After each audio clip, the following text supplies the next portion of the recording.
The book of Genesis, chapter 1. In the beginning God created the heaven and the earth. And the earth was without form and void, and darkness was upon the face of the deep. And the Spirit of God moved upon the face of the waters. And God said, Let there be light. And there was light. And God saw the light that it was good. And God divided the light from the darkness. And God called the light day, and the darkness he called night. And the evening and the morning were the first day.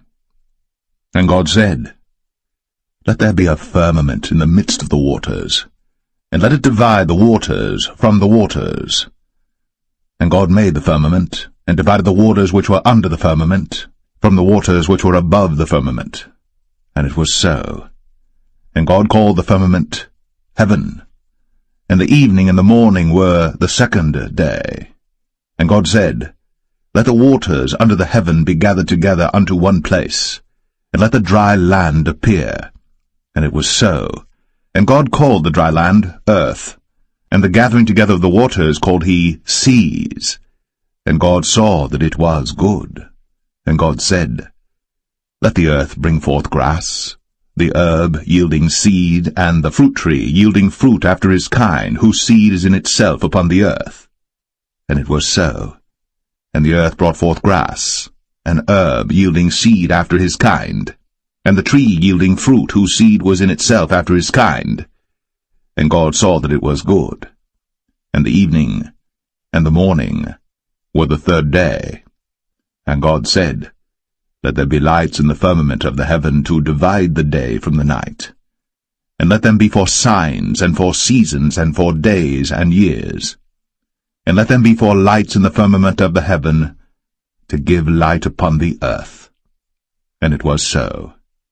And God made two great lights, the greater light to rule the day, and the lesser light to rule the night.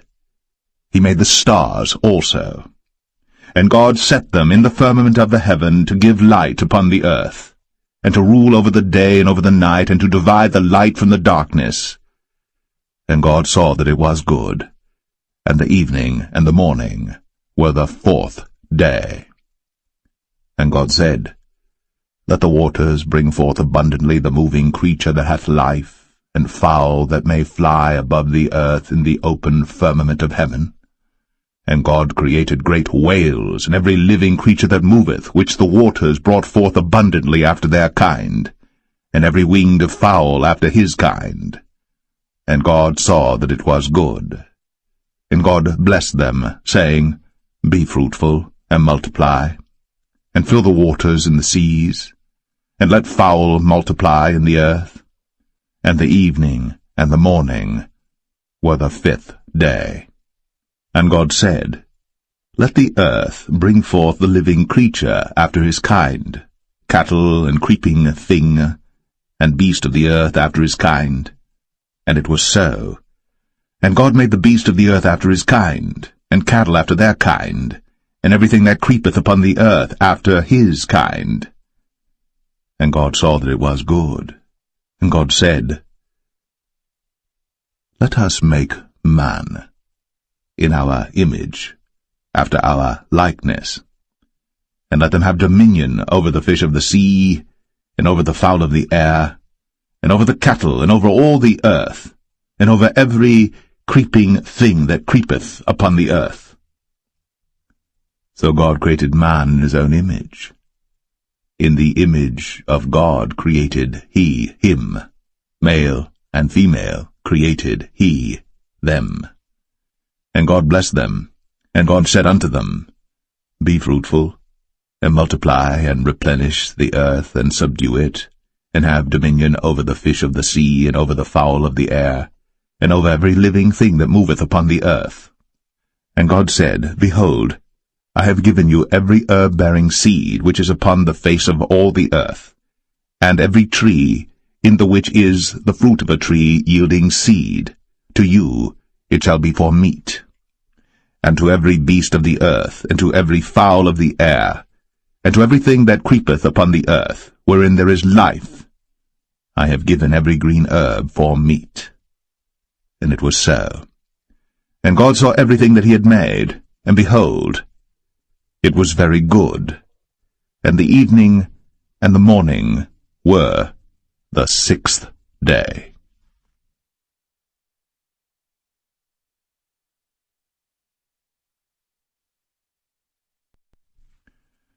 Genesis 2.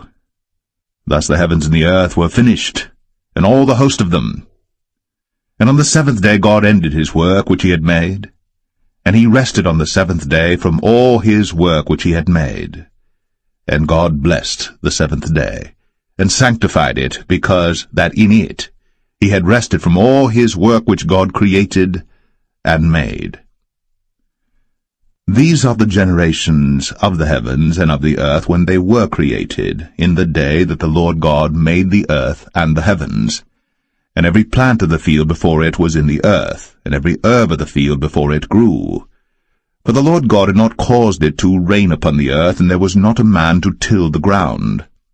But there went up a mist from the earth, and watered the whole face of the ground. And the Lord God formed man of the dust of the ground, and breathed into his nostrils the breath of life. And man became a living soul. And the Lord God planted a garden eastward in Eden, and there he put the man whom he had formed. And out of the ground made the Lord God to grow every tree that is pleasant to the sight, and good for food, the tree of life also in the midst of the garden, and the tree of knowledge of good and evil.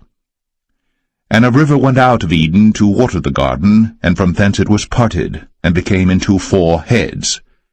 The name of the first is Pison. That is it which compasseth the whole land of Havilah, where there is gold. And the gold of that land is good. There is bdellium, and the onyx stone. And the name of the second river is Gihon.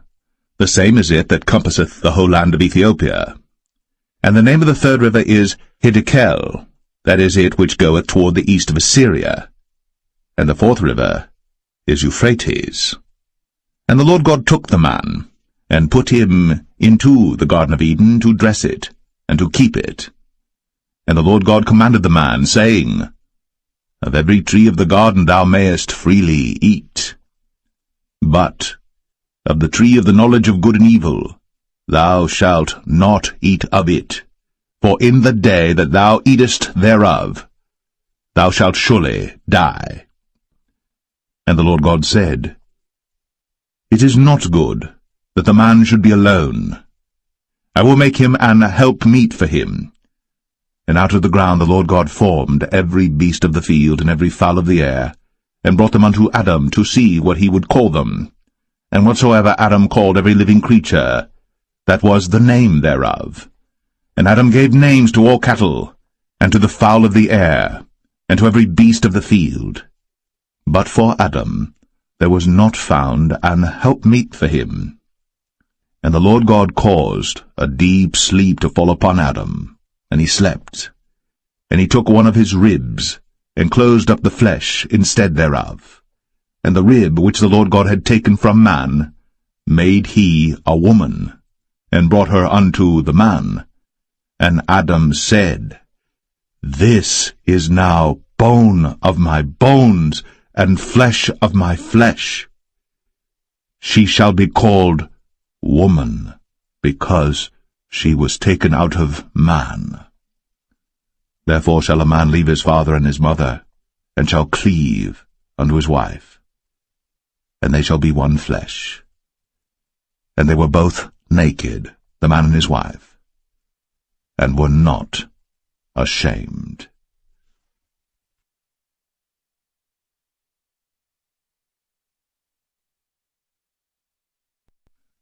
Genesis 3.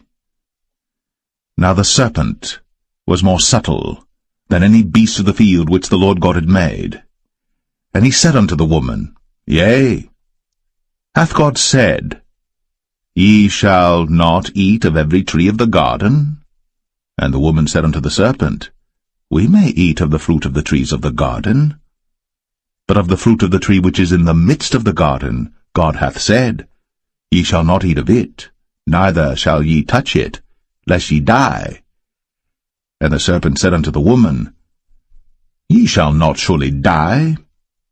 For God doth know that in the day ye eat thereof, then your eyes shall be opened, and ye shall be as gods, knowing good and evil. And when the woman saw that the tree was good for food, and that it was pleasant to the eyes, and a tree to be desired to make one wise, she took of the fruit thereof, and did eat, and gave also unto her husband with her, and he did eat. And the eyes of them both were opened, and they knew that they were naked. And they sewed fig leaves together, and made themselves aprons. And they heard the voice of the Lord God walking in the garden in the cool of the day. And Adam and his wife hid themselves from the presence of the Lord God amongst the trees of the garden. And the Lord God called unto Adam, and said unto him, Where art thou? And he said, I heard thy voice in the garden, and I was afraid, because I was naked, and I hid myself. And he said, Who told thee that thou wast naked? Hast thou eaten of the tree whereof I commanded thee that thou shouldest not eat? And the man said, The woman, whom thou gavest to be with me, she gave me of the tree, and I did eat. And the Lord God said unto the woman, What is this that thou hast done? And the woman said, The serpent beguiled me, and I did eat. And the Lord God said unto the serpent, Because thou hast done this, thou art cursed above all cattle, and above every beast of the field. Upon thy belly shalt thou go, and dust shalt thou eat all the days of thy life. And I will put enmity between thee and the woman, and between thy seed and her seed. It shall bruise thy head, and thou shalt bruise his heel. Unto the woman he said, I will greatly multiply thy sorrow, and thy conception. In sorrow thou shalt bring forth children, and thy desire shall be to thy husband, and he shall rule over thee. And unto Adam he said, Because thou hast hearkened unto the voice of thy wife, and hast eaten of the tree of which I commanded thee, saying, Thou shalt not eat of it, cursed is the ground for thy sake. In sorrow shalt thou eat of it all the days of thy life. Thorns also, and thistles shall it bring forth to thee, and thou shalt eat the herb of the field. In the sweat of thy face shalt thou eat bread, till thou return unto the ground. For out of it wast thou taken, for dust thou art, and unto dust shalt thou return. And Adam called his wife's name Eve, because she was the mother of all living. Unto Adam also and to his wife did the Lord God make coats of skins, and clothed them. And the Lord God said, Behold, the man is become as one of us, to know good and evil. And now, lest he put forth his hand, and take also of the tree of life, and eat, and live forever. Therefore the Lord God sent him forth from the Garden of Eden, to till the ground from whence he was taken. So he drove out the man, and he placed at the east of the Garden of Eden cherubims, and a flaming sword which turned every way, to keep the way of the tree of life.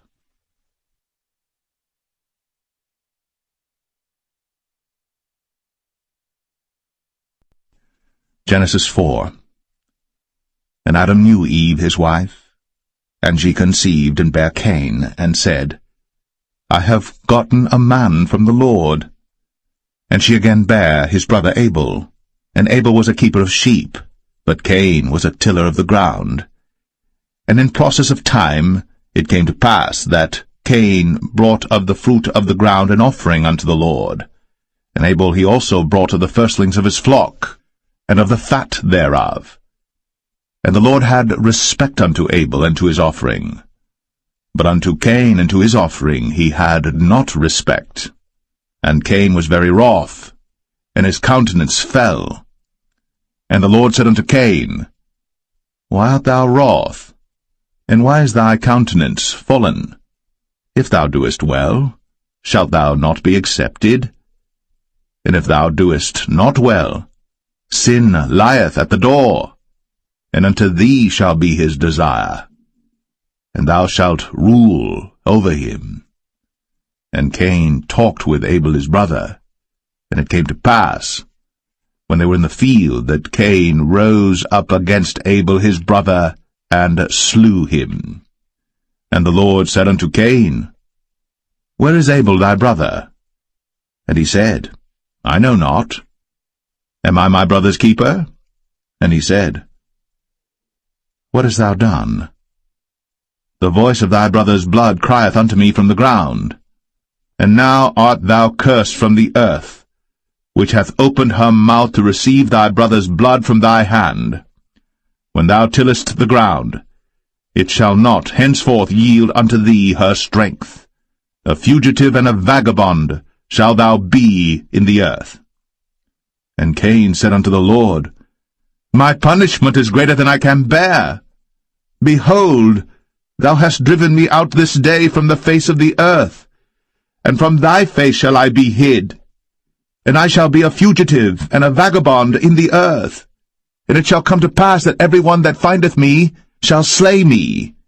And the Lord said unto him, Therefore whosoever slayeth Cain, vengeance shall be taken on him sevenfold. And the Lord set a mark upon Cain, lest any finding him should kill him. And Cain went out from the presence of the Lord, and dwelt in the land of Nod, on the east of Eden. And Cain knew his wife, and she conceived, and bare Enoch.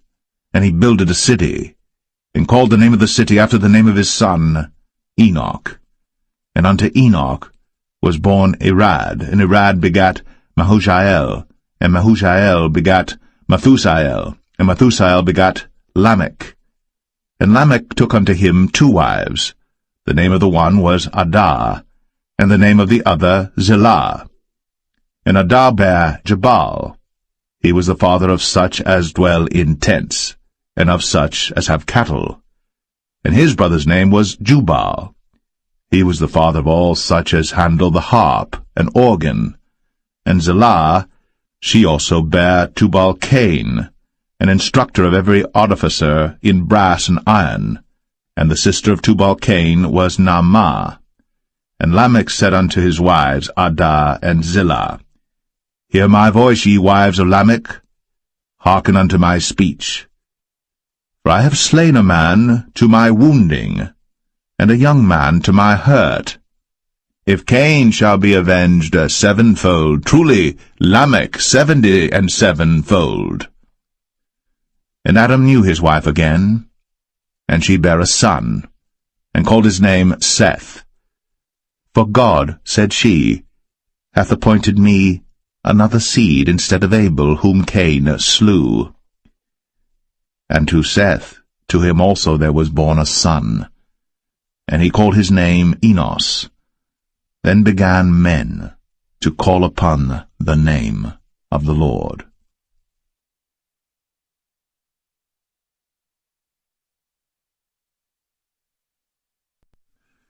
Genesis 5. This is the book of the generations of Adam. In the day that God created man, in the likeness of God made he him. Male and female created he them, and blessed them, and called their name Adam, in the day when they were created. And Adam lived 130 years, and begat a son in his own likeness, after his image, and called his name Seth. And the days of Adam after he had begotten Seth were 800 years, and he begat sons and daughters. And all the days that Adam lived were 930 years, and he died. And Seth lived 105 years, and begat Enos. And Seth lived after he begat Enos 807 years, and begat sons and daughters. And all the days of Seth were 912 years, and he died. And Enos lived 90 years, and begat Canaan. And Enos lived after he begat Canaan 815 years, and begat sons and daughters. And all the days of Enos were 905 years, and he died. And Canaan lived 70 years, and begat Mahalaleel. And Canaan lived after he begat Mahalaleel 840 years, and begat sons and daughters. And all the days of Canaan were 910 years, and he died. And Mahalaleel lived 65 years, and begat Jared.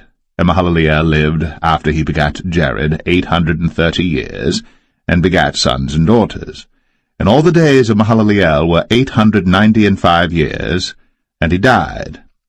And Jared lived 162 years, and he begat Enoch. And Jared lived after he begat Enoch 800 years, and begat sons and daughters. And all the days of Jared were 962 years, and he died. And Enoch lived 65 years, and begat Methuselah. And Enoch walked with God after he begat Methuselah 300 years, and begat sons and daughters. And all the days of Enoch were 365 years. And Enoch walked with God, and he was not, for God took him. And Methuselah lived 187 years, and begat Lamech. And Methuselah lived after he begat Lamech 782 years, and begat sons and daughters. And all the days of Methuselah were 969 years, and he died. And Lamech lived 182 years, and begat a son. And he called his name Noah, saying, This same shall comfort us concerning our work and toil of our hands, because of the ground which the Lord hath cursed. And Lamech lived after he begat Noah 595 years, and begat sons and daughters. And all the days of Lamech were 777 years, and he died. And Noah was 500 years old, and Noah begat Shem, Ham, and Japheth.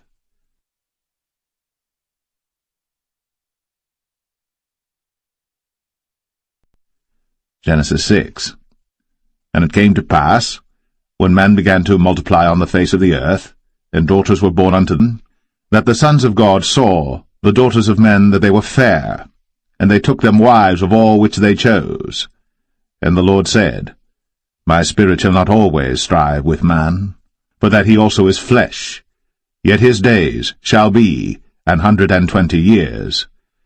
There were giants in the earth in those days, and also after that, when the sons of God came in unto the daughters of men, and they bare children to them, the same became mighty men which were of old, men of renown.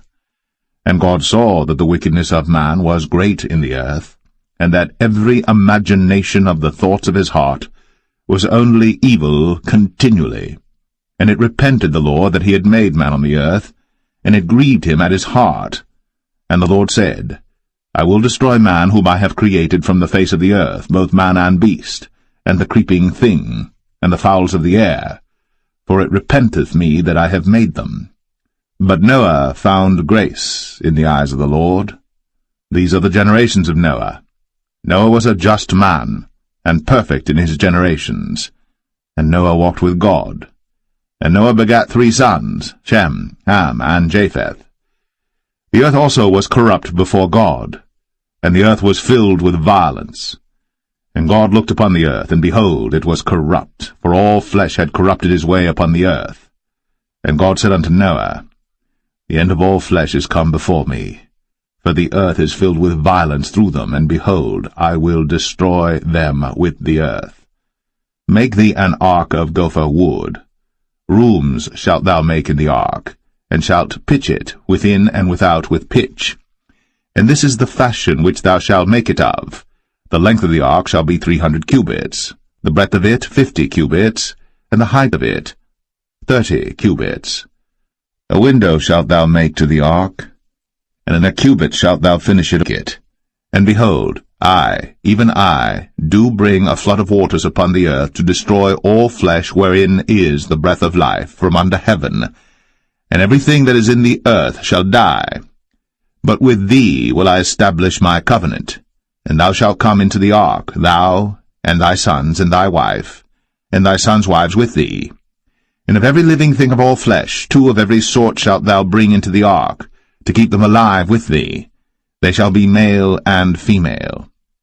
of fowls after their kind, and of cattle after their kind, of every creeping thing of the earth after his kind, 2 of every sort shall come unto thee, to keep them alive. And take thou unto thee of all food that is eaten, and thou shalt gather it to thee, and it shall be for food for thee and for them. Thus did Noah. According to all that God commanded him, so did he.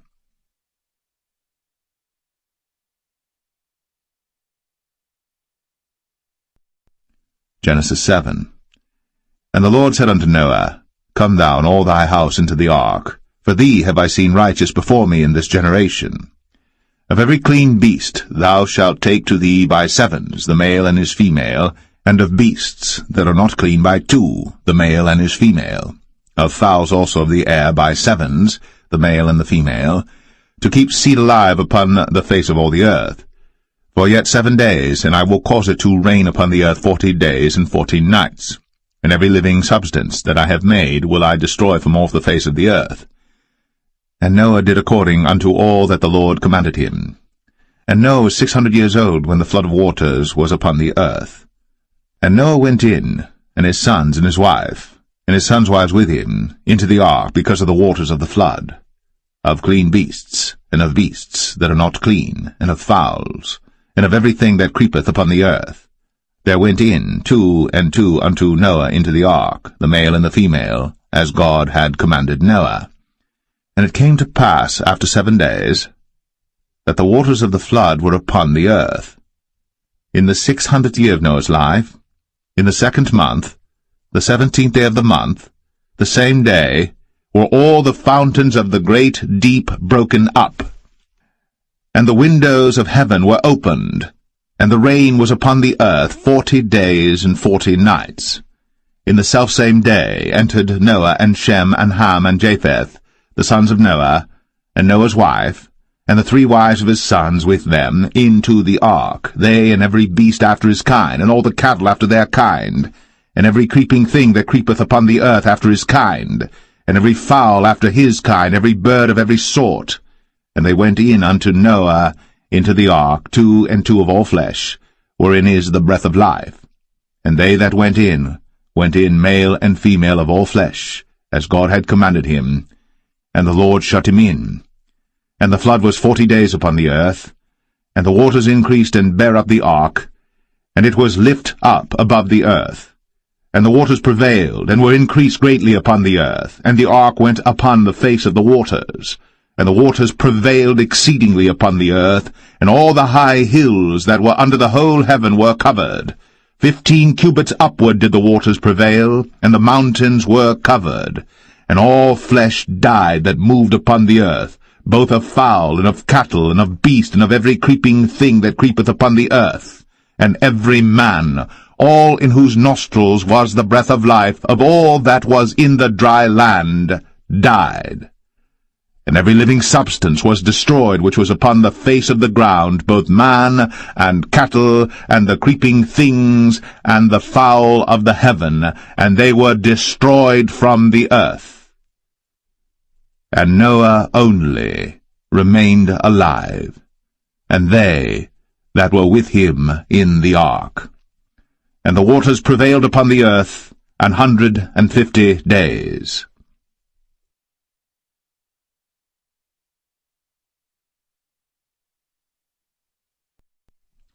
Genesis 8. And God remembered Noah, and every living thing, and all the cattle that was with him in the ark. And God made a wind to pass over the earth, and the waters assuaged. The fountains also of the deep, and the windows of heaven were stopped, and the rain from heaven was restrained. And the waters returned from off the earth continually. And after the end of the 150 days the waters were abated. And the ark rested in the 7th month, on the 17th day of the month, upon the mountains of Ararat. And the waters decreased continually until the 10th month. In the 10th month, on the 1st day of the month, were the tops of the mountains seen.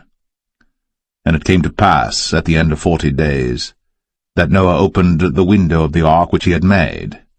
And he sent forth a raven, which went forth to and fro until the waters were dried up from off the earth. Also he sent forth a dove from him, to see if the waters were abated from off the face of the ground. But the dove found no rest for the sole of her foot. And she returned unto him into the ark, for the waters were on the face of the whole earth. Then he put forth his hand, and took her, and pulled her in unto him into the ark. And he stayed yet other 7 days, and again he sent forth the dove out of the ark. And the dove came in to him in the evening, and lo, in her mouth was an olive leaf plucked off. So Noah knew that the waters were abated from off the earth. And he stayed yet other 7 days, and sent forth the dove, which returned not again unto him any more. And it came to pass, in the 601st year, in the 1st month, the 1st day of the month, the waters were dried up from off the earth.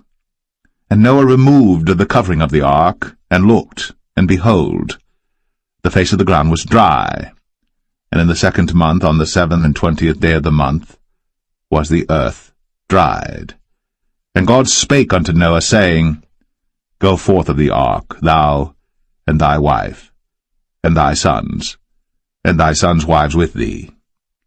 Bring forth with thee every living thing that is with thee of all flesh, both of fowl, and of cattle, and of every creeping thing that creepeth upon the earth, that they may breed abundantly in the earth, and be fruitful and multiply upon the earth.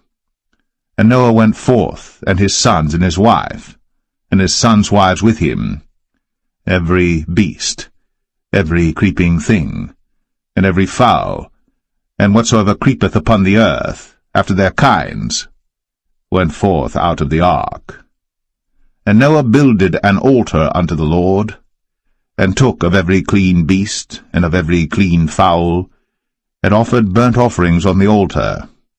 And the Lord smelled a sweet savour. And the Lord said in his heart, I will not again curse the ground any more for man's sake. For the imagination of man's heart is evil from his youth, neither will I again smite any more everything living, as I have done. While the earth remaineth, seed time and harvest, and cold and heat, and summer and winter, and day and night, shall not cease.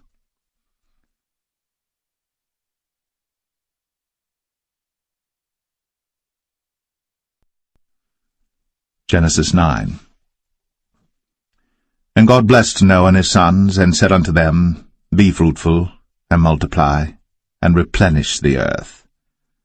And the fear of you, and the dread of you shall be upon every beast of the earth, and upon every fowl of the air, upon all that moveth upon the earth, and upon all the fishes of the sea. Into your hand are they delivered.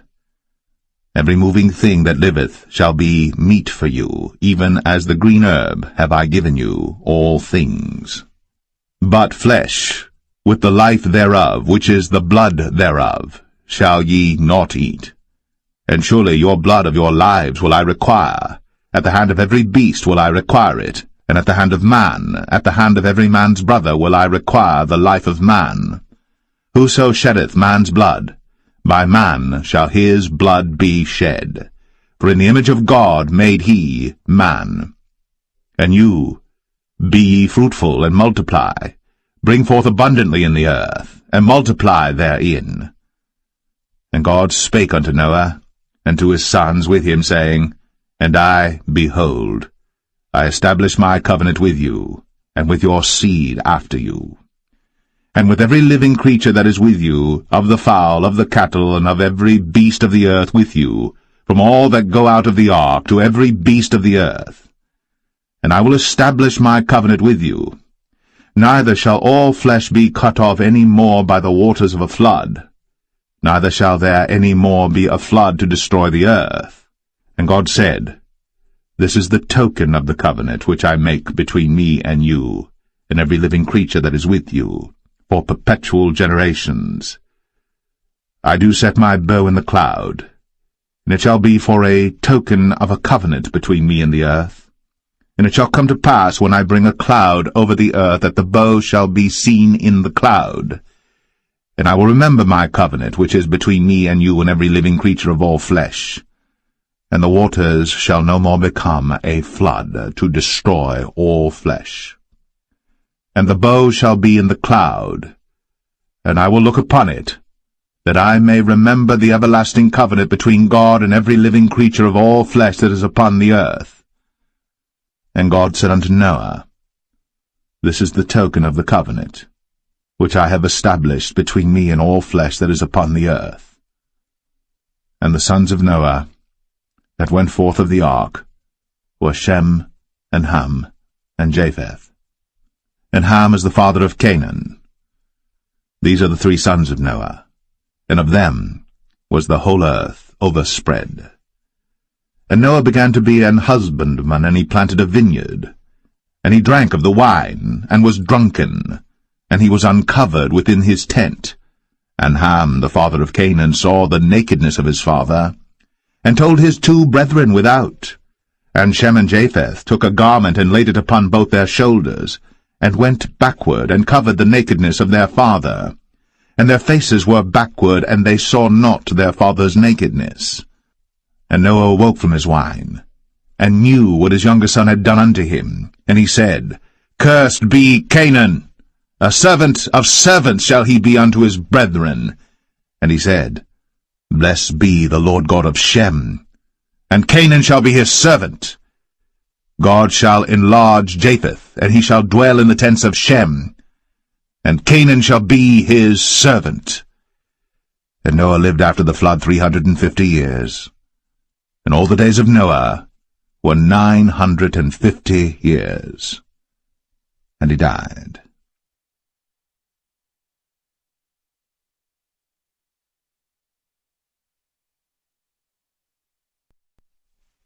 Genesis 10.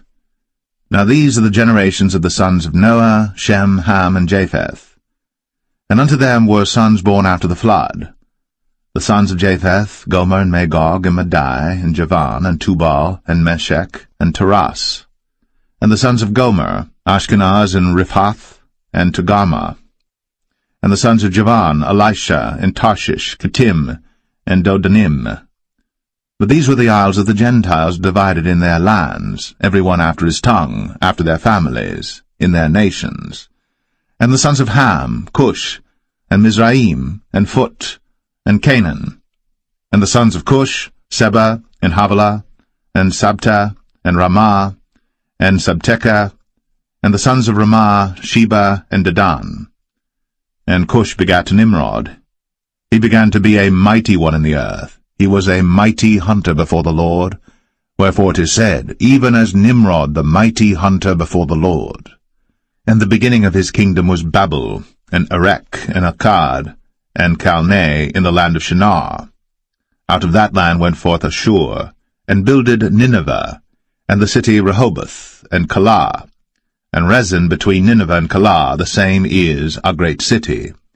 And Mizraim begat Ludim, and Anamim, and Lehabim, and Naphtuhim, and Pathrozim, and Casluhim, out of whom came Philistim, and Caphtorim.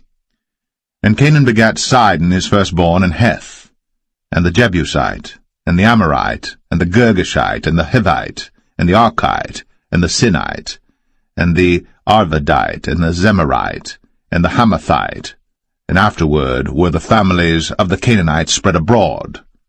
And the border of the Canaanites was from Sidon, as thou comest to Gerar, unto Gaza, as thou goest unto Sodom and Gomorrah, and Admah, and Zeboim, even unto Lasha. These are the sons of Ham, after their families, after their tongues, in their countries, and in their nations. Unto Shem also, the father of all the children of Eber, the brother of Japheth, the elder, even to him were children born, the children of Shem, Elam, and Ashur, and Arphaxad, and Lud, and Aram. And the children of Aram, Uz, and Hul, and Gether, and Mash.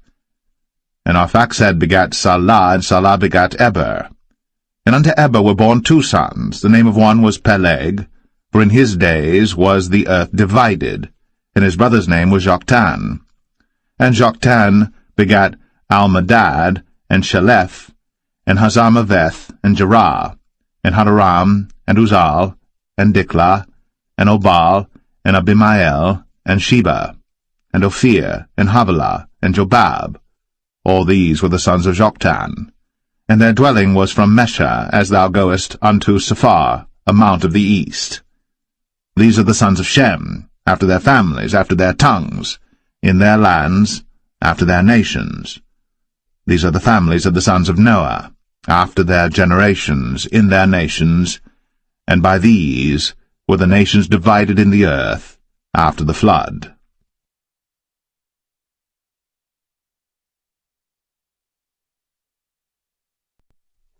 Genesis 11.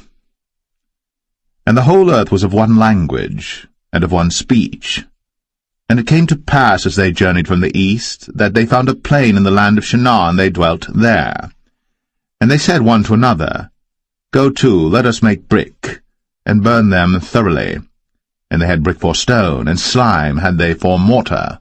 And they said, Go to, let us build us a city and a tower, whose top may reach unto heaven. And let us make us a name, lest we be scattered abroad upon the face of the whole earth. And the Lord came down to see the city and the tower, which the children of men builded. And the Lord said, Behold, the people is one, and they have all one language, and this they begin to do? And now nothing will be restrained from them, which they have imagined to do. Go to, let us go down, and there confound their language, that they may not understand one another's speech. So the Lord scattered them abroad from thence upon the face of all the earth, and they left off to build the city. Therefore is the name of it called Babel, because the Lord did there confound the language of all the earth, and from thence did the Lord scatter them abroad upon the face of all the earth. These are the generations of Shem. Shem was 100 years old, and begat Arphaxad 2 years after the flood. And Shem lived after he begat Arphaxad 500 years, and begat sons and daughters. And Arphaxad lived 35 years, and begat Salah. And Arphaxad lived after he begat Salah 403 years, and begat sons and daughters. And Salah lived 30 years, and begat Eber. And Salah lived after he begat Eber 403 years, and begat sons and daughters. And Eber lived 34 years, and begat Peleg. And Eber lived after he begat Peleg 430 years, and begat sons and daughters. And Peleg lived 30 years, and begat Reu. And Peleg lived after he begat Reu 209 years, and begat sons and daughters. And Reu lived 32 years, and begat Serug. And Reu lived after he begat Serug 207 years, and begat sons and daughters. And Serug lived 30 years, and begat Nahor. And Serug lived after he begat Nahor 200 years, and begat sons and daughters. And Nahor lived 29 years, and begat Terah. And Nahor lived after he begat Terah 119 years, and begat sons and daughters.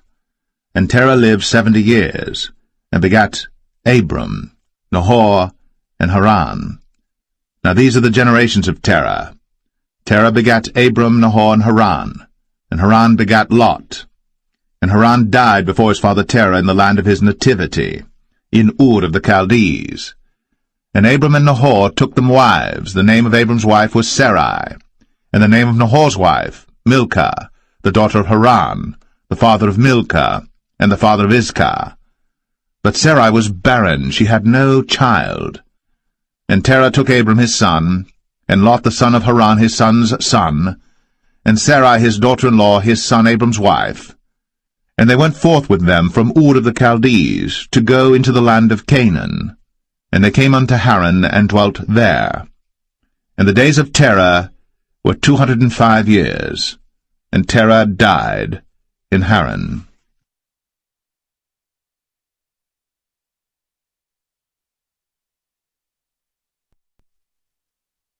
Genesis 12. Now the Lord had said unto Abram, Get thee out of thy country, and from thy kindred, and from thy father's house, unto a land that I will show thee. And I will make of thee a great nation, and I will bless thee, and make thy name great, and thou shalt be a blessing. And I will bless them that bless thee, and curse him that curseth thee. And in thee shall all families of the earth be blessed. So Abram departed, as the Lord had spoken unto him. and Lot went with him. And Abram was 75 years old when he departed out of Haran. And Abram took Sarai his wife, and Lot his brother's son, and all their substance that they had gathered, and the souls that they had gotten in Haran. And they went forth to go into the land of Canaan, and into the land of Canaan they came.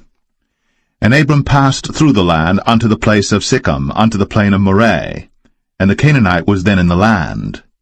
And the Lord appeared unto Abram, and said, Unto thy seed will I give this land. And there builded he an altar unto the Lord, who appeared unto him. And he removed from thence unto a mountain on the east of Bethel, and pitched his tent, having Bethel on the west, and Ai on the east. And there he builded an altar unto the Lord, and called upon the name of the Lord.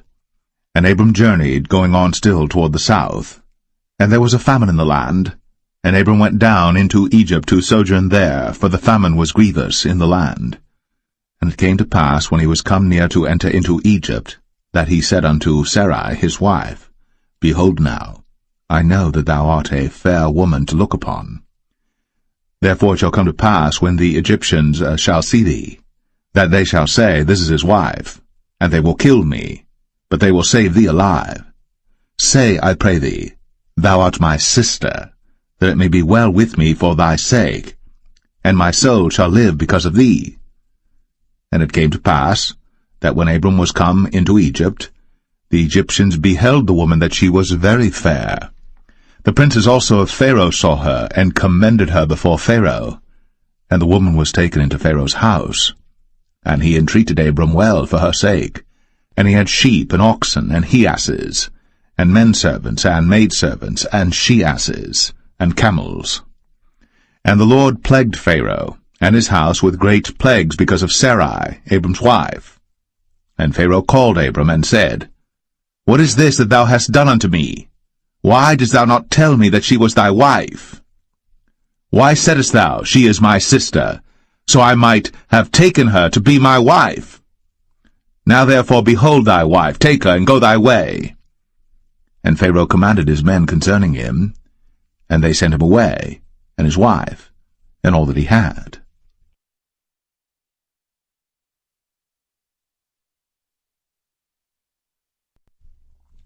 Genesis 13.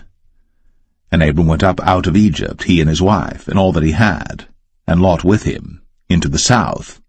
And Abram was very rich in cattle, in silver, and in gold. And he went on his journeys from the south even to Bethel, unto the place where his tent had been at the beginning, between Bethel and Ai, unto the place of the altar which he had made there at the first. And there Abram called on the name of the Lord. And Lot also, which went with Abram, had flocks and herds and tents. And the land was not able to bear them, that they might dwell together, for their substance was great, so that they could not dwell together. And there was a strife between the herdmen of Abram's cattle and the herdmen of Lot's cattle. And the Canaanite and the Perizzite dwelled then in the land. And Abram said unto Lot, Let there be no strife, I pray thee, between me and thee, and between my herdmen and thy herdmen, for we be brethren. Is not the whole land before thee? Separate thyself, I pray thee, from me. If thou wilt take the left hand, then I will go to the right, or if thou depart to the right hand, then I will go to the left.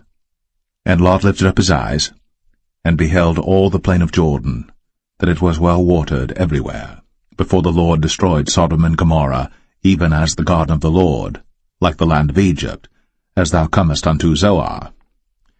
Then Lot chose him all the plain of Jordan, and Lot journeyed east, and they separated themselves the one from the other. Abram dwelled in the land of Canaan, and Lot dwelled in the cities of the plain, and pitched his tent toward Sodom. But the men of Sodom were wicked and sinners before the Lord exceedingly.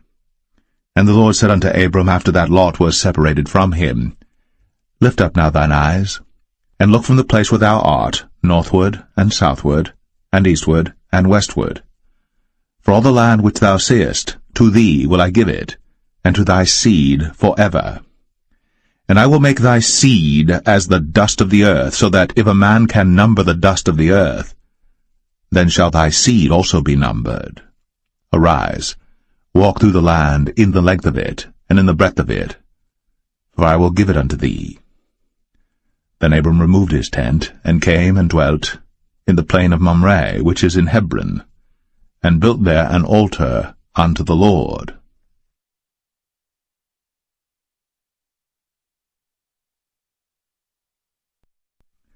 Genesis 14. And it came to pass in the days of Amraphel, king of Shinar, Arioch, king of Elasar, Chedorlaomer, king of Elam, and Tidal, king of nations, that these made war with Bera, king of Sodom, and with Birsha, king of Gomorrah, Shinab, king of Admah, and Shemeber, king of Zeboim, and the king of Bela, which is Zoar. All these were joined together in the vale of Siddim, which is the salt sea. 12 years they served Chedorlaomer, and in the 13th year they rebelled. And in the 14th year came Chedorlaomer, and the kings that were with him, and smote the Rephaims in Ashtaroth, Karnaim, and the Zazims in Ham, and the Emims in Shaveh Kerathaim, and the Horites in their Mount Seir unto El Paran, which is by the wilderness. And they returned and came to En-Mishpat, which is Kadesh, and smote all the country of the Amalekites, and also of Admah, and the king of Zeboim, and the king of Bela, the same as Zoar, and they joined battle with them in the vale of Siddim, with Chedorlaomer the king of Elam, and with Tidal king of nations, and Amraphel king of Shinar, and Arioch king of Elasar, 4 kings with 5. And the vale of Siddim was full of slime pits, and the kings of Sodom and Gomorrah fled, and fell there, and they that remained fled to the mountain. And they took all the goods of Sodom and Gomorrah, and all their victuals, and went their way. And they took Lot, Abram's brother's son, who dwelt in Sodom, and his goods, and departed. And there came one that had escaped, and told Abram the Hebrew, for he dwelt in the plain of Mamre the Amorite, brother of Eshcol, and brother of Aner, and these were confederate with Abram.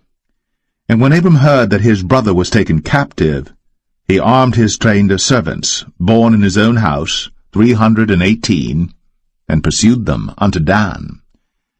And he divided himself against them, he and his servants, by night, and smote them, and pursued them unto Hobah, which is on the left hand of Damascus. And he brought back all the goods, and also brought again his brother Lot, and his goods, and the women also, and the people. And the king of Sodom went out to meet him after his return from the slaughter of Chedorlaomer, and of the kings that were with him at the valley of Shaveh, which is the king's dale. And Melchizedek king of Salem brought forth bread and wine, and he was the priest of the Most High God. And he blessed him, and said, Blessed be Abram of the Most High God, possessor of heaven and earth. And blessed be the Most High God, which hath delivered thine enemies into thy hand. And he gave him tithes of all. And the king of Sodom said unto Abram, Give me the persons, and take the goods to thyself. And Abram said to the king of Sodom, I have lifted up mine hand unto the Lord, the Most High God, the possessor of heaven and earth, that I will not take from a thread, even to a shoe latchet, and that I will not take anything that is thine, lest thou shouldst say, I have made Abram rich. Save only that which the young men have eaten, and the portion of the men which went with me, Aner, Eshcol, and Mamre, let them take their portion.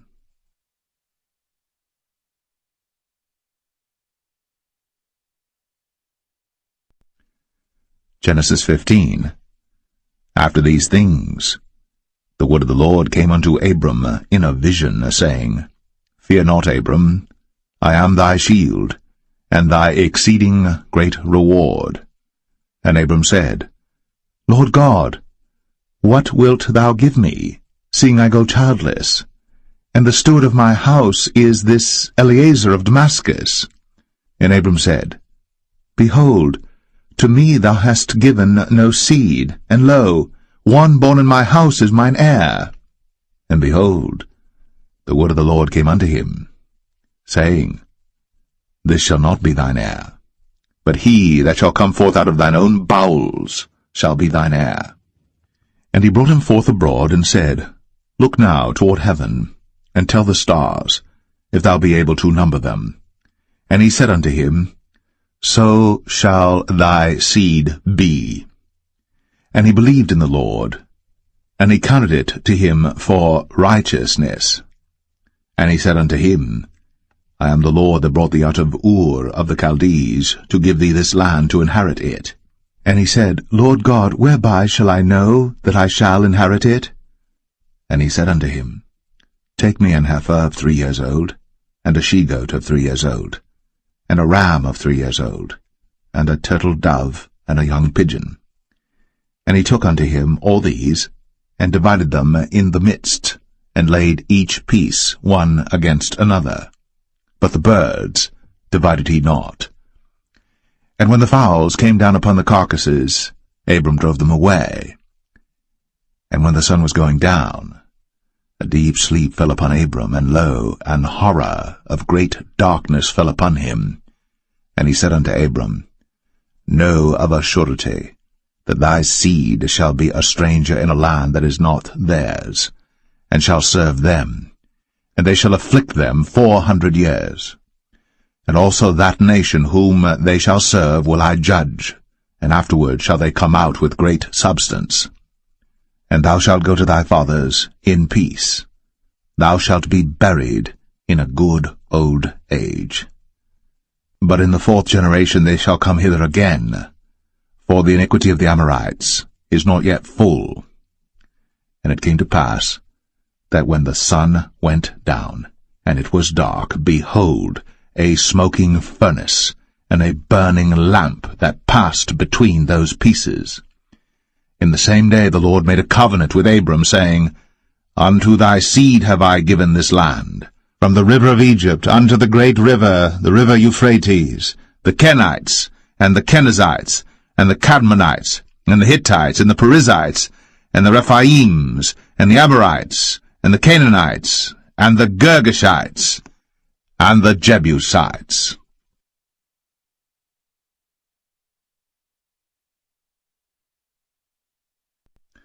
Genesis 16. Now Sarai, Abram's wife, bare him no children, and she had an handmaid, an Egyptian, whose name was Hagar. And Sarai said unto Abram, Behold now, the Lord hath restrained me from bearing. I pray thee, go in unto my maid. It may be that I may obtain children by her. And Abram hearkened to the voice of Sarai. And Sarai, Abram's wife, took Hagar her maid, the Egyptian, after Abram had dwelt 10 years in the land of Canaan, and gave her to her husband Abram to be his wife. And he went in unto Hagar, and she conceived. And when she saw that she had conceived, her mistress was despised in her eyes. And Sarai said unto Abram, My wrong be upon thee. I have given my maid into thy bosom, and when she saw that she had conceived, I was despised in her eyes. The Lord judge between me and thee. But Abram said unto Sarai, Behold, thy maid is in thy hand. Do to her as it pleaseth thee. And when Sarai dealt hardly with her, she fled from her face. And the angel of the Lord found her by a fountain of water in the wilderness, by the fountain in the way to Shur. And he said, Hagar, Sarai's maid, whence camest thou? And whither wilt thou go? And she said, I flee from the face of my mistress Sarai. And the angel of the Lord said unto her, Return to thy mistress, and submit thyself unto her hands. And the angel of the Lord said unto her, I will multiply thy seed exceedingly, that it shall not be numbered for multitude. And the angel of the Lord said unto her, Behold, thou art with child, and shalt bear a son, and shalt call his name Ishmael, because the Lord hath heard thy affliction. And he will be a wild man, his hand will be against every man, and every man's hand against him. And he shall dwell in the presence of all his brethren. And she called the name of the Lord that spake unto her, Thou God seest me. For she said, Have I also here looked after him that seeth me? Wherefore the well was called Beer-lahai-roi. Behold, it is between Kadesh and Bered. And Hagar bare Abram a son, and Abram called his son's name, which Hagar bare, Ishmael. And Abram was 86 years old, when Hagar bare Ishmael to Abram.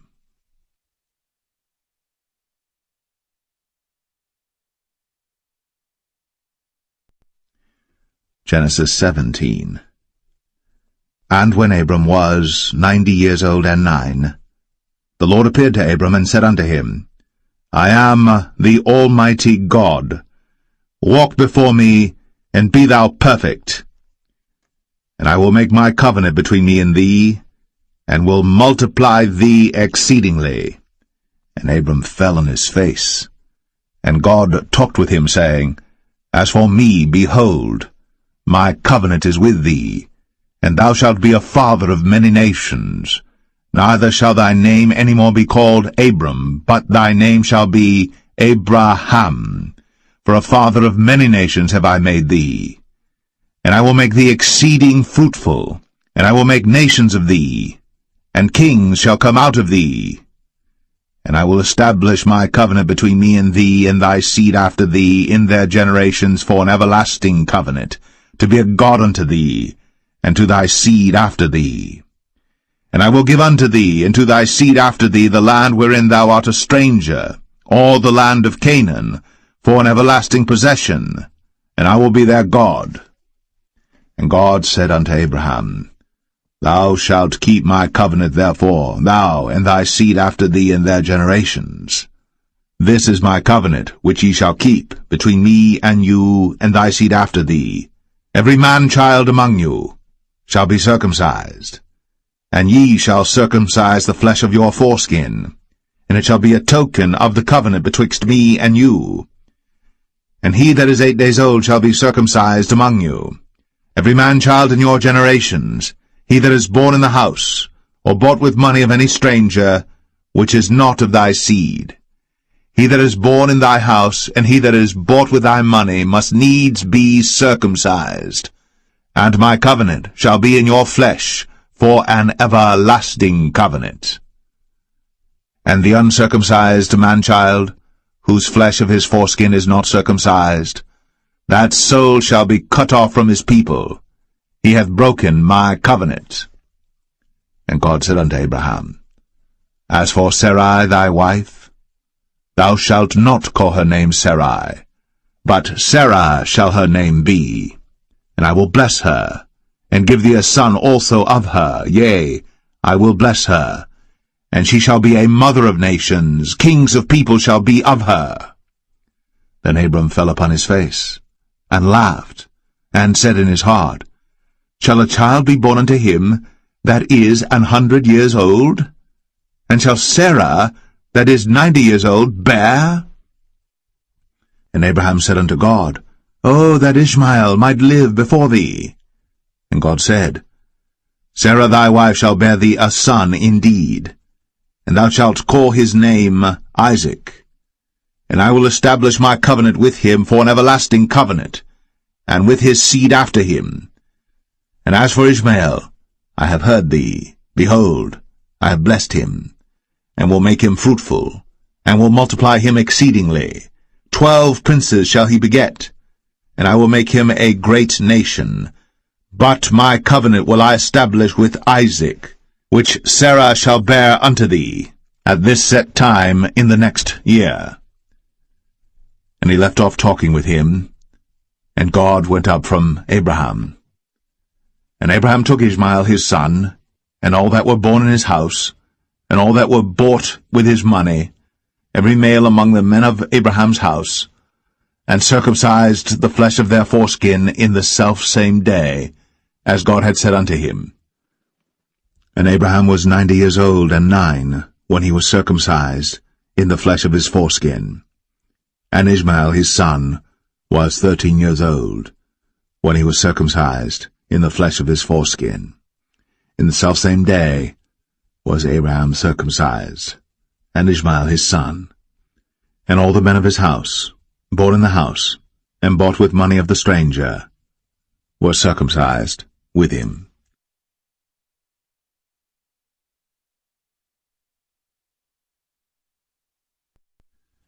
Genesis 18. And the Lord appeared unto him in the plains of Mamre, and he sat in the tent door in the heat of the day. And he lifted up his eyes, and looked, and lo, 3 men stood by him.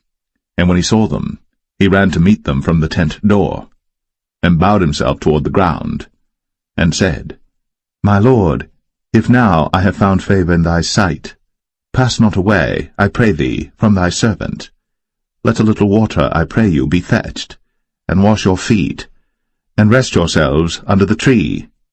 And I will fetch a morsel of bread, and comfort ye your hearts. After that ye shall pass on, for therefore are ye come to your servant. And they said, So do, as thou hast said. And Abraham hastened into the tent unto Sarah, and said, Make ready quickly 3 measures of fine meal, knead it, and make cakes upon the hearth. And Abraham ran unto the herd, and fetched a calf, tender and good, and gave it unto a young man, and he hasted to dress it. And he took butter and milk, and the calf which he had dressed, and set it before them. And he stood by them under the tree, and they did eat. And they said unto him, Where is Sarah thy wife? And he said, Behold, in the tent.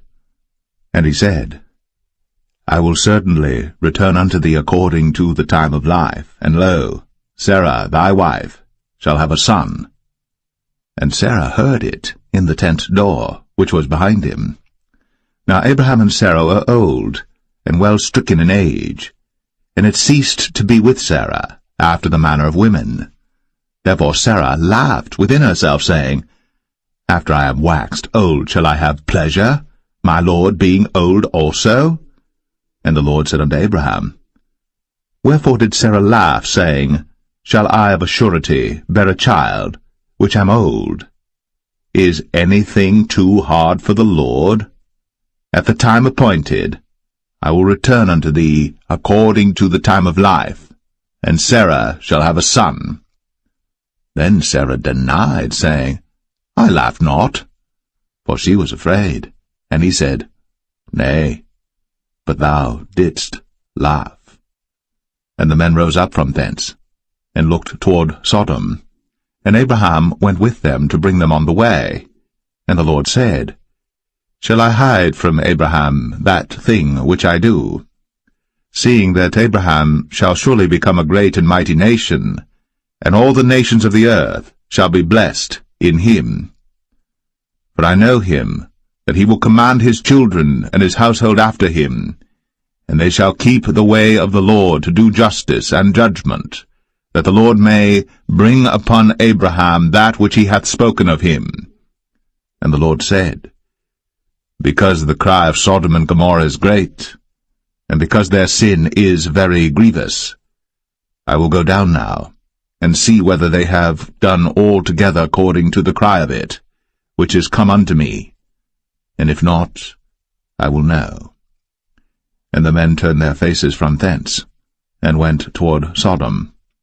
But Abraham stood yet before the Lord. And Abraham drew near and said, Wilt thou also destroy the righteous with the wicked? Peradventure there be 50 righteous within the city.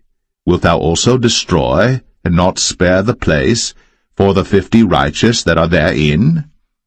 That be far from thee to do after this manner, to slay the righteous with the wicked, and that the righteous should be as the wicked, that be far from thee. Shall not the judge of all the earth do right? And the Lord said, If I find in Sodom 50 righteous within the city, then I will spare all the place for their sakes. And Abraham answered and said, Behold now, I have taken upon me to speak unto the Lord, which am but dust and ashes. Peradventure, there shall lack 5 of the 50 righteous. Wilt thou destroy all the city for lack of 5? And he said, If I find there 40 and 5, I will not destroy it. And he spake unto him yet again, and said, Peradventure there shall be 40 found there. And he said, I will not do it for 40's sake. And he said unto him, O, let not the Lord be angry, and I will speak. Peradventure there shall 30 be found there. And he said, I will not do it, if I find 30 there. And he said, Behold now, I have taken upon me to speak unto the Lord. Peradventure there shall be 20 found there. And he said, I will not destroy it for 20's sake. And he said, O, let not the Lord be angry, and I will speak yet but this once. Peradventure 10 shall be found there. And he said, I will not destroy it for 10's sake. And the Lord went his way, as soon as he had left communing with Abraham. And Abraham returned unto his place.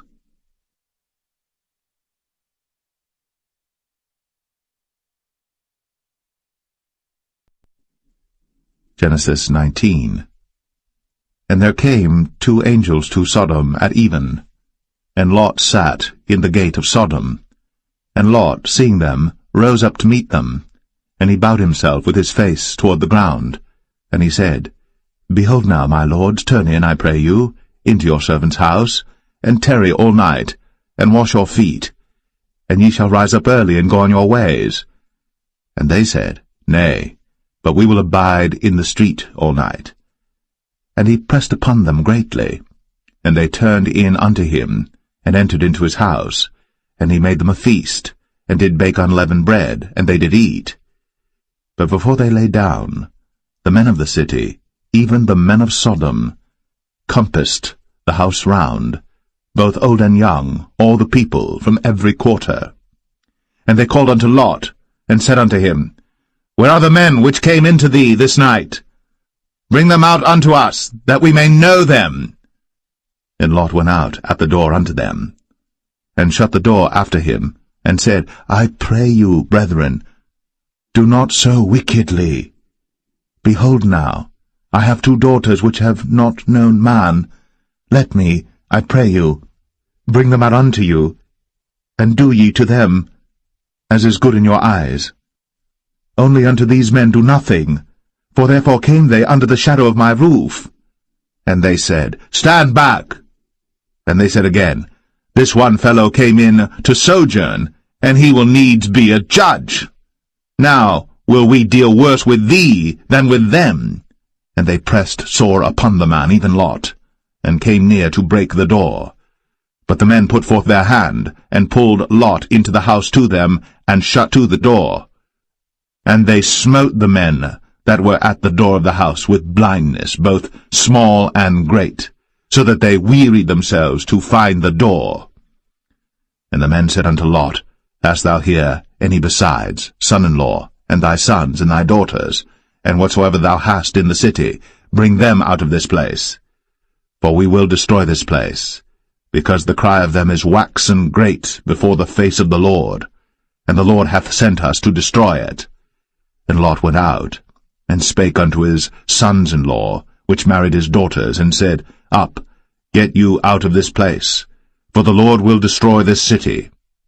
But he seemed as one that mocked unto his sons-in-law. And when the morning arose, then the angels hastened Lot, saying, Arise, take thy wife and thy 2 daughters, which are here, lest thou be consumed in the iniquity of the city. And while he lingered, the man laid hold upon his hand, and upon the hand of his wife, and upon the hand of his 2 daughters, the Lord being merciful unto him, and they brought him forth, and set him without the city. And it came to pass, when they had brought them forth abroad, that he said, Escape for thy life, look not behind thee, neither stay thou in all the plain, escape to the mountain, lest thou be consumed. And Lot said unto them, O, not so, my lord. Behold now, thy servant hath found grace in thy sight, and thou hast magnified thy mercy which thou hast shown unto me in saving my life. And I cannot escape to the mountain, lest some evil take me and I die. Behold now, This city is near to flee unto, and it is a little one. O let me escape thither. Is it not a little one, and my soul shall live? And he said unto him, See, I have accepted thee concerning this thing also, that I will not overthrow this city, for the which thou hast spoken. Haste thee, escape thither, for I cannot do anything till thou be come thither. Therefore the name of the city was called Zoar. The sun was risen upon the earth, when Lot entered into Zoar. Then the Lord rained upon Sodom and upon Gomorrah brimstone and fire from the Lord out of heaven. And he overthrew those cities, and all the plain, and all the inhabitants of the cities, and that which grew upon the ground. But his wife looked back from behind him, and she became a pillar of salt. And Abraham got up early in the morning to the place where he stood before the Lord. And he looked toward Sodom and Gomorrah, and toward all the land of the plain, and beheld, and lo, the smoke of the country went up as the smoke of a furnace. And it came to pass, when God destroyed the cities of the plain, that God remembered Abraham, and sent Lot out of the midst of the overthrow, when he overthrew the cities in the which Lot dwelt. And Lot went up out of Zoar, and dwelt in the mountain, and his 2 daughters with him, for he feared to dwell in Zoar, and he dwelt in a cave, he and his 2 daughters. And the firstborn said unto the younger, Our father is old, and there is not a man in the earth to come in unto us after the manner of all the earth. Come, let us make our father drink wine, and we will lie with him, that we may preserve seed of our father. And they made their father drink wine that night. And the firstborn went in, and lay with her father. And he perceived not when she lay down, nor when she arose. And it came to pass on the morrow, that the firstborn said unto the younger, Behold, I lay yesternight with my father. Let us make him drink wine this night also, and go thou in, and lie with him, that we may preserve seed of our father. And they made their father drink wine that night also. And the younger arose, and lay with him. And he perceived not when she lay down, nor when she arose. Thus were both the daughters of Lot with child by their father. And the firstborn bare a son, and called his name Moab. The same is the father of the Moabites unto this day. And the younger, she also bare a son, and called his name Ben-Ami. The same is the father of the children of Ammon unto this day.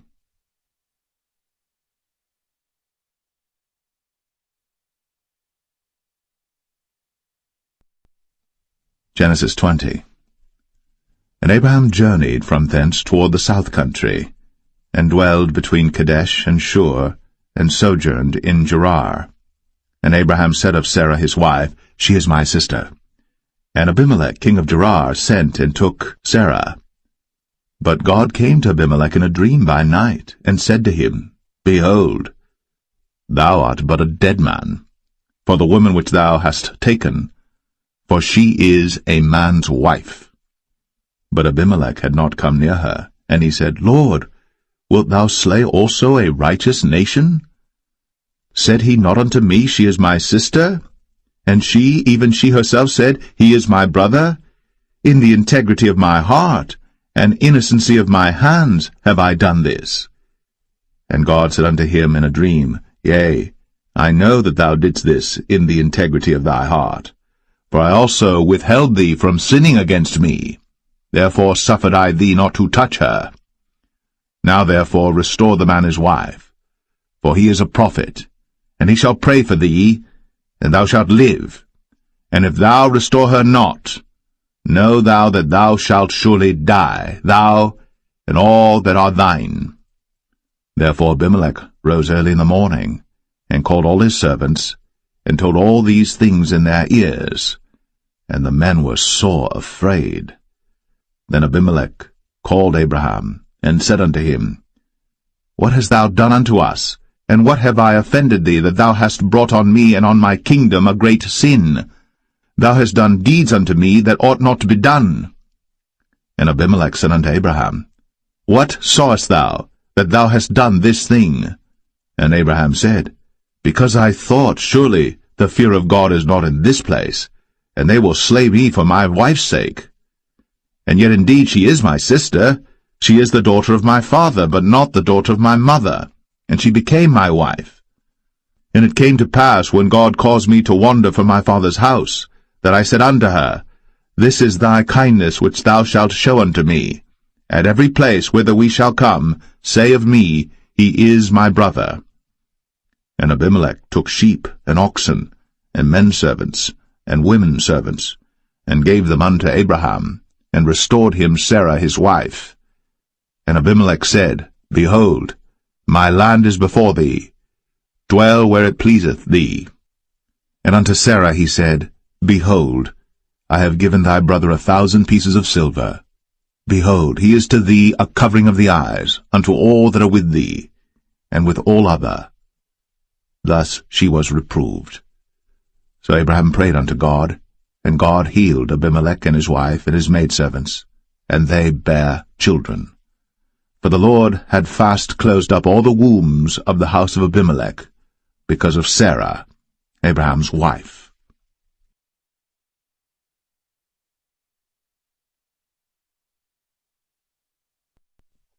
Genesis 21. And the Lord visited Sarah as he had said, and the Lord did unto Sarah as he had spoken. For Sarah conceived, and bare Abraham a son in his old age, at the set time of which God had spoken to him. And Abraham called the name of his son that was born unto him, whom Sarah bare to him, Isaac. And Abraham circumcised his son Isaac, being 8 days old, as God had commanded him. And Abraham was 100 years old when his son Isaac was born unto him. And Sarah said, God hath made me to laugh, so that all that hear will laugh with me. And she said, Who would have said unto Abraham, that Sarah should have given children suck? For I have borne him a son in his old age. And the child grew, and was weaned. And Abraham made a great feast, the same day that Isaac was weaned. And Sarah saw the son of Hagar the Egyptian, which she had borne unto Abraham, mocking. Wherefore she said unto Abraham, Cast out this bondwoman and her son, for the son of this bondwoman shall not be heir with my son, even with Isaac. And the thing was very grievous in Abraham's sight because of his son. And God said unto Abraham, Let it not be grievous in thy sight, because of the lad, and because of thy bondwoman. In all that Sarah hath said unto thee, hearken unto her voice, for in Isaac shall thy seed be called. And also of the son of the bondwoman will I make a nation, because he is thy seed. And Abraham rose up early in the morning, and took bread and a bottle of water, and gave it unto Hagar, putting it on her shoulder, and the child, and sent her away, and she departed and wandered in the wilderness of Beersheba. And the water was spent in the bottle, and she cast the child under one of the shrubs, and she went and sat her down over against him a good way off, as it were a bowshot, for she said, Let me not see the death of the child. And she sat over against him, and lift up her voice, and wept. And God heard the voice of the lad. And the angel of God called to Hagar out of heaven, and said unto her, What aileth thee, Hagar? Fear not. For God hath heard the voice of the lad where he is. Arise, lift up the lad, and hold him in thine hand, for I will make him a great nation. And God opened her eyes, and she saw a well of water, and she went and filled the bottle with water, and gave the lad drink. And God was with the lad, and he grew, and dwelt in the wilderness, and became an archer. And he dwelt in the wilderness of Paran, and his mother took him a wife out of the land of Egypt. And it came to pass at that time that Abimelech and Phicol, the chief captain of his host, spake unto Abraham, saying, God is with thee in all that thou doest.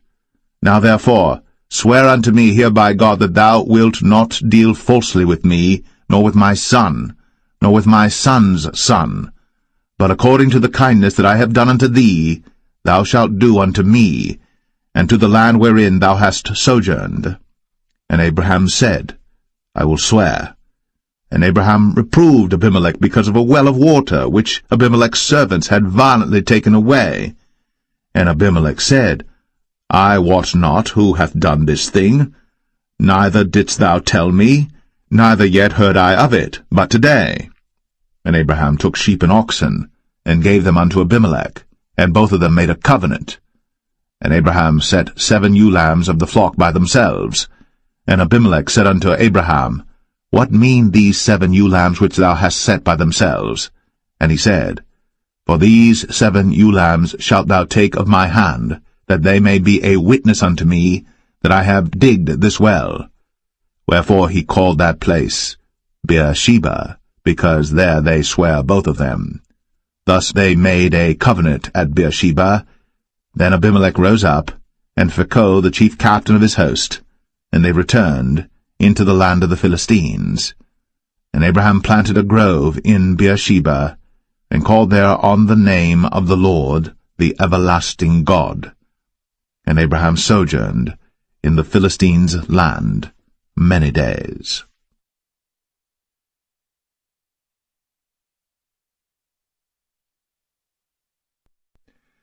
Genesis 22. And it came to pass, after these things, that God did tempt Abraham, and said unto him, Abraham! And he said, Behold, here I am. And he said, Take now thy son, thine only son Isaac, whom thou lovest, and get thee into the land of Moriah, and offer him there for a burnt offering, upon one of the mountains which I will tell thee of.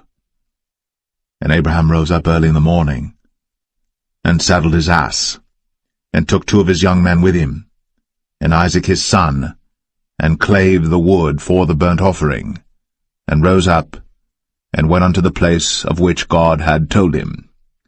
Then on the 3rd day Abraham lifted up his eyes, and saw the place afar off. And Abraham said unto his young men, Abide ye here with the ass, and I and the lad will go yonder, and worship, and come again to you. And Abraham took the wood of the burnt offering, and laid it upon Isaac his son. And he took the fire in his hand, and a knife, and they went both of them together. And Isaac spake unto Abraham his father, and said, My father? And he said, Here am I, my son. And he said, Behold, the fire and the wood. But where is the lamb for a burnt offering? And Abraham said, My son, God will provide himself a lamb for a burnt offering. So they went both of them together. And they came to the place which God had told him of. And Abraham built an altar there, and laid the wood in order, and bound Isaac his son, and laid him on the altar upon the wood. And Abraham stretched forth his hand, and took the knife to slay his son. And the angel of the Lord called unto him out of heaven, and said, Abraham, Abraham! And he said, Here am I. And he said, Lay not thine hand upon the lad, neither do thou anything unto him. For now I know that thou fearest God, seeing thou hast not withheld thy son, thine only son, from me. And Abraham lifted up his eyes, and looked, and behold, behind him a ram caught in a thicket by his horns. And Abraham went, and took the ram, and offered him up for a burnt offering in the stead of his son. And Abraham called the name of that place Jehovah-Jireh, as it is said to this day, In the mount of the Lord it shall be seen. And the angel of the Lord called unto Abraham out of heaven the 2nd time, and said, By myself have I sworn, saith the Lord, for because thou hast done this thing, and hast not withheld thy son, thine only son, that in blessing I will bless thee, and in multiplying I will multiply thy seed as the stars of the heaven, and as the sand which is upon the seashore, and thy seed shall possess the gate of his enemies. And in thy seed shall all the nations of the earth be blessed, because thou hast obeyed my voice. So Abraham returned unto his young men, and they rose up, and went together to Beersheba. And Abraham dwelt at Beersheba. And it came to pass after these things, that it was told Abraham, saying, Behold, Milcah, she hath also borne children unto thy brother Nahor, Huz his firstborn, and Buz his brother, and Kemuel the father of Aram, and Chesed, and Hazo, and Pildash, and Jidlaph, and Bethuel. And Bethuel begat Rebekah. These 8 Milcah did bear to Nahor, Abraham's brother. And his concubine, whose name was Rumah, she bare also Tebah, and Gaham, and Thahash, and Maacah.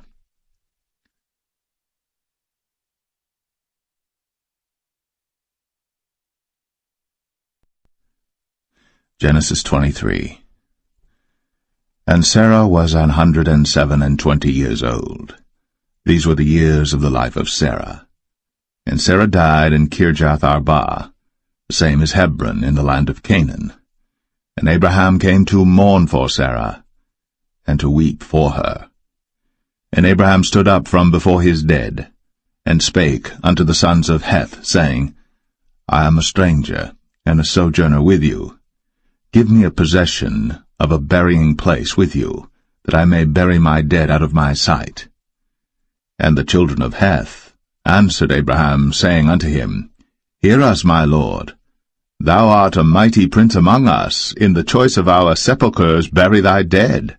None of us shall withhold from thee his sepulchre, but that thou mayest bury thy dead. And Abraham stood up, and bowed himself to the people of the land, even to the children of Heth. And he communed with them, saying, If it be your mind that I should bury my dead out of my sight, hear me, and entreat for me to Ephron the son of Zoar, that he may give me the cave of Machpelah, which he hath, which is in the end of his field. For as much money as it is worth, he shall give it me, for a possession of a burying place amongst you. And Ephron dwelt among the children of Heth. And Ephron the Hittite answered Abraham in the audience of the children of Heth, even of all that went in at the gate of his city, saying, Nay, my lord, hear me. The field give I thee, and the cave that is therein I give it thee. In the presence of the sons of my people give I it thee. Bury thy dead. And Abraham bowed down himself before the people of the land. And he spake unto Ephron in the audience of the people of the land, saying, But if thou wilt give it, I pray thee, hear me. I will give thee money for the field. Take it of me, and I will bury my dead there. And Ephron answered Abraham, saying unto him, My lord, hearken unto me. The land is worth 400 shekels of silver. What is that betwixt me and thee? Bury therefore thy dead. And Abraham hearkened unto Ephron, and Abraham weighed to Ephron the silver, which he had named in the audience of the sons of Heth, 400 shekels of silver, current money, with the merchant. And the field of Ephron which was in Machpelah, which was before Mamre, the field and the cave which was therein, and all the trees that were in the field, that were in all the borders round about, were made sure unto Abraham for a possession in the presence of the children of Heth, before all that went in at the gate of his city. And after this Abraham buried Sarah his wife, in the cave of the field of Machpelah before Mamre. The same is Hebron in the land of Canaan.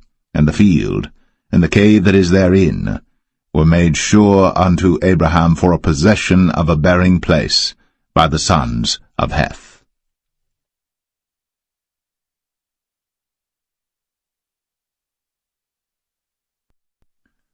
Genesis 24. And Abraham was old, and well stricken in age. And the Lord had blessed Abraham in all things. And Abraham said unto his eldest servant of his house, that ruled over all that he had, Put, I pray thee, thy hand unto my thigh, and I will make thee swear by the Lord, the God of heaven, and the God of the earth, that thou shalt not take a wife unto my son of the daughters of the Canaanites, among whom I dwell. But thou shalt go unto my country, and to my kindred, and take a wife unto my son Isaac. And the servant said unto him, Peradventure the woman will not be willing to follow me unto this land. Must I needs bring thy son again unto the land from whence thou camest? And Abraham said unto him, Beware thou that thou bring not my son thither again. The Lord God of heaven, which took me from my father's house, and from the land of my kindred, and which spake unto me, and that sware unto me, saying, Unto thy seed will I give this land, he shall send his angel before thee, and thou shalt take a wife unto my son from thence. And if the woman will not be willing to follow thee, then thou shalt be clear from this my oath. Only bring not my son thither again. And the servant put his hand under the thigh of Abraham his master, and sware to him concerning that matter. And the servant took 10 camels of the camels of his master, and departed, for all the goods of his master were in his hand. And he arose, and went to Mesopotamia, unto the city of Nahor.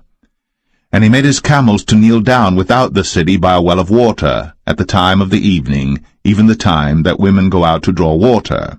And he said, O Lord God of my master Abraham, I pray thee, send me good speed this day, and show kindness unto my master Abraham. Behold, I stand here by the well of water, and the daughters of the men of the city come out to draw water. And let it come to pass, that the damsel to whom I shall say, Let down thy pitcher, I pray thee, that I may drink.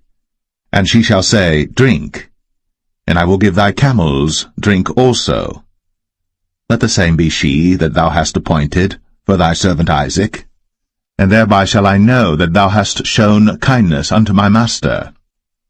And it came to pass, before he had done speaking, that, behold, Rebekah came out, who was born to Bethuel, son of Milcah, the wife of Nahor, Abraham's brother, with her pitcher upon her shoulder. And the damsel was very fair to look upon, a virgin, neither had any man known her. And she went down to the well, and filled her pitcher, and came up. And the servant ran to meet her, and said, Let me, I pray thee, drink a little water of thy pitcher. And she said, Drink, my lord. And she hasted, and let down her pitcher upon her hand, and gave him drink. And when she had done giving him drink, she said, I will draw water for thy camels also, until they have done drinking. And she hasted, and emptied her pitcher into the trough, and ran again unto the well to draw water, and drew for all his camels. And the man, wondering at her, held his peace, to wit whether the Lord had made his journey prosperous or not. And it came to pass, as the camels had done drinking, that the man took a golden earring of 1/2 shekel weight, and 2 bracelets for her hands of 10 shekels weight of gold, and said, Whose daughter art thou? Tell me, I pray thee. Is there room in thy father's house for us to lodge in? And she said unto him, I am the daughter of Bethuel, the son of Milcah, which she bare unto Nahor. She said moreover unto him, We have both straw and provender enough, and room to lodge in. And the man bowed down his head, and worshipped the Lord. And he said, Blessed be the Lord God of my master Abraham, who hath not left destitute my master of his mercy and his truth. I being in the way, the Lord led me to the house of my master's brethren. And the damsel ran, and told them of her mother's house these things. And Rebekah had a brother, and his name was Laban. And Laban ran out unto the man, unto the well. And it came to pass, when he saw the earring and bracelets upon his sister's hands, and when he heard the words of Rebekah his sister, saying, Thus spake the man unto me, that he came unto the man, and behold, he stood by the camels at the well. And he said, Come in, thou blessed of the Lord. Wherefore standest thou without? For I have prepared the house and room for the camels. And the man came into the house, and he ungirded his camels, and gave straw and provender for the camels, and water to wash his feet, and the men's feet that were with him. And there was set meat before him to eat, but he said, I will not eat, until I have told mine errand. And he said, Speak on. And he said, I am Abraham's servant, and the Lord hath blessed my master greatly, and he is become great, and he hath given him flocks, and herds, and silver, and gold, and menservants, and maidservants, and camels, and asses. And Sarah my master's wife bare a son to my master when she was old, and unto him hath he given all that he hath. And my master made me swear, saying, Thou shalt not take a wife to my son of the daughters of the Canaanites in whose land I dwell, but thou shalt go unto my father's house, and to my kindred, and take a wife unto my son. And I said unto my master, Peradventure the woman will not follow me. And he said unto me, The Lord before whom I walk will send his angel with thee, and prosper thy way, and thou shalt take a wife for my son of my kindred, and of my father's house. Then shalt thou be clear from this my oath, when thou comest to my kindred, and if they give not thee one, thou shalt be clear from my oath. And I came this day unto the well, and said, O Lord God of my master Abraham, if now thou do prosper my way which I go, behold, I stand by the well of water, and it shall come to pass that when the virgin cometh forth to draw water, and I say to her, Give me, I pray thee, a little water of thy pitcher to drink, and she say to me, Both drink thou, and I will also draw for thy camels, let the same be the woman whom the Lord hath appointed out for my master's son. And before I had done speaking in mine heart, behold, Rebekah came forth with her pitcher on her shoulder, and she went down unto the well, and drew water. And I said unto her, Let me drink, I pray thee. And she made haste, and let down her pitcher from her shoulder, and said, Drink, and I will give thy camels drink also. So I drank, and she made the camels drink also. And I asked her, and said, Whose daughter art thou? And she said, The daughter of Bethuel, Nahor's son, whom Milcah bare unto him. And I put the earring upon her face, and the bracelets upon her hands. And I bowed down my head, and worshipped the Lord, and blessed the Lord God of my master Abraham, which had led me in the right way to take my master's brother's daughter unto his son. And now, if ye will deal kindly and truly with my master, tell me, and if not, tell me, that I may turn to the right hand or to the left. Then Laban and Bethuel answered and said, The thing proceedeth from the Lord. We cannot speak unto thee bad or good.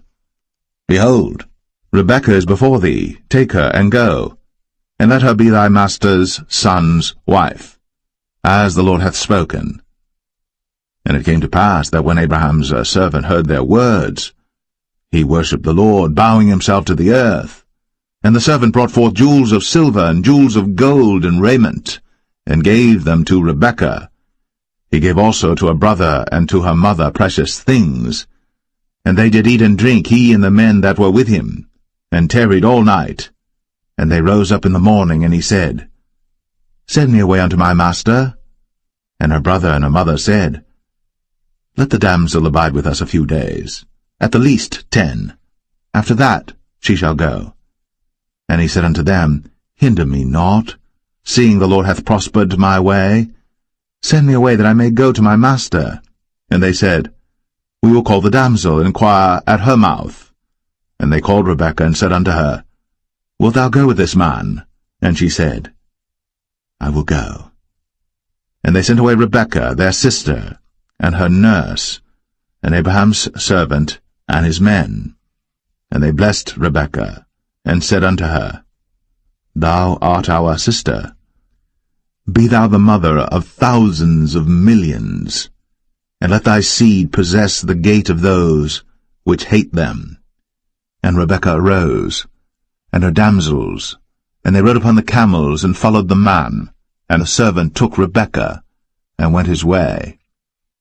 And Isaac came from the way of the well Lahai-Roi, for he dwelt in the south country. And Isaac went out to meditate in the field at the eventide. And he lifted up his eyes, and saw, and behold, the camels were coming.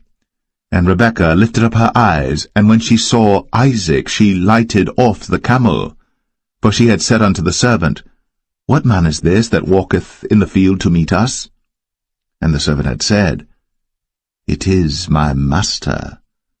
Therefore she took a veil, and covered herself. And the servant told Isaac all things that he had done.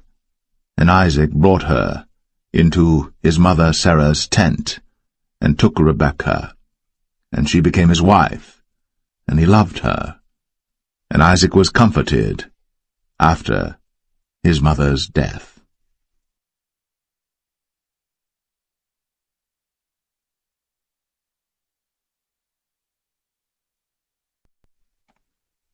Genesis 25. Then again Abraham took a wife, and her name was Keturah. And she bare him Zimran, and Jokshan, and Medan, and Midian, and Ishbak, and Shua. And Jokshan begat Sheba and Dedan, and the sons of Dedan were Ashrim, and Letashim, and Leumim. And the sons of Midian, Ephah, and Epher, and Hanok, and Abidah, and Eldaah. All these were the children of Keturah. And Abraham gave all that he had unto Isaac. But unto the sons of the concubines which Abraham had, Abraham gave gifts, and sent them away from Isaac his son while he yet lived eastward unto the east country. And these are the days of the years of Abraham's life which he lived, 160 years. Then Abraham gave up the ghost, and died in a good old age, an old man, and full of years, and was gathered to his people. And his sons Isaac and Ishmael buried him in the cave of Machpelah in the field of Ephron the son of Zoar the Hittite, which is before Mamre, the field which Abraham purchased of the sons of Heth. There was Abraham buried, and Sarah his wife. And it came to pass after the death of Abraham that God blessed his son Isaac, and Isaac dwelt by the well, Lahai Roi. Now these are the generations of Ishmael, Abraham's son, whom Hagar the Egyptian, Sarah's handmaid, bare unto Abraham. And these are the names of the sons of Ishmael, by their names according to their generations: the firstborn of Ishmael, Nebajoth, and Kedar, and Abiel, and Mibsam, and Mishma, and Dumah, and Massa, Hadar, and Tema, Jetur, Naphish, and Kedemah. These are the sons of Ishmael, and these are their names by their towns and by their castles, 12 princes according to their nations. And these are the years of the life of Ishmael, 137 years. And he gave up the ghost, and died, and was gathered unto his people. And they dwelt from Havilah unto Shur, that is before Egypt, as thou goest toward Assyria. And he died in the presence of all his brethren. And these are the generations of Isaac, Abraham's son. Abraham begat Isaac. And Isaac was 40 years old when he took Rebekah to wife, the daughter of Bethuel the Syrian of Padan Aram, the sister to Laban the Syrian. And Isaac entreated the Lord for his wife, because she was barren. And the Lord was entreated of him, and Rebekah his wife conceived. And the children struggled together within her. And she said, If it be so, why am I thus? And she went to inquire of the Lord.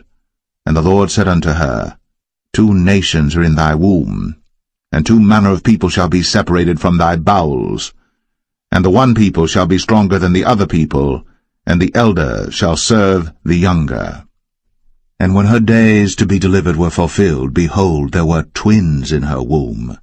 And the first came out red, all over, like an hairy garment. And they called his name Esau. And after that came his brother out, and his hand took hold on Esau's heel, and his name was called Jacob. And Isaac was 80 years old when she bare them. And the boys grew, and Esau was a cunning hunter, a man of the field, and Jacob was a plain man, dwelling in tents.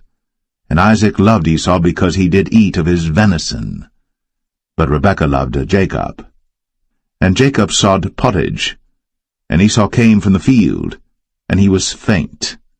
And Esau said to Jacob, Feed me, I pray thee, with that same red pottage, for I am faint. Therefore was his name called Edom.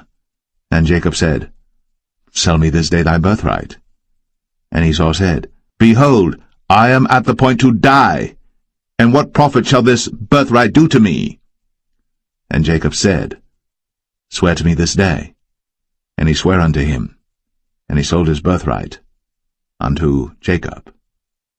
Then Jacob gave Esau bread and pottage of lentils, and he did eat and drink, and rose up, and went his way. Thus Esau despised his birthright.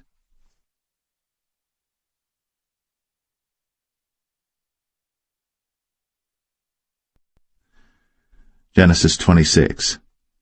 And there was a famine in the land beside the first famine that was in the days of Abraham. And Isaac went unto Abimelech king of the Philistines unto Gerar. And the Lord appeared unto him, and said, Go not down into Egypt. Dwell in the land which I shall tell thee of. Sojourn in this land, and I will be with thee, and will bless thee. For unto thee and unto thy seed I will give all these countries, and I will perform the oath which I swear unto Abraham thy father. And I will make thy seed to multiply as the stars of heaven, and will give unto thy seed all these countries, and in thy seed shall all the nations of the earth be blessed, because that Abraham obeyed my voice, and kept my charge, my commandments, my statutes, and my laws. And Isaac dwelt in Gerar. And the men of the place asked him of his wife, and he said, She is my sister. For he feared to say, She is my wife, lest, said he, the men of the place should kill me for Rebekah, because she was fair to look upon. And it came to pass, when he had been there a long time, that Abimelech king of the Philistines looked out at a window, and saw, and behold, Isaac was sporting with Rebekah his wife. And Abimelech called Isaac, and said, Behold, of a surety she is thy wife. And how saidst thou, She is my sister? And Isaac said unto him, Because I said, Lest I die for her. And Abimelech said, What is this thou hast done unto us?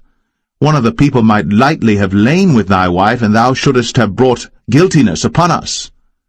And Abimelech charged all his people, saying, He that toucheth this man or his wife shall surely be put to death. Then Isaac sowed in that land, and received in the same year 100-fold, and the Lord blessed him. And the man waxed great, and went forward, and grew until he became very great. For he had possession of flocks, and possession of herds, and great store of servants, and the Philistines envied him. For all the wells which his father's servants had digged in the days of Abraham his father, the Philistines had stopped them, and filled them with earth. And Abimelech said unto Isaac, Go from us, for thou art much mightier than we. And Isaac departed thence, and pitched his tent in the valley of Gerar, and dwelt there. And Isaac digged again the wells of water which they had digged in the days of Abraham his father, for the Philistines had stopped them after the death of Abraham, and he called their names after the names by which his father had called them. And Isaac's servants digged in the valley, and found there a well of springing water. And the herdmen of Gerar did strive with Isaac's herdmen, saying, The water is ours. And he called the name of the well Esek, because they strove with him. And they digged another well, and strove for that also.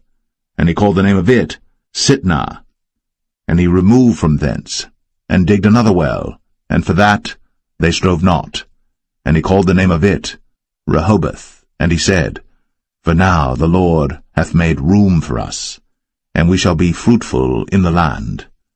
And he went up from thence to Beersheba. And the Lord appeared unto him the same night, and said, I am the God of Abraham thy father.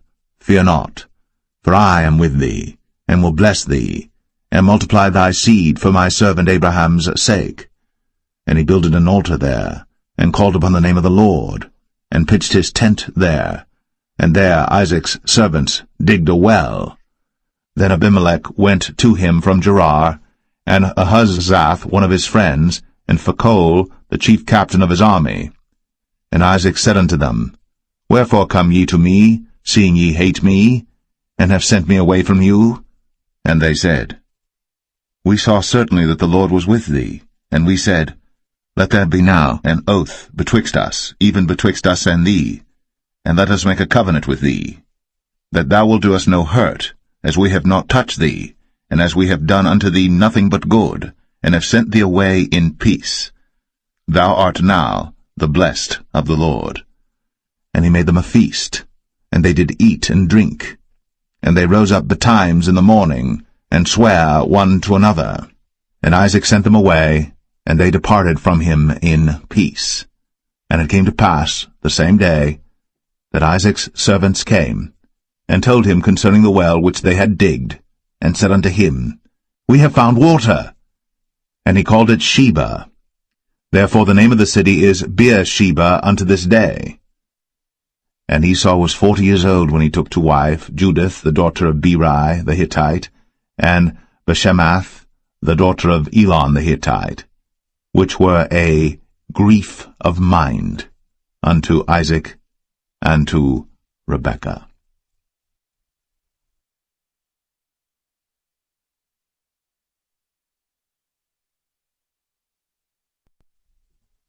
Genesis 27.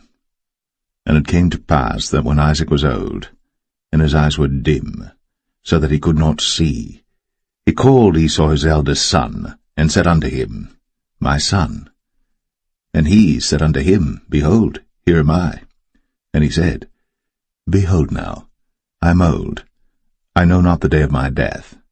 Now therefore, take, I pray thee, thy weapons, thy quiver and thy bow, and go out to the field, and take me some venison, and make me savory meat, such as I love, and bring it to me, that I may eat, that my soul may bless thee before I die. And Rebekah heard when Isaac spake to Esau his son, and Esau went to the field to hunt for venison, and to bring it. And Rebekah spake unto Jacob her son, saying, Behold, I heard thy father speak unto Esau thy brother, saying, Bring me venison, and make me savory meat, that I may eat, and bless thee before the Lord, before my death. Now therefore, my son, obey my voice according to that which I command thee. Go now to the flock, and fetch me from thence 2 good kids of the goats, and I will make them savory meat for thy father, such as he loveth.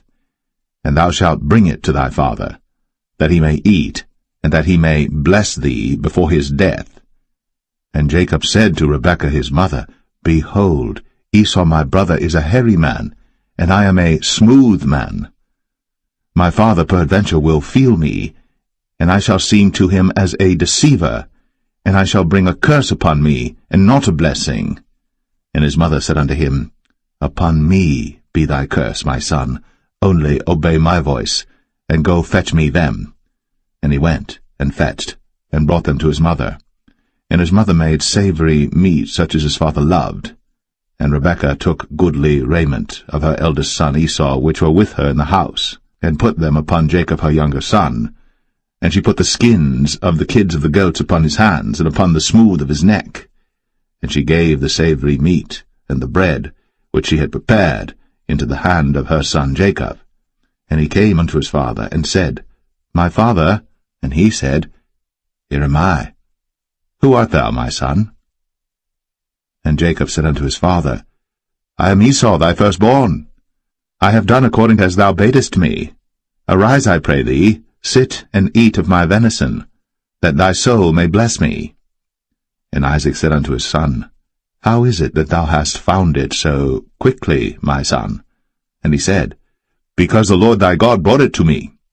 And Isaac said unto Jacob, Come near, I pray thee, that I may feel thee, my son, whether thou be my very son Esau, or not.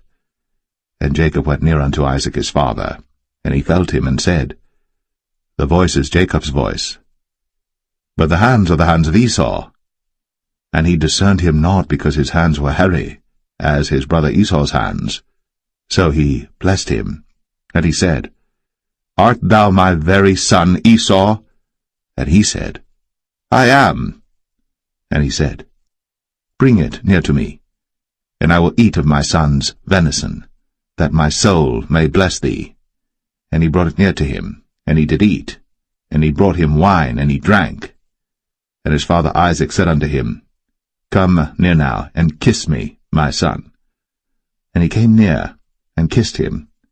And he smelled the smell of his raiment, and blessed him, and said, See, the smell of my son is as the smell of a field which the Lord hath blessed. Therefore God give thee of the dew of heaven, and the fatness of the earth, and plenty of corn and wine. Let people serve thee, and nations bow down to thee. Be Lord over thy brethren, and let thy mother's sons bow down to thee. Cursed be every one that curseth thee, and blessed be he that blesseth thee. And it came to pass, as soon as Isaac had made an end of blessing Jacob, and Jacob was yet scarce gone out from the presence of Isaac his father, that Esau his brother came in from his hunting. And he also had made savory meat, and brought it unto his father, and said unto his father, Let my father arise, and eat of his son's venison, that thy soul may bless me. And Isaac his father said unto him, Who art thou? And he said, I am thy son, thy firstborn, Esau. And Isaac trembled very exceedingly, and said, Who? Where is he that hath taken venison and brought it me? And I have eaten of all before thou camest, and have blessed him, yea, and he shall be blessed.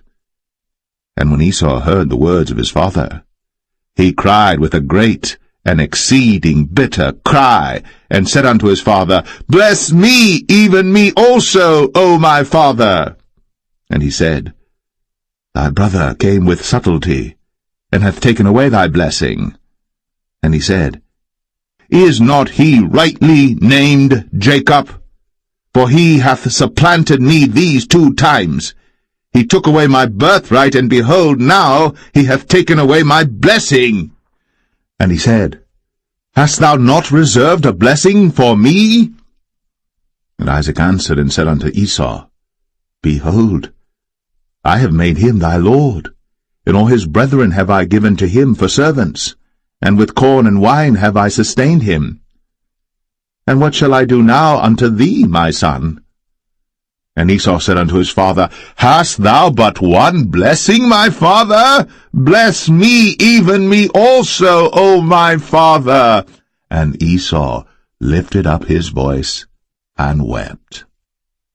And Isaac his father answered and said unto him, Behold, thy dwelling shall be the fatness of the earth, and of the dew of heaven from above. And by thy sword shalt thou live, and shalt serve thy brother.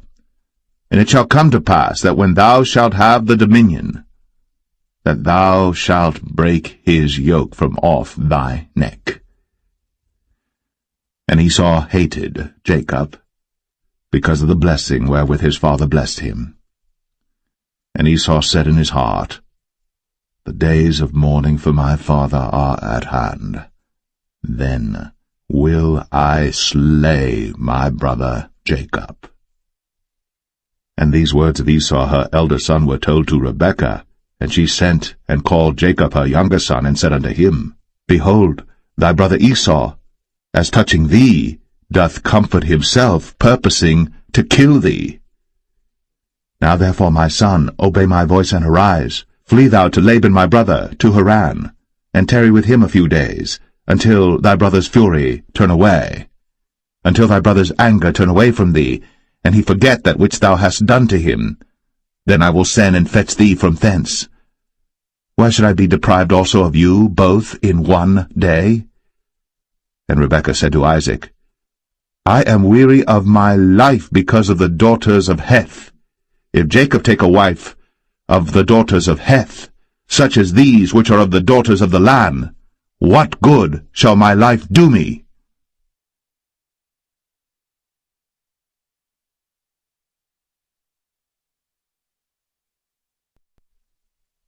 Genesis 28. And Isaac called Jacob, and blessed him, and charged him, and said unto him, Thou shalt not take a wife of the daughters of Canaan. Arise, go to Padan Aram, to the house of Bethuel thy mother's father, and take thee a wife from thence of the daughters of Laban thy mother's brother. And God Almighty bless thee, and make thee fruitful, and multiply thee, that thou mayest be a multitude of people, and give thee the blessing of Abraham to thee, and to thy seed with thee, that thou mayest inherit the land wherein thou art a stranger, which God gave unto Abraham. And Isaac sent away Jacob, and he went to Padan Aram unto Laban, son of Bethuel the Syrian, the brother of Rebekah, Jacob's and Esau's mother.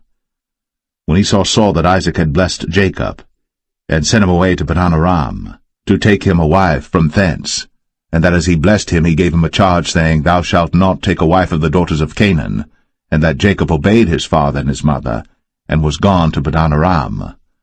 And Esau, seeing that the daughters of Canaan pleased not Isaac his father, then went Esau unto Ishmael, and took unto the wives which he had Mahalath, the daughter of Ishmael, Abraham's son, the sister of Nebajoth, to be his wife. And Jacob went out from Beersheba, and went toward Haran. And he lighted upon a certain place, and tarried there all night, because the sun was set. And he took of the stones of that place, and put them for his pillows, and lay down in that place to sleep. And he dreamed, and behold, a ladder set up on the earth, and the top of it reached to heaven, and behold, the angels of God ascending and descending on it. And behold, the Lord stood above it, and said, I am the Lord God of Abraham thy father, and the God of Isaac. The land whereon thou liest, to thee will I give it, and to thy seed. And thy seed shall be as the dust of the earth, and thou shalt spread abroad to the west, and to the east, and to the north, and to the south. And in thee and in thy seed shall all the families of the earth be blessed. And behold, I am with thee, and will keep thee in all places whither thou goest, and will bring thee again into this land. For I will not leave thee, until I have done that which I have spoken to thee of. And Jacob awaked out of his sleep, and he said, Surely the Lord is in this place, and I knew it not. And he was afraid, and said, How dreadful is this place! This is none other but the house of God, and this is the gate of heaven. And Jacob rose up early in the morning, and took the stone that he had put for his pillows, and set it up for a pillar, and poured oil upon the top of it. And he called the name of that place Bethel, but the name of that city was called Luz at the first. And Jacob vowed a vow, saying, If God will be with me, and will keep me in this way that I go, and will give me bread to eat, and raiment to put on, so that I come again to my father's house in peace, then shall the Lord be my God, and this stone which I have set up for a pillar shall be God's house. And of all that thou shalt give me, I will surely give the 10th unto thee.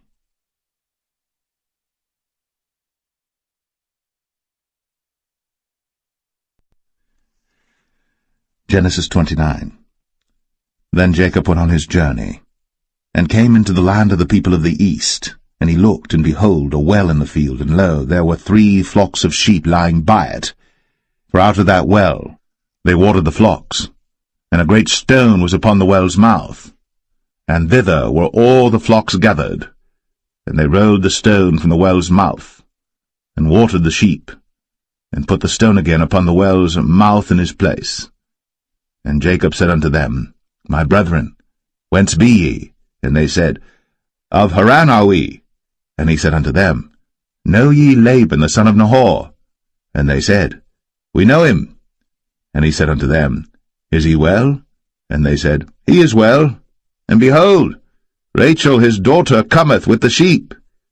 And he said, Lo, it is yet high day, neither is it time that the cattle should be gathered together. Water ye the sheep, and go and feed them.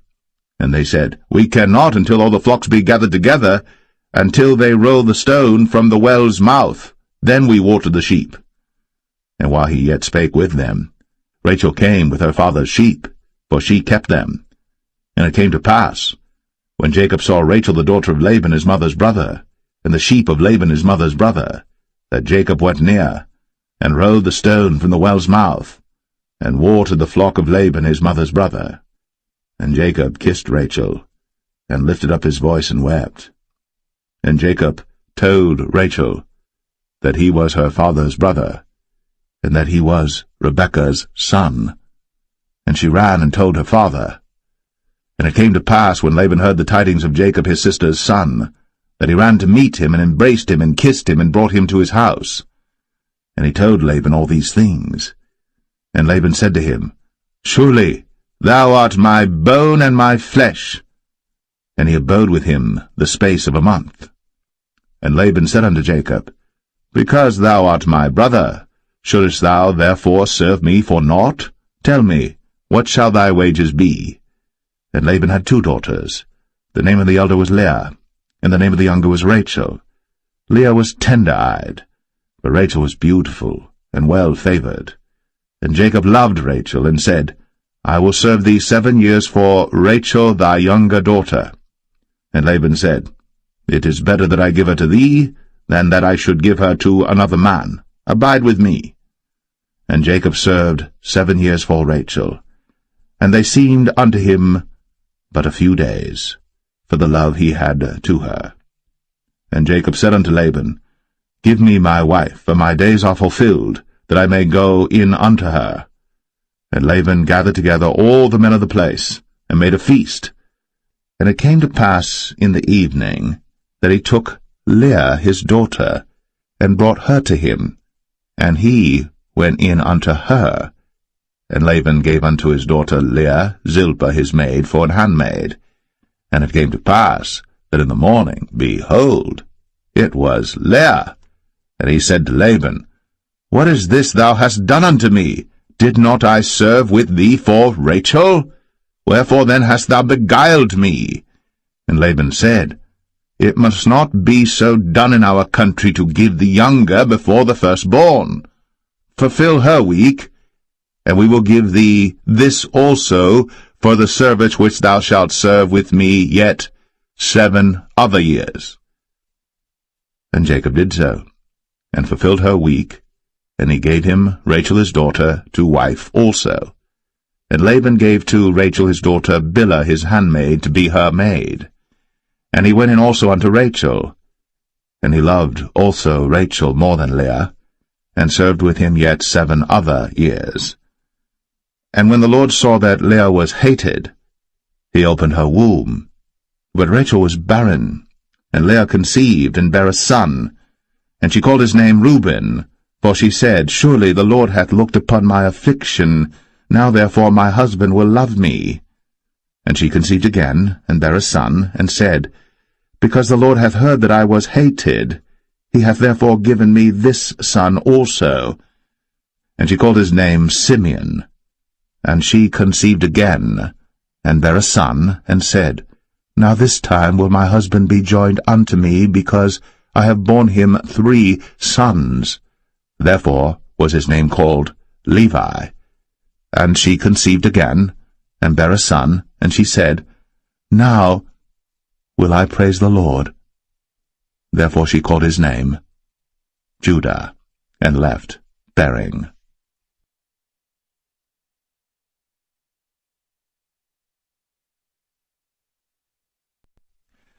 Genesis 30.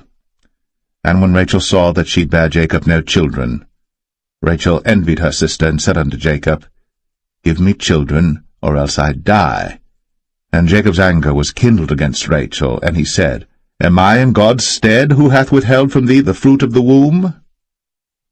And she said, Behold my maid Bilhah, go in unto her, and she shall bear upon my knees, that I may also have children by her. And she gave him Bilhah her handmaid to wife, and Jacob went in unto her. And Bilhah conceived, and bare Jacob a son. And Rachel said, God hath judged me, and hath also heard my voice, and hath given me a son. Therefore called she his name Dan. And Bilhah Rachel's maid conceived again, and bare Jacob a second son. And Rachel said, With great wrestlings have I wrestled with my sister, and I have prevailed. And she called his name Naphtali. When Leah saw that she had left bearing, she took Zilpah her maid, and gave her Jacob to wife. And Zilpah Leah's maid bare Jacob a son. And Leah said, A troop cometh. And she called his name Gad. And Zilpah Leah's maid bare Jacob a second son. And Leah said, Happy am I, for the daughters will call me blessed. And she called his name Asher. And Reuben went in the days of wheat harvest, and found mandrakes in the field, and brought them unto his mother Leah. Then Rachel said to Leah, Give me, I pray thee, of thy son's mandrakes. And she said unto her, Is it a small matter that thou hast taken my husband? And wouldst thou take away my son's mandrakes also? And Rachel said, Therefore he shall lie with thee tonight, for thy son's mandrakes. And Jacob came out of the field in the evening, and Leah went out to meet him, and said, Thou must come in unto me, for surely I have hired thee with my son's mandrakes. And he lay with her that night. And God hearkened unto Leah, and she conceived, and bare Jacob the 5th son. And Leah said, God hath given me my hire, because I have given my maiden to my husband. And she called his name Issachar. And Leah conceived again, and bare Jacob the 6th son. And Leah said, God hath endued me with a good dowry. Now will my husband dwell with me, because I have borne him 6 sons. And she called his name Zebulun. And afterwards she bare a daughter, and called her name Dinah.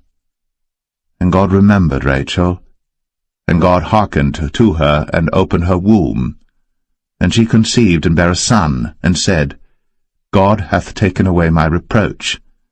And she called his name Joseph, and said, The Lord shall add to me another son. And it came to pass, when Rachel had borne Joseph, that Jacob said unto Laban, Send me away, that I may go unto mine own place, and to my country. Give me my wives and my children, for whom I have served thee, and let me go, for thou knowest my service which I have done thee. And Laban said unto him, I pray thee, if I have found favour in thine eyes, tarry, for I have learned by experience that the Lord hath blessed me for thy sake. And he said, Appoint me thy wages, and I will give it. And he said unto him, Thou knowest how I have served thee, and how thy cattle was with me. For it was little which thou hadst before I came, and it is now increased unto a multitude. And the Lord hath blessed thee since my coming. And now, when shall I provide for mine own house also? And he said, What shall I give thee? And Jacob said, Thou shalt not give me anything. If thou wilt do this thing for me, I will again feed and keep thy flock. I will pass through all thy flock today, removing from thence all the speckled and spotted cattle, and all the brown cattle among the sheep, and the spotted and speckled among the goats, and of such shall be my hire. So shall my righteousness answer for me in time to come, when it shall come for my hire before thy face, every one that is not speckled and spotted among the goats, and brown among the sheep, that shall be counted stolen with me. And Laban said, Behold, I would it might be according to thy word. And he removed that day the he-goats that were ring-straked and spotted, and all the she-goats that were speckled and spotted, and every one that had some white in it, and all the brown among the sheep, and gave them into the hand of his sons. And he set 3 days' journey betwixt himself and Jacob fed the rest of Laban's flocks. And Jacob took him rods of green poplar, and of the hazel and chestnut tree, and pilled white strakes in them, and made the white appear which was in the rods. And he set the rods which he had pilled before the flocks in the gutters, in the watering troughs, when the flocks came to drink, that they should conceive when they came to drink. And the flocks conceived before the rods, and brought forth cattle, ring-straked, speckled, and spotted. And Jacob did separate the lambs, and set the faces of the flocks toward the ring-straked, and all the brown in the flock of Laban. And he put his own flocks by themselves, and put them not unto Laban's cattle. And it came to pass, whensoever the stronger cattle did conceive, that Jacob laid the rods before the eyes of the cattle in the gutters, that they might conceive among the rods. But when the cattle were feeble, he put them not in. So the feebler were Laban's, and the stronger Jacob's. And the man increased exceedingly, and had much cattle, and maidservants, and menservants, and camels, and asses.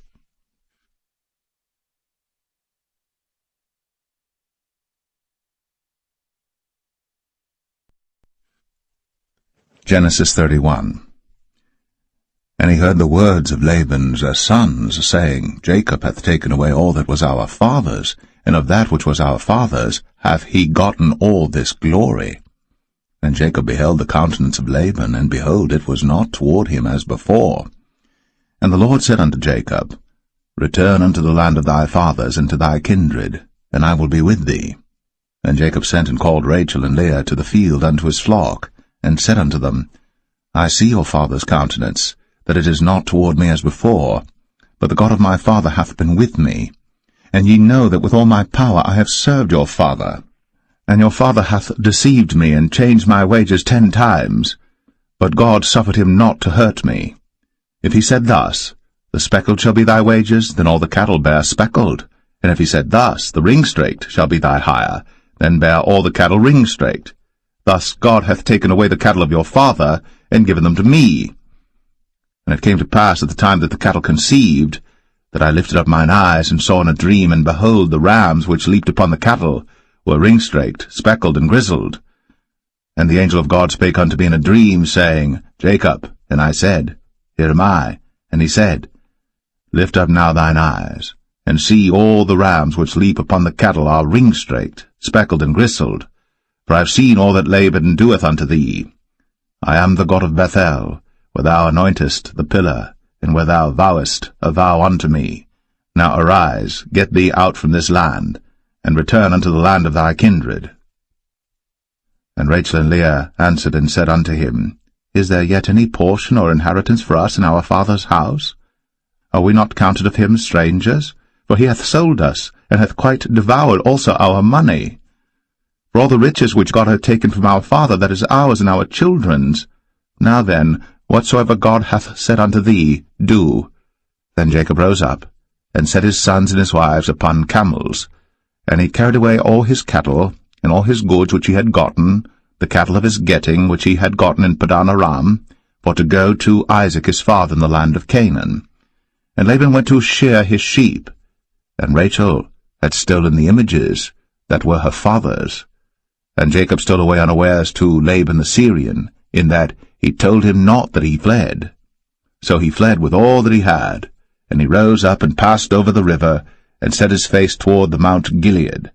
And it was told Laban on the 3rd day that Jacob was fled. And he took his brethren with him, and pursued after him 7 days' journey. And they overtook him in the Mount Gilead. And God came to Laban the Syrian in a dream by night, and said unto him, Take heed that thou speak not to Jacob either good or bad. Then Laban overtook Jacob. Now Jacob had pitched his tent in the mount, and Laban with his brethren pitched in the mount of Gilead. And Laban said to Jacob, What hast thou done, that thou hast stolen away unawares to me, and carried away my daughters as captives taken with the sword? Wherefore didst thou flee away secretly, and steal away from me, and didst not tell me, that I might have sent thee away with mirth, and with songs, with tabret, and with harp? And hast not suffered me to kiss my sons and my daughters? Thou hast now done foolishly in so doing. It is in the power of my hand to do you hurt. But the God of your father spake unto me yesternight, saying, Take thou heed that thou speak not to Jacob either good or bad. And now, though thou wouldst needs be gone, because thou sore longest after thy father's house, yet wherefore hast thou stolen my gods? And Jacob answered and said to Laban, Because I was afraid, for I said, Peradventure thou wouldst take by force thy daughters from me. With whomsoever thou findest thy gods, let him not live. Before our brethren discern thou what is thine with me, and take it to thee. For Jacob knew not that Rachel had stolen them. And Laban went into Jacob's tent, and into Leah's tent, and into the 2 maidservants' tents, but he found them not. Then went he out of Leah's tent, and entered into Rachel's tent. Now Rachel had taken the images, and put them in the camel's furniture, and sat upon them. And Laban searched all the tent, but found them not. And she said to her father, Let it not displease my lord that I cannot rise up before thee, for the custom of women is upon me. And he searched, but found not the images. And Jacob was wroth, and chode with Laban. And Jacob answered and said to Laban, What is my trespass? What is my sin that thou hast so hotly pursued after me? Whereas thou hast searched all my stuff, what hast thou found of all thy household stuff? Set it here before my brethren and thy brethren, that they may judge betwixt us both. This 20 years have I been with thee. Thy ewes and thy she-goats have not cast their young, and the rams of thy flock have I not eaten. That which was torn of beasts I brought not unto thee. I bear the loss of it. Of my hand didst thou require it, whether stolen by day or stolen by night. Thus I was. In the day the drought consumed me, and the frost by night, and my sleep departed from mine eyes. Thus have I been 20 years in thy house. I served thee 14 years for thy 2 daughters, and 6 years for thy cattle, and thou hast changed my wages 10 times. Except the God of my father, the God of Abraham, and the fear of Isaac had been with me, surely thou hadst sent me away now empty. God hath seen my affliction, and the labor of my hands, and rebuked thee yesternight. And Laban answered and said unto Jacob, These daughters are my daughters, and these children are my children, and these cattle are my cattle, and all that thou seest is mine. And what can I do this day unto these my daughters, or unto their children which they have borne? Now therefore come thou, let us make a covenant, I and thou, and let it be for a witness between me and thee. And Jacob took a stone, and set it up for a pillar. And Jacob said unto his brethren, Gather stones. And they took stones, and made an heap, and they did eat thereupon the heap. And Laban called it Jegar-sahadathah, but Jacob called it Gilead. And Laban said, This heap is a witness between me and thee this day. Therefore was the name of it called Gilead. And Mizpah, for he said, The Lord watch between me and thee, when we are absent one from another. If thou shalt afflict my daughters, or if thou shalt take other wives beside my daughters, no man is with us. See, God is witness betwixt me and thee. And Laban said to Jacob, Behold this heap, and behold this pillar, which I have cast betwixt me and thee. This heap be witness, and this pillar be witness, that I will not pass over this heap to thee, and that thou shalt not pass over this heap and this pillar unto me for harm. The God of Abraham and the God of Nahor, the God of their father, judge betwixt us. And Jacob sware by the fear of his father Isaac. Then Jacob offered sacrifice upon the mount, and called his brethren to eat bread. And they did eat bread, and tarried all night in the mount. And early in the morning Laban rose up, and kissed his sons and his daughters, and blessed them. And Laban departed, and returned unto his place.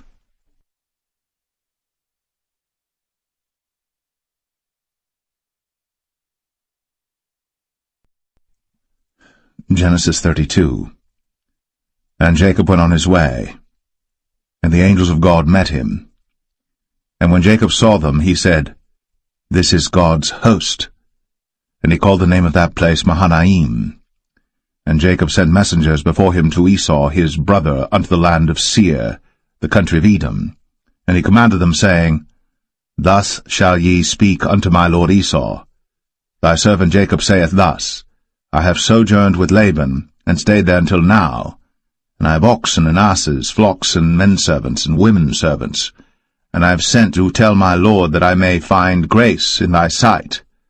And the messengers returned to Jacob, saying, We came to thy brother Esau, and also he cometh to meet thee, and 400 men with him.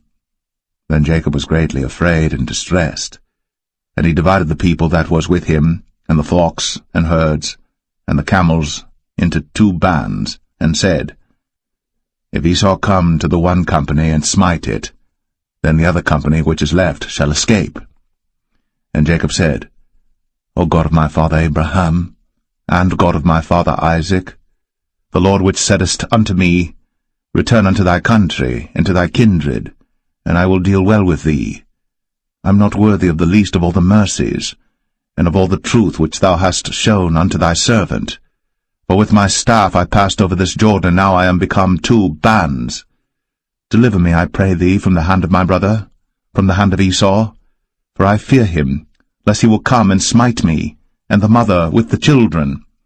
And thou saidst, I will surely do thee good, and make thy seed as the sand of the sea, which cannot be numbered for multitude. And he lodged there that same night, and took of that which came to his hand a present for Esau his brother, 200 she-goats, and 20 he-goats, 200 ewes, and 20 rams, 30 milch camels with their coats, 40 kine, and 10 bulls, 20 she-asses, and 10 foals. And he delivered them into the hand of his servants, every drove by themselves, and said unto his servants, Pass over before me, and put a space betwixt drove and drove. And he commanded the foremost, saying, When Esau my brother meeteth thee, and asketh thee, saying, Whose art thou? And whither goest thou? And whose are these before thee? Then thou shalt say, They be thy servant Jacob's. It is a present sent unto my lord Esau, and behold, also he is behind us. And so commanded he the second and the third, and all that followed the drove, saying, On this manner shall ye speak unto Esau, when ye find him. And say ye moreover, Behold, thy servant Jacob is behind us. For he said, I will appease him with the present that goeth before me, and afterward I will see his face. Peradventure he will accept of me. So went the present over before him, and himself lodged that night in the company.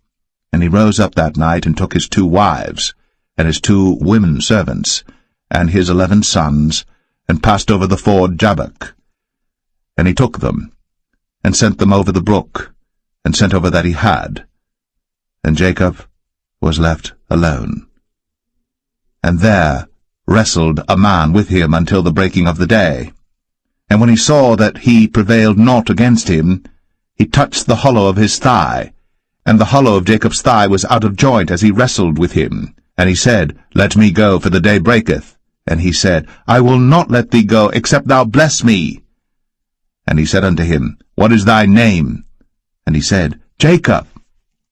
And he said, Thy name shall be called no more Jacob, but Israel. For as a prince hast thou power with God and with men, and hast prevailed. And Jacob asked him, and said, Tell me, I pray thee, thy name. And he said, Wherefore is it that thou dost ask after my name? And he blessed him there. And Jacob called the name of the place Peniel, for I have seen God face to face, and my life is preserved.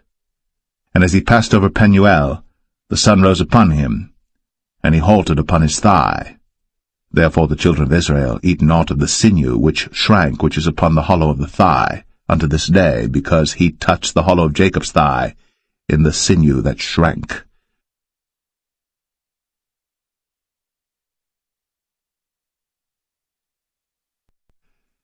Genesis 33. And Jacob lifted up his eyes, and looked, and behold, Esau came, and with him 400 men. And he divided the children unto Leah, and unto Rachel, and unto the 2 handmaids. And he put the handmaids and their children foremost, and Leah and her children after, and Rachel and Joseph hindermost.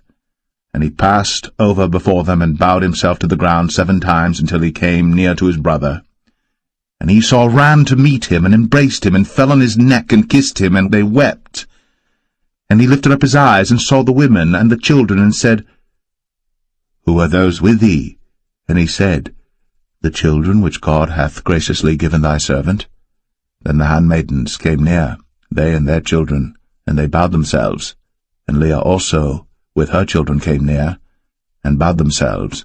And after came Joseph near, and Rachel, and they bowed themselves. And he said, What meanest thou by all this drove which I met? And he said, These are to find grace in the sight of my Lord.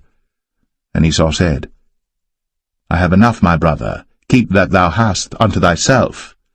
And Jacob said, Nay, I pray thee, if now I have found grace in thy sight, then receive my present at my hand, for therefore I have seen thy face as though I had seen the face of God, and thou wast pleased with me. Take, I pray thee, my blessing that is brought to thee, because God hath dealt graciously with me, and because I have enough. And he urged him, and he took it. And he said, Let us take our journey, and let us go, and I will go before thee. And he said unto him, My Lord knoweth that the children are tender, and the flocks and herds with young are with me. And if men should overdrive them one day, all the flock will die. Let my lord, I pray thee, pass over before his servant, and I will lead on softly according as the cattle that goeth before me, and the children be able to endure, until I come unto my lord unto Seir. And Esau said, Let me now leave with thee some of the folk that are with me. And he said, What needeth it? Let me find grace in the sight of my lord. So Esau returned that day on his way unto Seir. And Jacob journeyed to Succoth, and built him an house, and made booths for his cattle. Therefore the name of the place is called Succoth. And Jacob came to Shalem, a city of Shechem, which is in the land of Canaan, when he came from Padan Aram, and pitched his tent before the city. And he bought a parcel of a field, where he had spread his tent, at the hand of the children of Hamor, Shechem's father, for 100 pieces of money. And he erected there an altar, and called it El Elohe Israel.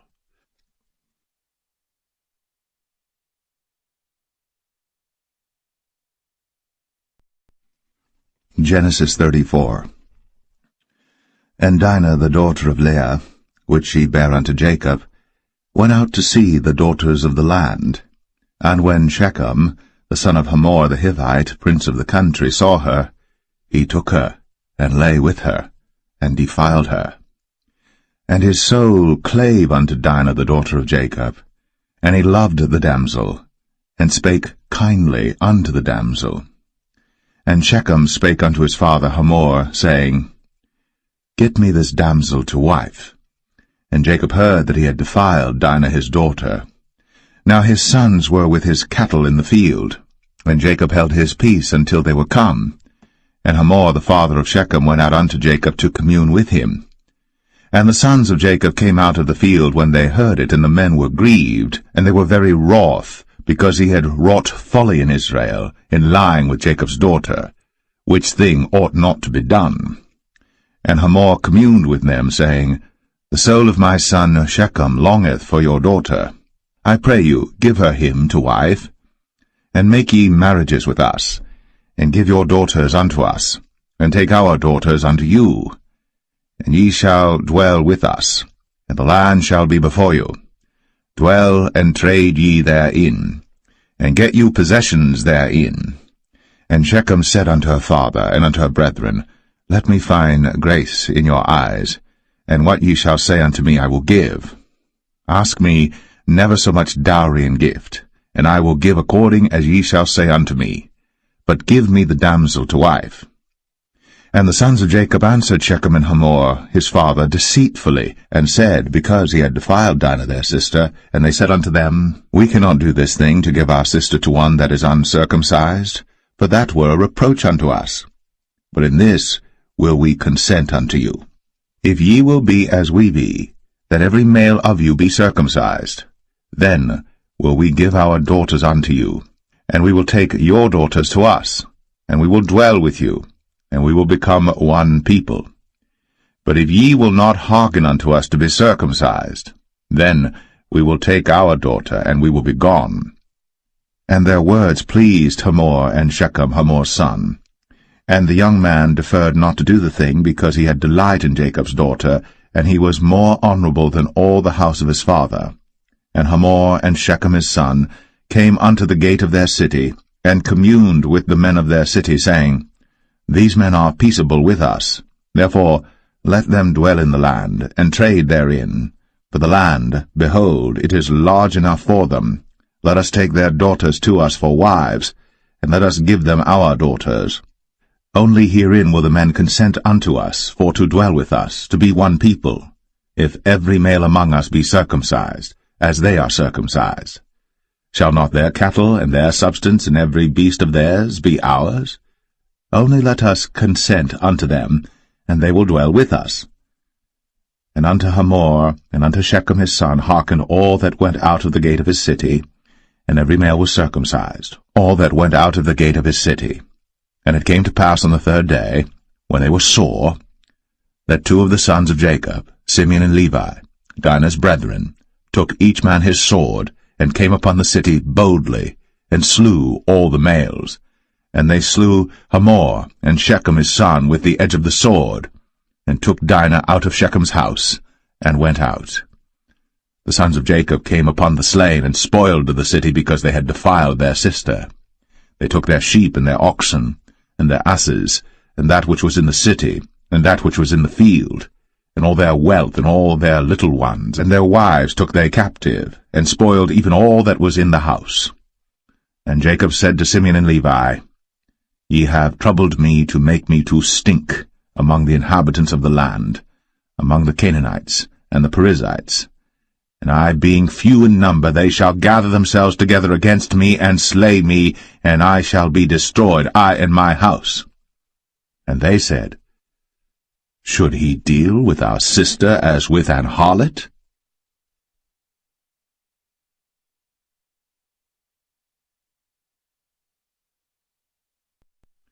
Genesis 35. And God said unto Jacob, Arise, go up to Bethel, and dwell there, and make there an altar unto God, that appeared unto thee when thou fleddest from the face of Esau thy brother. Then Jacob said unto his household, and to all that were with him, Put away the strange gods that are among you, and be clean, and change your garments, and let us arise, and go up to Bethel, and I will make there an altar unto God, who answered me in the day of my distress, and was with me in the way which I went. And they gave unto Jacob all the strange gods which were in their hand, and all their earrings which were in their ears. And Jacob hid them under the oak which was by Shechem. And they journeyed, and the terror of God was upon the cities that were round about them, and they did not pursue after the sons of Jacob. So Jacob came to Luz, which is in the land of Canaan, that is Bethel, he and all the people that were with him. And he built there an altar, and called the place El Bethel, because there God appeared unto him, when he fled from the face of his brother. But Deborah, Rebekah's nurse, died, and she was buried beneath Bethel, under an oak. And the name of it was called Elon Bar-Koth. And God appeared unto Jacob again when he came out of Padan Aram, and blessed him. And God said unto him, Thy name is Jacob. Thy name shall not be called any more Jacob, but Israel shall be thy name. And he called his name Israel. And God said unto him, I am God Almighty. Be fruitful and multiply. A nation and a company of nations shall be of thee, and kings shall come out of thy loins. And the land which I gave Abraham and Isaac, to thee I will give it, and to thy seed after thee will I give the land. And God went up from him in the place where he talked with him. And Jacob set up a pillar in the place where he talked with him, even a pillar of stone. And he poured a drink offering thereon, and he poured oil thereon. And Jacob called the name of the place where God spake with him, Bethel. And they journeyed from Bethel. And there was but a little way to come to Ephrath. And Rachel travailed, and she had hard labor. And it came to pass, when she was in hard labor, that the midwife said unto her, Fear not, thou shalt have this son also. And it came to pass, as her soul was in departing, for she died, that she called his name Ben-Oni, but his father called him Benjamin. And Rachel died, and was buried, in the way to Ephrath, which is Bethlehem. And Jacob set a pillar upon her grave, that is, the pillar of Rachel's grave, unto this day. And Israel journeyed, and spread his tent beyond the tower of Adar. And it came to pass, when Israel dwelt in that land, that Reuben went and lay with Bilhah his father's concubine, and Israel heard it. Now the sons of Jacob were 12, the sons of Leah, Reuben, Jacob's firstborn, and Simeon, and Levi, and Judah, and Issachar, and Zebulun. The sons of Rachel, Joseph and Benjamin. And the sons of Bilhah, Rachel's handmaid, Dan and Naphtali. And the sons of Zilpah, Leah's handmaid, Gad and Asher.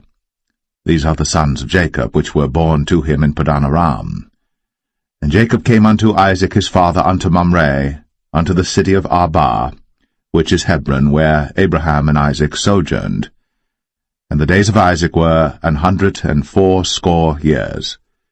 And Isaac gave up the ghost, and died, and was gathered unto his people, being old and full of days.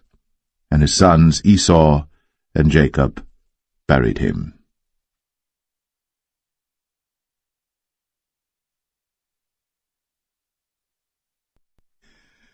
Genesis 36. Now these are the generations of Esau, who is Edom. Esau took his wives of the daughters of Canaan, Adah the daughter of Elon the Hittite, and Aholibamah the daughter of Anah the daughter of Zibeon the Hivite, and Bashemath, Ishmael's daughter, sister of Nebajoth. And Adah bare to Esau Eliphaz, and Bashemath bare Ruel. And Aholibamah bare Jeush, and Jalam, and Korah. These are the sons of Esau, which were born unto him in the land of Canaan. And Esau took his wives, and his sons, and his daughters, and all the persons of his house, and his cattle, and all his beasts, and all his substance, which he had got in the land of Canaan, and went into the country from the face of his brother Jacob. For their riches were more than that they might dwell together, and the land wherein they were strangers could not bear them because of their cattle. Thus dwelt Esau in Mount Seir. Esau is Edom. And these are the generations of Esau, the father of the Edomites, in Mount Seir. These are the names of Esau's sons: Eliphaz, the son of Adah, the wife of Esau; Ruel, the son of Bashemath, the wife of Esau. And the sons of Eliphaz were Teman, Omar, Zepho, and Gatam, and Kenaz. And Timnah was concubine to Eliphaz, Esau's son, and she bare to Eliphaz Amalek. These were the sons of Adah, Esau's wife. And these are the sons of Reuel, Nahath, and Zerah, Shammah, and Mizah. These were the sons of Bashemath, Esau's wife. And these were the sons of Aholibamah, the daughter of Anah, the daughter of Zibeon, Esau's wife. And she bare to Esau Jeush, and Jalam, and Korah. These were dukes of the sons of Esau. The sons of Eliphaz, the firstborn son of Esau: Duke Teman, Duke Omar, Duke Zepho, Duke Kenaz, Duke Korah, Duke Gatam, and Duke Amalek. These are the dukes that came of Eliphaz in the land of Edom. These were the sons of Adah.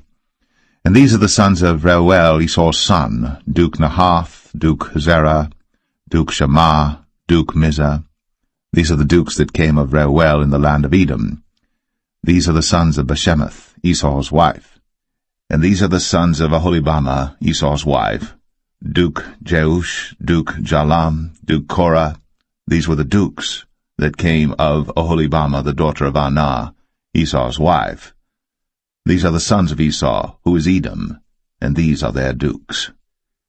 These are the sons of Seir the Horite, who inhabited the land: Lotan, and Shobal, and Zibeon, and Anah, and Dishon, and Ezer, and Dishan. These are the dukes of the Horites, the children of Seir in the land of Edom. And the children of Lotan were Horai and Hemam, and Lotan's sister was Timnah. And the children of Shobal were these: Alvan, and Manahath, and Ebal, Shepho, and Onam.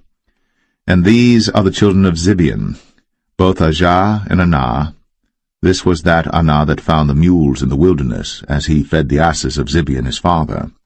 And the children of Anah were these: Dishon, and Aholibamah, the daughter of Anah. And these are the children of Dishon: Hemdan, and Eshban, and Ithran, and Cheran.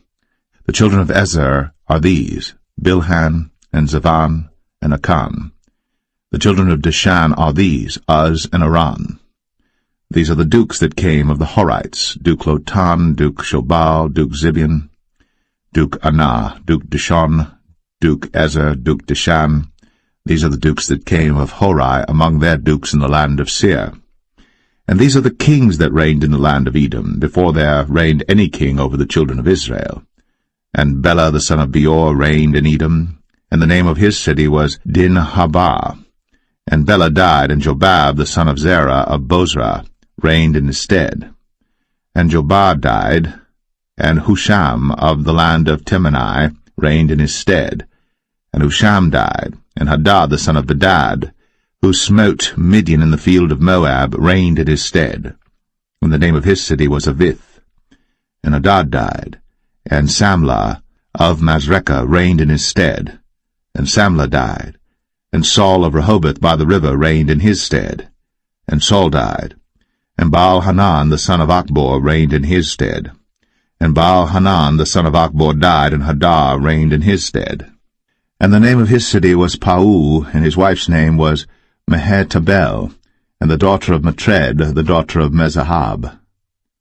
And these are the names of the dukes that came of Esau, according to their families after their places by their names: Duke Timnah, Duke Alvah, Duke Jetheth, Duke Aholibama, Duke Elah, Duke Pinon, Duke Kenaz, Duke Taman, Duke Mibsar, Duke Magdiel, Duke Iram. These be the dukes of Edom, according to their habitations in the land of their possession. He is Esau, the father of the Edomites.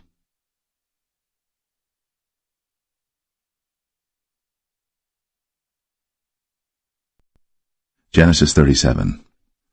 And Jacob dwelt in the land wherein his father was a stranger, in the land of Canaan. These are the generations of Jacob.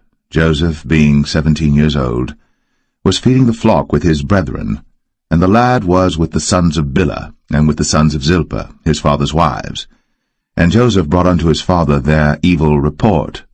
Now Israel loved Joseph more than all his children, because he was the son of his old age, and he made him a coat of many colors. And when his brethren saw that their father loved him more than all his brethren, they hated him, and could not speak peaceably unto him. And Joseph dreamed a dream, and he told it his brethren, and they hated him yet the more. And he said unto them, Hear, I pray you, this dream which I have dreamed. For behold, we were binding sheaves in the field, and lo, my sheaf arose, and also stood upright, and behold, your sheaves stood round about, and made obeisance to my sheaf. And his brethren said to him, Shalt thou indeed reign over us? Or shalt thou indeed have dominion over us? And they hated him yet the more for his dreams, and for his words. And he dreamed yet another dream, and told it his brethren, and said, Behold, I have dreamed a dream more, and behold, the sun, and the moon, and the 11 stars made obeisance to me. And he told it to his father, and to his brethren, and his father rebuked him, and said unto him, What is this dream that thou hast dreamed? Shall I and thy mother, and thy brethren indeed come to bow down ourselves to thee to the earth? And his brethren envied him. But his father observed the saying. And his brethren went to feed their father's flock in Shechem. And Israel said unto Joseph, Do not thy brethren feed the flock in Shechem? Come, and I will send thee unto them. And he said to him, Here am I. And he said to him, Go, I pray thee, see whether it be well with thy brethren, and well with the flocks, and bring me word again. So he sent him out of the vale of Hebron, and he came to Shechem. And a certain man found him, and behold, he was wandering in the field. And the man asked him, saying, What seekest thou? And he said, I seek my brethren. Tell me, I pray thee, where they feed their flocks. And the man said, They are departed hence, for I heard them say, Let us go to Dothan. And Joseph went after his brethren, and found them in Dothan. And when they saw him afar off, even before he came near unto them, they conspired against him to slay him.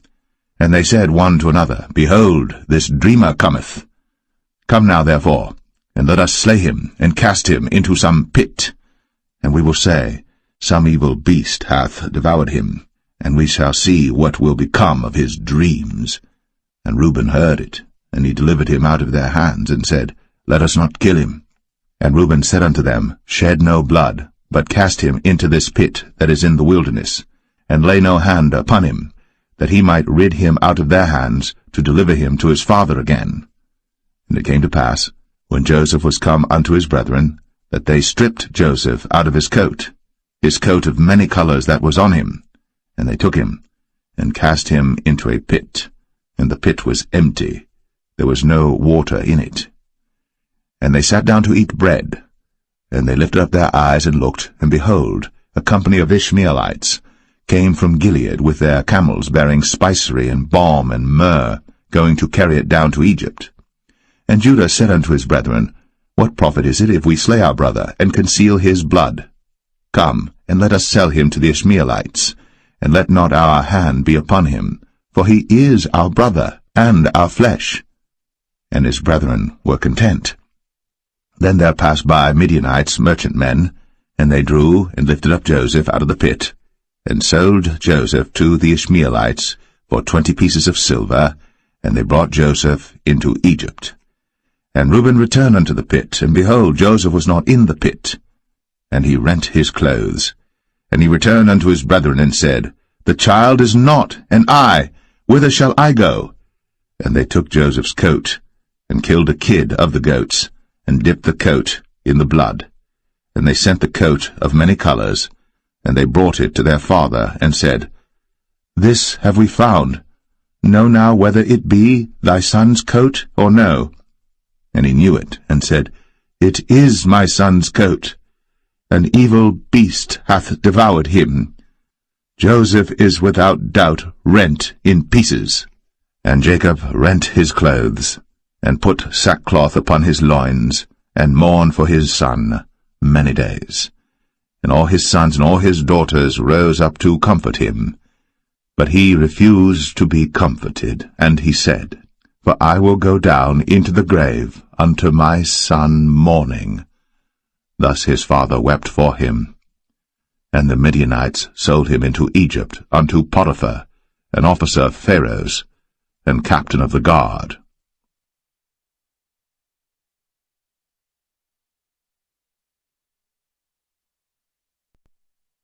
Genesis 38. And it came to pass at that time that Judah went down from his brethren, and turned in to a certain Adulamite, whose name was Hira. And Judah saw there a daughter of a certain Canaanite, whose name was Shua. And he took her, and went in unto her. And she conceived, and bare a son. And he called his name Er. And she conceived again, and bare a son. And she called his name Onan. And she yet again conceived, and bare a son, and called his name Shelah. And he was at Chezib, when she bare him. And Judah took a wife for Er his firstborn, whose name was Tamar. And Er, Judah's firstborn, was wicked in the sight of the Lord, and the Lord slew him. And Judah said unto Onan, Go in unto thy brother's wife, and marry her, and raise up seed to thy brother. And Onan knew that the seed should not be his. And it came to pass, when he went in unto his brother's wife, that he spilled it on the ground, lest that he should give seed to his brother. And the thing which he did displeased the Lord, wherefore he slew him also. Then said Judah to Tamar his daughter-in-law, Remain a widow at thy father's house, till Shelah my son be grown. For he said, Lest peradventure he die also, as his brethren did. And Tamar went and dwelt in her father's house. And in process of time, the daughter of Shua, Judah's wife, died. And Judah was comforted, and went up unto his sheep-shearers to Timnath, he and his friend Hira, the Adulamite. And it was told Tamar, saying, Behold, thy father-in-law goeth up to Timnath to shear his sheep. And she put her widow's garments off from her, and covered her with a veil, and wrapped herself, and sat in an open place, which is by the way to Timnath. For she saw that Shelah was grown, and she was not given unto him to wife. When Judah saw her, he thought her to be an harlot, because she had covered her face. And he turned unto her by the way, and said, Go to, I pray thee, let me come in unto thee. For he knew not that she was his daughter-in-law. And she said, What wilt thou give me, that thou mayest come in unto me? And he said, I will send thee a kid from the flock. And she said, Wilt thou give me a pledge, till thou send it? And he said, What pledge shall I give thee? And she said, Thy signet, and thy bracelets, and thy staff that is in thine hand. And he gave it her, and came in unto her. And she conceived by him.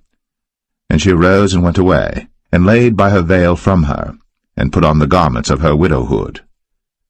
And Judah sent the kid by the hand of his friend the Adulamite, to receive his pledge from the woman's hand, but he found her not.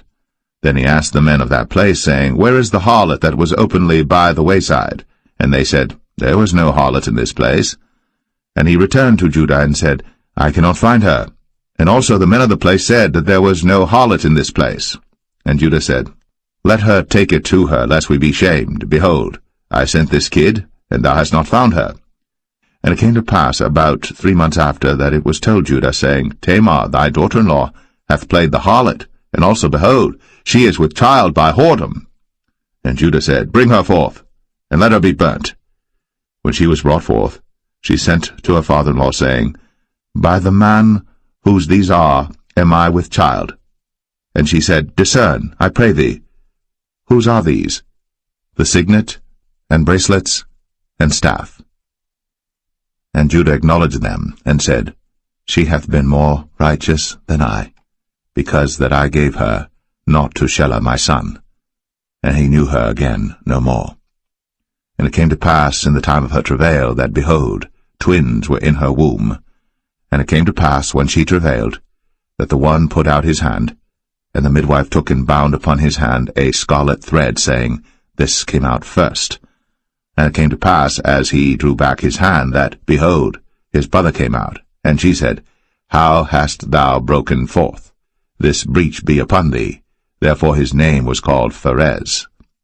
And afterward came out his brother, that had the scarlet thread upon his hand, and his name was called Zerah.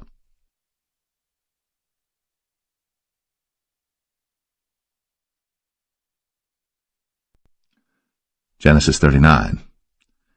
And Joseph was brought down to Egypt, and Potiphar, an officer of Pharaoh, captain of the guard, an Egyptian, bought him of the hands of the Ishmaelites, which had brought him down thither. And the Lord was with Joseph, and he was a prosperous man, and he was in the house of his master the Egyptian. And his master saw that the Lord was with him, and that the Lord made all that he did to prosper in his hand. And Joseph found grace in his sight, and he served him, and he made him overseer over his house.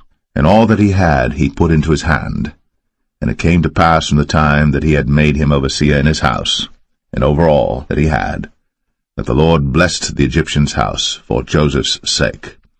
And the blessing of the Lord was upon all that he had in the house and in the field. And he left all that he had in Joseph's hand. And he knew not aught he had, save the bread which he did eat. And Joseph was a goodly person, and well-favored. And it came to pass after these things, that his master's wife cast her eyes upon Joseph, and she said, Lie with me. But he refused, and said unto his master's wife, Behold, my master wotteth not what is with me in the house, and he hath committed all that he hath to my hand. There is none greater in this house than I, neither hath he kept back anything from me but thee, because thou art his wife. How then can I do this great wickedness and sin against God? And it came to pass, as she spake to Joseph day by day, that he hearkened not unto her, to lie by her, or to be with her. And it came to pass about this time, that Joseph went into the house to do his business, and there was none of the men of the house there within. And she caught him by his garment, saying, Lie with me. And he left his garment in her hand, and fled, and got him out. And it came to pass, when she saw that he had left his garment in her hand, and was fled forth, that she called unto the men of her house, and spake unto them, saying, See, he hath brought in an Hebrew unto us to mock us. He came in unto me to lie with me, and I cried with a loud voice. And it came to pass, when he heard that I lifted up my voice and cried, that he left his garment with me, and fled, and got him out. And she laid up his garment by her, until his lord came home. And she spake unto him according to these words, saying, The Hebrew servant which thou hast brought unto us came in unto me to mock me. And it came to pass, as I lifted up my voice and cried, that he left his garment with me, and fled out. And it came to pass, when his master heard the words of his wife, which she spake unto him, saying, After this manner did thy servant to me, that his wrath was kindled. And Joseph's master took him, and put him into the prison, a place where the king's prisoners were bound. And he was there in the prison. But the Lord was with Joseph, and showed him mercy, and gave him favor in the sight of the keeper of the prison. And the keeper of the prison committed to Joseph's hand all the prisoners that were in the prison. And whatsoever they did there, he was the doer of it. The keeper of the prison looked not to anything that was under his hand, because the Lord was with him. And that which he did, the Lord made it to prosper.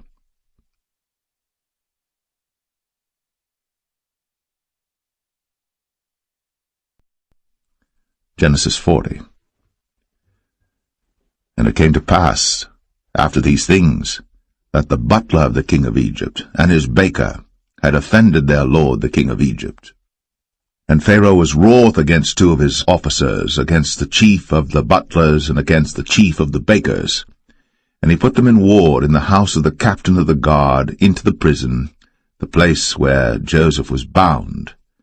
And the captain of the guard charged Joseph with them, and he served them. And they continued a season in ward. And they dreamed a dream, both of them, each man his dream in one night, each man according to the interpretation of his dream, the butler and the baker of the king of Egypt, which were bound in the prison.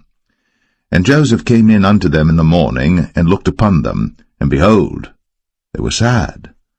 And he asked Pharaoh's officers that were with him in the ward of his lord's house, saying, Wherefore look ye so sadly today? And they said unto him, We have dreamed a dream, and there is no interpreter of it. And Joseph said unto them, Do not interpretations belong to God? Tell me them, I pray you. And the chief butler told his dream to Joseph, and said to him, In my dream, behold, a vine was before me. And in the vine were 3 branches, and it was as though it budded, and her blossoms shot forth, and the clusters thereof brought forth ripe grapes. And Pharaoh's cup was in my hand, and I took the grapes, and pressed them into Pharaoh's cup, and I gave the cup into Pharaoh's hand. And Joseph said unto him, This is the interpretation of it. The 3 branches are 3 days. Yet within 3 days shall Pharaoh lift up thine head, and restore thee unto thy place, and thou shalt deliver Pharaoh's cup into his hand, after the former manner when thou wast his butler. But think on me when it shall be well with thee, and show kindness, I pray thee, unto me, and make mention of me unto Pharaoh, and bring me out of this house. For indeed I was stolen away out of the land of the Hebrews, and here also have I done nothing that they should put me into the dungeon. When the chief baker saw that the interpretation was good, he said unto Joseph, I also was in my dream, and behold, I had 3 white baskets on my head, and in the uppermost basket there was of all manner of bake meats for Pharaoh, and the birds did eat them out of the basket upon my head. And Joseph answered and said, This is the interpretation thereof. The 3 baskets are 3 days. Yet within 3 days shall Pharaoh lift up thy head from off thee, and shall hang thee on a tree, and the birds shall eat thy flesh from off thee. And it came to pass, the 3rd day, which was Pharaoh's birthday, that he made a feast unto all his servants, and he lifted up the head of the chief butler and of the chief baker among his servants. And he restored the chief butler unto his butlership again, and he gave the cup into Pharaoh's hand. But he hanged the chief baker, as Joseph had interpreted to them. Yet did not the chief butler remember Joseph, but forgat him.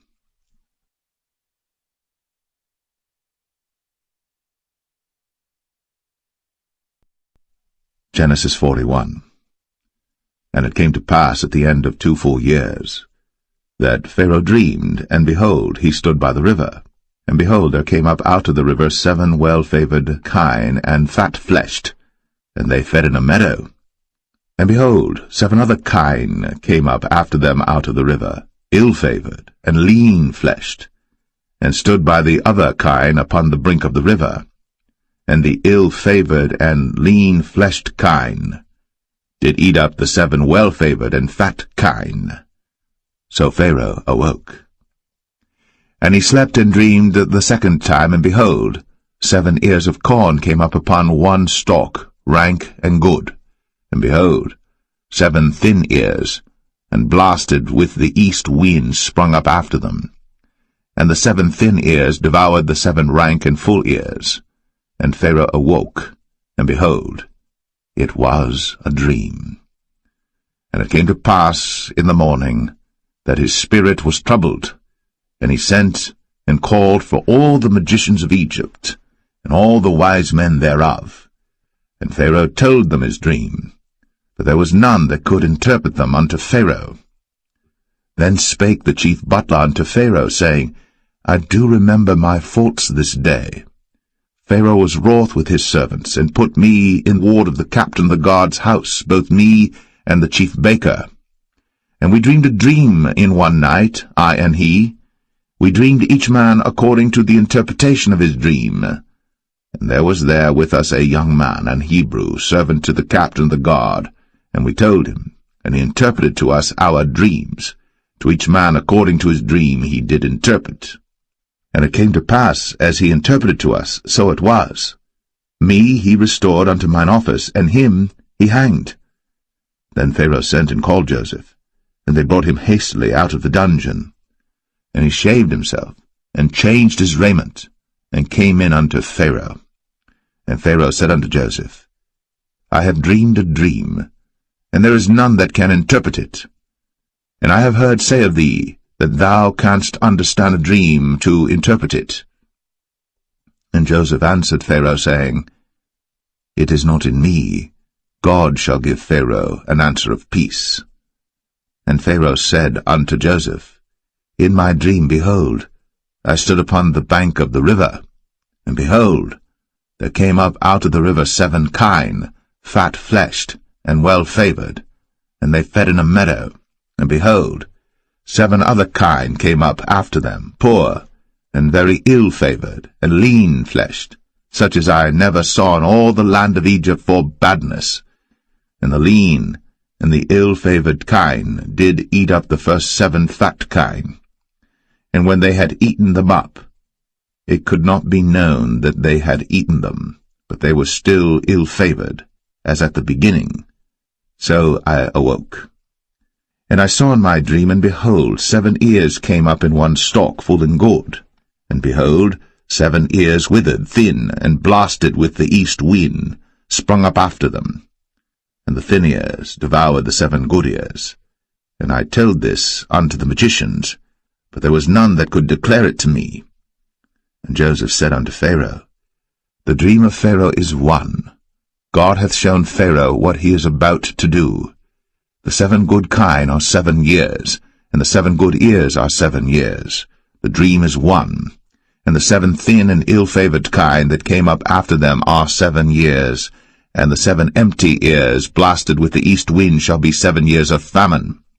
This is the thing which I have spoken unto Pharaoh. What God is about to do, he showeth unto Pharaoh. Behold, there come 7 years of great plenty throughout all the land of Egypt. And there shall arise after them 7 years of famine, and all the plenty shall be forgotten in the land of Egypt, and the famine shall consume the land, and the plenty shall not be known in the land by reason of that famine following, for it shall be very grievous. And for that the dream was doubled unto Pharaoh twice. It is because the thing is established by God, and God will shortly bring it to pass. Now therefore let Pharaoh look out a man discreet and wise, and set him over the land of Egypt. Let Pharaoh do this, and let him appoint officers over the land, and take up the 5th part of the land of Egypt in the 7 plenteous years, and let them gather all the food of those good years that come, and lay up corn under the hand of Pharaoh, and let them keep food in the cities. And that food shall be for store to the land against the 7 years of famine, which shall be in the land of Egypt, that the land perish not through the famine. And the thing was good in the eyes of Pharaoh, and in the eyes of all his servants. And Pharaoh said unto his servants, Can we find such a one as this is, a man in whom the Spirit of God is? And Pharaoh said unto Joseph, Forasmuch as God hath shown thee all this, there is none so discreet and wise as thou art. Thou shalt be over my house, and according unto thy word shall all my people be ruled. Only in the throne will I be greater than thou. And Pharaoh said unto Joseph, See, I have set thee over all the land of Egypt. And Pharaoh took off his ring from his hand, and put it upon Joseph's hand, and arrayed him in vestures of fine linen, and put a gold chain about his neck. And he made him to ride in the second chariot which he had. And they cried before him, Bow the knee. And he made him ruler over all the land of Egypt.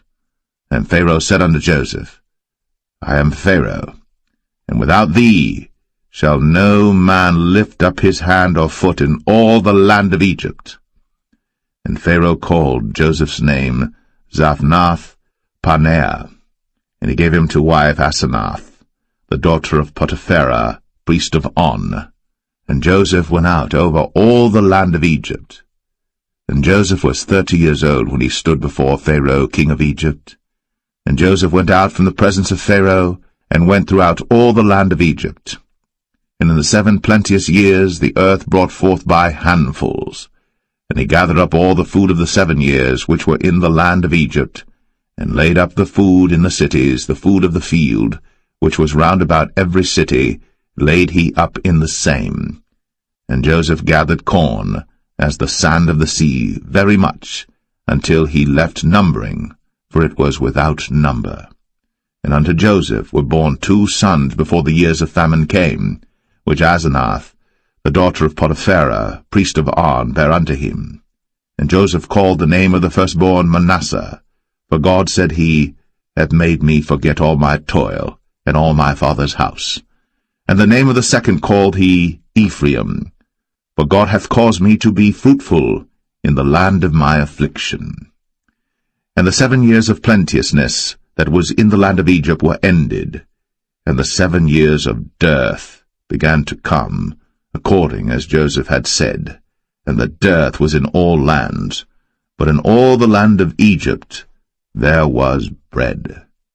And when all the land of Egypt was famished, the people cried to Pharaoh for bread. And Pharaoh said unto all the Egyptians, Go unto Joseph, what he saith to you, do. And the famine was over all the face of the earth. And Joseph opened all the storehouses, and sold unto the Egyptians, and the famine waxed sore in the land of Egypt. And all countries came into Egypt to Joseph for to buy corn, because that the famine was so sore in all lands.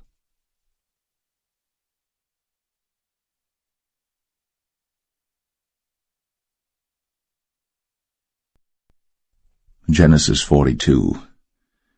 Now when Jacob saw that there was corn in Egypt, Jacob said unto his sons, Why do you look one upon another? And he said, Behold, I have heard that there is corn in Egypt. Get you down thither, and buy for us from thence, that we may live and not die. And Joseph's 10 brethren went down to buy corn in Egypt. But Benjamin, Joseph's brother, Jacob sent not with his brethren, for he said, Lest peradventure mischief befall him. And the sons of Israel came to buy corn among those that came, for the famine was in the land of Canaan. And Joseph was the governor over the land, and he it was that sold to all the people of the land. And Joseph's brethren came, and bowed down themselves before him with their faces to the earth. And Joseph saw his brethren, and he knew them, but made himself strange unto them, and spake roughly unto them. And he said unto them, Whence come ye? And they said, From the land of Canaan to buy food. And Joseph knew his brethren, but they knew not him. And Joseph remembered the dreams which he dreamed of them, and said unto them, Ye are spies, to see the nakedness of the land ye are come. And they said unto him, Nay, my lord, but to buy food are thy servants come. We are all one man's sons, we are true men, thy servants are no spies. And he said unto them, Nay, but to see the nakedness of the land ye are come.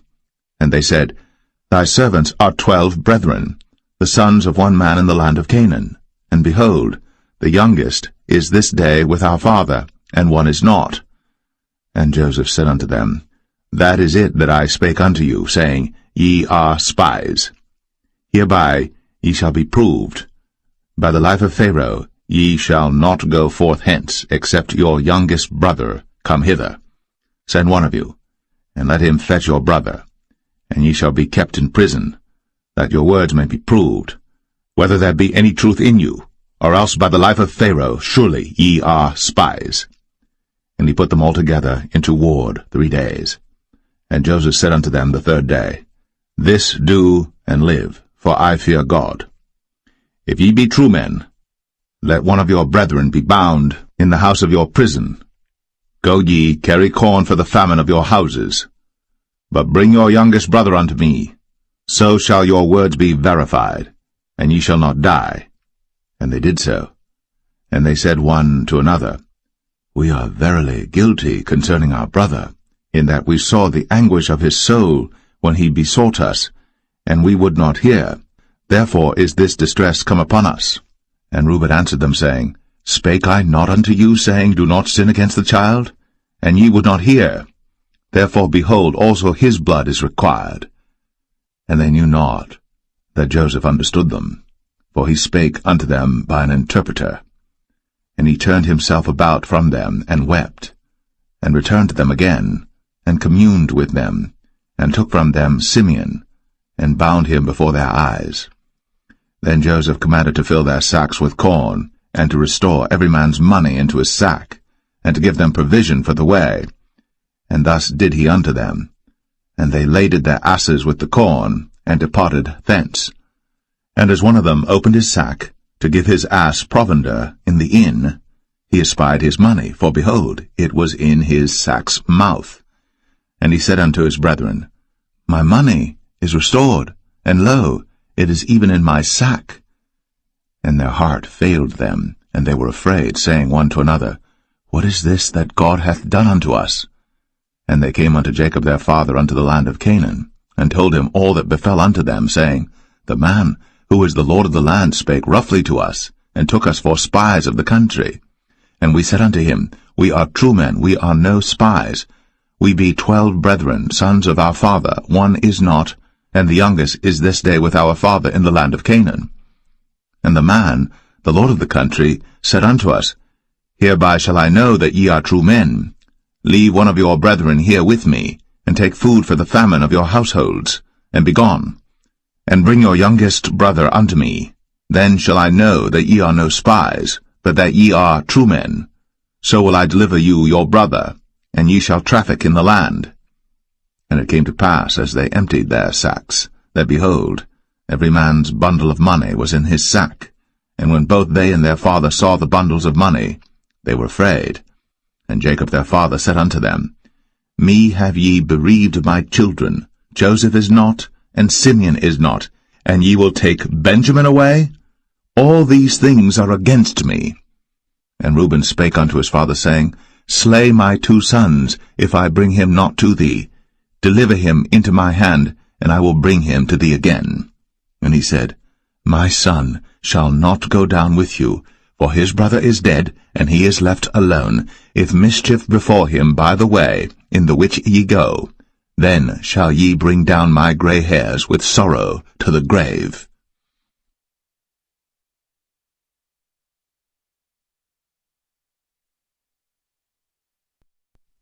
Genesis 43. And the famine was sore in the land. And it came to pass, when they had eaten up the corn which they had brought out of Egypt, their father said unto them, Go again, buy us a little food. And Judah spake unto him, saying, The man did solemnly protest unto us, saying, Ye shall not see my face, except your brother be with you. If thou wilt send our brother with us, we will go down and buy thee food. But if thou wilt not send him, we will not go down. For the man said unto us, Ye shall not see my face, except your brother be with you. And Israel said, Wherefore dealt ye so ill with me, as to tell the man whether ye had yet a brother? And they said, The man asked us straitly of our state, and of our kindred, saying, Is your father yet alive? Have ye another brother? And we told him according to the tenor of these words. Could we certainly know that he would say, Bring your brother down?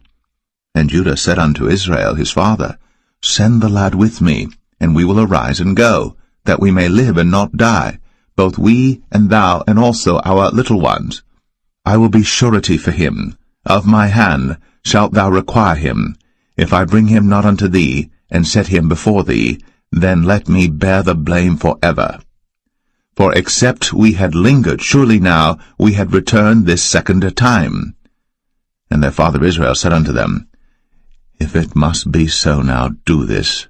Take of the best fruits in the land in your vessels, and carry down the man a present, a little balm, and a little honey, spices, and myrrh, nuts, and almonds. And take double money in your hand, and the money that was brought again in the mouth of your sacks, carry it again in your hand. Peradventure it was an oversight. Take also your brother, and arise, go again unto the man. And God Almighty give you mercy before the man, that he may send away your other brother and Benjamin. If I be bereaved of my children, I am bereaved. And the men took that present, and they took double money in their hand, and Benjamin, and rose up, and went down to Egypt, and stood before Joseph. And when Joseph saw Benjamin with them, he said to the ruler of his house, Bring these men home, and slay, and make ready, for these men shall dine with me at noon. And the man did as Joseph bade, and the man brought the men into Joseph's house. And the men were afraid, because they were brought into Joseph's house. And they said, Because of the money that was returned in our sacks at the first time are we brought in, that he may seek occasion against us, and fall upon us, and take us for bondmen and our asses. And they came near to the steward of Joseph's house, and they communed with him at the door of the house, and said, O sir, we came indeed down at the first time to buy food, and it came to pass, when we came to the inn, that we opened our sacks, and behold, every man's money was in the mouth of his sack, our money in full weight, and we have brought it again in our hand, and other money have we brought down in our hands to buy food. We cannot tell who put our money in our sacks. And he said, Peace be to you, fear not. Your God, and the God of your father, hath given you treasure in your sacks. I had your money. And he brought Simeon out unto them. And the man brought the men into Joseph's house, and gave them water, and they washed their feet, and he gave their asses provender. And they made ready the present against Joseph came at noon, for they heard that they should eat bread there. And when Joseph came home, they brought him the present which was in their hand into the house, and bowed themselves to him to the earth. And he asked them of their welfare, and said, Is your father well? The old man of whom ye spake, is he yet alive? And they answered, Thy servant our father is in good health, he is yet alive. And they bowed down their heads, and made obeisance. And he lifted up his eyes, and saw his brother Benjamin, his mother's son, and said, Is this your younger brother, of whom ye spake unto me? And he said, God be gracious unto thee, my son. And Joseph made haste, for his bowels did yearn upon his brother, and he sought where to weep, and he entered into his chamber, and wept there. And he washed his face, and went out, and refrained himself, and said, Set on bread.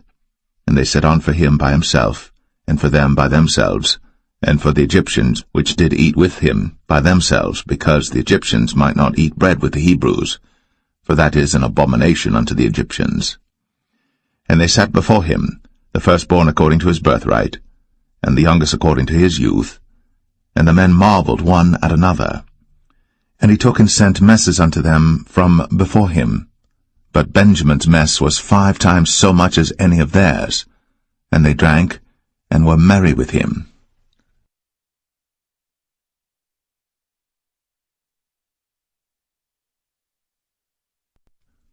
Genesis 44. And he commanded the steward of his house, saying, Fill the men's sacks with food, as much as they can carry, and put every man's money in his sack's mouth. And put my cup, the silver cup, in the sack's mouth of the youngest, and his corn money. And he did according to the word that Joseph had spoken. As soon as the morning was light, the men were sent away, they and their asses. And when they were gone out of the city, and not yet far off, Joseph said unto his steward, Up, follow after the men, And when thou dost overtake them, say unto them, Wherefore have ye rewarded evil for good? Is not this it in which my Lord drinketh, and whereby indeed he divineth? Ye have done evil in so doing. And he overtook them, and he spake unto them these same words. And they said unto him, Wherefore saith my Lord these words? God forbid that thy servants should do according to this thing. Behold, the money which we found in our sacks' mouths we brought again unto thee out of the land of Canaan. How then should we steal out of thy Lord's house silver or gold? With whomsoever of thy servants it be found, both let him die, and we also will be my Lord's bondmen. And he said, Now also let it be according unto your words.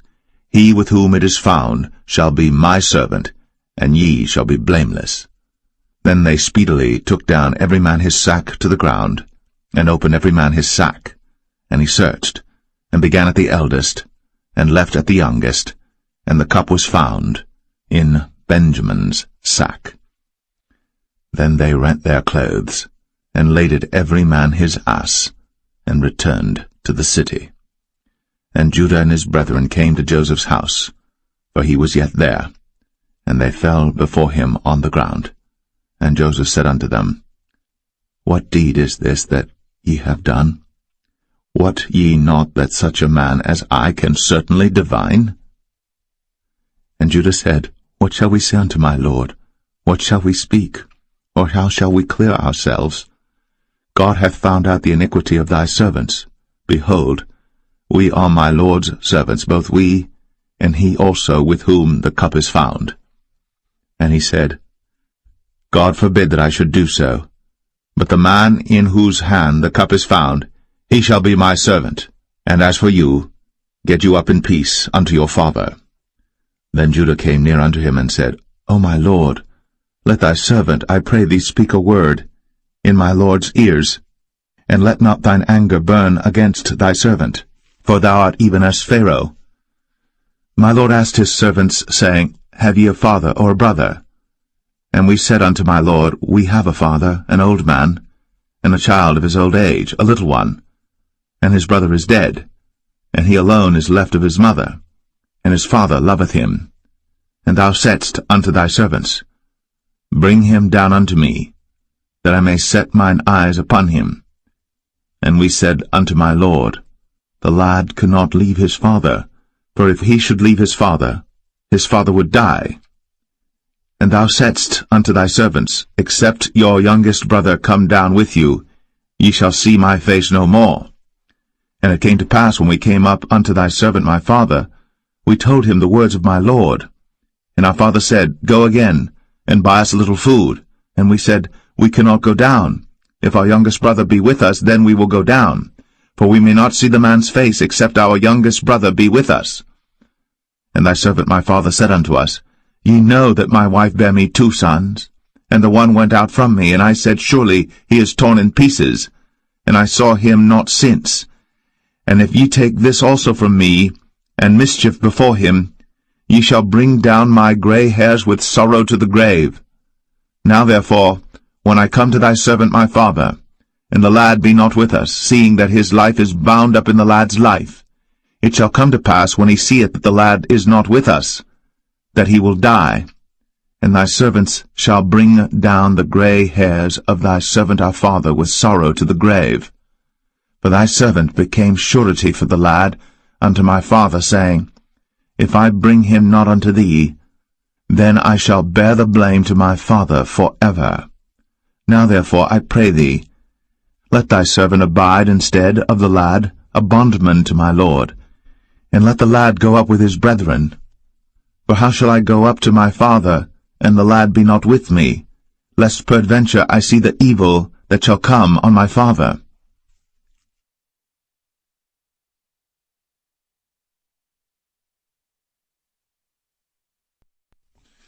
Genesis 45. Then Joseph could not refrain himself before all them that stood by him. And he cried, Cause every man to go out from me. And there stood no man with him, while Joseph made himself known unto his brethren. And he wept aloud. And the Egyptians in the house of Pharaoh heard, And Joseph said unto his brethren, I am Joseph.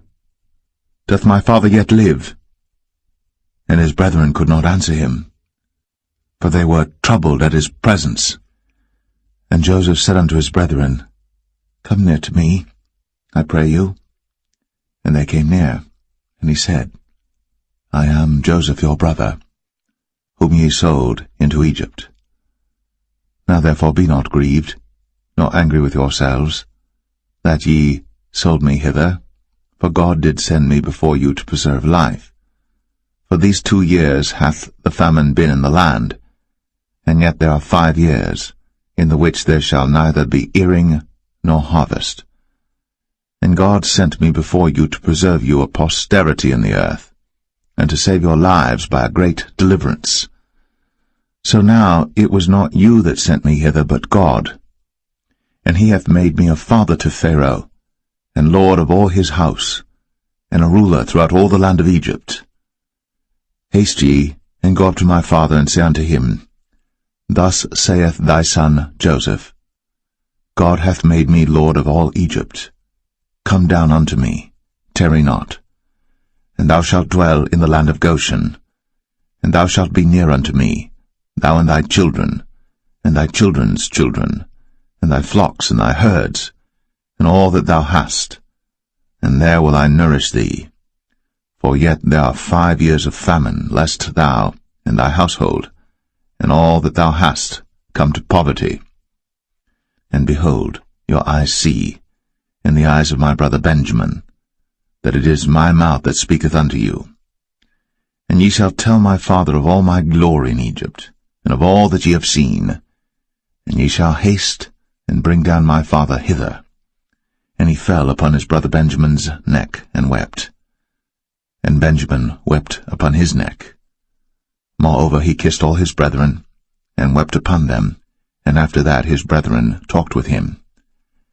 And the fame thereof was heard in Pharaoh's house, saying, Joseph's brethren are come. And it pleased Pharaoh well, and his servants. And Pharaoh said unto Joseph, Say unto thy brethren, This do ye, lade your beasts, and go, get you unto the land of Canaan.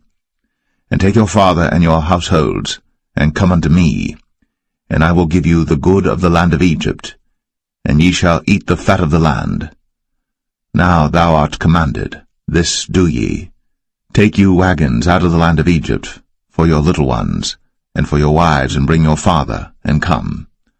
Also regard not your stuff, for the good of all the land of Egypt is yours. And the children of Israel did so. And Joseph gave them wagons according to the commandment of Pharaoh, and gave them provision for the way. To all of them he gave each man changes of raiment, but to Benjamin he gave 300 pieces of silver, and 5 changes of raiment. And to his father he sent after this manner, 10 asses laden with the good things of Egypt, and 10 she-asses laden with corn and bread and meat for his father by the way. So he sent his brethren away, and they departed. And he said unto them, See that ye fall not out by the way. And they went up out of Egypt, and came into the land of Canaan unto Jacob their father, and told him, saying, Joseph is yet alive, and he is governor over all the land of Egypt. And Jacob's heart fainted, for he believed them not. And they told him all the words of Joseph, which he had said unto them. And when he saw the wagons which Joseph had sent to carry him, the spirit of Jacob their father revived. And Israel said, It is enough. Joseph my son is yet alive.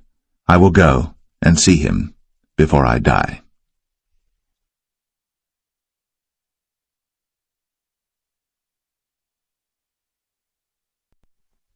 Genesis 46.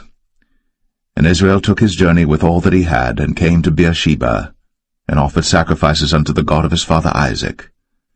And God spake unto Israel in the visions of the night, and said, Jacob, Jacob. And he said, Here am I.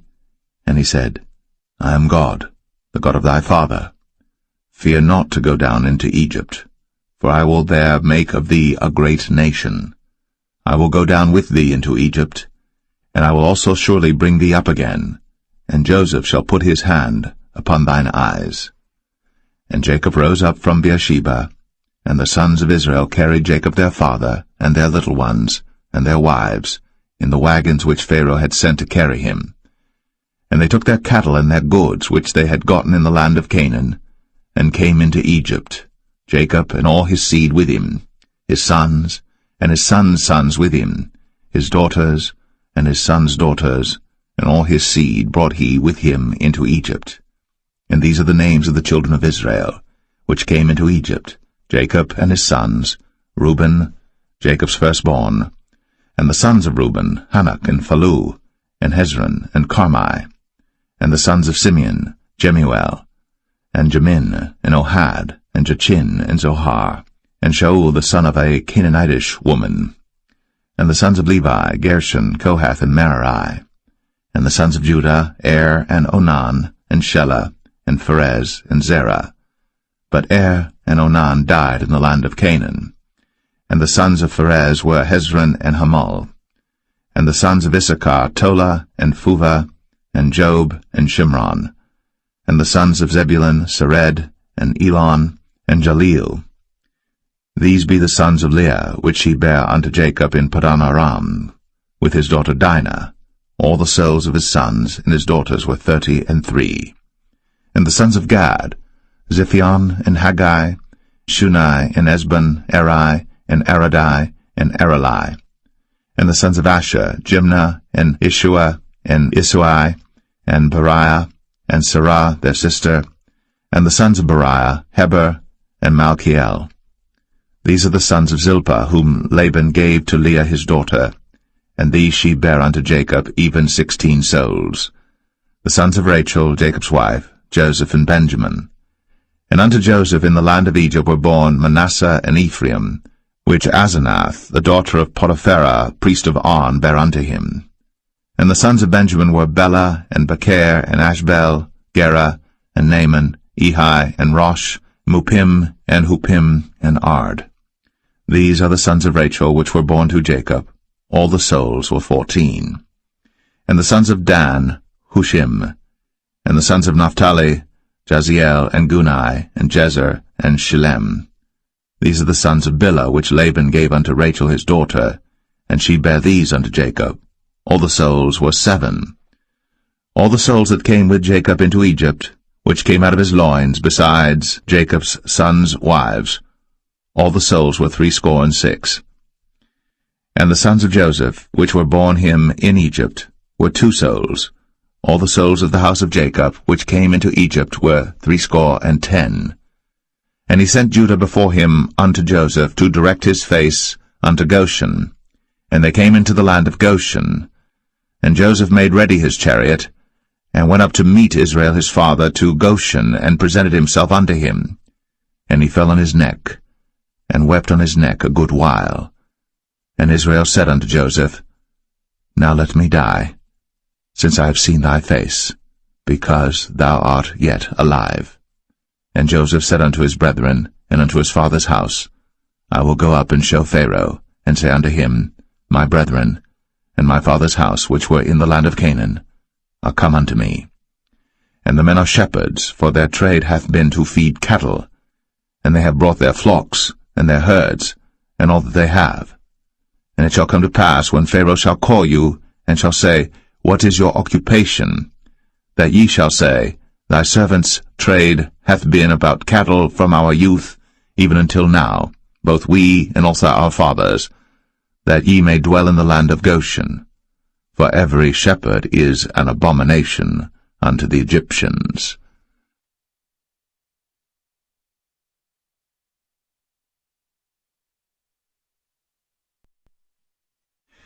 Genesis 47. Then Joseph came and told Pharaoh, and said, My father and my brethren, and their flocks, and their herds, and all that they have, are come out of the land of Canaan, and behold, they are in the land of Goshen. And he took some of his brethren, even 5 men, and presented them unto Pharaoh. And Pharaoh said unto his brethren, What is your occupation? And they said unto Pharaoh, Thy servants are shepherds, both we and also our fathers. They said moreover unto Pharaoh, For to sojourn in the land are we come, for thy servants have no pasture for their flocks, for the famine is sore in the land of Canaan. Now therefore, we pray thee, let thy servants dwell in the land of Goshen. And Pharaoh spake unto Joseph, saying, Thy father and thy brethren are come unto thee. The land of Egypt is before thee. In the best of the land make thy father and brethren to dwell. In the land of Goshen let them dwell. And if thou knowest any men of activity among them, then make them rulers over my cattle. And Joseph brought in Jacob his father, and set him before Pharaoh. And Jacob blessed Pharaoh. And Pharaoh said unto Jacob, How old art thou? And Jacob said unto Pharaoh, The days of the years of my pilgrimage are 130 years. Few and evil have the days of the years of my life been, and have not attained unto the days of the years of the life of my fathers in the days of their pilgrimage. And Jacob blessed Pharaoh, and went out from before Pharaoh. And Joseph placed his father and his brethren, and gave them a possession in the land of Egypt, in the best of the land, in the land of Ramses, as Pharaoh had commanded. And Joseph nourished his father and his brethren, and all his father's household, with bread according to their families. And there was no bread in all the land, for the famine was very sore, so that the land of Egypt and all the land of Canaan fainted by reason of the famine. And Joseph gathered up all the money that was found in the land of Egypt and in the land of Canaan, for the corn which they bought. And Joseph brought the money into Pharaoh's house. And when money failed in the land of Egypt and in the land of Canaan, all the Egyptians came unto Joseph, and said, Give us bread, for why should we die in thy presence? For the money faileth. And Joseph said, Give your cattle, and I will give you for your cattle if money fail. And they brought their cattle unto Joseph, and Joseph gave them bread in exchange for horses, and for the flocks, and for the cattle of the herds, and for the asses, and he fed them with bread for all their cattle for that year. When that year was ended, they came unto him the second year, and said unto him, We will not hide it from my lord, how that our money is spent. My lord also hath our herds of cattle. There is not aught left in the sight of my lord, but our bodies and our lands.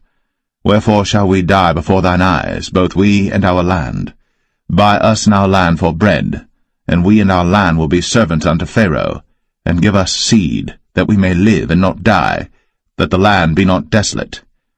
And Joseph bought all the land of Egypt for Pharaoh. For the Egyptians sold every man his field, because the famine prevailed over them. So the land became Pharaoh's. And as for the people, he removed them to cities from one end of the borders of Egypt even to the other end thereof. Only the land of the priests bought he not, for the priests had a portion assigned them of Pharaoh, and did eat their portion which Pharaoh gave them, wherefore they sold not their lands. Then Joseph said unto the people, Behold, I have bought you this day, and your land for Pharaoh. Lo, here is seed for you, and ye shall sow the land. And it shall come to pass in the increase, that ye shall give the 5th part unto Pharaoh, and 4 parts shall be your own, for seed of the field, and for your food, and for them of your households, and for food for your little ones. And they said, Thou hast saved our lives. Let us find grace in the sight of my lord, and we will be Pharaoh's servants.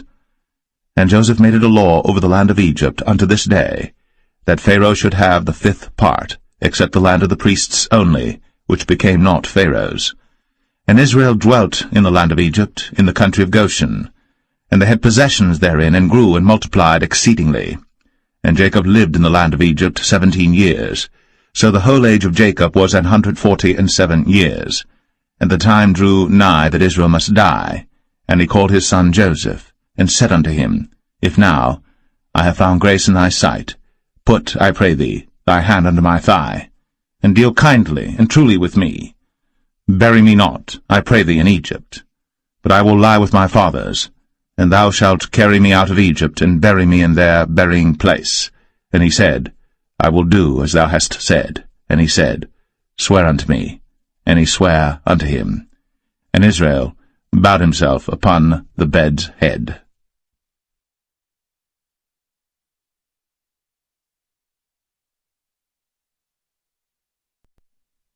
Genesis 48. And it came to pass after these things, that one told Joseph, Behold, thy father is sick. And he took with him his 2 sons, Manasseh and Ephraim. And one told Jacob, and said, Behold, thy son Joseph cometh unto thee. And Israel strengthened himself, and sat upon the bed.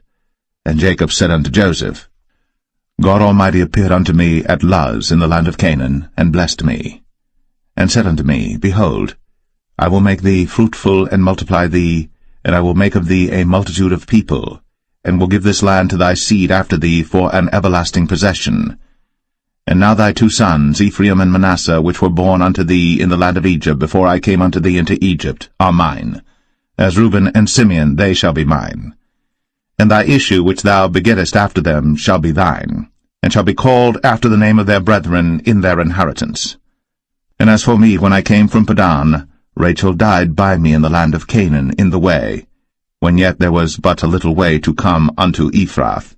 And I buried her there in the way of Ephrath, the same as Bethlehem. And Israel beheld Joseph's sons, and said, Who are these? And Joseph said unto his father, They are my sons, whom God hath given me in this place. And he said, Bring them, I pray thee, unto me, and I will bless them. Now the eyes of Israel were dim for age, so that he could not see. And he brought them near unto him, and he kissed them, and embraced them. And Israel said unto Joseph, I had not thought to see thy face, and lo, God hath shown me also thy seed. And Joseph brought them out from between his knees, and he bowed himself with his face to the earth.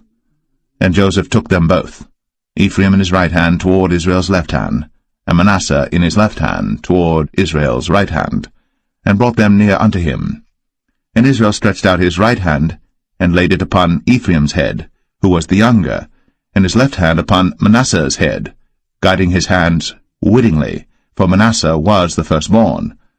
And he blessed Joseph, and said, God, before whom my fathers Abraham and Isaac did walk, the God which fed me all my life long unto this day, the angel which redeemed me from all evil, bless the lads, and let my name be named on them, and the name of my fathers Abraham and Isaac, and let them grow into a multitude in the midst of the earth.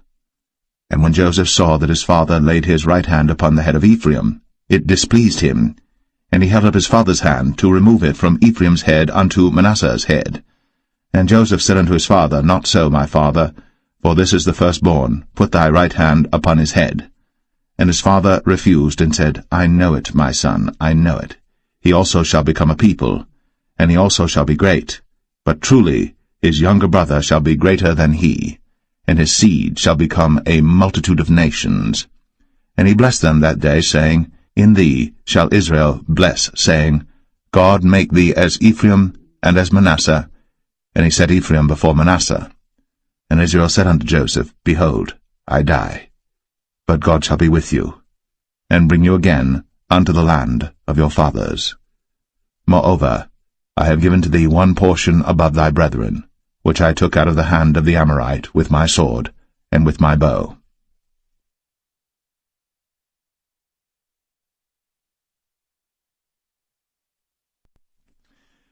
Genesis 49.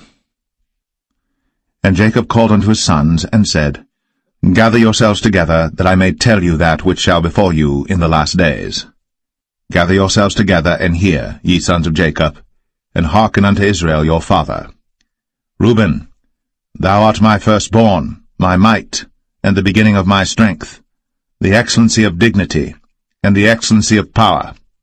Unstable as water, thou shalt not excel, because thou wentest up to thy father's bed, then devilest thou it. He went up to my couch. Simeon and Levi are brethren. Instruments of cruelty are in their habitations. O my soul, come not thou into their secret, unto their assembly. Mine honour, be not thou united. For in their anger they slew a man, and in their self-will they digged down a wall. Cursed be their anger, for it was fierce, and their wrath, for it was cruel. I will divide them in Jacob, and scatter them in Israel. Judah, thou art he whom thy brethren shall praise. Thy hand shall be in the neck of thine enemies. Thy father's children shall bow down before thee.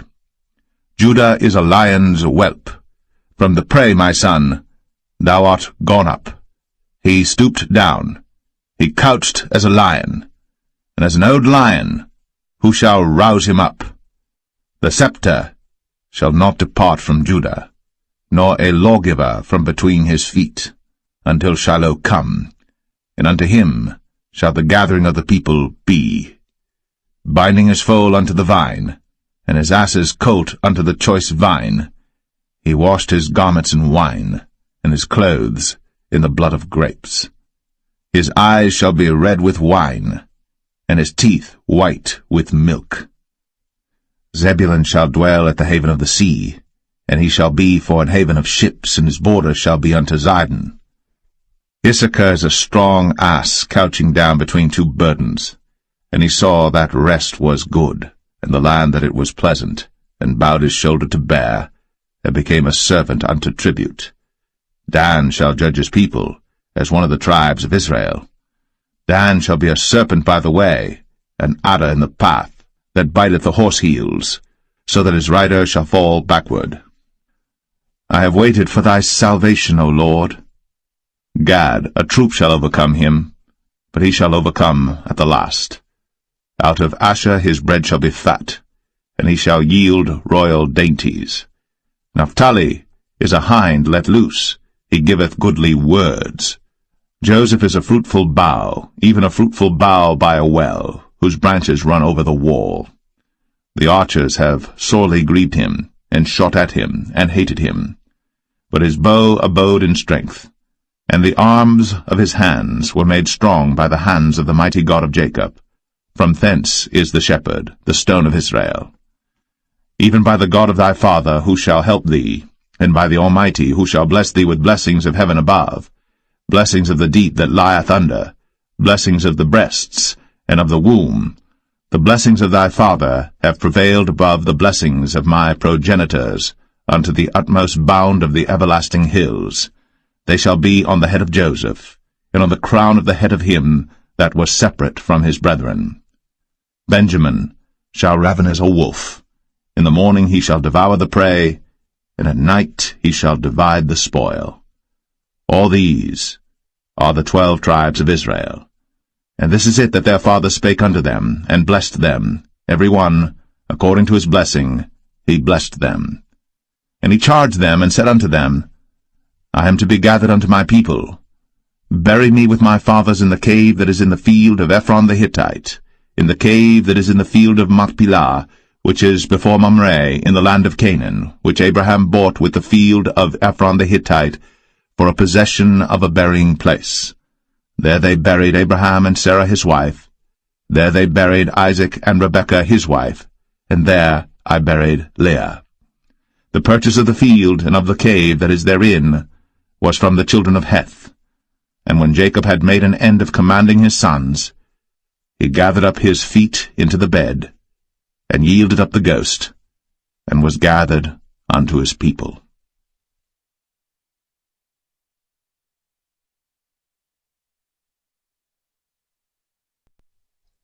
Genesis 50. And Joseph fell upon his father's face, and wept upon him, and kissed him. And Joseph commanded his servants, the physicians, to embalm his father, and the physicians embalmed Israel.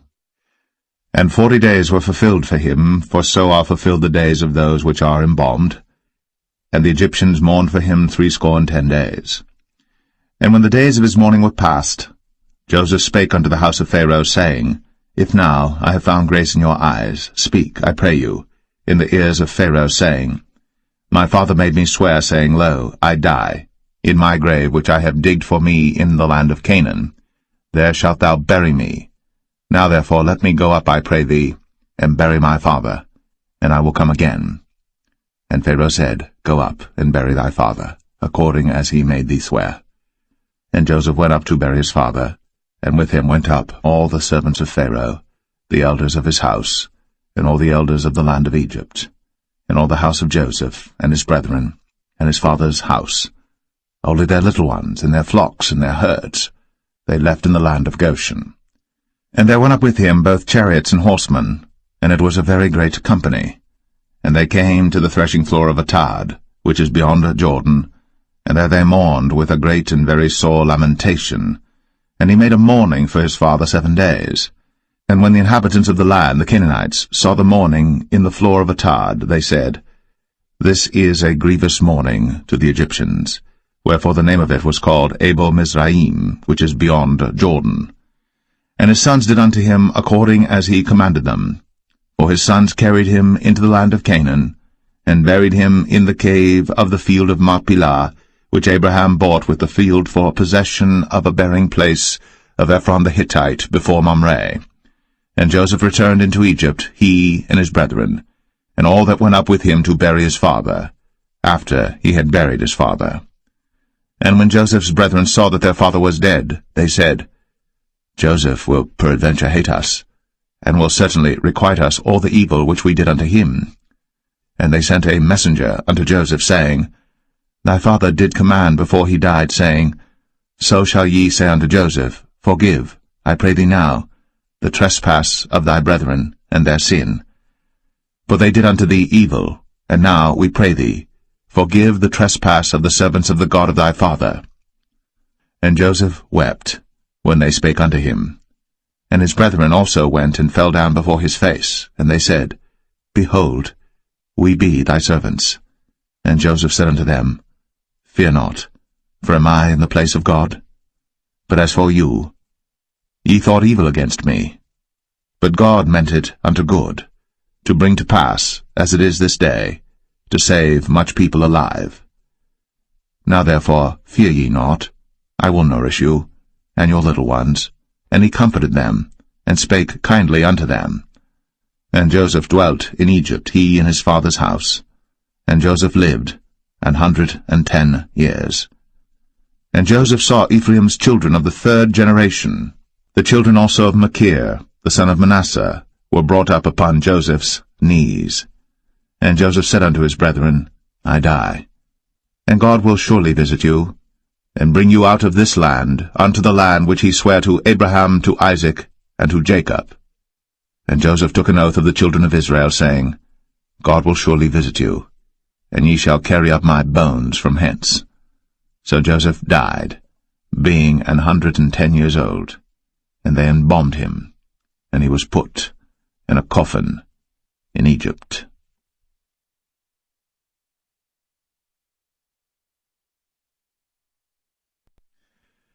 The Book of Exodus, Chapter 1.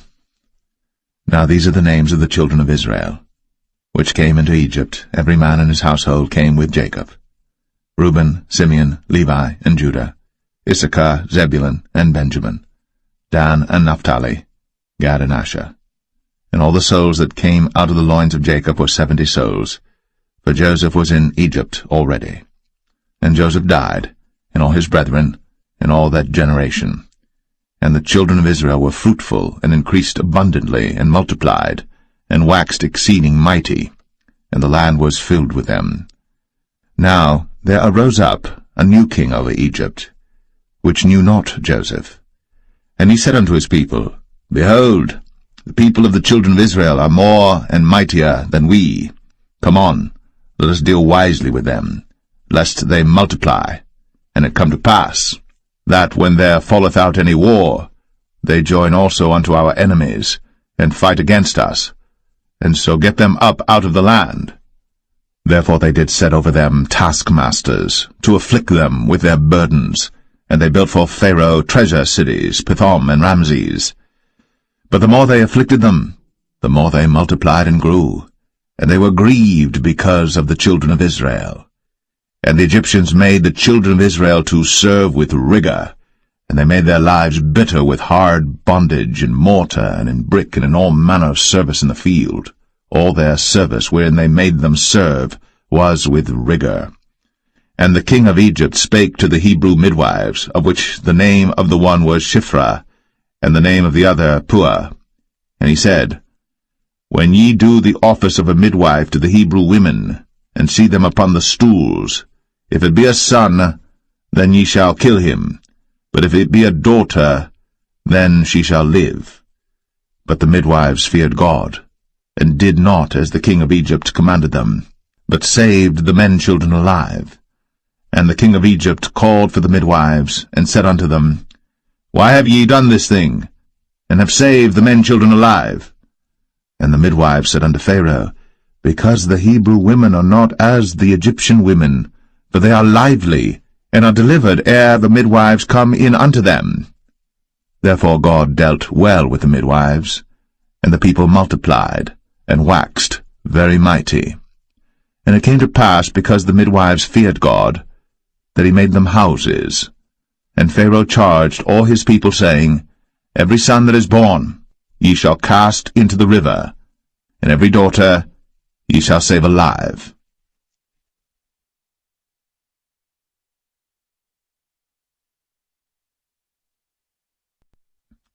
Exodus 2.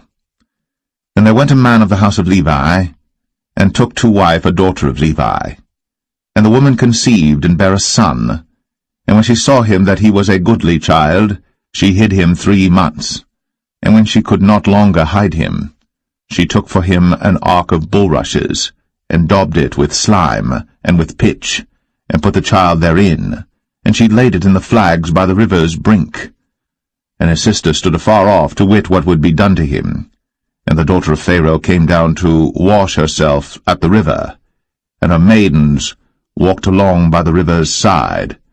And when she saw the ark among the flags, she sent her maid to fetch it. And when she had opened it, she saw the child, and behold, the babe wept. And she had compassion on him, and said, This is one of the Hebrews' children. Then said his sister to Pharaoh's daughter, Shall I go and call to thee a nurse of the Hebrew women, that she may nurse the child for thee? And Pharaoh's daughter said to her, Go. And the maid went, and called the child's mother. And Pharaoh's daughter said unto her, Take this child away, and nurse it for me, and I will give thee thy wages. And the woman took the child, and nursed it. And the child grew, and she brought him unto Pharaoh's daughter, and he became her son. And she called his name Moses. And she said, Because I drew him out of the water. And it came to pass in those days, when Moses was grown, that he went out unto his brethren, and looked on their burdens. And he spied an Egyptian smiting an Hebrew, one of his brethren. And he looked this way and that way. And when he saw that there was no man, he slew the Egyptian, and hid him in the sand. And when he went out the second day, behold, 2 men of the Hebrews strove together. And he said to him that did the wrong, Wherefore smitest thou thy fellow? And he said, Who made thee a prince and a judge over us? Intendest thou to kill me, as thou killedst the Egyptian? And Moses feared, and said, Surely this thing is known. Now when Pharaoh heard this thing, he sought to slay Moses. But Moses fled from the face of Pharaoh, and dwelt in the land of Midian, and he sat down by a well. Now the priest of Midian had 7 daughters, and they came and drew water, and filled the troughs to water their father's flock. And the shepherds came and drove them away, but Moses stood up and helped them, and watered their flock. And when they came to Reuel their father, he said, How is it that ye are come so soon today? And they said, An Egyptian delivered us out of the hand of the shepherds, and also drew water enough for us, and watered the flock. And he said unto his daughters, And where is he? Why is it that ye have left the man? Call him, that he may eat bread. And Moses was content to dwell with the man. And he gave Moses Zipporah his daughter. And she bare him a son. And he called his name Gershom, for he said, I have been a stranger in a strange land. And it came to pass, in process of time, that the king of Egypt died. And the children of Israel sighed by reason of the bondage, and they cried, and their cry came up unto God by reason of the bondage. And God heard their groaning, and God remembered his covenant with Abraham, with Isaac, and with Jacob. And God looked upon the children of Israel, and God had respect unto them.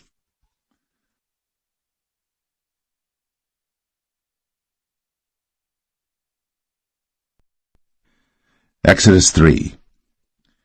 Now Moses kept the flock of Jethro, his father-in-law, the priest of Midian.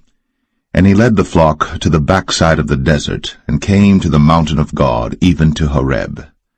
And the angel of the Lord appeared unto him in a flame of fire out of the midst of a bush.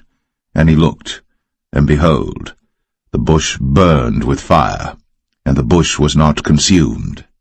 And Moses said, I will now turn aside and see this great sight, why the bush is not burnt. And when the Lord saw that he turned aside to see, God called unto him out of the midst of the bush, and said, Moses, Moses. And he said, Here am I. And he said, Draw not nigh hither. Put off thy shoes from off thy feet, for the place whereon thou standest is holy ground.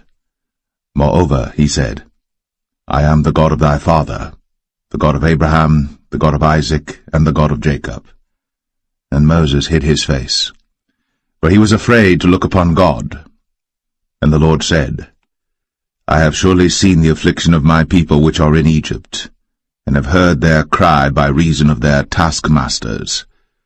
For I know their sorrows, and I am come down to deliver them out of the hand of the Egyptians, and to bring them up out of that land unto a good land, and a large, unto a land flowing with milk and honey, unto the place of the Canaanites, and the Hittites, and the Amorites, and the Perizzites, and the Hivites, and the Jebusites.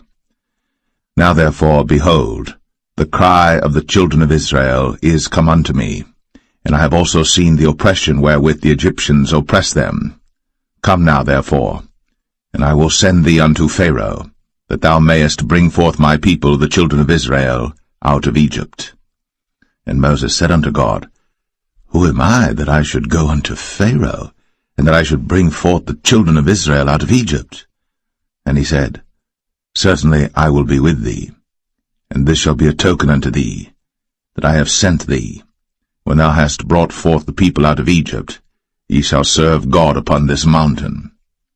And Moses said unto God, Behold, when I come unto the children of Israel, and shall say unto them, The God of your fathers has sent me unto you, and they shall say to me, What is his name? What shall I say unto them?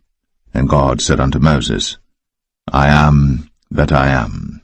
And he said, Thus shalt thou say unto the children of Israel, I am hath sent me unto you.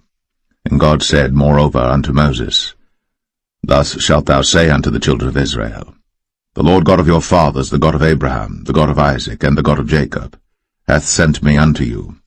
This is my name for ever, and this is my memorial unto all generations. Go and gather the elders of Israel together, and say unto them, The Lord God of your fathers, the God of Abraham, of Isaac, and of Jacob, appeared unto me, saying, I have surely visited you, and seen that which is done to you in Egypt. And I have said, I will bring you up out of the affliction of Egypt, unto the land of the Canaanites, and the Hittites, and the Amorites, and the Perizzites, and the Hivites, and the Jebusites, unto a land flowing with milk and honey. And they shall hearken to thy voice, and thou shalt come, thou and the elders of Israel, unto the king of Egypt, and ye shall say unto him, The Lord God of the Hebrews hath met with us. And now let us go, we beseech thee, 3 days' journey into the wilderness, that we may sacrifice to the Lord our God. And I am sure that the king of Egypt will not let you go, no, not by a mighty hand. And I will stretch out my hand, and smite Egypt with all my wonders which I will do in the midst thereof, and after that he will let you go.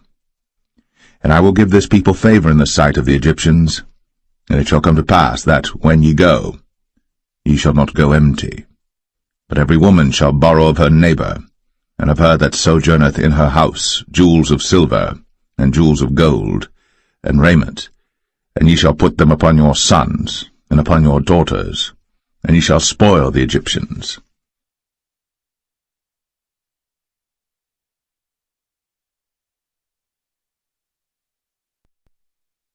Exodus 4. And Moses answered and said, But behold, they will not believe me, nor hearken unto my voice, for they will say, The Lord hath not appeared unto thee.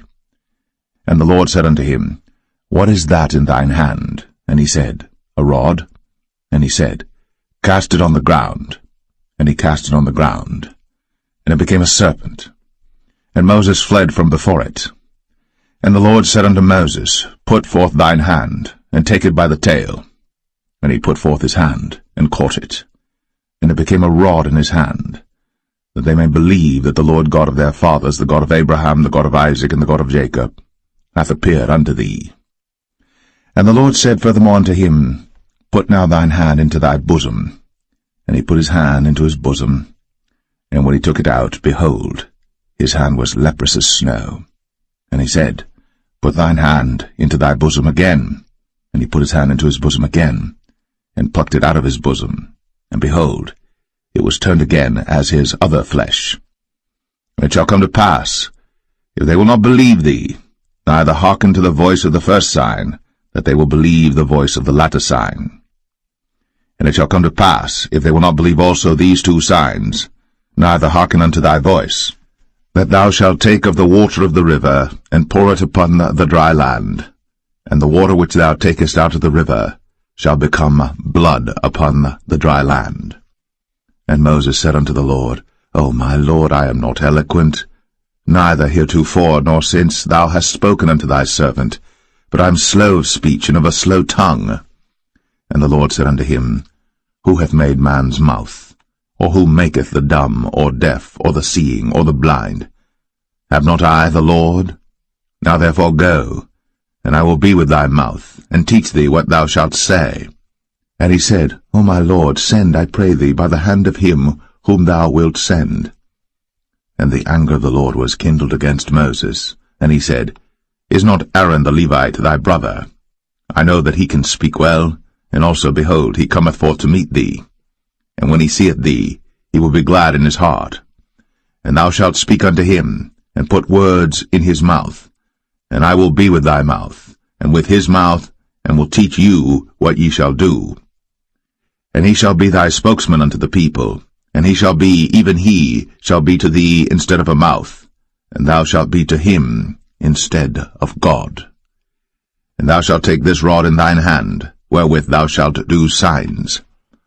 And Moses went, and returned to Jethro his father-in-law, and said unto him, Let me go, I pray thee, and return unto my brethren which are in Egypt, and see whether they be yet alive. And Jethro said to Moses, Go in peace.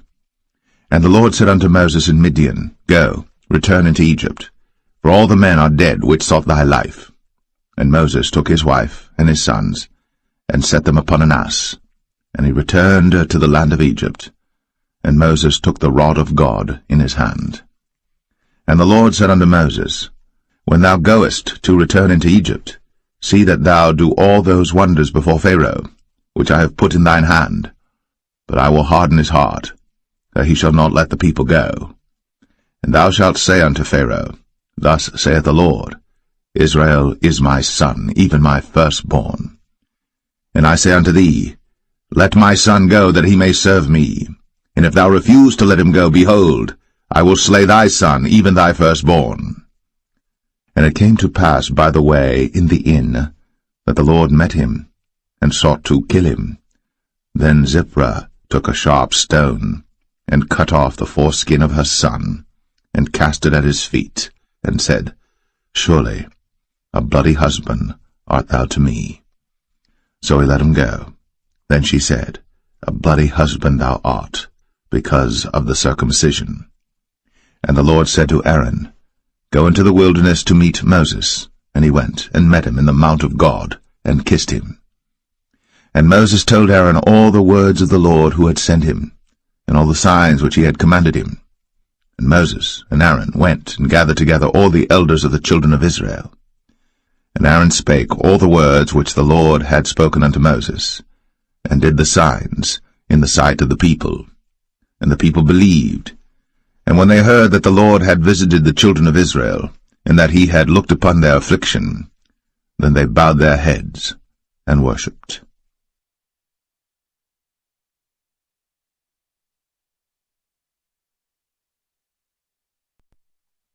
Exodus 5. And afterward Moses and Aaron went in, and told Pharaoh, Thus saith the Lord God of Israel, Let my people go, that they may hold a feast unto me in the wilderness. And Pharaoh said, Who is the Lord that I should obey his voice to let Israel go?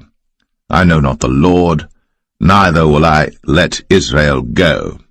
And they said, The God of the Hebrews hath met with us, let us go, we pray thee, 3 days' journey into the desert, and sacrifice unto the Lord our God, lest he fall upon us with pestilence, or with the sword. And the king of Egypt said unto them, Wherefore do ye, Moses and Aaron? Let the people from their works get you unto your burdens. And Pharaoh said, Behold, the people of the land now are many, and ye make them rest from their burdens. And Pharaoh commanded the same day the taskmasters of the people and their officers, saying, Ye shall no more give the people straw to make brick, as heretofore. Let them go and gather straw for themselves. And the tale of the bricks which they did make heretofore ye shall lay upon them. Ye shall not diminish aught thereof. For they be idle. Therefore they cry, saying, Let us go and sacrifice to our God. Let there more work be laid upon the men, that they may labor therein, and let them not regard vain words. And the taskmasters of the people went out, and their officers, and they spake to the people, saying, Thus saith Pharaoh, I will not give you straw. Go ye, get you straw where you can find it, yet not aught of your work shall be diminished. So the people were scattered abroad throughout all the land of Egypt to gather stubble instead of straw. And the taskmasters hasted them, saying, Fulfill your works, your daily tasks, as when there was straw. And the officers of the children of Israel, which Pharaoh's taskmasters had set over them, were beaten, and demanded, Wherefore have ye not fulfilled your task in making brick both yesterday and today, as heretofore?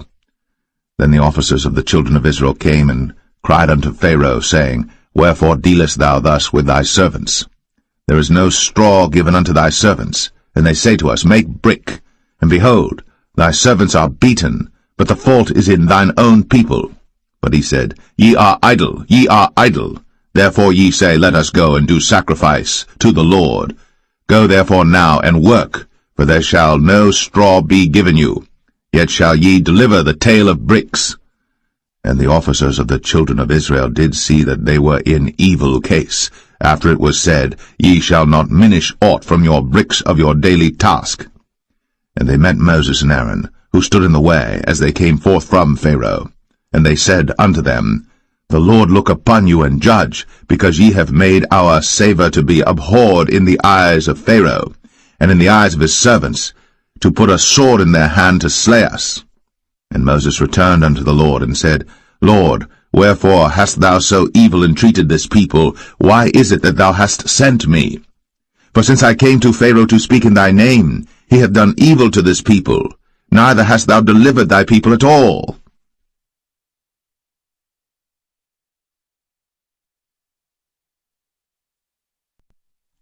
Exodus 6. Then the Lord said unto Moses, Now shalt thou see what I will do to Pharaoh. For with a strong hand shall he let them go, and with a strong hand shall he drive them out of his land. And God spake unto Moses, and said unto him, I am the Lord. And I appeared unto Abraham, unto Isaac, and unto Jacob, by the name of God Almighty, but by my name Jehovah was I not known to them. And I have also established my covenant with them, to give them the land of Canaan, the land of their pilgrimage, wherein they were strangers. And I have also heard the groaning of the children of Israel, whom the Egyptians keep in bondage, and I have remembered my covenant. Wherefore say unto the children of Israel, I am the Lord, and I will bring you out from under the burdens of the Egyptians, and I will rid you out of their bondage, and I will redeem you with a stretched out arm and with great judgments. And I will take you to me for a people, and I will be to you a God, and ye shall know that I am the Lord your God, which bringeth you out from under the burdens of the Egyptians.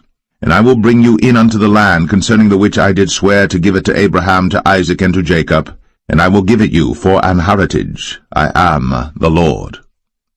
And Moses spake so unto the children of Israel, but they hearkened not unto Moses for anguish of spirit, and for cruel bondage.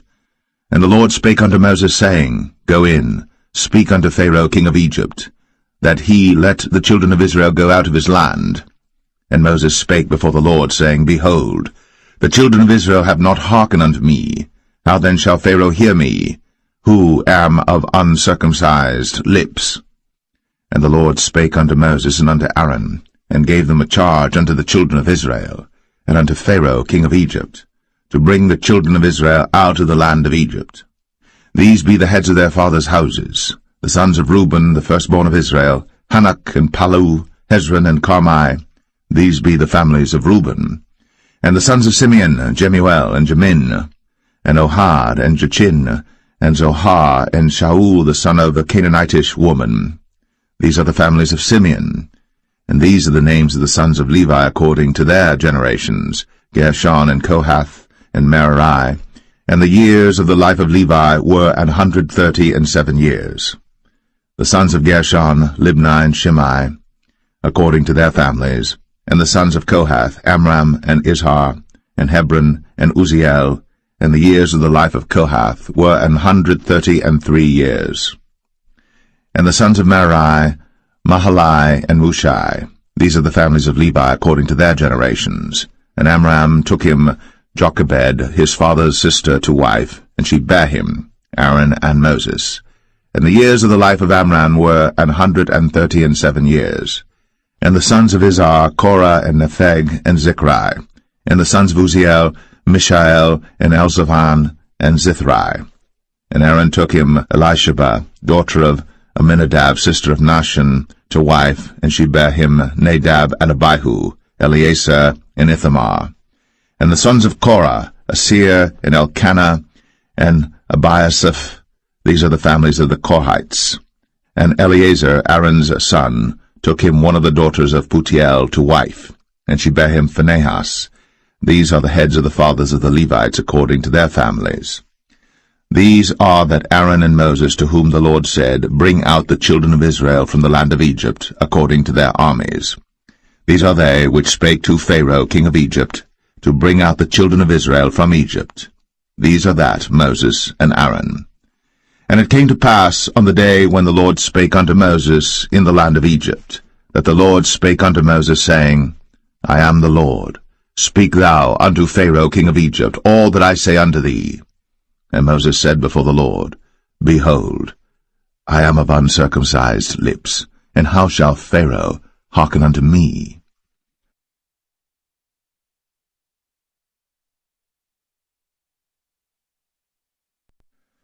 Exodus 7. And the Lord said unto Moses, See, I have made thee a god to Pharaoh, and Aaron thy brother shall be thy prophet. Thou shalt speak all that I command thee, and Aaron thy brother shall speak unto Pharaoh, that he send the children of Israel out of his land. And I will harden Pharaoh's heart, and multiply my signs and my wonders in the land of Egypt. But Pharaoh shall not hearken unto you, that I may lay my hand upon Egypt, and bring forth mine armies and my people the children of Israel out of the land of Egypt by great judgments. And the Egyptians shall know that I am the Lord, when I stretch forth mine hand upon Egypt, and bring out the children of Israel from among them. And Moses and Aaron did as the Lord commanded them, so did they. And Moses was 80 years old, and Aaron 83 years old, when they spake unto Pharaoh. And the Lord spake unto Moses and unto Aaron, saying, When Pharaoh shall speak unto you, saying, Show a miracle for you, then thou shalt say unto Aaron, Take thy rod, and cast it before Pharaoh, and it shall become a serpent. And Moses and Aaron went in unto Pharaoh, and they did so as the Lord had commanded. And Aaron cast down his rod before Pharaoh, and before his servants, and it became a serpent. Then Pharaoh also called the wise men and the sorcerers. Now the magicians of Egypt they also did in like manner with their enchantments. For they cast down every man his rod, and they became serpents. But Aaron's rod swallowed up their rods. And he hardened Pharaoh's heart, that he hearkened not unto them, as the Lord had said.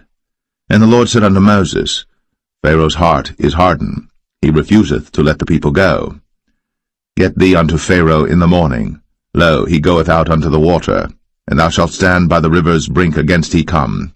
And the rod which was turned to a serpent shalt thou take in thine hand. And thou shalt say unto him, The Lord God of the Hebrews hath sent me unto thee, saying, Let my people go, that they may serve me in the wilderness. And behold, hitherto thou wouldest not hear. Thus saith the Lord, In this thou shalt know that I am the Lord.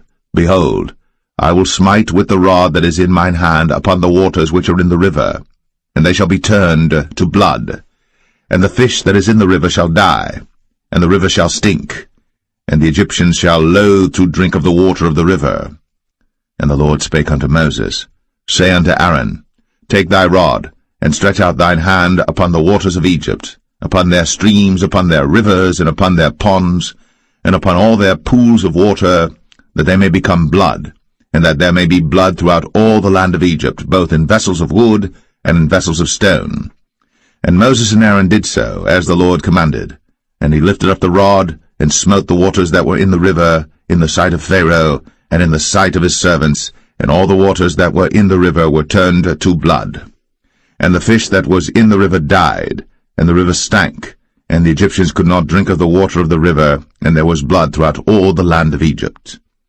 And the magicians of Egypt did so with their enchantments, and Pharaoh's heart was hardened, neither did he hearken unto them, as the Lord had said.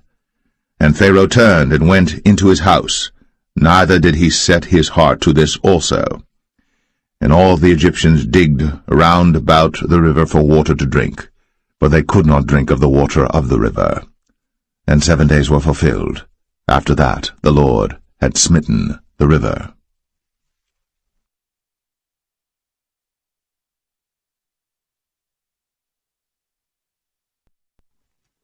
Exodus 8.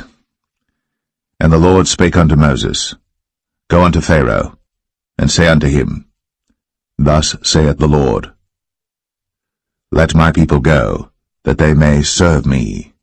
And if thou refuse to let them go, behold, I will smite all thy borders with frogs, and the river shall bring forth frogs abundantly, which shall go up and come into thine house, and into thy bedchamber, and upon thy bed, and into the house of thy servants, and upon thy people, and into thine ovens, and into thy kneading troughs. And the frogs shall come up both on thee, and upon thy people, and upon all thy servants.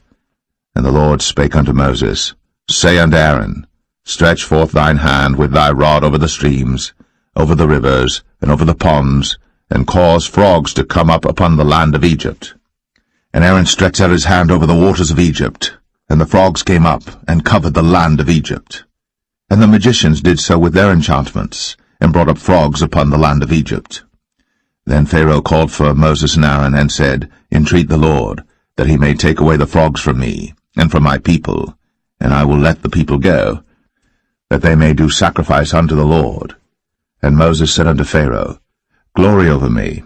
When shall I entreat for thee, and for thy servants, and for thy people, to destroy the frogs from thee, and thy houses, that they may remain in the river only? And he said, Tomorrow. And he said, Be it according to thy word, that thou mayest know that there is none like unto the Lord our God. And the frogs shall depart from thee, and from thy houses, and from thy servants, and from thy people, they shall remain in the river only. And Moses and Aaron went out from Pharaoh, and Moses cried unto the Lord because of the frogs, which he had brought against Pharaoh.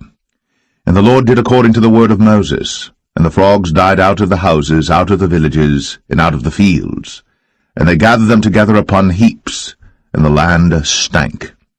But when Pharaoh saw that there was respite, he hardened his heart, and hearkened not unto them, as the Lord had said. And the Lord said unto Moses, Say unto Aaron, Stretch out thy rod, and smite the dust of the land, that it may become lice throughout all the land of Egypt. And they did so.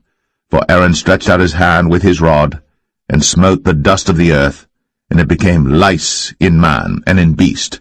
All the dust of the land became lice throughout all the land of Egypt. And the magicians did so with their enchantments to bring forth lice, but they could not, so there were lice upon man and upon beast. Then the magicians said unto Pharaoh, This is the finger of God.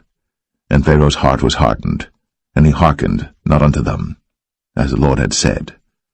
And the Lord said unto Moses, Rise up early in the morning, and stand before Pharaoh. Lo, he cometh forth to the water. And say unto him, Thus saith the Lord, Let my people go, that they may serve me. Else, if thou wilt not let my people go, behold, I will send swarms of flies upon thee, and upon thy servants, and upon thy people, and into thy houses, and the houses of the Egyptians shall be full of swarms of flies, and also the ground whereon they are. And I will sever in that day the land of Goshen, in which my people dwell, that no swarms of flies shall be there, to the end thou mayest know that I am the Lord in the midst of the earth. And I will put a division between my people and thy people. Tomorrow shall this sign be. And the Lord did so. And there came a grievous swarm of flies into the house of Pharaoh, and into his servants' houses, and into all the land of Egypt. The land was corrupted by reason of the swarm of flies. And Pharaoh called for Moses and for Aaron, and said, Go ye, sacrifice to your God in the land. And Moses said, It is not meet so to do, for we shall sacrifice the abomination of the Egyptians to the Lord our God. Lo, shall we sacrifice the abomination of the Egyptians before their eyes? And will they not stone us? We will go 3 days' journey into the wilderness, and sacrifice to the Lord our God, as he shall command us. And Pharaoh said, I will let you go, that ye may sacrifice to the Lord your God in the wilderness. Only ye shall not go very far away. Entreat for me. And Moses said, Behold, I go out from thee, and I will entreat the Lord that the swarms of flies may depart from Pharaoh, from his servants, and from his people tomorrow. But let not Pharaoh deal deceitfully any more, not letting the people go to sacrifice to the Lord. And Moses went out from Pharaoh, and entreated the Lord. And the Lord did according to the word of Moses, and he removed the swarms of flies from Pharaoh, from his servants, and from his people. There remained not one.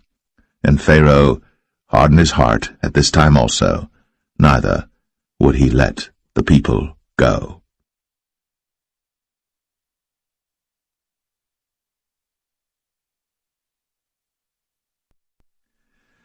Exodus 9. Then the Lord said unto Moses, Go in unto Pharaoh, and tell him, Thus saith the Lord God of the Hebrews, Let my people go, that they may serve me.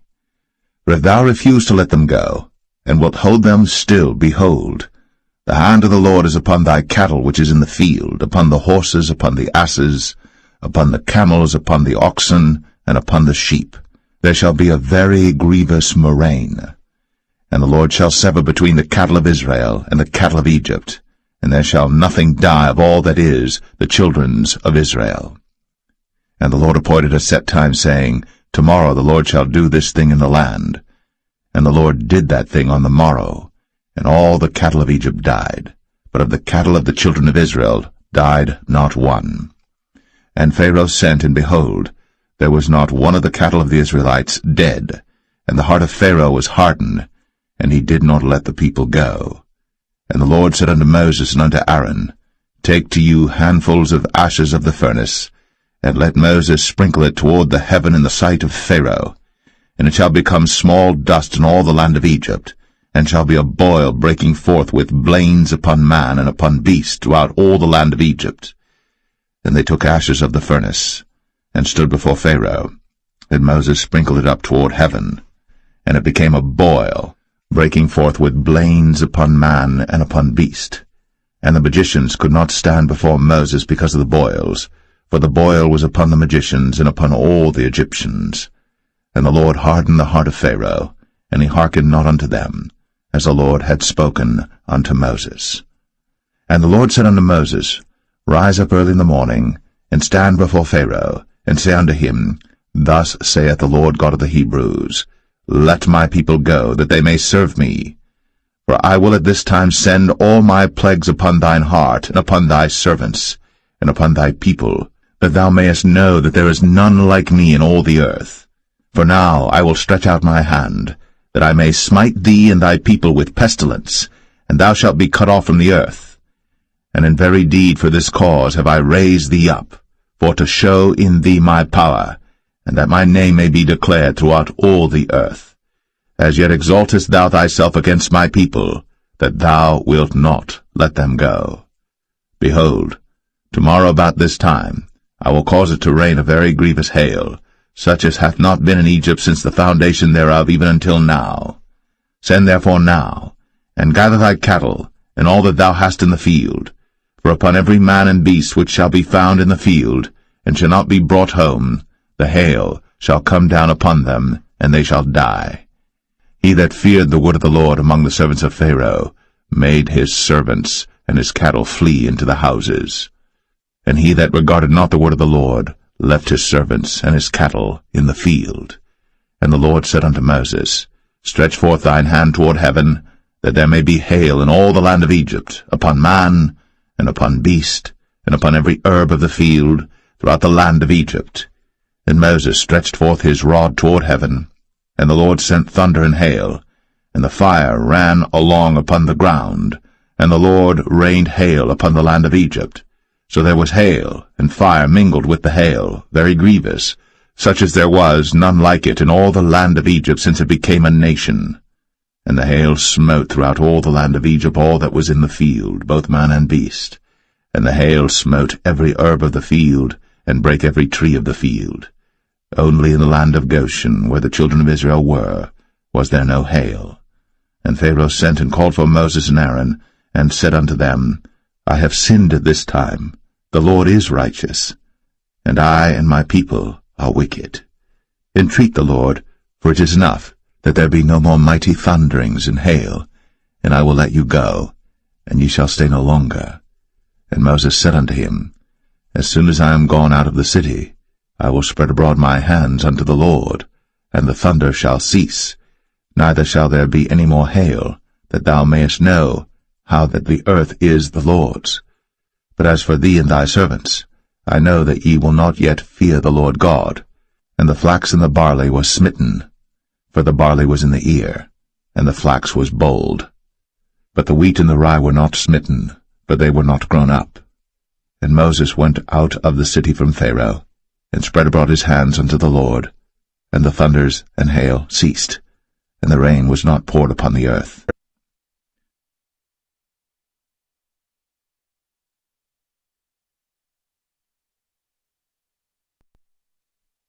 Exodus 10. And the Lord said unto Moses, Go in unto Pharaoh, for I have hardened his heart, and the heart of his servants, that I might show these my signs before him, and that thou mayest tell in the ears of thy son, and of thy son's son, what things I have wrought in Egypt, and my signs which I have done among them, that ye may know how that I am the Lord. And Moses and Aaron came in unto Pharaoh, and said unto him, Thus saith the Lord God of the Hebrews, How long wilt thou refuse to humble thyself before me? Let my people go, that they may serve me. Else, if thou refuse to let my people go, behold, tomorrow will I bring the locusts into thy coast. And they shall cover the face of the earth, that one cannot be able to see the earth. And they shall eat the residue of that which is escaped, which remaineth unto you from the hail, and shall eat every tree which groweth for you out of the field. And they shall fill thy houses, and the houses of all thy servants, and the houses of all the Egyptians, which neither thy fathers nor thy fathers' fathers have seen, since the day that they were upon the earth unto this day. And he turned himself, and went out from Pharaoh. And Pharaoh's servants said unto him, How long shall this man be a snare unto us? Let the men go, that they may serve the Lord their God. Knowest thou not yet that Egypt is destroyed? And Moses and Aaron were brought again unto Pharaoh, and he said unto them, Go, serve the Lord your God. But who are they that shall go? And Moses said, We will go with our young and with our old, with our sons and with our daughters, with our flocks and with our herds will we go, for we must hold a feast unto the Lord. And he said unto them, Let the Lord be so with you, as I will let you go, and your little ones. Look to it, for evil is before you. Not so. Go now, ye that are men, and serve the Lord, for that ye did desire. And they were driven out from Pharaoh's presence. And the Lord said unto Moses, Stretch out thine hand over the land of Egypt for the locusts, that they may come up upon the land of Egypt, and eat every herb of the land, even all that the hail hath left. And Moses stretched forth his rod over the land of Egypt. And the Lord brought an east wind upon the land all that day, and all that night. And when it was morning, the east wind brought the locusts. And the locusts went up over all the land of Egypt, and rested in all the coasts of Egypt. Very grievous were they. Before them there were no such locusts as they, neither after them shall be such. For they covered the face of the whole earth, so that the land was darkened. And they did eat every herb of the land, and all the fruit of the trees which the hail had left. and there remained not any green thing in the trees, or in the herbs of the field, through all the land of Egypt. Then Pharaoh called for Moses and Aaron in haste, and he said, I have sinned against the Lord your God and against you. Now therefore forgive, I pray thee, my sin only this once, and entreat the Lord your God, that he may take away from me this death only. And he went out from Pharaoh, and entreated the Lord. And the Lord turned a mighty strong west wind, which took away the locusts, and cast them into the Red Sea. There remained not one locust in all the coasts of Egypt. But the Lord hardened Pharaoh's heart, so that he would not let the children of Israel go. And the Lord said unto Moses, Stretch out thine hand toward heaven, that there may be darkness over the land of Egypt, even darkness which may be felt. And Moses stretched forth his hand toward heaven, and there was a thick darkness in all the land of Egypt 3 days. They saw not one another, neither rose any from his place for 3 days. But all the children of Israel had light in their dwellings. And Pharaoh called unto Moses and said, Go ye, serve the Lord. Only let your flocks and your herds be stayed. Let your little ones also go with you. And Moses said, Thou must give us also sacrifices and burnt offerings, that we may sacrifice unto the Lord our God. Our cattle also shall go with us. There shall not an hoof be left behind, for thereof must we take to serve the Lord our God, and we know not with what we must serve the Lord until we come thither. But the Lord hardened Pharaoh's heart, and he would not let them go.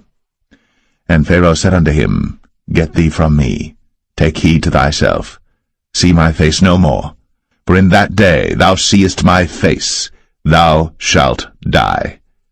And Moses said, Thou hast spoken well.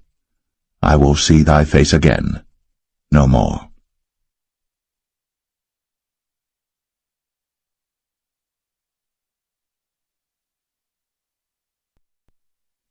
Exodus 11. And the Lord said unto Moses, Yet will I bring one plague more upon Pharaoh and upon Egypt. Afterwards he will let you go hence. When he shall let you go, he shall surely thrust you out hence altogether. Speak now in the ears of the people, and let every man borrow of his neighbor, and every woman of her neighbor, jewels of silver and jewels of gold. And the Lord gave the people favor in the sight of the Egyptians. Moreover, the man Moses was very great in the land of Egypt, in the sight of Pharaoh's servants, and in the sight of the people. And Moses said, Thus saith the Lord, About midnight will I go out into the midst of Egypt, and all the firstborn in the land of Egypt shall die, from the firstborn of Pharaoh that sitteth upon his throne, even unto the firstborn of the maidservant that is behind the mill, and all the firstborn of beasts.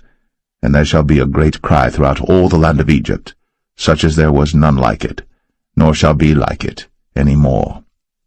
But against any of the children of Israel shall not a dog move his tongue, against man or beast, that ye may know how that the Lord doth put a difference between the Egyptians and Israel. And all these thy servants shall come down unto me, and bow down themselves unto me, saying, Get thee out, and all the people that follow thee. And after that I will go out. And he went out from Pharaoh in a great anger. And the Lord said unto Moses, Pharaoh shall not hearken unto you, that my wonders may be multiplied in the land of Egypt. And Moses and Aaron did all these wonders before Pharaoh. And the Lord hardened Pharaoh's heart, so that he would not let the children of Israel go out of his land.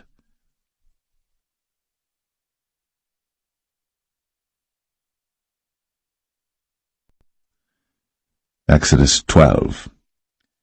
And the Lord spake unto Moses and Aaron in the land of Egypt, saying, This month shall be unto you the beginning of months. It shall be the first month of the year to you. Speak ye unto all the congregation of Israel, saying, In the 10th day of this month they shall take to them every man a lamb, according to the house of their fathers, a lamb for an house. And if the household be too little for the lamb, let him and his neighbor next unto his house take it according to the number of the souls. Every man according to his eating shall make your count for the lamb. Your lamb shall be without blemish, a male of the first year. Ye shall take it out from the sheep, or from the goats. And ye shall keep it up until the 14th day of the same month. And the whole assembly of the congregation of Israel shall kill it in the evening. And they shall take of the blood, and strike it on the 2 side posts, and on the upper door post of the houses, wherein they shall eat it. And they shall eat the flesh in that night, roast with fire, and unleavened bread, and with bitter herbs they shall eat it. Eat not of it raw, nor sodden it all with water, but roast with fire, his head with his legs, and with the purtenance thereof. And ye shall let nothing of it remain until the morning. And that which remaineth of it until the morning ye shall burn with fire. And thus shall ye eat it, with your loins girded, your shoes on your feet, and your staff in your hand, and ye shall eat it in haste. It is the Lord's Passover. For I will pass through the land of Egypt this night, and will smite all the firstborn in the land of Egypt, both man and beast, and against all the gods of Egypt I will execute judgment. I am the Lord. And the blood shall be to you for a token upon the houses where ye are. And when I see the blood, I will pass over you, and the plague shall not be upon you to destroy you, when I smite the land of Egypt. And this day shall be unto you for a memorial, and ye shall keep it a feast to the Lord throughout your generations. Ye shall keep it a feast by an ordinance forever. 7 days shall ye eat unleavened bread. Even the first day ye shall put away leaven out of your houses. For whosoever eateth leavened bread from the first day until the 7th day, that soul shall be cut off from Israel. And in the first day there shall be an holy convocation, and in the 7th day there shall be an holy convocation to you. No manner of work shall be done in them, save that which every man must eat, that only may be done of you. And ye shall observe the feast of unleavened bread. For in this selfsame day have I brought your armies out of the land of Egypt. Therefore shall ye observe this day in your generations by an ordinance forever. In the 1st month, on the 14th day of the month at even, ye shall eat unleavened bread, until the 21st day of the month at even. 7 days shall there be no leaven found in your houses. For whosoever eateth that which is leavened, even that soul shall be cut off from the congregation of Israel, whether he be a stranger or born in the land. Ye shall eat nothing leavened.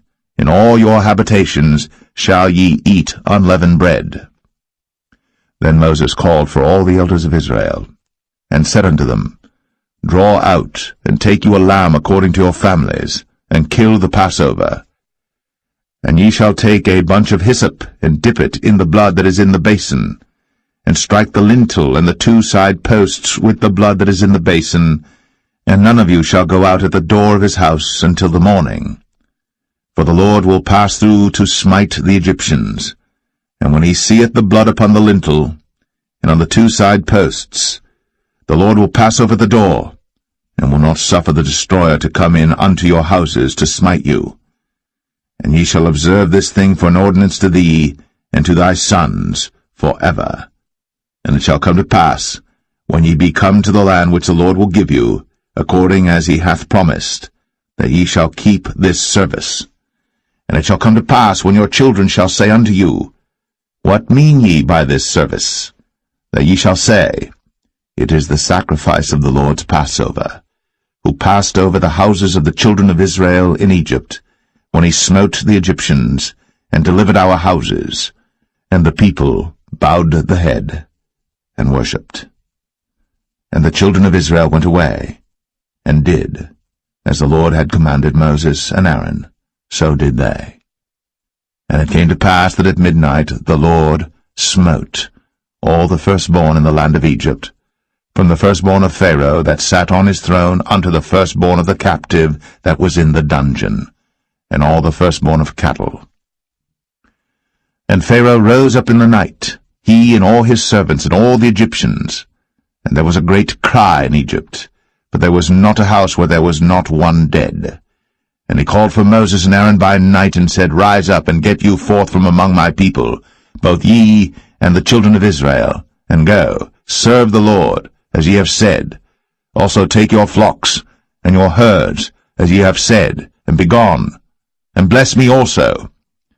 And the Egyptians were urgent upon the people, that they might send them out of the land in haste.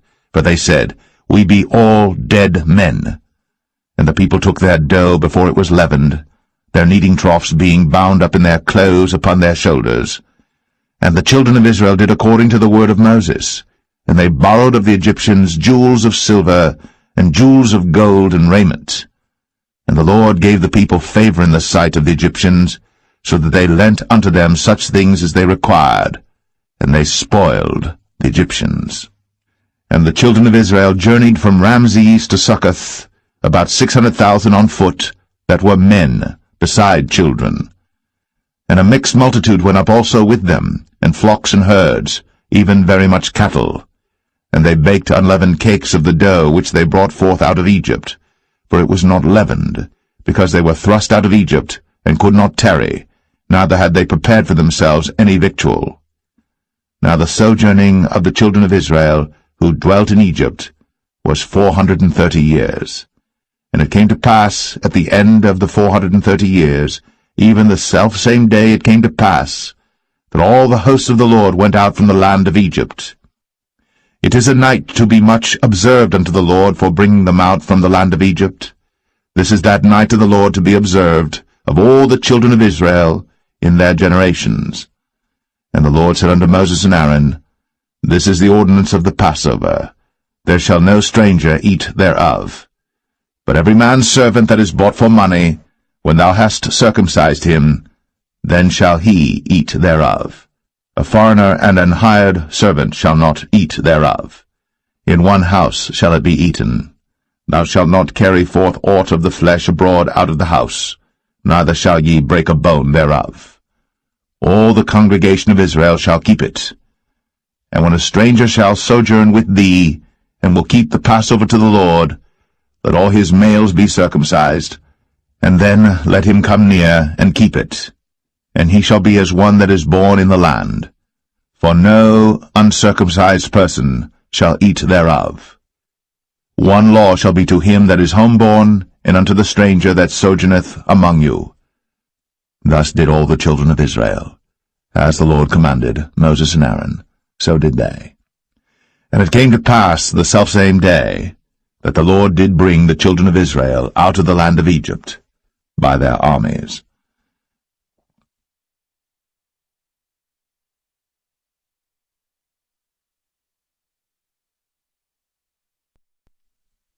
Exodus 13. And the Lord spake unto Moses, saying, Sanctify unto me all the firstborn, whatsoever openeth the womb among the children of Israel, both of man and of beast, it is mine. And Moses said unto the people, Remember this day in which ye came out from Egypt, out of the house of bondage, for by strength of hand the Lord brought you out from this place. There shall no leavened bread be eaten. This day came ye out in the month Abib. And it shall be, when the Lord shall bring thee into the land of the Canaanites, and the Hittites, and the Amorites, and the Hivites, and the Jebusites, which he sware unto thy fathers to give thee, a land flowing with milk and honey, that thou shalt keep this service in this month. 7 days thou shalt eat unleavened bread, and in the 7th day shall be a feast to the Lord. Unleavened bread shall be eaten 7 days, and there shall no leavened bread be seen with thee, neither shall there be leaven seen with thee in all thy quarters. And thou shalt show thy son in that day, saying, This is done, because of that which the Lord did unto me, when I came forth out of Egypt. And it shall be for a sign unto thee upon thine hand, and for a memorial between thine eyes, that the Lord's law may be in thy mouth. For with a strong hand hath the Lord brought thee out of Egypt. Thou shalt therefore keep this ordinance in his season from year to year. And it shall be, when the Lord shall bring thee into the land of the Canaanites, as he sware unto thee, and to thy fathers, and shall give it thee, that thou shalt set apart unto the Lord all that openeth the matrix, and every firstling that cometh of a beast which thou hast, the males shall be the Lord's. And every firstling of an ass thou shalt redeem with a lamb, and if thou wilt not redeem it, then thou shalt break his neck, and all the firstborn of man among thy children shalt thou redeem.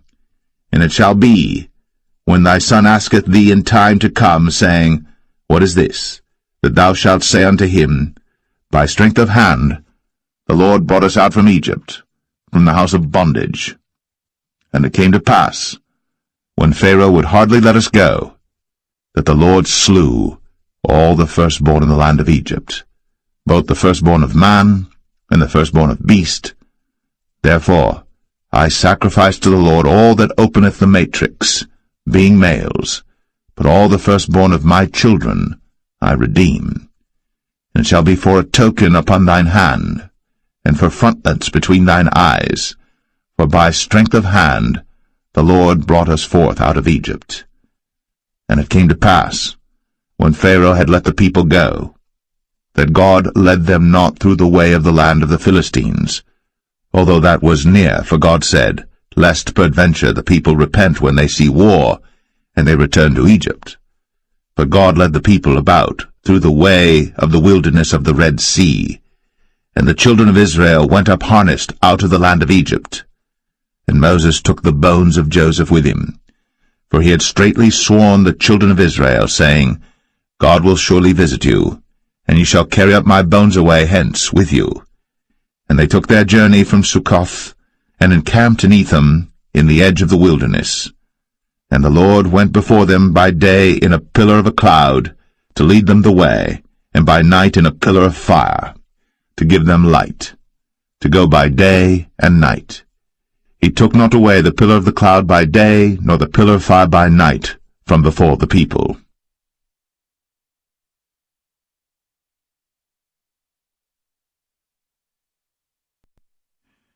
Exodus 14.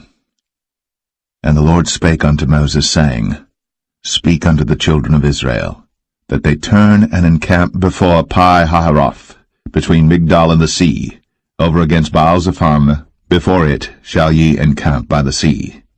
For Pharaoh will say of the children of Israel, They are entangled in the land, the wilderness hath shut them in, and I will harden Pharaoh's heart, that he shall follow after them, and I will be honored upon Pharaoh, and upon all his host, that the Egyptians may know that I am the Lord. And they did so. And it was told the king of Egypt that the people fled, and the heart of Pharaoh and of his servants was turned against the people, and they said, Why have we done this, that we have let Israel go from serving us? And he made ready his chariot, and took his people with him. And he took 600 chosen chariots, and all the chariots of Egypt, and captains over every one of them. And the Lord hardened the heart of Pharaoh king of Egypt, and he pursued after the children of Israel. And the children of Israel went out with an high hand. But the Egyptians pursued after them, all the horses and chariots of Pharaoh, and his horsemen and his army, and overtook them encamping by the sea, beside Pi-hahiroth, before Baal-zephon.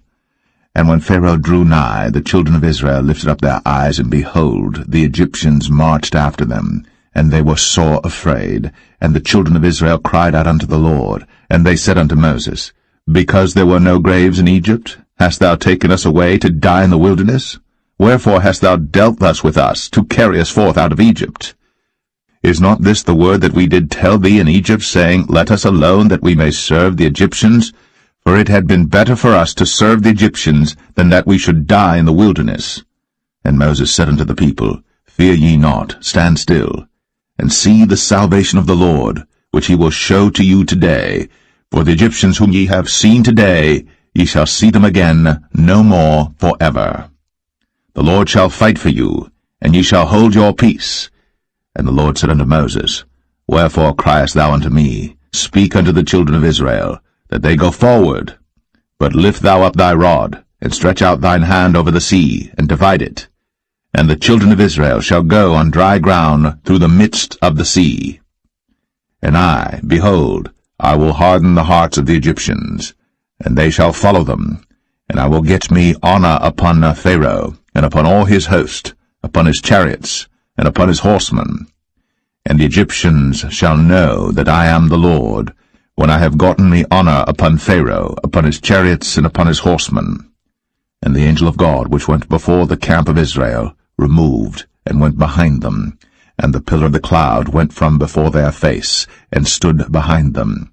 And it came between the camp of the Egyptians and the camp of Israel, and it was a cloud and darkness to them, but it gave light by night to these, so that the one came not near the other all the night.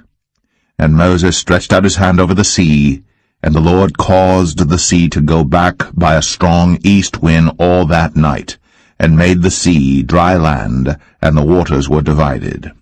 And the children of Israel went into the midst of the sea upon the dry ground, and the waters were a wall unto them on their right hand and on their left.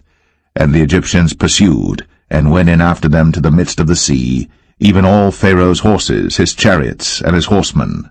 And it came to pass that in the morning watch the Lord looked unto the host of the Egyptians through the pillar of fire and of the cloud, and troubled the host of the Egyptians, and took off their chariot wheels, that they drave them heavily, so that the Egyptians said, Let us flee from the face of Israel, for the Lord fighteth for them against the Egyptians. And the Lord said unto Moses, Stretch out thine hand over the sea, that the waters may come again upon the Egyptians, upon their chariots, and upon their horsemen. And Moses stretched forth his hand over the sea, and the sea returned to his strength when the morning appeared, and the Egyptians fled against it, and the Lord overthrew the Egyptians in the midst of the sea. And the waters returned and covered the chariots, and the horsemen, and all the host of Pharaoh that came into the sea after them. There remained not so much as one of them. But the children of Israel walked upon dry land in the midst of the sea, and the waters were a wall unto them on their right hand and on their left. Thus the Lord saved Israel that day out of the hand of the Egyptians, and Israel saw the Egyptians dead upon the seashore. And Israel saw that great work which the Lord did upon the Egyptians, and the people feared the Lord, and believed the Lord and his servant Moses.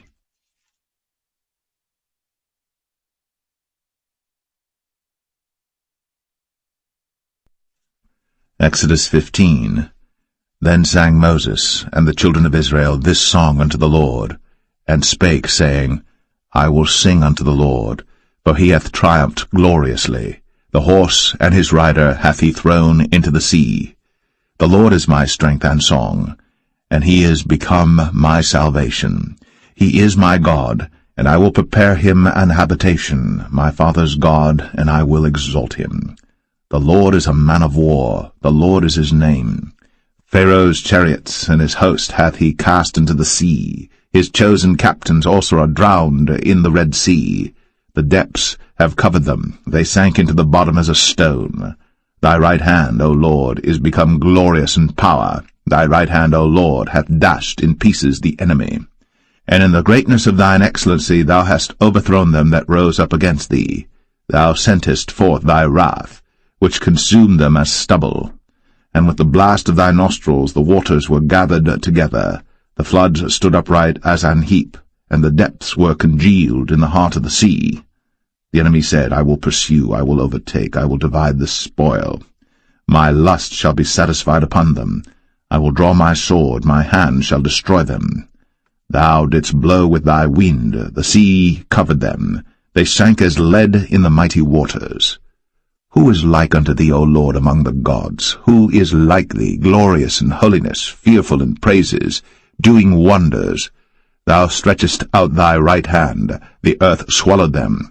Thou in thy mercy hast led forth the people which thou hast redeemed. Thou hast guided them in thy strength unto thy holy habitation. The people shall hear and be afraid. Sorrow shall take hold on the inhabitants of Palestina. Then the dukes of Edom shall be amazed. The mighty men of Moab, trembling, shall take hold upon them. All the inhabitants of Canaan shall melt away. Fear and dread shall fall upon them. By the greatness of thine arm they shall be as still as a stone, till thy people pass over, O Lord, till the people pass over, which thou hast purchased. Thou shalt bring them in, and plant them in the mountain of thine inheritance, in the place, O Lord, which thou hast made for thee to dwell in the sanctuary, O Lord, which thy hands have established. The Lord shall reign for ever and ever. For the horse of Pharaoh went in with his chariots and with his horsemen into the sea, and the Lord brought again the waters of the sea upon them. But the children of Israel went on dry land in the midst of the sea. And Miriam the prophetess, the sister of Aaron, took a timbrel in her hand, and all the women went out after her with timbrels and with dances. And Miriam answered them, Sing ye to the Lord, for he hath triumphed gloriously. The horse and his rider hath he thrown into the sea.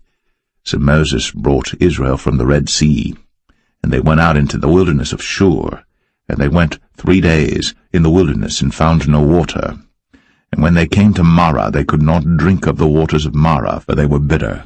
Therefore the name of it was called Marah. And the people murmured against Moses, saying, What shall we drink? And he cried unto the Lord, and the Lord showed him a tree, which when he had cast into the waters were made sweet. There he made for them a statute and an ordinance, and there he proved them, and said, If thou wilt diligently hearken to the voice of the Lord thy God, and wilt do that which is right in his sight, and wilt give ear to his commandments, and keep all his statutes, I will put none of these diseases upon thee, which I have brought upon the Egyptians, for I am the Lord that healeth thee. And they came to Elim, where were 12 wells of water, and 70 palm trees, and they encamped there by the waters.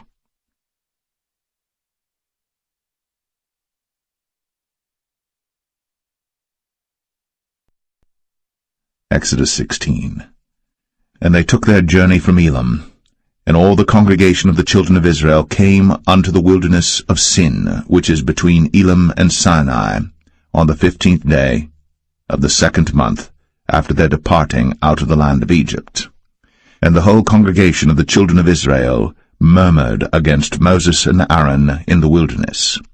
And the children of Israel said unto them, Would to God we had died by the hand of the Lord in the land of Egypt, when we sat by the flesh pots, and when we did eat bread to the full.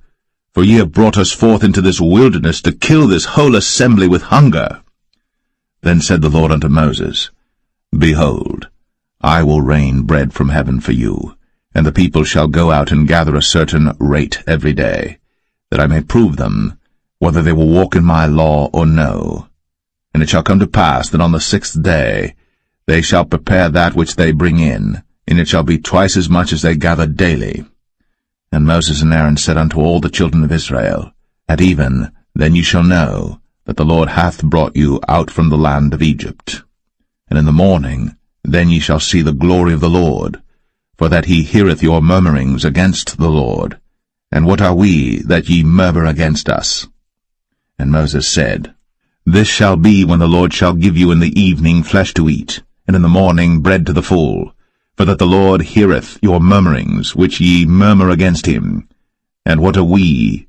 Your murmurings are not against us, but against the Lord. And Moses spake unto Aaron, Say unto all the congregation of the children of Israel, Come near before the Lord, for he hath heard your murmurings. And it came to pass, as Aaron spake unto the whole congregation of the children of Israel, that they looked toward the wilderness, and behold, the glory of the Lord appeared in the cloud. And the Lord spake unto Moses, saying, I have heard the murmurings of the children of Israel. Speak unto them, saying, At even ye shall eat flesh, and in the morning ye shall be filled with bread, and ye shall know that I am the Lord your God.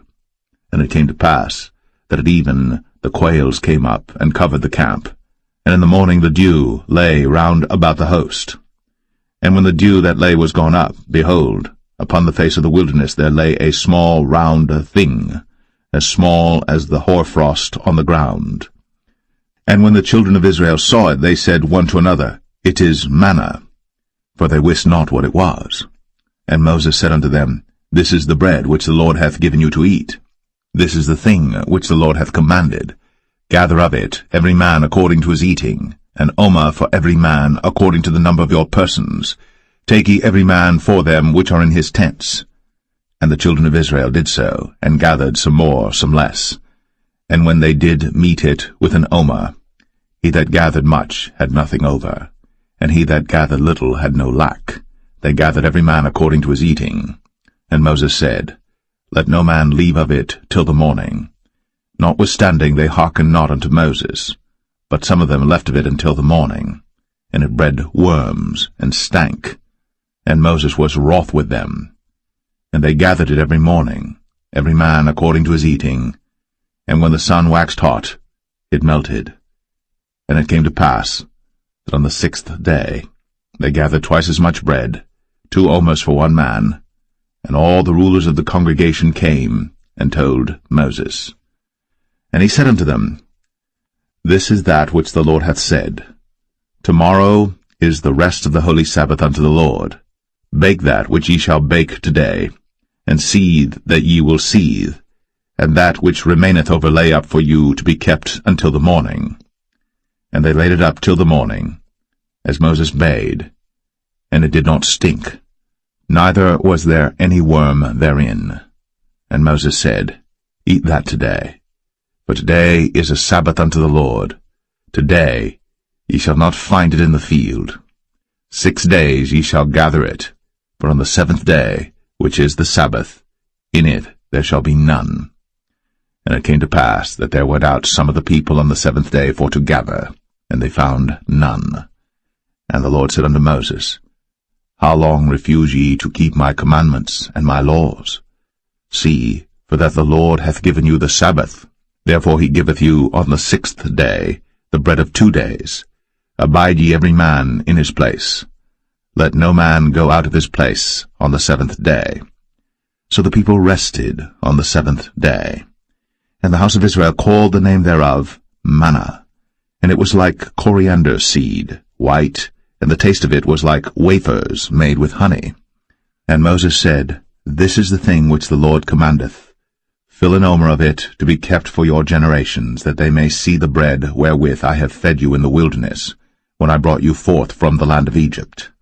And Moses said unto Aaron, Take a pot, and put an omer full of manna therein, and lay it up before the Lord, to be kept for your generations. As the Lord commanded Moses, so Aaron laid it up before the testimony to be kept. And the children of Israel did eat manna 40 years, until they came to a land inhabited. They did eat manna until they came unto the borders of the land of Canaan. Now an omer is the 10th part of an ephah.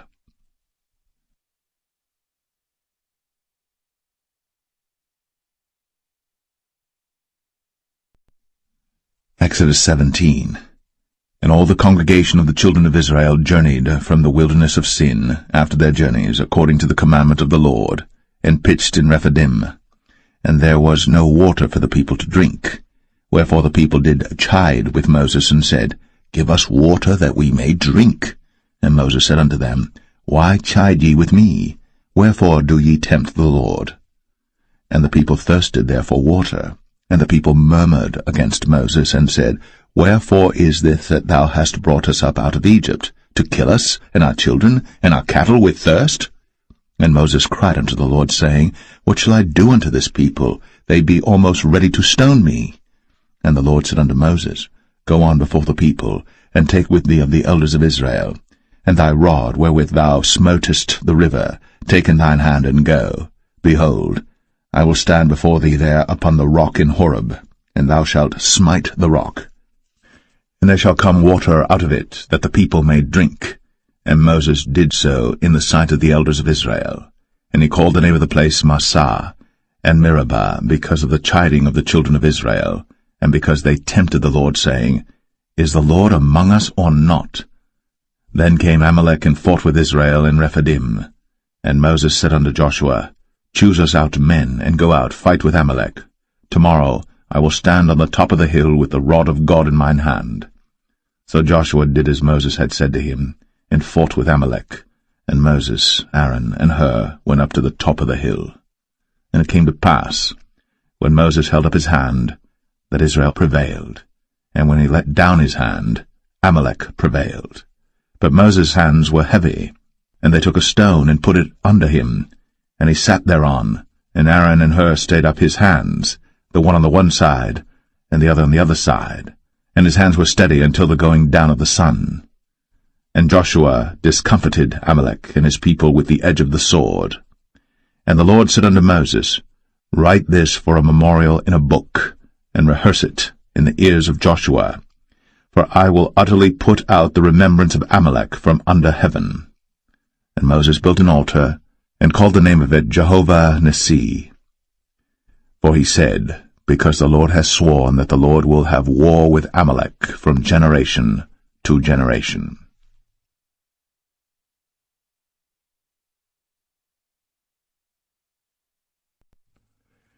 Exodus 18. When Jethro, the priest of Midian, Moses' father-in-law, heard of all that God had done for Moses, and for Israel his people, and that the Lord had brought Israel out of Egypt, then Jethro, Moses' father-in-law, took Zipporah, Moses' wife, after he'd sent her back, and her 2 sons, of which the name of the one was Gershom, for he said, I have been an alien in a strange land. And the name of the other was Eleazar, for the God of my father, said he, was mine help, and delivered me from the sword of Pharaoh. And Jethro, Moses' father-in-law, came with his sons and his wife unto Moses into the wilderness, where he encamped at the mount of God. And he said unto Moses, I thy father-in-law Jethro am come unto thee, and thy wife and her 2 sons with her. And Moses went out to meet his father-in-law, and did obeisance, and kissed him. And they asked each other of their welfare, and they came into the tent. And Moses told his father-in-law all that the Lord had done unto Pharaoh and to the Egyptians for Israel's sake, and all the travail that had come upon them by the way, and how the Lord delivered them. And Jethro rejoiced for all the goodness which the Lord had done to Israel, whom he had delivered out of the hand of the Egyptians. And Jethro said, Blessed be the Lord, who hath delivered you out of the hand of the Egyptians, and out of the hand of Pharaoh, who hath delivered the people from under the hand of the Egyptians. Now I know that the Lord is greater than all gods, for in the thing wherein they dealt proudly he was above them. And Jethro, Moses' father-in-law, took a burnt offering and sacrifices for God, and Aaron came, and all the elders of Israel, to eat bread with Moses' father-in-law before God. And it came to pass on the morrow that Moses sat to judge the people, and the people stood by Moses from the morning unto the evening. And when Moses' father-in-law saw all that he did to the people, he said, What is this thing that thou doest to the people? Why sittest thou thyself alone, and all the people stand by thee from morning unto even? And Moses said unto his father-in-law, Because the people come unto me to inquire of God. When they have a matter they come unto me, and I judge between one and another, and I do make them know the statutes of God and his laws. And Moses' father-in-law said unto him, The thing that thou doest is not good. Thou wilt surely wear away both thou and this people that is with thee, for this thing is too heavy for thee. Thou art not able to perform it thyself alone. Hearken now unto my voice. I will give thee counsel, and God shall be with thee. Be thou for the people to Godward, that thou mayest bring the causes unto God. And thou shalt teach them ordinances and laws, and shalt show them the way wherein they must walk, and the work that they must do. Moreover, thou shalt provide out of all the people able men, such as fear God, men of truth, hating covetousness, and place such over them to be rulers of thousands, and rulers of hundreds, rulers of 50s, and rulers of 10s. And let them judge the people at all seasons. And it shall be, that every great matter they shall bring unto thee, but every small matter they shall judge. So shall it be easier for thyself, and they shall bear the burden with thee. If thou shalt do this thing, and God command thee so, then thou shalt be able to endure, and all this people shall also go to their place in peace. So Moses hearkened to the voice of his father-in-law, and did all that he had said. And Moses chose able men out of all Israel, and made them heads over the people, rulers of thousands, rulers of hundreds, rulers of 50s, and rulers of 10s. And they judged the people at all seasons. The hard causes they brought unto Moses, but every small matter they judged themselves. And Moses let his father-in-law depart, and he went his way into his own land.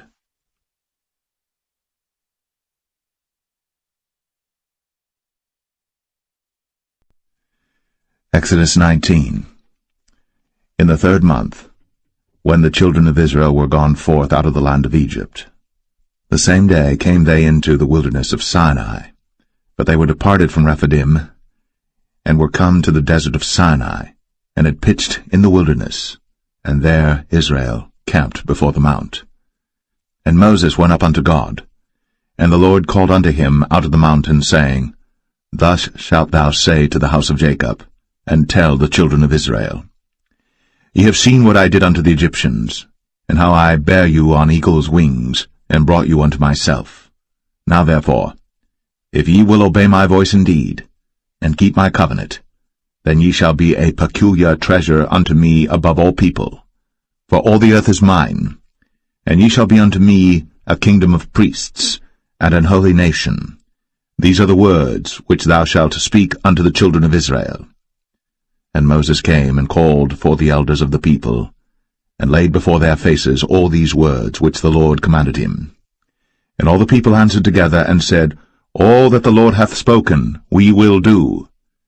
And Moses returned the words of the people unto the Lord.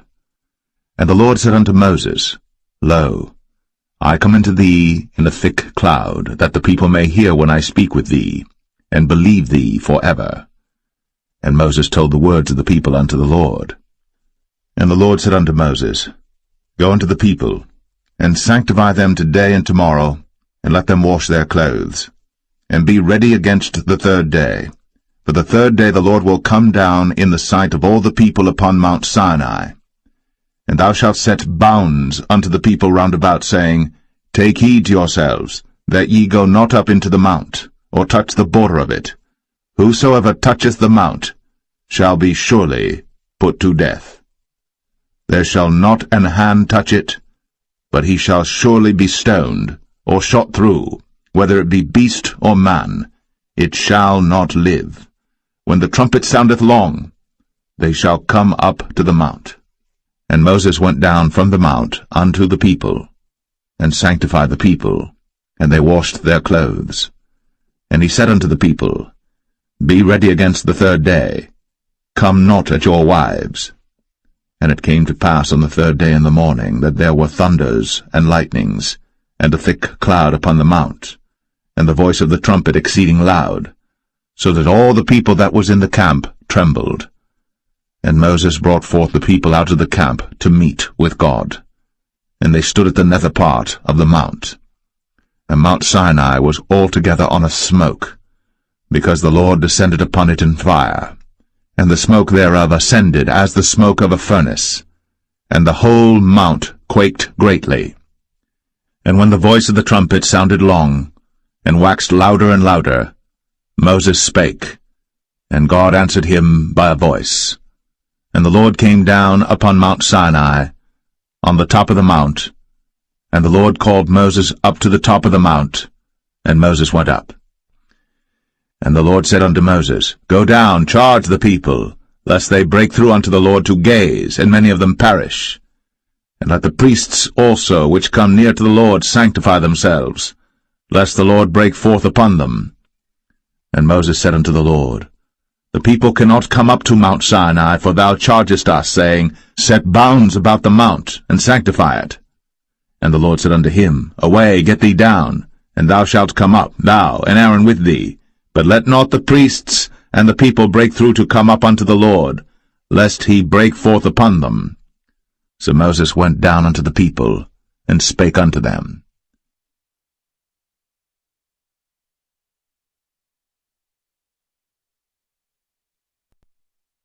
Exodus 20. And God spake all these words, saying, I am the Lord thy God, which have brought thee out of the land of Egypt, out of the house of bondage. Thou shalt have no other gods before me. Thou shalt not make unto thee any graven image, or any likeness of any thing that is in heaven above, or that is in the earth beneath, or that is in the water under the earth. Thou shalt not bow down thyself to them, nor serve them. For I, the Lord thy God, am a jealous God, visiting the iniquity of the fathers upon the children unto the third and fourth generation of them that hate me, and showing mercy unto thousands of them that love me, and keep my commandments. Thou shalt not take the name of the Lord thy God in vain, for the Lord will not hold him guiltless that taketh his name in vain. Remember the Sabbath day, to keep it holy. 6 days shalt thou labor, and do all thy work. But the seventh day is the Sabbath of the Lord thy God. In it Thou shalt not do any work, thou, nor thy son, nor thy daughter, thy manservant, nor thy maidservant, nor thy cattle, nor thy stranger that is within thy gates. For in 6 days the Lord made heaven and earth, the sea, and all that in them is, and rested the 7th day. Wherefore the Lord blessed the Sabbath day, and hallowed it. Honor thy father and thy mother, that thy days may be long upon the land which the Lord thy God giveth thee. Thou shalt not kill. Thou shalt not commit adultery. Thou shalt not steal. Thou shalt not bear false witness against thy neighbor. Thou shalt not covet thy neighbor's house. Thou shalt not covet thy neighbor's wife, nor his manservant, nor his maidservant, nor his ox, nor his ass, nor anything that is thy neighbor's. And all the people saw the thunderings, and the lightnings, and the noise of the trumpet, and the mountain smoking. And when the people saw it, they removed, and stood afar off. And they said unto Moses, Speak thou with us, and we will hear, but let not God speak with us, lest we die. And Moses said unto the people, Fear not, for God is come to prove you, and that his fear may be before your faces, that ye sin not. And the people stood afar off. And Moses drew near unto the thick darkness where God was. And the Lord said unto Moses, Thus thou shalt say unto the children of Israel, Ye have seen that I have talked with you from heaven. Ye shall not make with me gods of silver, neither shall ye make unto you gods of gold. An altar of earth thou shalt make unto me, and shalt sacrifice thereon thy burnt offerings, and thy peace offerings, thy sheep and thine oxen. In all places where I record my name I will come unto thee, and I will bless thee. And if thou wilt make me an altar of stone, thou shalt not build it of hewn stone, for if thou lift up thy tool upon it, thou hast polluted it. Neither shalt thou go up by steps unto mine altar, that thy nakedness be not discovered thereon.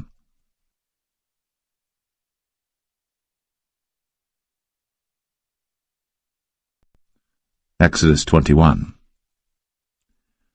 Now these are the judgments which thou shalt set before them. If thou buy an Hebrew servant, 6 years he shall serve, and in the 7th he shall go out free for nothing.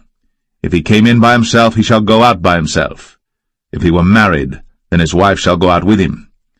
If his master have given him a wife, and she have borne him sons or daughters, the wife and her children shall be her master's, and he shall go out by himself. And if the servant shall plainly say, I love my master, my wife, and my children, I will not go out free, then his master shall bring him unto the judges. He shall also bring him to the door, or unto the doorpost, and his master shall bore his ear through with an awl, and he shall serve him forever. And if a man sell his daughter to be a maidservant, she shall not go out as the men servants do. If she please not her master, who hath betrothed her to himself, then shall he let her be redeemed. To sell her unto a strange nation, he shall have no power, seeing he hath dealt deceitfully with her. And if he have betrothed her unto his son, he shall deal with her after the manner of daughters. If he take him another wife, her food, her raiment, and her duty of marriage, shall he not diminish? And if he do not these 3 unto her, then shall she go out free without money. He that smiteth a man so that he die shall be surely put to death. And if a man lie not in wait, but God deliver him into his hand, then I will appoint thee a place whither he shall flee. But if a man come presumptuously upon his neighbor, to slay him with guile, thou shalt take him from mine altar, that he may die. And he that smiteth his father or his mother shall be surely put to death. And he that stealeth a man, and selleth him, or if he be found in his hand, he shall surely be put to death. And he that curseth his father or his mother shall surely be put to death. And if men strive together, and one smite another with a stone, or with his fist, and he die not, but keepeth his bed, if he rise again and walk abroad upon his staff, then shall he that smote him be quit. Only he shall pay for the loss of his time, and shall cause him to be thoroughly healed. And if a man smite his servant or his maid with a rod, and he die under his hand, he shall be surely punished. Notwithstanding, if he continue a day or two, he shall not be punished, for he is his money. If men strive and hurt a woman with child, so that her fruit depart from her, and yet no mischief follow, he shall be surely punished, according as the woman's husband will lay upon him, and he shall pay as the judges determine. And if any mischief follow, then thou shalt give life for life, eye for eye, tooth for tooth, hand for hand, foot for foot, burning for burning, wound for wound, stripe for stripe. And if a man smite the eye of his servant, or the eye of his maid, that it perish, he shall let him go free for his eye's sake. And if he smite out his manservant's tooth, or his maidservant's tooth, he shall let him go free for his tooth's sake. If an ox gore a man or a woman, that they die, then the ox shall be surely stoned, and his flesh shall not be eaten, but the owner of the ox shall be quit. But if the ox were wont to push with his horn in time past, and hath been testified to his owner, and he hath not kept him in, but that he hath killed a man or a woman, the ox shall be stoned, and his owner also shall be put to death. If there be laid on him a sum of money, then he shall give for the ransom of his life whatsoever is laid upon him, whether he have gored a son, or have gored a daughter, according to this judgment shall it be done unto him. If the ox shall push a manservant or a maidservant, he shall give unto their master 30 shekels of silver, and the ox shall be stoned. And if a man shall open a pit, or if a man shall dig a pit, and not cover it, and an ox or an ass fall therein, the owner of the pit shall make it good, and give money unto the owner of them, and the dead beast shall be his. And if one man's ox hurt another's, that he die, then they shall sell the live ox, and divide the money of it, and the dead ox also they shall divide. For if it be known that the ox hath used to push in time past, and his owner hath not kept him in, he shall surely pay ox for ox, and the dead shall be his own.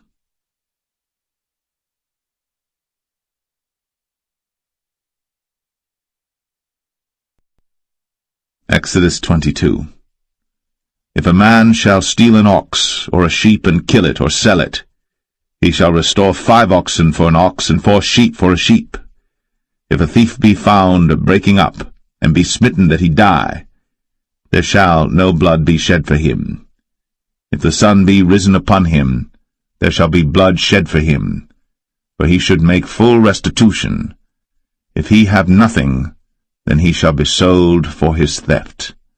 If the theft be certainly found in his hand alive, whether it be ox or ass or sheep, he shall restore double.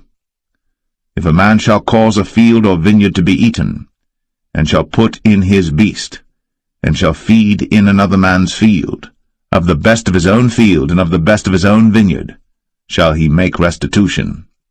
If fire break out and catch in thorns, so that stacks of corn or the standing corn of the field be consumed therewith, he that kindled the fire shall surely make restitution. If a man shall deliver unto his neighbor money or stuff to keep, and it be stolen out of the man's house, if the thief be found, let him pay double. If the thief be not found, then the master of the house shall be brought unto the judges to see whether he have put his hand unto his neighbor's goods. For all manner of trespass, whether it be for ox, for ass, for sheep, for raiment, or for any manner of lost thing, which another challengeth to be his, the cause of both parties shall come before the judges, and whom the judges shall condemn, he shall pay double unto his neighbor. If a man deliver unto his neighbor an ass, or an ox, or a sheep, or any beast to keep, and it die, or be hurt, or driven away, no man seeing it, then shall an oath of the Lord be between them both, that he hath not put his hand unto his neighbor's goods. and the owner of it shall accept thereof, and he shall not make it good. And if it be stolen from him, he shall make restitution unto the owner thereof. If it be torn in pieces, then let him bring it for witness, and he shall not make good that which was torn. And if a man borrow aught of his neighbor, and it be hurt or die, the owner thereof being not with it, he shall surely make it good. But if the owner thereof be with it, he shall not make it good. If it be an hired thing, it came for his hire.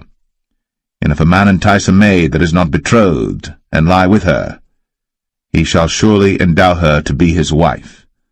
If her father utterly refuse to give her unto him, he shall pay money according to the dowry of virgins.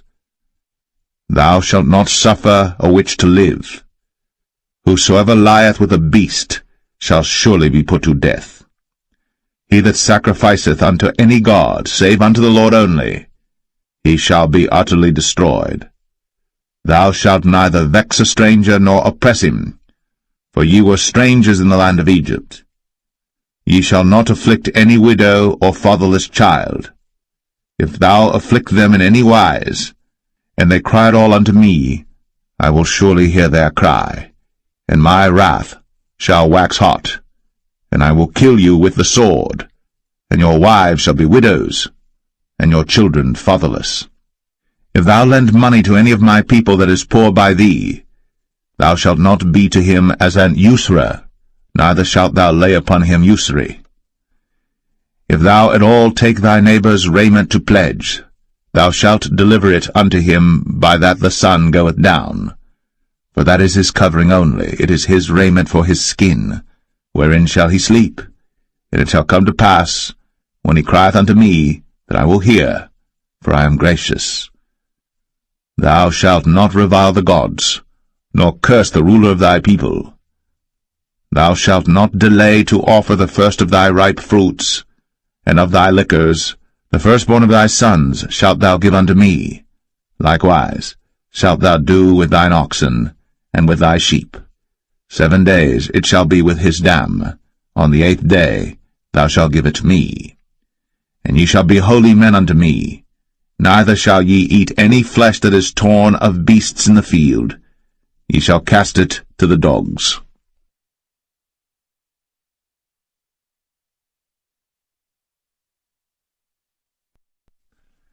Exodus 23.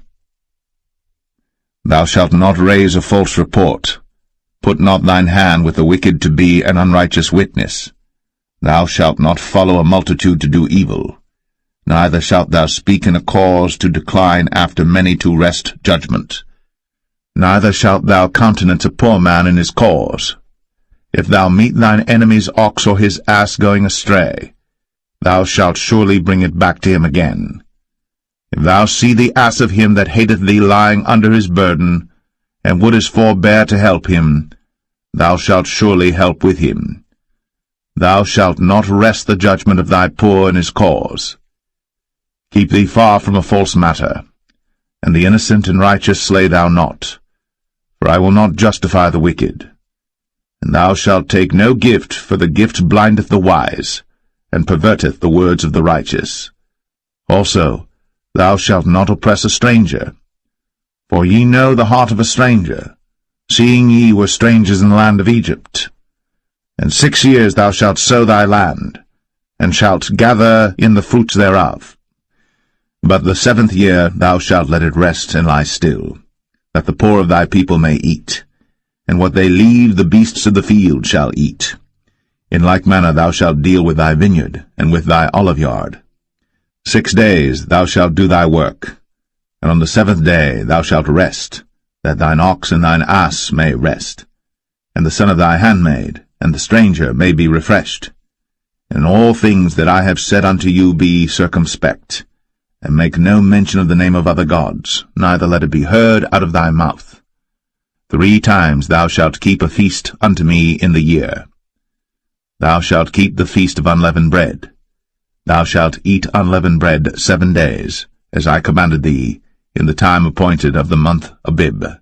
For in it thou camest out from Egypt, and none shall appear before me empty. and the feast of harvest, the firstfruits of thy labors, which thou hast sown in the field, and the feast of ingathering, which is in the end of the year, when thou hast gathered in thy labors out of the field. 3 times in the year all thy males shall appear before the Lord God. Thou shalt not offer the blood of my sacrifice with leavened bread, neither shall the fat of my sacrifice remain until the morning. The first of the firstfruits of thy land thou shalt bring into the house of the Lord thy God. Thou shalt not see the kid in his mother's milk. Behold, I send an angel before thee, to keep thee in the way, and to bring thee into the place which I have prepared. Beware of him, and obey his voice. Provoke him not, for he will not pardon your transgressions, for my name is in him.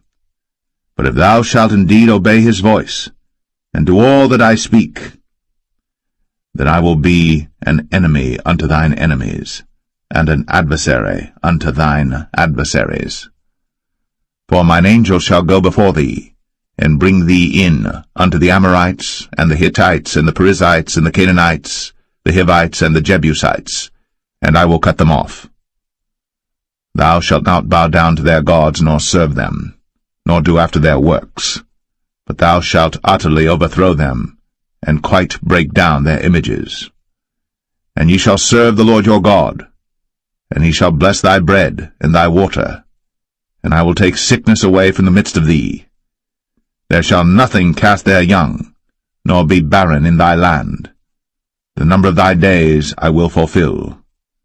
I will send my fear before thee, and will destroy all the people to whom thou shalt come, and I will make all thine enemies turn their backs unto thee, and I will send hornets before thee, which shall drive out the Hivite, the Canaanite, and the Hittite from before thee.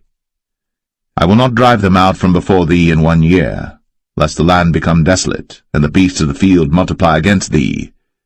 By little and little I will drive them out from before thee, until thou be increased and inherit the land.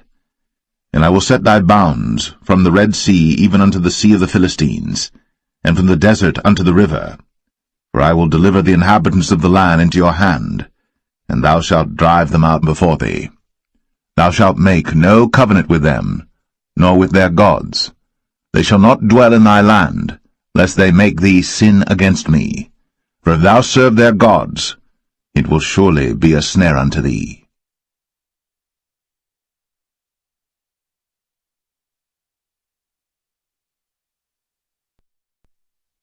Exodus 24.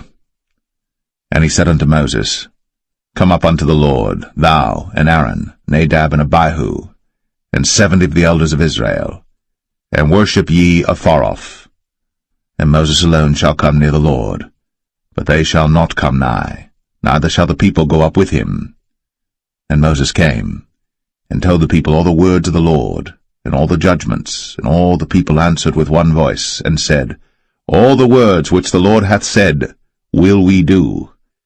And Moses wrote all the words of the Lord, and rose up early in the morning, and builded an altar under the hill, and 12 pillars according to the 12 tribes of Israel. And he sent young men of the children of Israel, which offered burnt offerings, and sacrificed peace offerings of oxen unto the Lord. And Moses took half of the blood, and put it in basins, and half of the blood he sprinkled on the altar. And he took the book of the covenant, and read in the audience of the people, and they said, All that the Lord hath said will we do, and be obedient. And Moses took the blood, and sprinkled it on the people, and said, Behold, the blood of the covenant which the Lord hath made with you concerning all these words. Then went up Moses, and Aaron, Nadab, and Abihu, and 70 of the elders of Israel. And they saw the God of Israel. And there was under his feet, as it were, a paved work of a sapphire stone, and as it were the body of heaven in his clearness. And upon the nobles of the children of Israel he laid not his hand. Also they saw God, and did eat and drink. And the Lord said unto Moses, Come up to me into the mount, and be there. And I will give thee tables of stone, and a law and commandments which I have written, that thou mayest teach them. And Moses rose up, and his minister Joshua, And Moses went up into the mount of God. And he said unto the elders, Tarry ye here for us, until we come again unto you. And behold, Aaron and Hur are with you. If any man have any matters to do, let him come unto them. And Moses went up into the mount, and a cloud covered the mount. And the glory of the Lord abode upon Mount Sinai, and the cloud covered it 6 days. And the 7th day he called unto Moses out of the midst of the cloud. And the sight of the glory of the Lord was like devouring fire on the top of the mount in the eyes of the children of Israel. And Moses went into the midst of the cloud, and gat him up into the mount. And Moses was in the mount 40 days and 40 nights.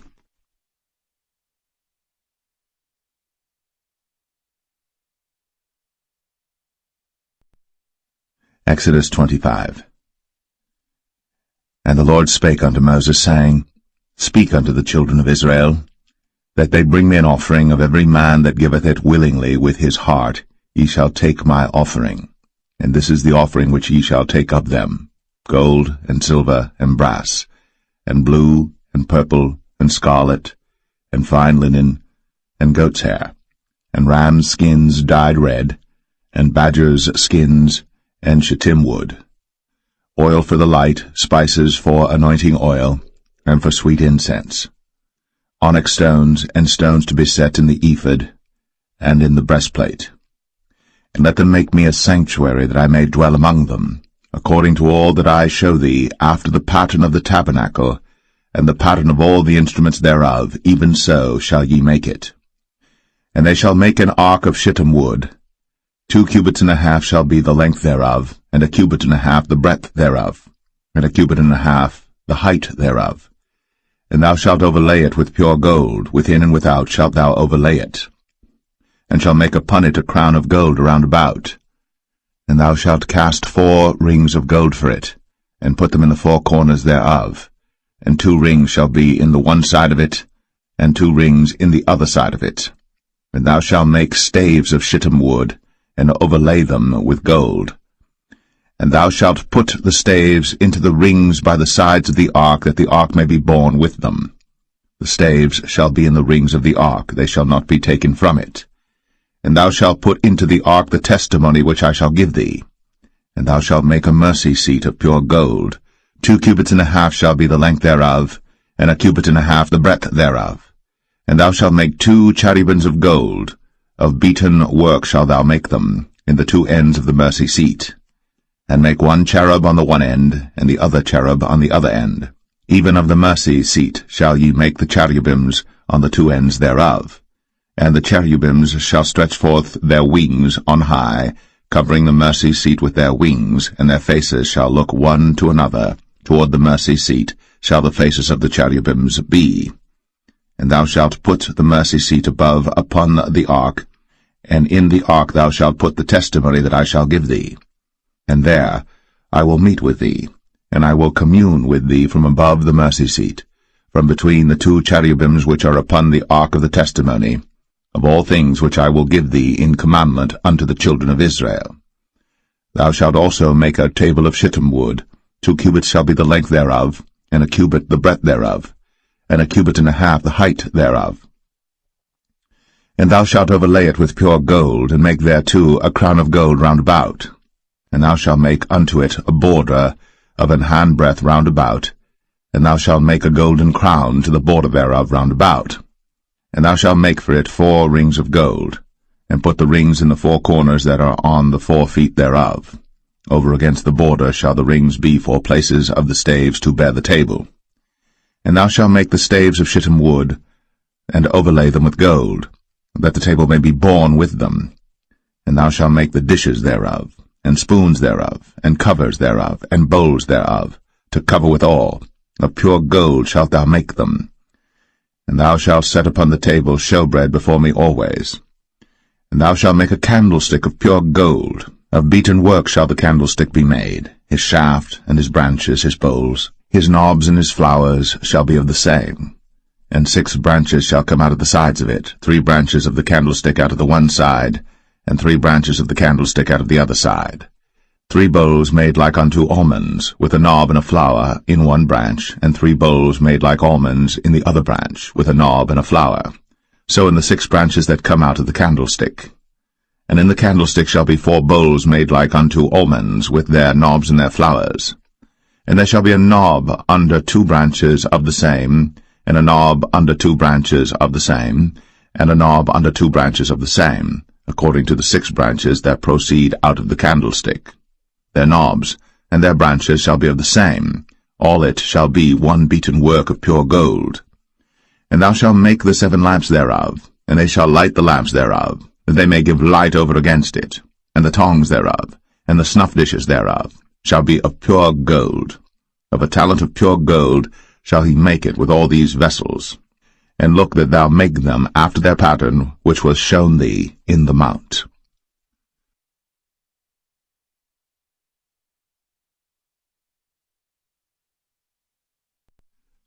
Exodus 26.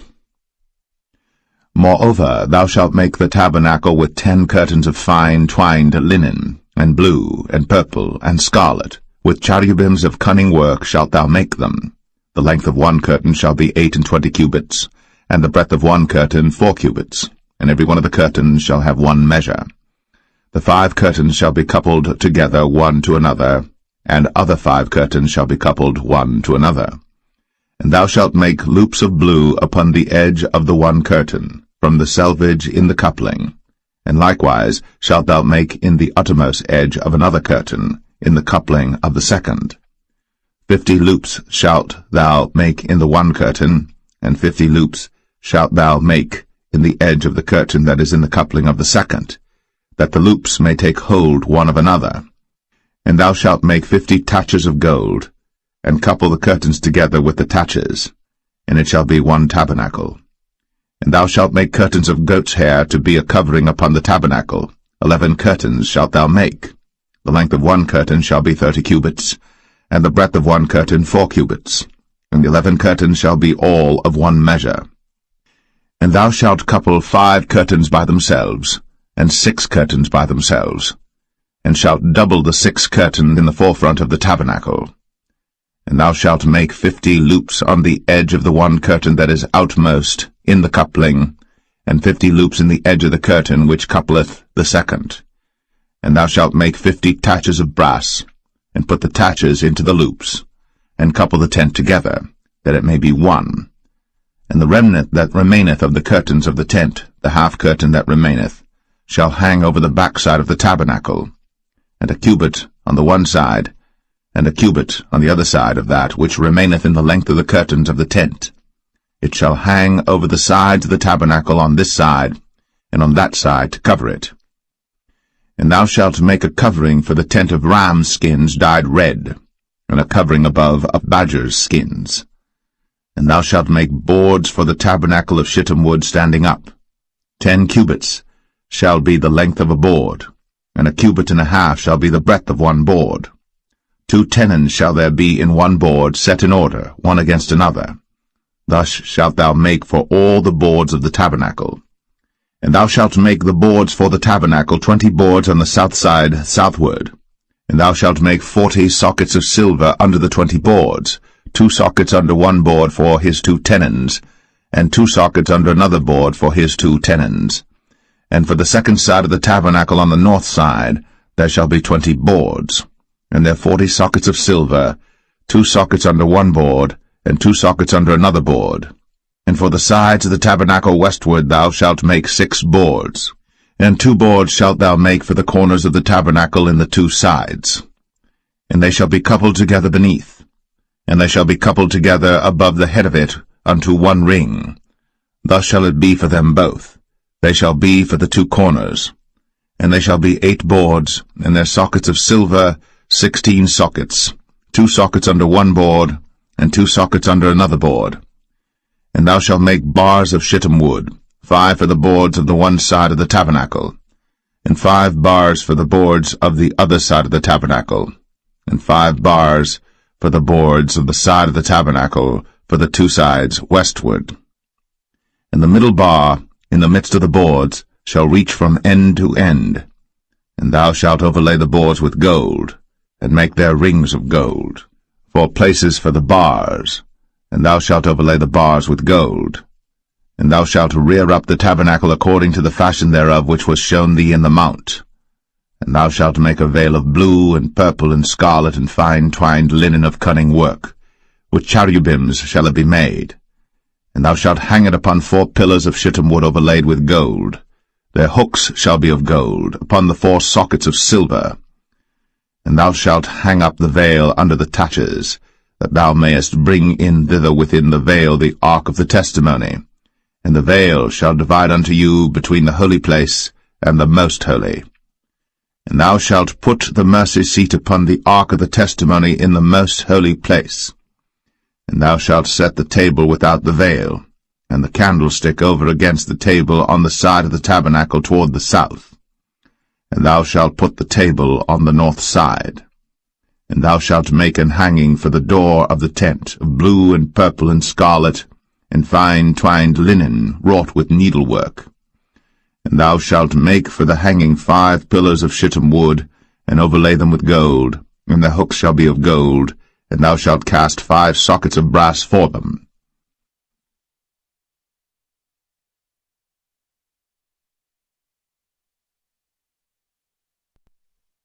Exodus 27. And thou shalt make an altar of shittim wood, 5 cubits long and 5 cubits broad. The altar shall be 4 square, and the height thereof shall be 3 cubits. And thou shalt make the horns of it upon the 4 corners thereof. His horns shall be of the same, and thou shalt overlay it with brass. And thou shalt make his pans to receive his ashes, and his shovels, and his basins, and his flesh hooks, and his fire pans. All the vessels thereof thou shalt make of brass. And thou shalt make for it a grate of network of brass, and upon the net shalt thou make 4 brazen rings in the 4 corners thereof. And thou shalt put it under the compass of the altar beneath, that the net may be even to the midst of the altar. And thou shalt make staves for the altar, staves of shittim wood, and overlay them with brass. And the staves shall be put into the rings, and the staves shall be upon the 2 sides of the altar to bear it. Hollow with boards shalt thou make it, as it was shown thee in the mount, so shall they make it. And thou shalt make the court of the tabernacle for the south side. Southward there shall be hangings for the court of fine twined linen, of 100 cubits long for one side.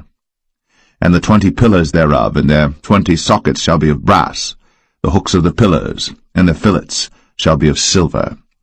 And likewise for the north side in length there shall be hangings of 100 cubits long, and his 20 pillars, and their 20 sockets of brass, the hooks of the pillars, and their fillets of silver. And for the breadth of the court on the west side shall be hangings of 50 cubits, their pillars 10, and their sockets 10. And the breadth of the court on the east side eastward shall be 50 cubits. The hangings of one side of the gate shall be 15 cubits, their pillars 3, and their sockets 3. And on the other side shall be hangings 15 cubits, their pillars 3, and their sockets 3. And for the gate of the court shall be an hanging of 20 cubits of blue, and purple, and scarlet, and fine twined linen, wrought with needlework, and their pillars shall be 4, and their sockets 4. All the pillars round about the court shall be filleted with silver. Their hooks shall be of silver, and their sockets of brass. The length of the court shall be 100 cubits, and the breadth 50 everywhere, and the height 5 cubits of fine twined linen, and their sockets of brass. All the vessels of the tabernacle, and all the service thereof, and all the pins thereof, and all the pins of the court shall be of brass. And thou shalt command the children of Israel that they bring thee pure oil, olive beaten for the light, to cause the lamp to burn always. In the tabernacle of the congregation without the veil, which is before the testimony, Aaron and his sons shall order it from evening to morning before the Lord. It shall be a statute for ever, unto their generations, on the behalf of the children of Israel.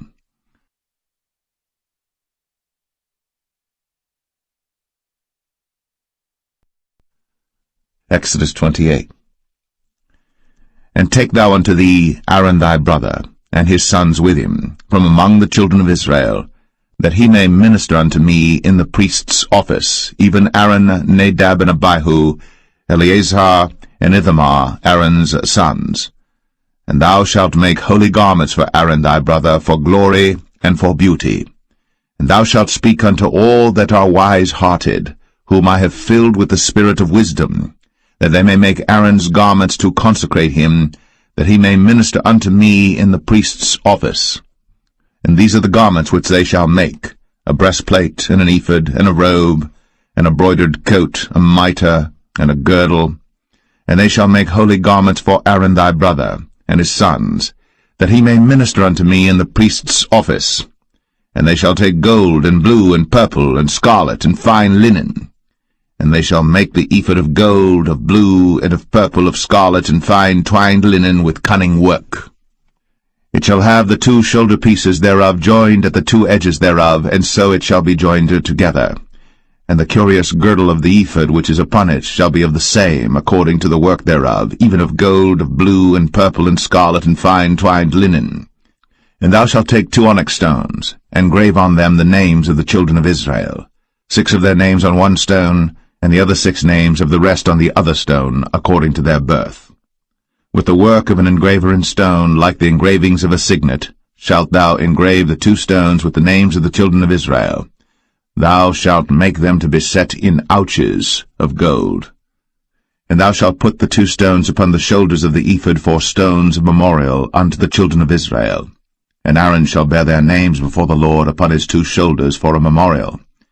And thou shalt make ouches of gold, and 2 chains of pure gold at the ends. Of wreathen work shalt thou make them, and fasten the wreathen chains to the ouches. And thou shalt make the breastplate of judgment with cunning work. After the work of the ephod thou shalt make it, of gold, of blue, and of purple, and of scarlet, and of fine twined linen shalt thou make it. 4 square it shall be, being doubled. A span shall be the length thereof, and a span shall be the breadth thereof. And thou shalt set in it settings of stones, even 4 rows of stones. The first row shall be a sardius, a topaz, and a carbuncle. This shall be the first row. And the second row shall be an emerald, a sapphire, and a diamond. And the third row a ligure, an agate, and an amethyst. And the 4th row a beryl, and an onyx, and a jasper. They shall be set in gold in their enclosings. And the stones shall be with the names of the children of Israel, 12 according to their names, like the engravings of a signet. Every one with his name shall they be according to the 12 tribes. And thou shalt make upon the breastplate chains at the ends of wreathen work of pure gold. And thou shalt make upon the breastplate 2 rings of gold, and shalt put the 2 rings on the 2 ends of the breastplate. And thou shalt put the 2 wreathen chains of gold in the 2 rings which are on the ends of the breastplate. And the other 2 ends of the 2 wreathen chains thou shalt fasten in the 2 ouches, and put them on the shoulder pieces of the ephod before it.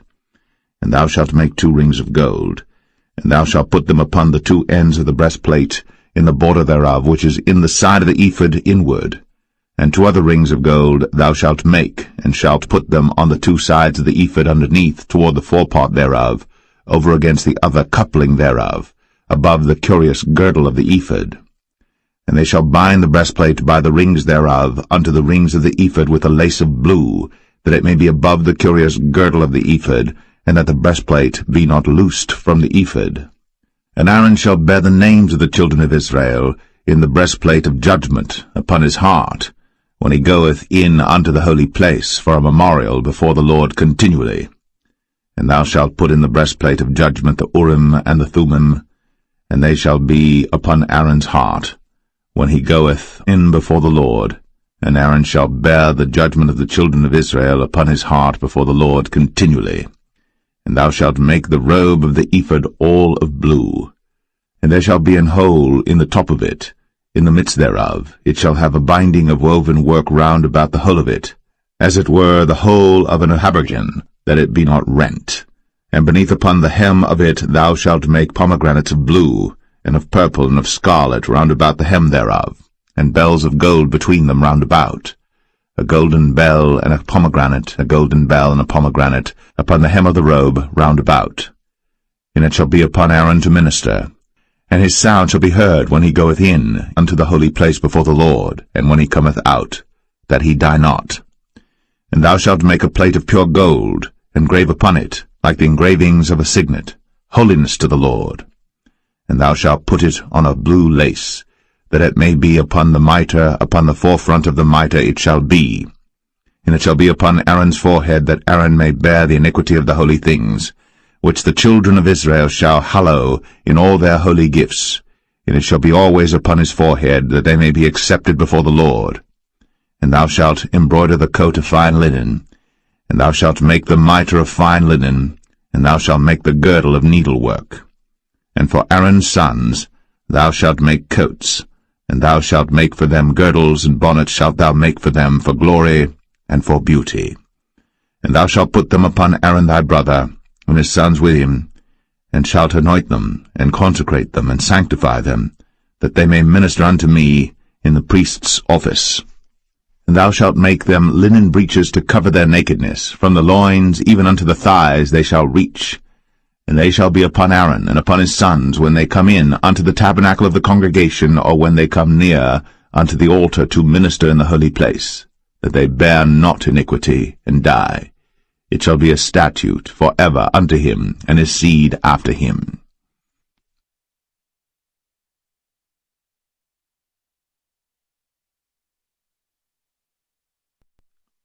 Exodus 29. And this is the thing that thou shalt do unto them to hallow them, to minister unto me in the priest's office. Take 1 young bullock, and 2 rams without blemish, and unleavened bread and cakes unleavened tempered with oil, and wafers unleavened anointed with oil, of wheaten flour shalt thou make them. And thou shalt put them into 1 basket, and bring them in the basket, with the bullock and the 2 rams. And Aaron and his sons thou shalt bring unto the door of the tabernacle of the congregation, and shalt wash them with water. And thou shalt take the garments, and put upon Aaron the coat, and the robe of the ephod, and the ephod, and the breastplate, and gird him with the curious girdle of the ephod. And thou shalt put the mitre upon his head, and put the holy crown upon the mitre. Then shalt thou take the anointing oil, and pour it upon his head, and anoint him. And thou shalt bring his sons, and put coats upon them. And thou shalt gird them with girdles, Aaron and his sons, and put the bonnets on them, and the priest's office shall be theirs for a perpetual statute. And thou shalt consecrate Aaron and his sons. And thou shalt cause a bullock to be brought before the tabernacle of the congregation, and Aaron and his sons shall put their hands upon the head of the bullock. And thou shalt kill the bullock before the Lord, by the door of the tabernacle of the congregation. And thou shalt take of the blood of the bullock, and put it upon the horns of the altar with thy finger, and pour all the blood beside the bottom of the altar. And thou shalt take all the fat that covereth the inwards, and the caul that is above the liver, and the 2 kidneys, and the fat that is upon them, and burn them upon the altar. But the flesh of the bullock, and his skin, and his dung, shalt thou burn with fire without the camp. It is a sin offering. Thou shalt also take 1 ram, and Aaron and his sons shall put their hands upon the head of the ram. And thou shalt slay the ram, and thou shalt take his blood, and sprinkle it round about upon the altar. And thou shalt cut the ram in pieces, and wash the inwards of him and his legs, and put them unto his pieces and unto his head. And thou shalt burn the whole ram upon the altar. It is a burnt offering unto the Lord. It is a sweet savour, an offering made by fire unto the Lord. And thou shalt take the other ram, and Aaron and his sons shall put their hands upon the head of the ram. Then shalt thou kill the ram, and take of his blood, and put it upon the tip of the right ear of Aaron, and upon the tip of the right ear of his sons, and upon the thumb of their right hand, and upon the great toe of their right foot, and sprinkle the blood upon the altar round about. And thou shalt take of the blood that is upon the altar, and of the anointing oil, and sprinkle it upon Aaron, and upon his garments, and upon his sons, and upon the garments of his sons with him. And he shall be hallowed, and his garments, and his sons' garments with him. Also thou shalt take of the ram the fat and the rump, and the fat that covereth the inwards, and the caul above the liver, and the 2 kidneys, and the fat that is upon them, and the right shoulder, for it is a ram of consecration. And 1 loaf of bread, and 1 cake of oiled bread, and 1 wafer out of the basket of the unleavened bread that is before the Lord. And thou shalt put all in the hands of Aaron, and in the hands of his sons, and shalt wave them for a wave offering before the Lord. And thou shalt receive them of their hands, and burn them upon the altar for a burnt offering, for a sweet savour before the Lord. It is an offering made by fire unto the Lord. And thou shalt take the breast of the ram of Aaron's consecration, and wave it for a wave offering before the Lord, and it shall be thy part. And thou shalt sanctify the breast of the wave offering, and the shoulder of the heave offering, which is waved, and which is heaved up, of the ram of the consecration, even of that which is for Aaron, and of that which is for his sons. And it shall be Aaron's and his sons by a statute for ever from the children of Israel. For it is an heave offering, and it shall be an heave offering from the children of Israel of the sacrifice of their peace offerings, even their heave offering unto the Lord. And the holy garments of Aaron shall be his sons after him, to be anointed therein, and to be consecrated in them. And that son that is priest in his stead shall put them on 7 days, when he cometh into the tabernacle of the congregation to minister in the holy place. And thou shalt take the ram of the consecration, and seethe his flesh in the holy place. And Aaron and his sons shall eat the flesh of the ram, and the bread that is in the basket by the door of the tabernacle of the congregation. And they shall eat those things wherewith the atonement was made, to consecrate and to sanctify them. But a stranger shall not eat thereof, because they are holy. And if aught of the flesh of the consecrations, or of the bread, remain unto the morning, then thou shalt burn the remainder with fire. It shall not be eaten, because it is holy. And thus shalt thou do unto Aaron and to his sons, according to all things which I have commanded thee. 7 days shalt thou consecrate them. And thou shalt offer every day a bullock for a sin offering, for atonement. And thou shalt cleanse the altar, when thou hast made an atonement for it. And thou shalt anoint it, to sanctify it. 7 days thou shalt make an atonement for the altar, and sanctify it. And it shall be an altar most holy. Whatsoever toucheth the altar shall be holy. Now this is that which thou shalt offer upon the altar, 2 lambs of the first year, day by day, continually. The 1 lamb thou shalt offer in the morning, and the other lamb thou shalt offer at even. And with the 1 lamb a 10th deal of flour mingled with the 4th part of an hin of beaten oil, and the 4th part of an hin of wine for a drink offering. And the other lamb thou shalt offer at even, and shalt do thereto according to the meat offering of the morning, and according to the drink offering thereof, for a sweet savour, an offering made by fire unto the Lord. This shall be a continual burnt offering throughout your generations at the door of the tabernacle of the congregation before the Lord, where I will meet you, to speak there unto thee. And there I will meet with the children of Israel, and the tabernacle shall be sanctified by my glory. And I will sanctify the tabernacle of the congregation and the altar. I will sanctify also both Aaron and his sons to minister to me in the priest's office. And I will dwell among the children of Israel, and will be their God. And they shall know that I am the Lord their God, that brought them forth out of the land of Egypt, that I may dwell among them.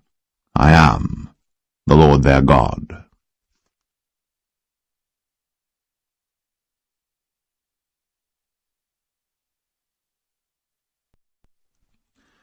Exodus 30. And thou shalt make an altar to burn incense upon. Of shittim wood shalt thou make it. A cubit shall be the length thereof, and a cubit the breadth thereof. 4 square shall it be. And 2 cubits shall be the height thereof. The horns thereof shall be of the same. And thou shalt overlay it with pure gold, the top thereof and the sides thereof round about, and the horns thereof. And thou shalt make unto it a crown of gold round about. And 2 golden rings shalt thou make to it under the crown of it. By the 2 corners thereof upon the 2 sides of it shalt thou make it. And they shall be for places for the staves to bear it withal. And thou shalt make the staves of shittim wood, and overlay them with gold. And thou shalt put it before the veil that is by the ark of the testimony, before the mercy seat that is over the testimony, where I will meet with thee. And Aaron shall burn thereon sweet incense every morning. When he dresseth the lamps, he shall burn incense upon it. And when Aaron lighteth the lamps at even, he shall burn incense upon it, a perpetual incense before the Lord throughout your generations. Ye shall offer no strange incense thereon, nor burnt sacrifice, nor meat offering, neither shall ye pour drink offering thereon. And Aaron shall make an atonement upon the horns of it once in a year with the blood of the sin offering of atonements, Once in the year shall he make atonement upon it throughout your generations. It is most holy unto the Lord. And the Lord spake unto Moses, saying, When thou takest the sum of the children of Israel after their number, then shall they give every man a ransom for his soul unto the Lord, when thou numberest them, that there be no plague among them, when thou numberest them. This they shall give every one that passeth among them that are numbered, half a shekel after the shekel of the sanctuary. A shekel is 20 gerahs, and half shekel shall be the offering of the Lord. Every one that passeth among them that are numbered, from 20 years old and above, shall give an offering unto the Lord. The rich shall not give more, and the poor shall not give less than half a shekel, when they give an offering unto the Lord, to make an atonement for your souls. And thou shalt take the atonement money of the children of Israel, and shalt appoint it for the service of the tabernacle of the congregation, that it may be a memorial unto the children of Israel before the Lord, to make an atonement for your souls. And the Lord spake unto Moses, saying, Thou shalt also make a laver of brass, and his foot also of brass, to wash withal. And thou shalt put it between the tabernacle of the congregation and the altar, and thou shalt put water therein. For Aaron and his sons shall wash their hands and their feet thereat. When they go into the tabernacle of the congregation, they shall wash with water, that they die not, or when they come near to the altar to minister, to burn offering made by fire unto the Lord. So they shall wash their hands and their feet, that they die not. And it shall be a statute forever to them, even to him and to his seed throughout their generations. Moreover the Lord spake unto Moses, saying, Take thou also unto thee principal spices, of pure myrrh 500 shekels, and of sweet cinnamon half so much, even 250 shekels, and of sweet calamus 250 shekels, and of cassia 500 shekels after the shekel of the sanctuary, and of oil olive and hin. And thou shalt make it an oil of holy ointment, an ointment compound after the art of the apothecary. It shall be an holy anointing oil. And thou shalt anoint the tabernacle of the congregation therewith, and the ark of the testimony, and the table and all his vessels, and the candlestick and his vessels, and the altar of incense, and the altar of burnt offering with all his vessels, and the laver and his foot. And thou shalt sanctify them, that they may be most holy. Whatsoever touches them shall be holy. And thou shalt anoint Aaron and his sons, and consecrate them, that they may minister unto me in the priest's office. And thou shalt speak unto the children of Israel, saying, This shall be an holy anointing oil unto me throughout your generations. Upon man's flesh shall it not be poured, neither shall ye make any other like it, after the composition of it. It is holy, and it shall be holy unto you. Whosoever compoundeth any like it, or whosoever putteth any of it upon a stranger, shall even be cut off from his people. And the Lord said unto Moses, Take unto thee sweet spices, stacte, and onycha, and galbanum, these sweet spices with pure frankincense, of each shall there be a like weight. And thou shalt make it a perfume, a confection after the art of the apothecary, tempered together pure and holy. And thou shalt beat some of it very small, and put of it before the testimony in the tabernacle of the congregation, where I will meet with thee. It shall be unto you most holy. And as for the perfume which thou shalt make, ye shall not make to yourselves according to the composition thereof. It shall be unto thee holy for the Lord. Whosoever shall make like unto that, to smell thereto, shall even be cut off from his people.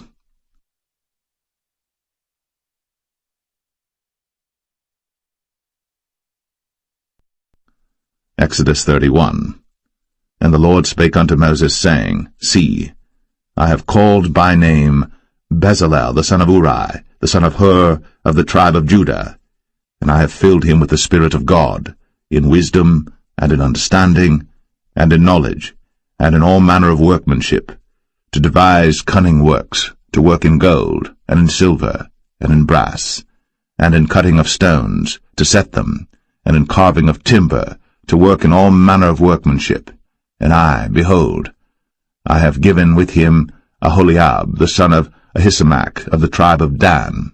And in the hearts of all that are wise-hearted I have put wisdom, that they may make all that I have commanded thee: the tabernacle of the congregation, and the ark of the testimony, and the mercy seat that is thereupon, and all the furniture of the tabernacle, and the table, and his furniture, and the pure candlestick with all his furniture, and the altar of incense, and the altar of burnt offering with all his furniture, and the laver and his foot, and the cloths of service, and the holy garments for Aaron the priest, and the garments of his sons to minister in the priest's office, and the anointing oil, and sweet incense for the holy place, according to all that I have commanded thee shall they do. And the Lord spake unto Moses, saying, Speak thou also unto the children of Israel, saying, Verily, my Sabbaths ye shall keep, for it is a sign between me and you throughout your generations, that ye may know that I am the Lord that doth sanctify you. Ye shall keep the Sabbath therefore, for it is holy unto you. Every one that defileth it shall surely be put to death. For whosoever doeth any work therein, that soul shall be cut off from among his people. 6 days may work be done, but in the 7th is the Sabbath of rest, holy to the Lord. Whosoever doeth any work in the Sabbath day, he shall surely be put to death. Wherefore the children of Israel shall keep the Sabbath, to observe the Sabbath throughout their generations, for a perpetual covenant. It is a sign between me and the children of Israel forever. For in 6 days the Lord made heaven and earth, and on the 7th day he rested and was refreshed. And he gave unto Moses, when he had made an end of communing with him upon Mount Sinai, 2 tables of testimony, tables of stone, written with the finger of God.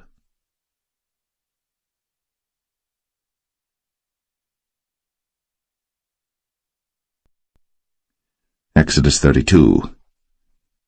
And when the people saw that Moses delayed to come down out of the mount, the people gathered themselves together unto Aaron, and said unto him, Up, make us gods, which shall go before us.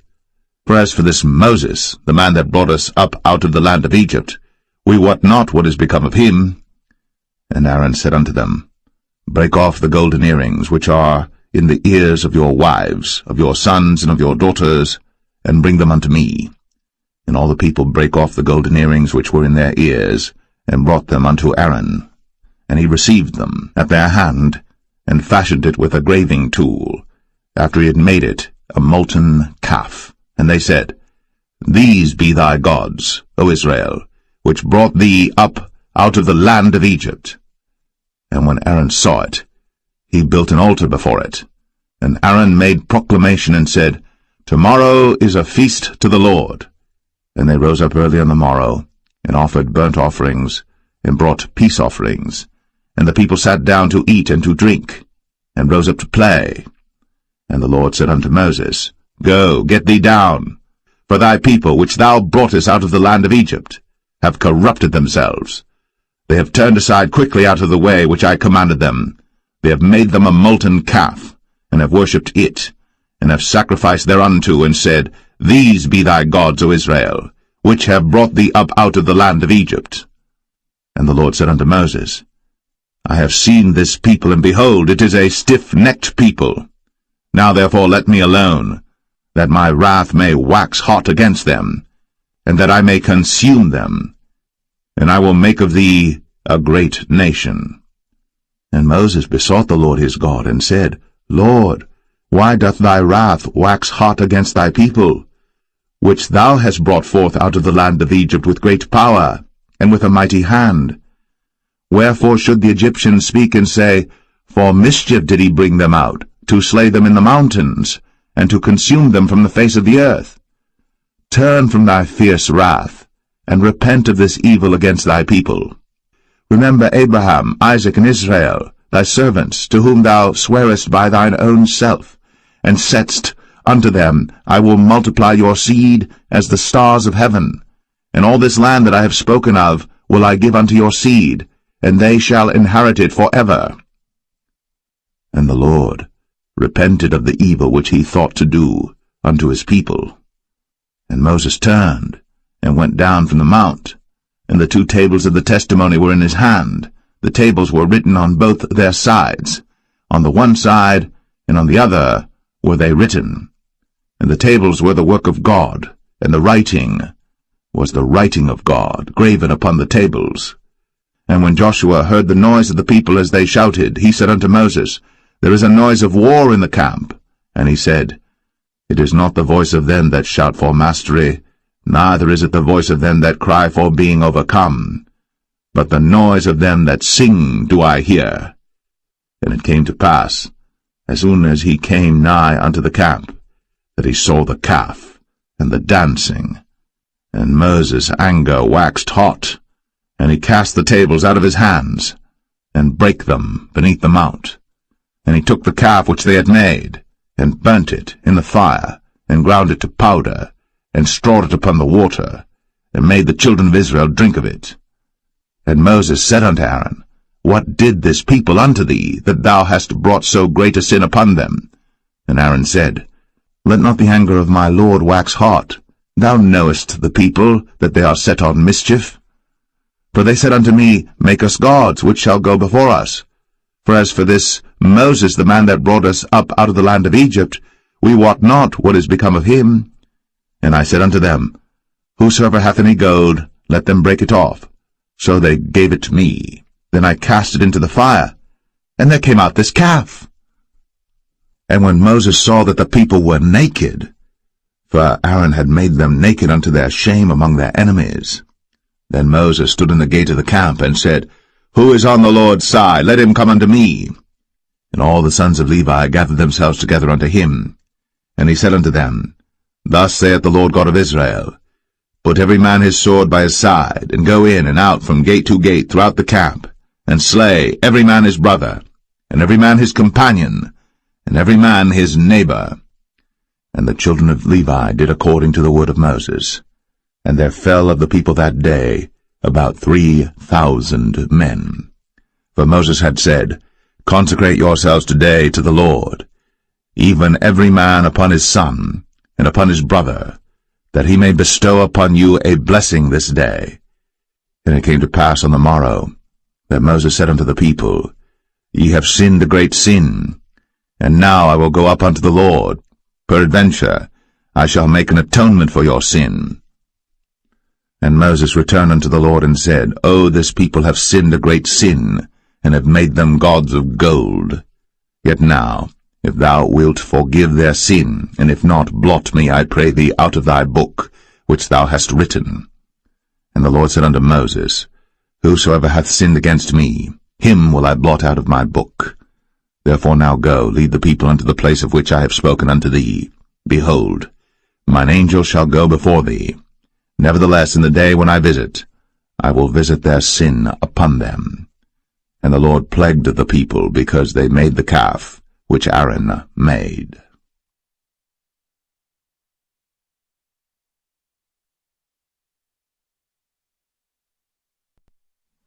Exodus 33. And the Lord said unto Moses, Depart, and go up hence, thou, and the people which thou hast brought up out of the land of Egypt, unto the land which I sware unto Abraham, to Isaac, and to Jacob, saying, Unto thy seed will I give it. And I will send an angel before thee, and I will drive out the Canaanite, the Amorite, and the Hittite, and the Perizzite, the Hivite, and the Jebusite, unto a land flowing with milk and honey. For I will not go up in the midst of thee, for thou art a stiff-necked people, lest I consume thee in the way. And when the people heard these evil tidings, they mourned, and no man did put on him his ornaments. For the Lord had said unto Moses, Say unto the children of Israel, Ye are a stiff-necked people. I will come up into the midst of thee in a moment, and consume thee. Therefore now put off thy ornaments from thee, that I may know what to do unto thee. And the children of Israel stripped themselves of their ornaments by the mount Horeb. And Moses took the tabernacle, and pitched it without the camp, afar off from the camp, and called it the tabernacle of the congregation. And it came to pass that every one which sought the Lord went out unto the tabernacle of the congregation, which was without the camp. And it came to pass, when Moses went out unto the tabernacle, that all the people rose up, and stood every man at his tent door, and looked after Moses, until he was gone into the tabernacle. And it came to pass, as Moses entered into the tabernacle, the cloudy pillar descended, and stood at the door of the tabernacle, and the Lord talked with Moses. And all the people saw the cloudy pillar stand at the tabernacle door. And all the people rose up and worshipped, every man in his tent door. And the Lord spake unto Moses face to face, as a man speaketh unto his friend. And he turned again into the camp. But his servant Joshua the son of Nun, a young man, departed not out of the tabernacle. And Moses said unto the Lord, See, thou sayest unto me, Bring up this people, and thou hast not let me know whom thou wilt send with me.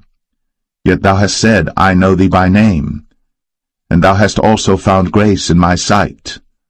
Now therefore, I pray thee, if I have found grace in thy sight, show me now thy way, that I may know thee, that I may find grace in thy sight, and consider that this nation is thy people.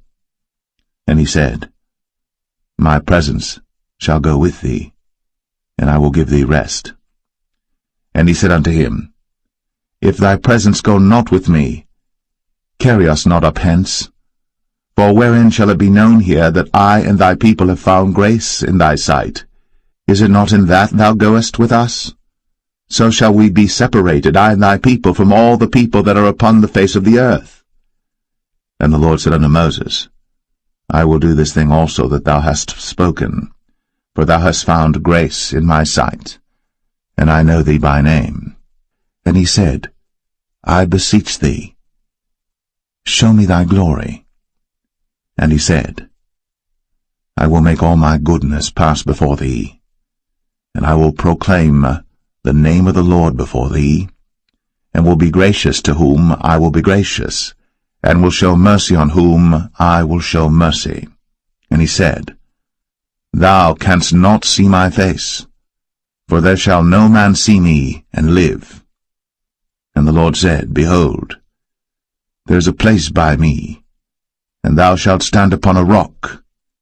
And it shall come to pass, while my glory passeth by, that I will put thee in a cleft of the rock, and will cover thee with my hand while I pass by.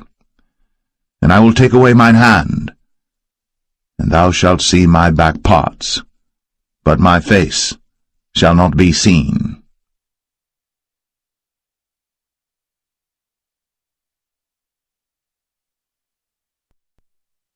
Exodus 34. And the Lord said unto Moses, Hew thee 2 tables of stone like unto the first. And I will write upon these tables the words that were in the first tables which thou breakest. And be ready in the morning, and come up in the morning unto Mount Sinai, and present thyself there to me in the top of the mount. And no man shall come up with thee, neither let any man be seen throughout all the mount, neither let the flocks nor herds feed before that mount.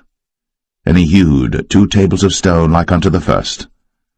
And Moses rose up early in the morning, and went up unto Mount Sinai, as the Lord had commanded him, and took in his hand the 2 tables of stone.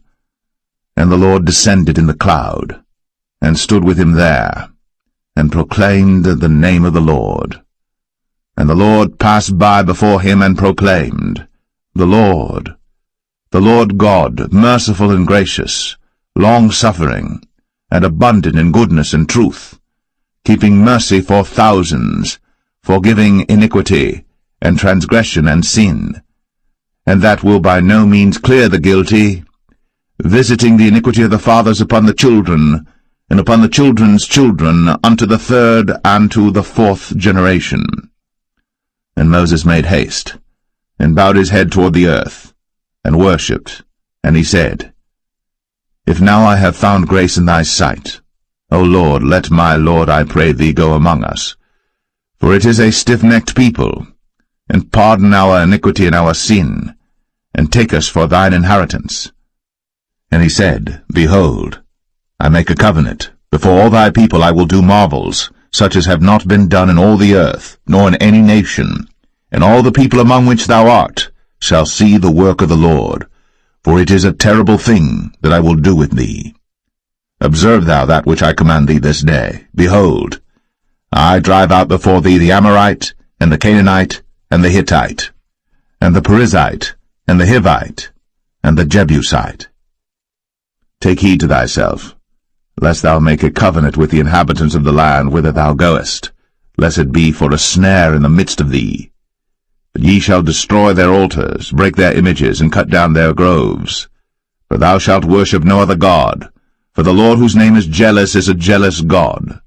Lest thou make a covenant with the inhabitants of the land, and they go a-whoring after their gods, and do sacrifice unto their gods, and one call thee, and thou eat of his sacrifice, and thou take of their daughters unto thy sons, and their daughters go a-whoring after their gods, and make thy sons go a-whoring after their gods. Thou shalt make thee no molten gods. The feast of unleavened bread shalt thou keep. 7 days thou shalt eat unleavened bread, as I commanded thee, in the time of the month Abib. For in the month Abib thou camest out from Egypt. All that openeth the matrix is mine, and every firstling among thy cattle, whether ox or sheep that is male.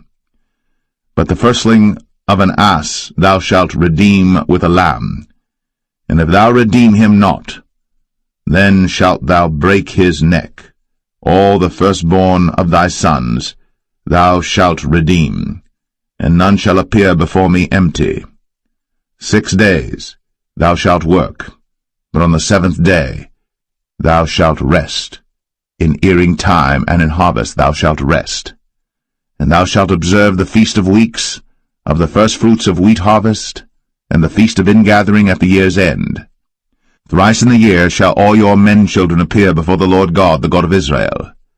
For I will cast out the nations before thee, and enlarge thy borders.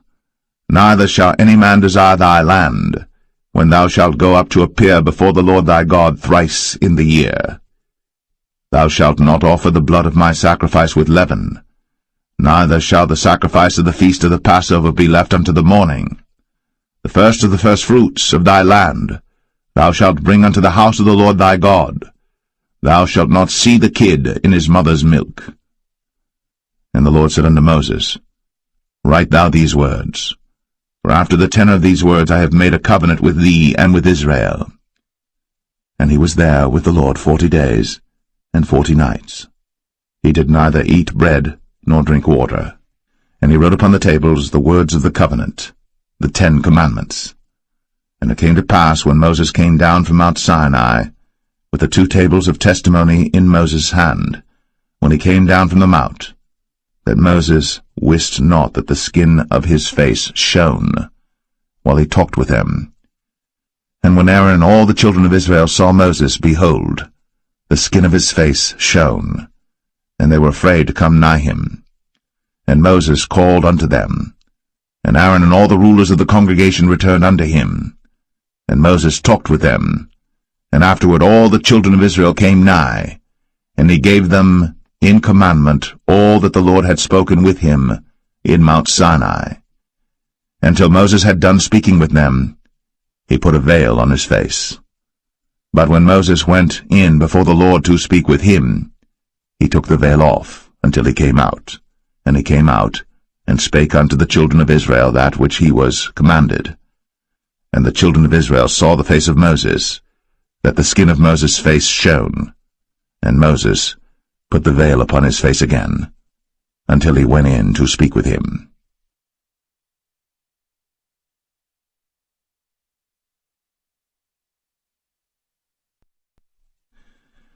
Exodus 35.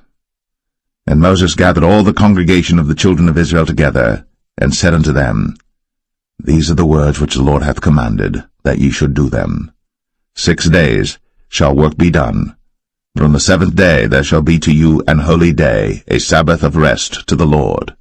Whosoever doeth work therein shall be put to death. Ye shall kindle no fire throughout your habitations upon the Sabbath day.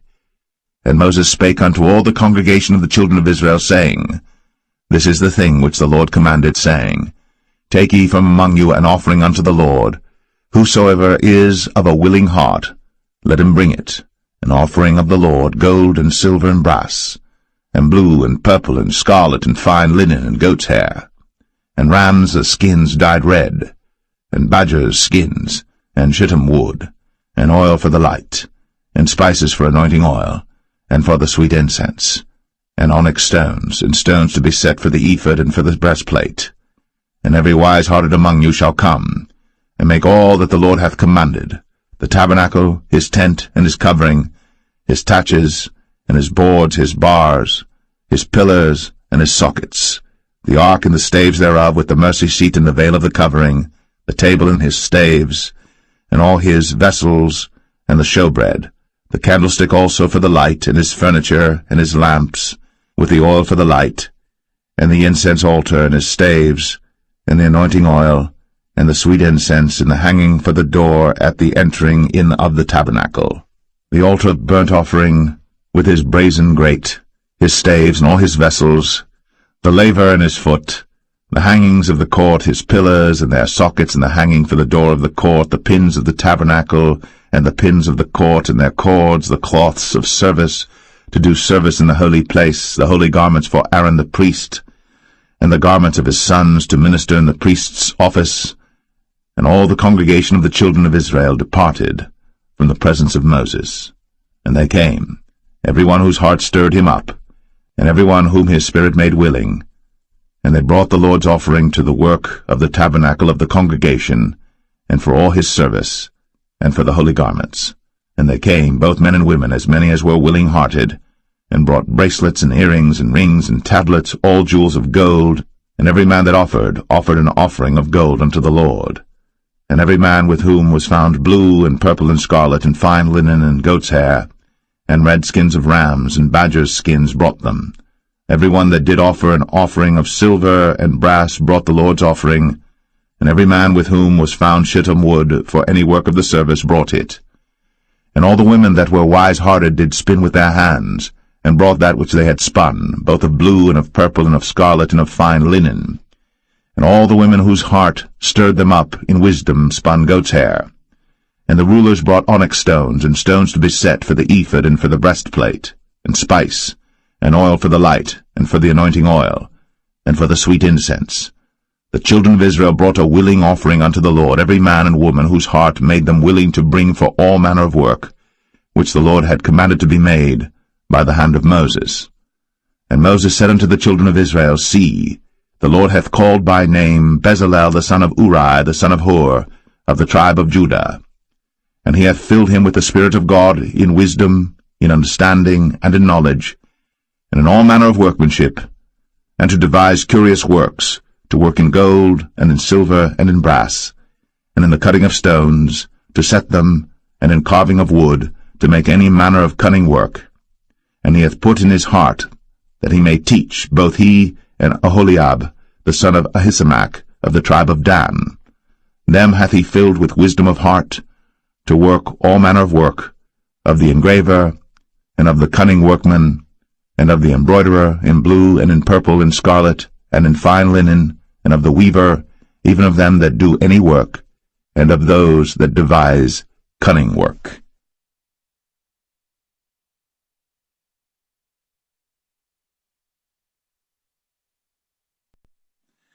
Exodus 36. Then wrought Bezalel and Aholiab, and every wise-hearted man, in whom the Lord put wisdom and understanding to know how to work all manner of work for the service of the sanctuary, according to all that the Lord had commanded. And Moses called Bezalel and Aholiab, and every wise-hearted man, in whose heart the Lord had put wisdom, even every one whose heart stirred him up to come unto the work to do it. And they received of Moses all the offering, which the children of Israel had brought for the work of the service of the sanctuary, to make it withal. And they brought yet unto him free offerings every morning. And all the wise men that wrought all the work of the sanctuary came every man from his work which they made. And they spake unto Moses, saying, The people bring much more than enough for the service of the work, which the Lord commanded to make. And Moses gave commandment, and they caused it to be proclaimed throughout the camp, saying, Let neither man nor woman make any more work for the offering of the sanctuary. So the people were restrained from bringing. For the stuff they had was sufficient for all the work to make it, and too much. And every wise-hearted man among them that wrought the work of the tabernacle made 10 curtains of fine twined linen and blue and purple and scarlet. With cherubims of cunning work made he them. The length of one curtain was 28 cubits, and the breadth of one curtain 4 cubits. The curtains were all of one size. And he coupled the 5 curtains one unto another, and the other 5 curtains he coupled one unto another. And he made loops of blue on the edge of one curtain from the selvage in the coupling. Likewise he made in the uttermost side of another curtain in the coupling of the second. 50 loops made he in one curtain, and 50 loops made he in the edge of the curtain which was in the coupling of the second. The loops held one curtain to another. And he made 50 taches of gold, and coupled the curtains one unto another with the taches. So it became one tabernacle. And he made curtains of goat's hair for the tent over the tabernacle. 11 curtains he made them. The length of one curtain was 30 cubits, and 4 cubits was the breadth of one curtain. The 11 curtains were of one size. And he coupled 5 curtains by themselves, and 6 curtains by themselves. And he made 50 loops upon the uttermost edge of the curtain in the coupling, and 50 loops made he upon the edge of the curtain which coupleth the second. And he made 50 taches of brass to couple the tent together, that it might be one. And he made a covering for the tent of ram skins dyed red, and a covering of badger skins above that. And he made boards for the tabernacle of shittim wood standing up. The length of a board was 10 cubits, and the breadth of a board 1 cubit and a half. One board had 2 tenons, equally distant one from another. Thus did he make for all the boards of the tabernacle. And he made boards for the tabernacle, 20 boards for the south side southward. And 40 sockets of silver he made under the 20 boards, 2 sockets under one board for his 2 tenons, and 2 sockets under another board for his 2 tenons. And for the other side of the tabernacle, which is toward the north corner, he made 20 boards. And there 40 sockets of silver, 2 sockets under one board, and 2 sockets under another board. And for the sides of the tabernacle westward he made 6 boards, and 2 boards made he for the corners of the tabernacle in the 2 sides, and they were coupled beneath and coupled together at the head thereof to one ring.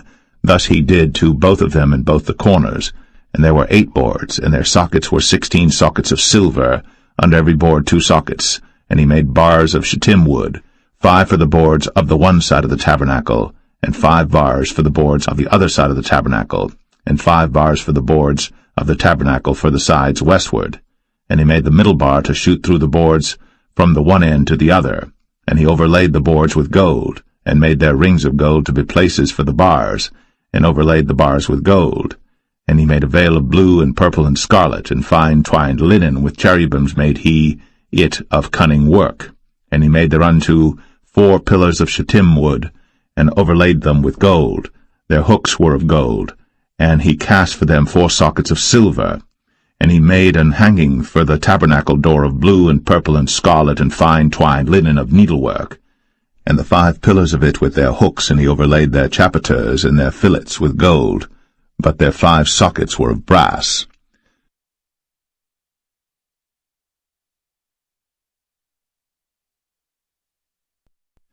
Exodus 37. And Bezalel made the ark of shittim wood. 2 cubits and a half was the length of it, and 1 cubit and a half the breadth of it, and 1 cubit and a half the height of it. And he overlaid it with pure gold within and without, and made a crown of gold to it round about. And he cast for it 4 rings of gold, to be set by the 4 corners of it, even 2 rings upon the one side of it, and 2 rings upon the other side of it. And he made staves of shittim wood, and overlaid them with gold. And he put the staves into the rings by the sides of the ark to bear the ark. And he made the mercy seat of pure gold. 2 cubits and a half was the length thereof, and 1 cubit and a half the breadth thereof. And he made 2 cherubims of gold, beaten out of one piece made he them, on the 2 ends of the mercy seat. 1 cherub on the end on this side, and another cherub on the other end on that side. Out of the mercy seat made he the cherubims on the 2 ends thereof. And the cherubims spread out their wings on high, and covered with their wings over the mercy seat with their faces one to another. Even to the mercy seatward were the faces of the cherubims. And he made the table of shittim wood. 2 cubits was the length thereof, and 1 cubit the breadth thereof, and 1 cubit and a half the height thereof. And he overlaid it with pure gold, and made thereunto a crown of gold round about. Also he made thereunto a border of an handbreadth round about, and made a crown of gold for the border thereof round about. And he cast for it 4 rings of gold, and put the rings upon the 4 corners that were in the 4 feet thereof. Over against the border were the rings, the places for the staves to bear the table. And he made the staves of shittim wood, and overlaid them with gold to bear the table. And he made the vessels which were upon the table, his dishes, and his spoons, and his bowls, and his covers, to cover withal of pure gold. And he made the candlestick of pure gold. Of beaten work made he the candlestick. His shaft and his branch, his bowls, his knobs, and his flowers were of the same. And 6 branches going out of the sides thereof, 3 branches of the candlestick out of the one side thereof, and 3 branches of the candlestick out of the other side thereof. 3 bowls made after the fashion of almonds in one branch, a knob and a flower, and 3 bowls made like almonds in another branch, a knob and a flower. So throughout the 6 branches going out of the candlestick. And in the candlestick were 4 bowls made like almonds, his knobs and his flowers, and a knob under 2 branches of the same, and a knob under 2 branches of the same, and a knob under 2 branches of the same, according to the 6 branches going out of it. Their knobs and their branches were of the same. All of it was one beaten work of pure gold. And he made his 7 lamps and his snuffers and his snuff dishes of pure gold. Of a talent of pure gold made he it, and all the vessels thereof. And he made the incense altar of shittim wood. The length of it was a cubit, the breadth of it a cubit. It was 4 square, and 2 cubits was the height of it. The horns thereof were of the same. And he overlaid it with pure gold, both the top of it and the sides thereof round about. And the horns of it also he made unto it a crown of gold round about. And he made 2 rings of gold for it under the crown thereof, by the 2 corners of it upon the 2 sides thereof, to be places for the staves to bear it withal. And he made the staves of shittim wood, and overlaid them with gold. And he made the holy anointing oil, and the pure incense of sweet spices, according to the work of the apothecary.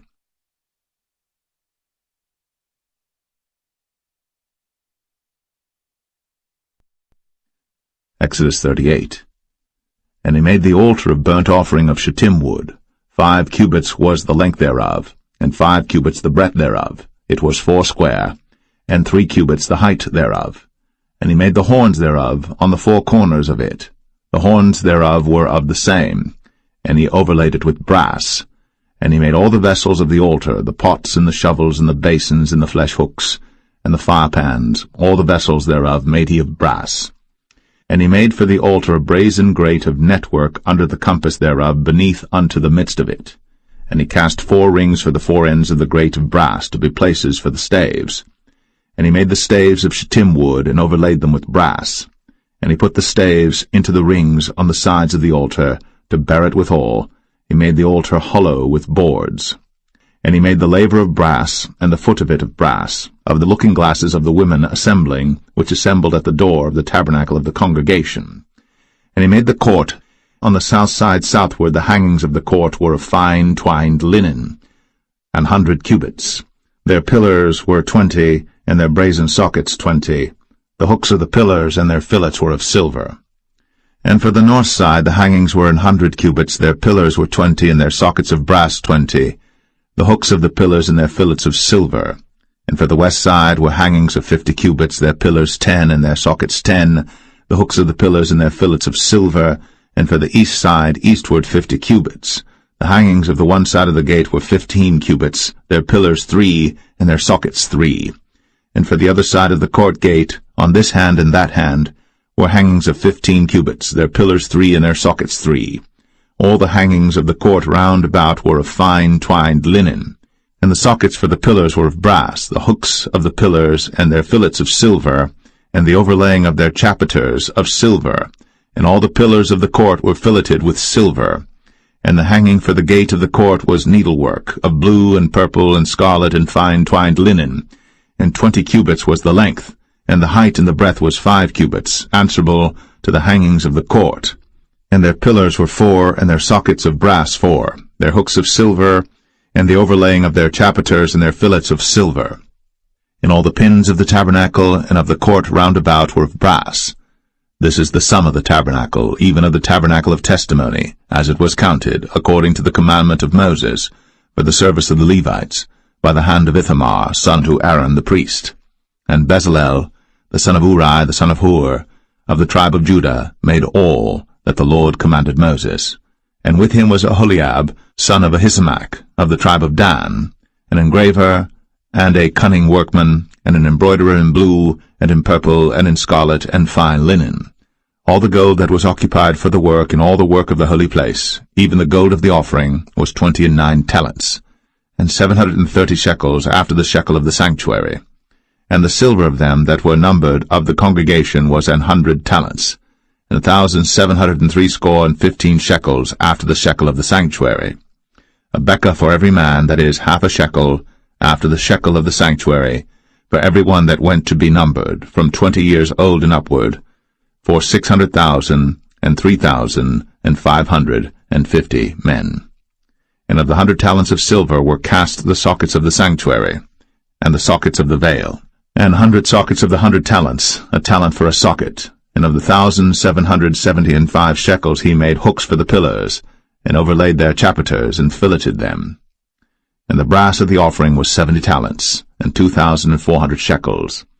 And therewith he made the sockets to the door of the tabernacle of the congregation, and the brazen altar, and the brazen grate for it, and all the vessels of the altar, and the sockets of the court round about, and the sockets of the court gate, and all the pins of the tabernacle, and all the pins of the court round about.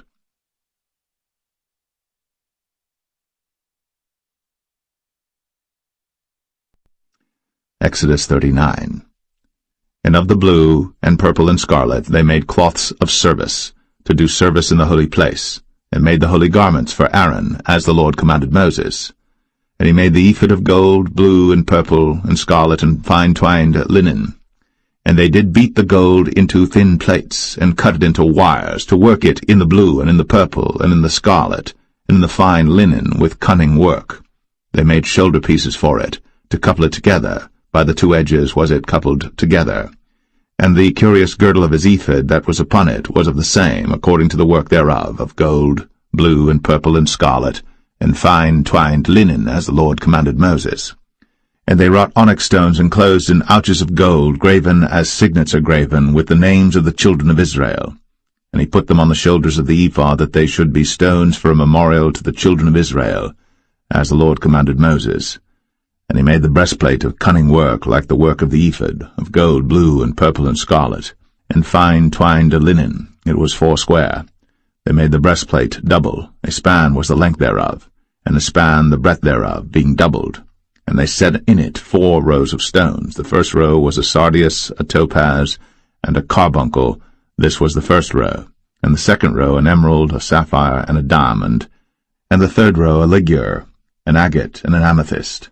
And the fourth row a beryl, an onyx, and a jasper. They were enclosed in ouches of gold in their enclosings. And the stones were according to the names of the children of Israel, 12 according to their names, like the engravings of a signet, every one with his name, according to the 12 tribes. And they made upon the breastplate chains at the ends of wreathen work of pure gold. And they made 2 ouches of gold and 2 gold rings, and put the 2 rings in the 2 ends of the breastplate. And they put the 2 wreathen chains of gold in the 2 rings on the ends of the breastplate. And the 2 ends of the 2 wreathen chains they fastened in the 2 ouches, and put them on the shoulder pieces of the ephod before it. And they made 2 rings of gold, and put them on the 2 ends of the breastplate, upon the border of it, which was on the side of the ephod inward. And they made 2 other golden rings, and put them on the 2 sides of the ephod underneath, toward the forepart of it, over against the other coupling thereof, above the curious girdle of the ephod. And they did bind the breastplate by his rings unto the rings of the ephod with a lace of blue, that it might be above the curious girdle of the ephod, and that the breastplate might not be loosed from the ephod, as the Lord commanded Moses. And he made the robe of the ephod of woven work, all of blue. And there was an hole in the midst of the robe, as the hole of an habergeon, with a band round about the hole, that it should not rend. And they made upon the hems of the robe pomegranates of blue and purple and scarlet and twined linen. And they made bells of pure gold, and put the bells between the pomegranates upon the hem of the robe, round about between the pomegranates, a bell and a pomegranate, a bell and a pomegranate, round about the hem of the robe to minister in, as the Lord commanded Moses. And they made coats of fine linen of woven work for Aaron and for his sons, and a mitre of fine linen, and goodly bonnets of fine linen, and linen breeches of fine twined linen, and a girdle of fine twined linen, and blue and purple and scarlet of needlework, as the Lord commanded Moses. And they made the plate of the holy crown of pure gold, and wrote upon it a writing, like to the engravings of a signet, Holiness to the Lord. And they tied unto it a lace of blue, to fasten it on high upon the mitre, as the Lord commanded Moses. Thus was all the work of the tabernacle of the tent of the congregation finished. And the children of Israel did according to all that the Lord commanded Moses, so did they. And they brought the tabernacle unto Moses, the tent, and all his furniture, his taches, his boards, his bars, and his pillars, and his sockets, and the covering of ram skins dyed red, and the covering of badger skins, and the veil of the covering, the ark of the testimony, and the staves thereof, and the mercy seat, the table and all the vessels thereof, and the showbread, the pure candlestick, with the lamps thereof, even with the lamps to be set in order, and all the vessels thereof, and the oil for light, and the golden altar, and the anointing oil, and the sweet incense, and the hanging for the tabernacle door, the brazen altar, and his grate of brass, his staves and all his vessels, the laver and his foot, the hangings of the court, his pillars and his sockets, and the hanging for the court gate, his cords, and his pins, and all the vessels of the service of the tabernacle for the tent of the congregation, the cloths of service to do service in the holy place, and the holy garments for Aaron the priest, and his sons' garments, to minister in the priest's office.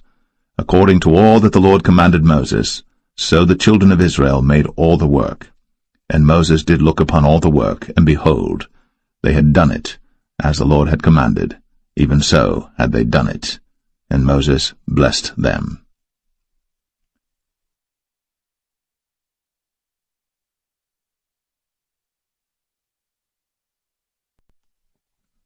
Exodus 40. And the Lord spake unto Moses, saying, On the first day of the first month shalt thou set up the tabernacle of the tent of the congregation, and thou shalt put therein the ark of the testimony, and cover the ark with the veil. And thou shalt bring in the table, and set in order the things that are to be set in order upon it. And thou shalt bring in the candlestick, and light the lamps thereof. And thou shalt set the altar of gold for the incense before the ark of the testimony, and put the hanging of the door to the tabernacle. And thou shalt set the altar of the burnt offering before the door of the tabernacle of the tent of the congregation. And thou shalt set the laver between the tent of the congregation and the altar, and shalt put water therein. And thou shalt set up the court round about, and hang up the hanging at the court gate. And thou shalt take the anointing oil, and anoint the tabernacle, and all that is therein, and shalt hallow it, and all the vessels thereof, and it shall be holy. And thou shalt anoint the altar of the burnt offering, and all his vessels, and sanctify the altar, and it shall be an altar most holy. And thou shalt anoint the laver and his foot, and sanctify it. And thou shalt bring Aaron and his sons unto the door of the tabernacle of the congregation, and wash them with water. And thou shalt put upon Aaron the holy garments, and anoint him, and sanctify him, that he may minister unto me in the priest's office. And thou shalt bring his sons, and clothe them with coats.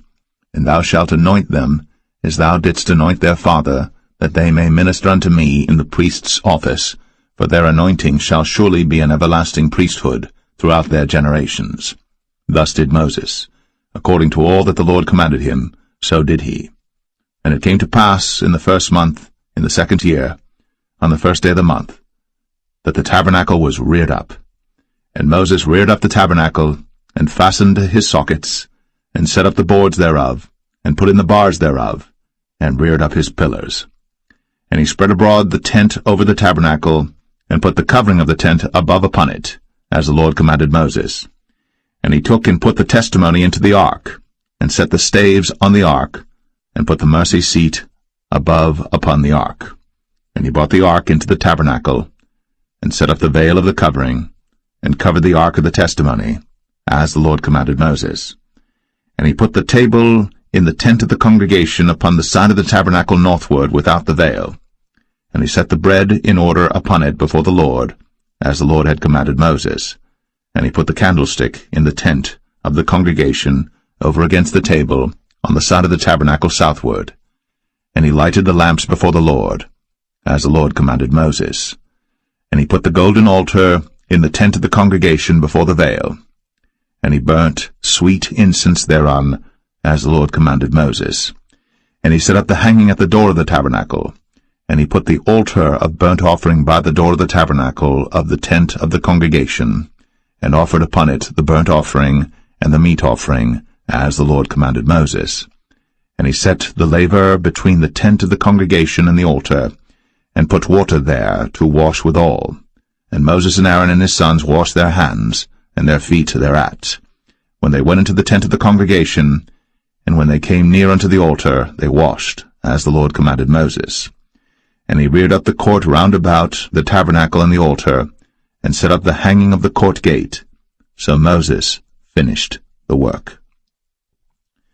Then a cloud covered the tent of the congregation, and the glory of the Lord filled the tabernacle. And Moses was not able to enter into the tent of the congregation, because the cloud abode thereon, and the glory of the Lord filled the tabernacle. And when the cloud was taken up from over the tabernacle, the children of Israel went onward in all their journeys. But if the cloud were not taken up, then they journeyed not till the day that it was taken up.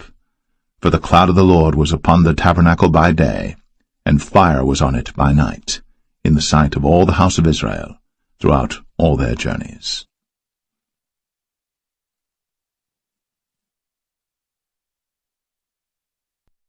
The Book of Leviticus, chapter 1.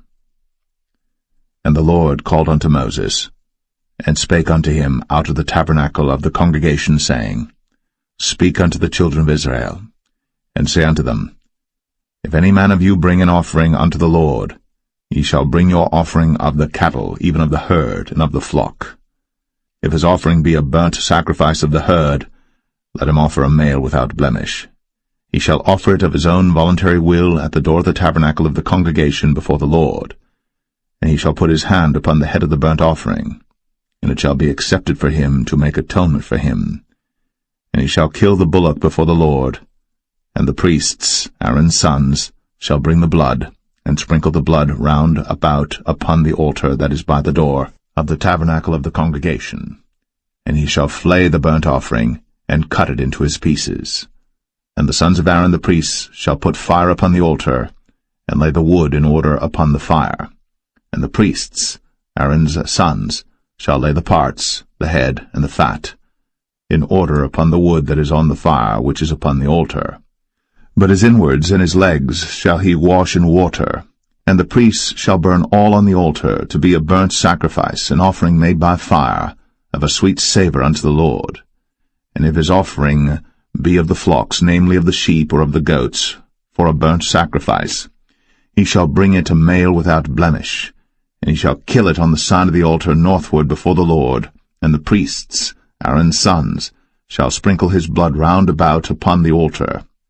And he shall cut it into his pieces, with his head and his fat, and the priest shall lay them in order on the wood that is on the fire which is upon the altar. But he shall wash the inwards and the legs with water, and the priest shall bring it all, and burn it upon the altar. It is a burnt sacrifice, an offering made by fire, of a sweet savour unto the Lord. And if the burnt sacrifice for his offering to the Lord be of fowls, then he shall bring his offering of turtle doves or of young pigeons. And the priest shall bring it unto the altar, and wring off his head, and burn it on the altar, and the blood thereof shall be wrung out at the side of the altar. And he shall pluck away his crop with his feathers, and cast it beside the altar on the east part, by the place of the ashes. And he shall cleave it with the wings thereof, but shall not divide it asunder. And the priest shall burn it upon the altar, upon the wood that is upon the fire. It is a burnt sacrifice, an offering made by fire, of a sweet savour unto the Lord.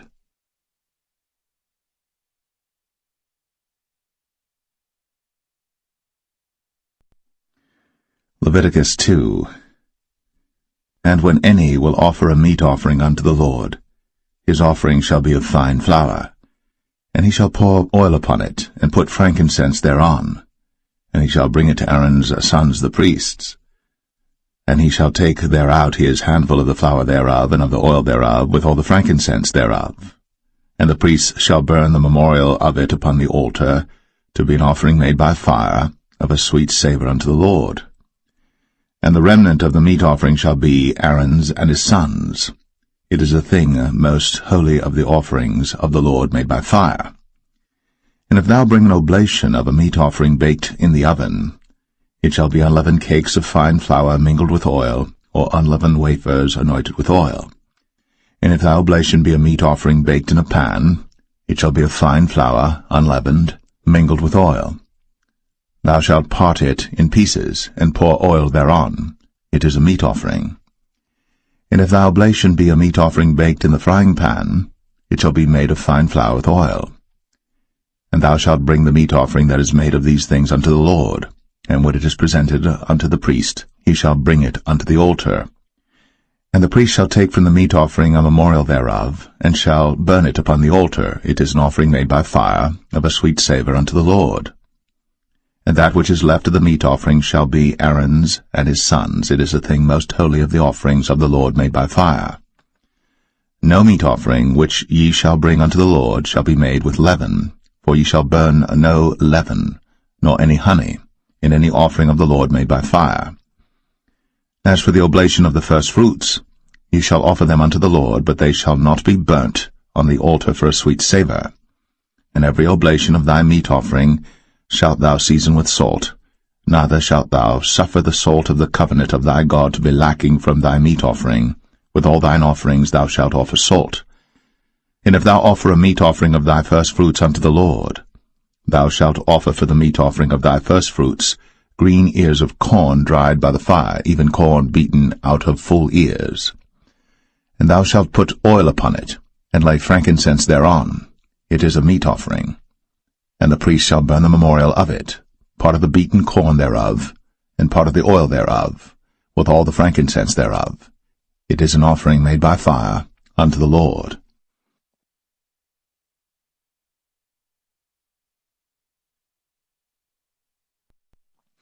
Leviticus 3. And if his oblation be a sacrifice of peace offering, if he offer it of the herd, whether it be a male or female, he shall offer it without blemish before the Lord. And he shall lay his hand upon the head of his offering, and kill it at the door of the tabernacle of the congregation.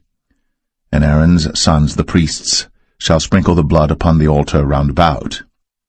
And he shall offer of the sacrifice of the peace offering an offering made by fire unto the Lord, the fat that covereth the inwards, and all the fat that is upon the inwards, and the 2 kidneys, and the fat that is on them, which is by the flanks, and the caul above the liver, with the kidneys, it shall he take away.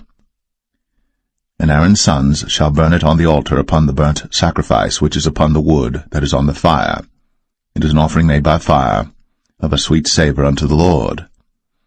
And if his offering for a sacrifice of peace offering unto the Lord be of the flock, male or female, he shall offer it without blemish. If he offer a lamb for his offering, then shall he offer it before the Lord. And he shall lay his hand upon the head of his offering, and kill it before the tabernacle of the congregation. And Aaron's sons shall sprinkle the blood thereof round about upon the altar. And he shall offer of the sacrifice of the peace offering an offering made by fire unto the Lord, the fat thereof, and the whole rump, it shall he take off hard by the backbone, and the fat that covereth the inwards, and all the fat that is upon the inwards, and the 2 kidneys, and the fat that is upon them, which is by the flanks, and the caul above the liver, with the kidneys, it shall he take away. And the priest shall burn it upon the altar. It is the food of the offering made by fire unto the Lord. And if his offering be a goat, then he shall offer it before the Lord. And he shall lay his hand upon the head of it, and kill it before the tabernacle of the congregation. And the sons of Aaron shall sprinkle the blood thereof upon the altar round about. And he shall offer thereof his offering, even an offering made by fire unto the Lord, the fat that covereth the inwards, and all the fat that is upon the inwards, and the 2 kidneys, and the fat that is upon them, which is by the flanks, and the caul above the liver, with the kidneys, it shall he take away. And the priest shall burn them upon the altar. It is the food of the offering made by fire for a sweet savour. All the fat is the Lord's. It shall be a perpetual statute for your generations throughout all your dwellings, that ye eat neither fat nor blood.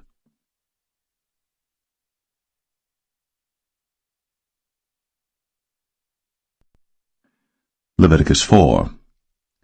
And the Lord spake unto Moses, saying, Speak unto the children of Israel, saying, If a soul shall sin through ignorance against any of the commandments of the Lord, concerning things which ought not to be done, and shall do against any of them, if the priest that is anointed do sin according to the sin of the people, then let him bring for his sin which he hath sinned a young bullock without blemish unto the Lord for a sin offering. And he shall bring the bullock unto the door of the tabernacle of the congregation before the Lord, and shall lay his hand upon the bullock's head, and kill the bullock before the Lord. And the priest that is anointed shall take of the bullock's blood, and bring it to the tabernacle of the congregation. And the priest shall dip his finger in the blood, and sprinkle of the blood 7 times before the Lord, before the veil of the sanctuary. And the priest shall put some of the blood upon the horns of the altar of sweet incense before the Lord, which is in the tabernacle of the congregation, and shall pour all the blood of the bullock at the bottom of the altar of the burnt offering, which is at the door of the tabernacle of the congregation.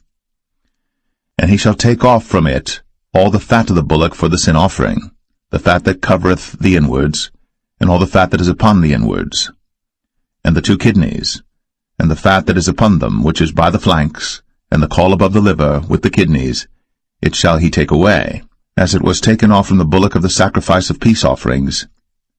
And the priest shall burn them upon the altar of the burnt offering.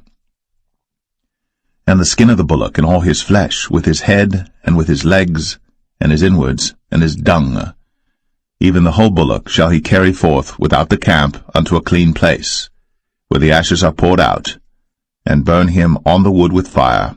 Where the ashes are poured out shall he be burnt. And if the whole congregation of Israel sin through ignorance, and the thing be hid from the eyes of the assembly, and they have done somewhat against any of the commandments of the Lord concerning things which should not be done, and are guilty, when the sin which they have sinned against it is known, then the congregation shall offer a young bullock for the sin, and bring him before the tabernacle of the congregation. And the elders of the congregation shall lay their hands upon the head of the bullock before the Lord, and the bullock shall be killed before the Lord. And the priest that is anointed shall bring of the bullock's blood to the tabernacle of the congregation. And the priest shall dip his finger in some of the blood, and sprinkle it 7 times before the Lord, even before the veil.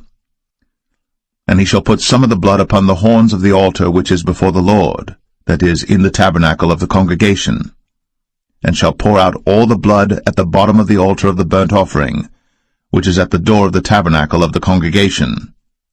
And he shall take all his fat from him, and burn it upon the altar. And he shall do with the bullock as he did with the bullock for a sin offering. So shall he do with this, and the priest shall make an atonement for them, and it shall be forgiven them. And he shall carry forth the bullock without the camp, and burn him as he burned the first bullock. It is a sin offering for the congregation.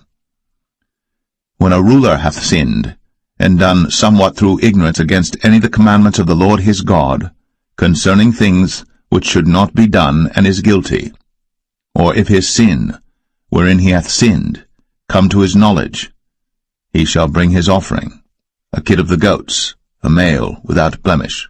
And he shall lay his hand upon the head of the goat, and kill it in the place where they killed the burnt offering before the Lord. It is a sin offering.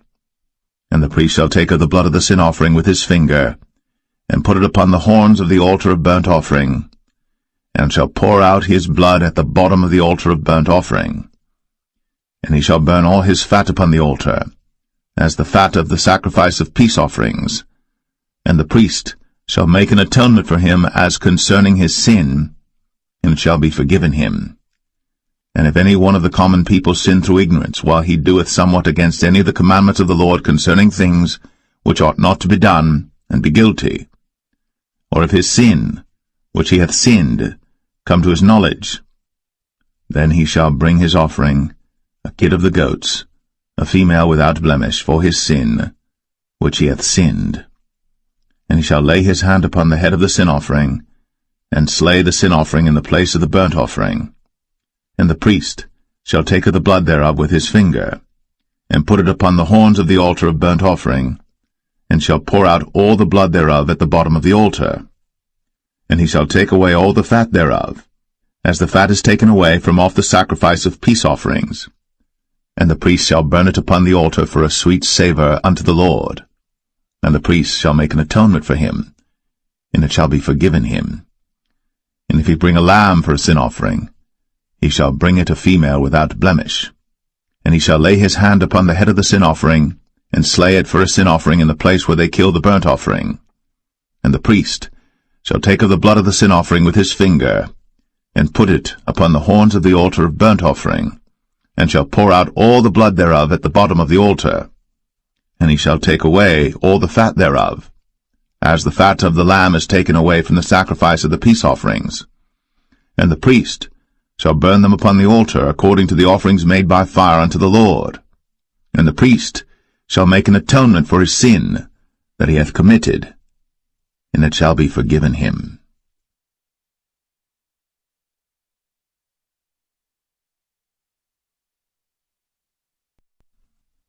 Leviticus 5. And if a soul sin, and hear the voice of swearing, and is a witness, whether he hath seen or known of it, if he do not utter it, then he shall bear his iniquity. Or if a soul touch any unclean thing, whether it be a carcass of an unclean beast, or a carcass of unclean cattle, or the carcass of unclean creeping things, and if it be hidden from him, he also shall be unclean and guilty. Or if he touch the uncleanness of man, whatsoever uncleanness it be that a man shall be defiled withal, and it be hid from him, when he knoweth of it, then he shall be guilty. Or if a soul swear, pronouncing with his lips to do evil, or to do good, whatsoever it be that a man shall pronounce with an oath, and it be hid from him, when he knoweth of it, then he shall be guilty in one of these. And it shall be, when he shall be guilty in one of these things, that he shall confess that he hath sinned in that thing. And he shall bring his trespass offering unto the Lord for his sin which he hath sinned, a female from the flock, a lamb or a kid of the goats, for a sin offering, and the priest shall make an atonement for him concerning his sin. And if he be not able to bring a lamb, then he shall bring for his trespass which he hath committed 2 turtle doves, or 2 young pigeons unto the Lord, one for a sin offering, and the other for a burnt offering. And he shall bring them unto the priest, who shall offer that which is for the sin offering first, and wring off his head from his neck, but shall not divide it asunder. And he shall sprinkle of the blood of the sin offering upon the side of the altar, and the rest of the blood shall be wrung out at the bottom of the altar. It is a sin offering. And he shall offer the second for a burnt offering according to the manner, and the priest shall make an atonement for him for his sin which he hath sinned, and it shall be forgiven him. But if he be not able to bring 2 turtle doves or 2 young pigeons, then he that sinned shall bring for his offering the 10th part of an ephah of fine flour for a sin offering. He shall put no oil upon it, neither shall he put any frankincense thereon, for it is a sin offering. Then shall he bring it to the priest, and the priest shall take his handful of it, even a memorial thereof, and burn it on the altar, according to the offerings made by fire unto the Lord. It is a sin offering. And the priest shall make an atonement for him as touching his sin that he hath sinned in one of these, and it shall be forgiven him. And the remnant shall be the priest's, as a meat offering. And the Lord spake unto Moses, saying, If a soul commit a trespass, and sin through ignorance in the holy things of the Lord, then he shall bring for his trespass unto the Lord a ram without blemish out of the flocks, with thy estimation by shekels of silver, after the shekel of the sanctuary, for a trespass offering. And he shall make amends for the harm that he hath done in the holy thing, and shall add the 5th part thereto, and give it unto the priest. And the priest shall make an atonement for him with the ram of the trespass offering, and it shall be forgiven him.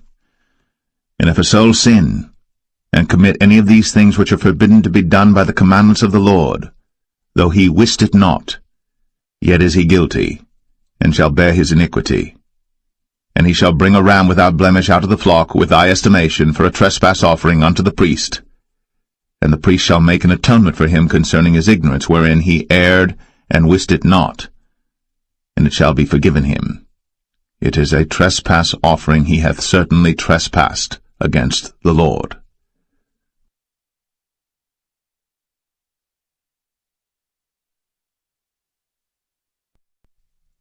Leviticus 6.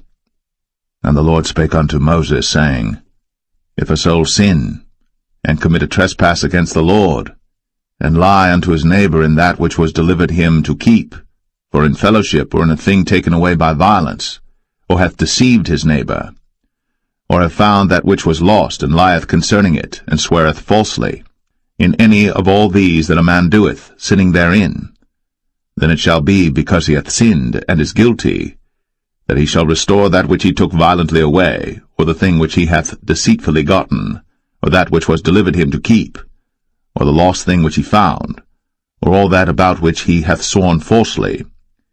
He shall even restore it in the principal, and shall add the 5th part more thereto, and give it unto him to whom it appertaineth in the day of his trespass offering.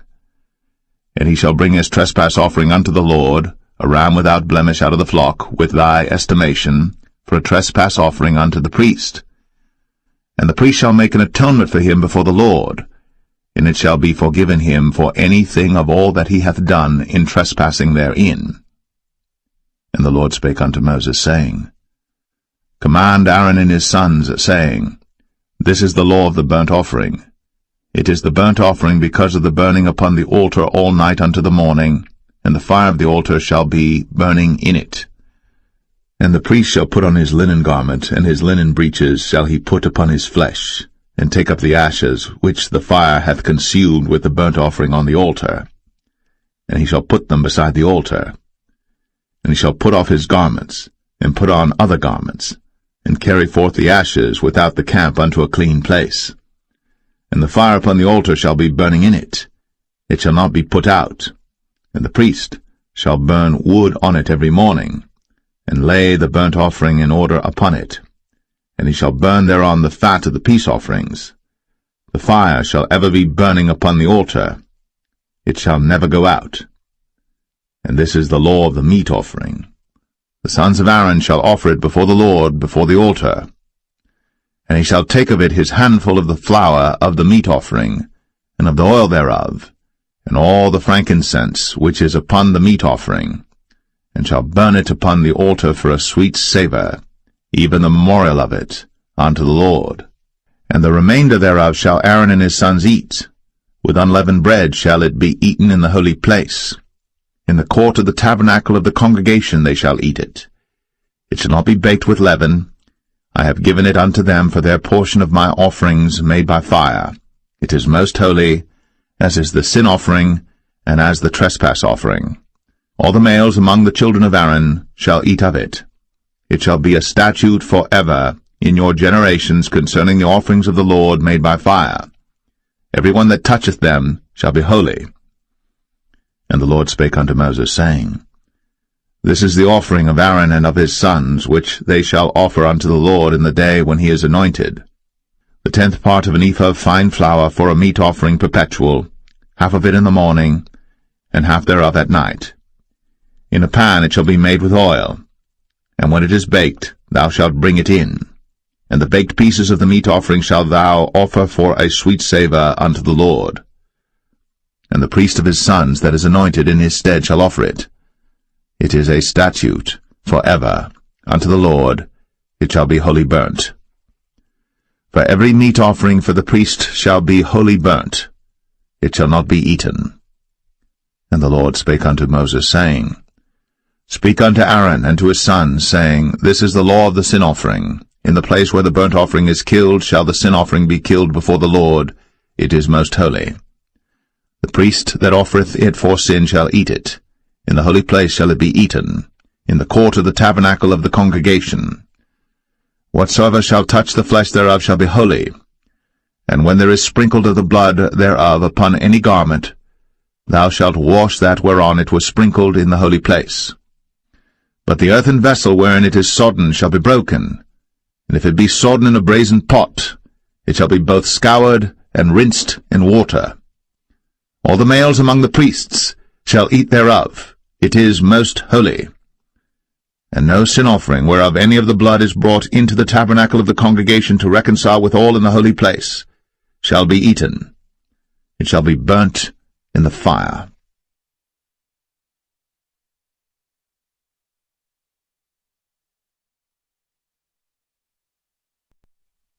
Leviticus 7.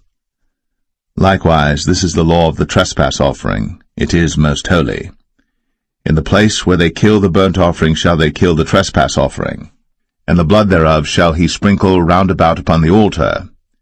And he shall offer of it all the fat thereof, the rump, and the fat that covereth the inwards, and the 2 kidneys, and the fat that is on them, which is by the flanks, and the caul that is above the liver, with the kidneys, it shall he take away. And the priest shall burn them upon the altar for an offering made by fire unto the Lord. It is a trespass offering. Every male among the priests shall eat thereof. It shall be eaten in the holy place. It is most holy. As the sin offering is, so is the trespass offering. There is one law for them. The priest that maketh atonement therewith shall have it.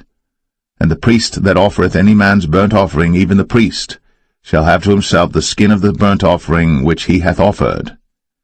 And all the meat offering that is baked in the oven, and all that is dressed in the frying pan, and in the pan, shall be the priest's that offereth it.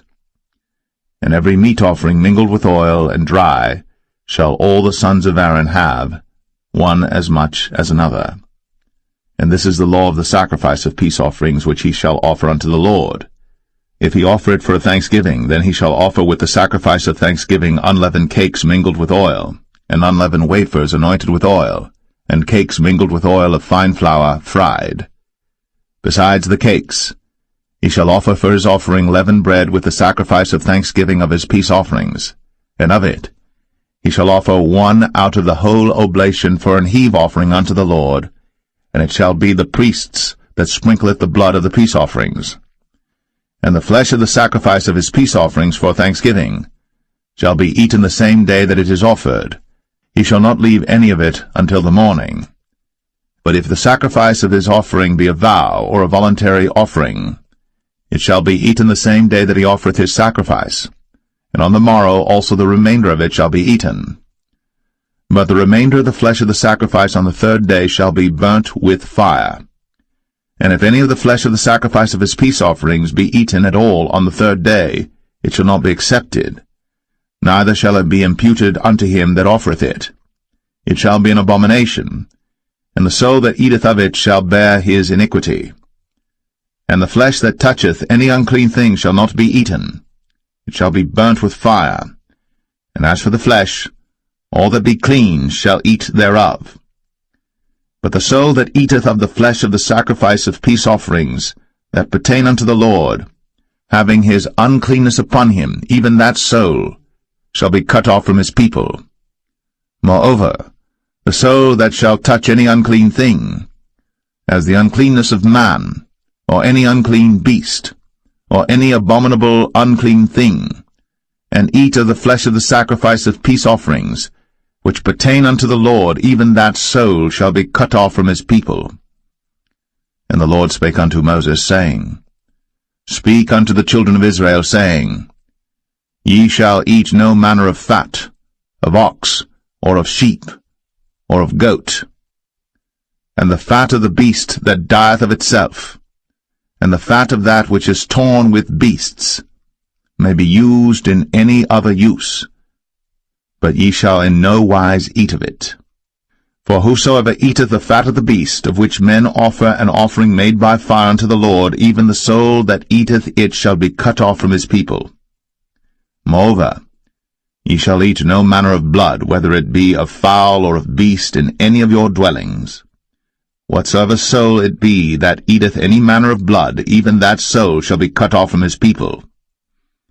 And the Lord spake unto Moses, saying, Speak unto the children of Israel, saying, He that offereth the sacrifice of his peace offerings unto the Lord shall bring his oblation unto the Lord the sacrifice of his peace offerings. His own hands shall bring the offerings of the Lord made by fire, the fat with the breast. It shall he bring, that the breast may be waved for a wave offering before the Lord. And the priest shall burn the fat upon the altar, but the breast shall be Aaron's and his sons'. And the right shoulder shall ye give unto the priest for an heave offering of the sacrifices of your peace offerings. He among the sons of Aaron, that offereth the blood of the peace offerings, and the fat, shall have the right shoulder for his part. For the wave breast, and the heave shoulder, have I taken of the children of Israel, from off the sacrifices of their peace offerings, and have given them unto Aaron the priest, and unto his sons by a statute forever from among the children of Israel. This is the portion of the anointing of Aaron, and of the anointing of his sons, out of the offerings of the Lord made by fire, in the day when he presented them to minister unto the Lord in the priest's office, which the Lord commanded to be given them of the children of Israel, in the day that he anointed them, by a statute forever throughout their generations. This is the law of the burnt offering, of the meat offering, and of the sin offering, and of the trespass offering, and of the consecrations, and of the sacrifice of the peace offerings, which the Lord commanded Moses in Mount Sinai, in the day that he commanded the children of Israel to offer their oblations unto the Lord in the wilderness of Sinai.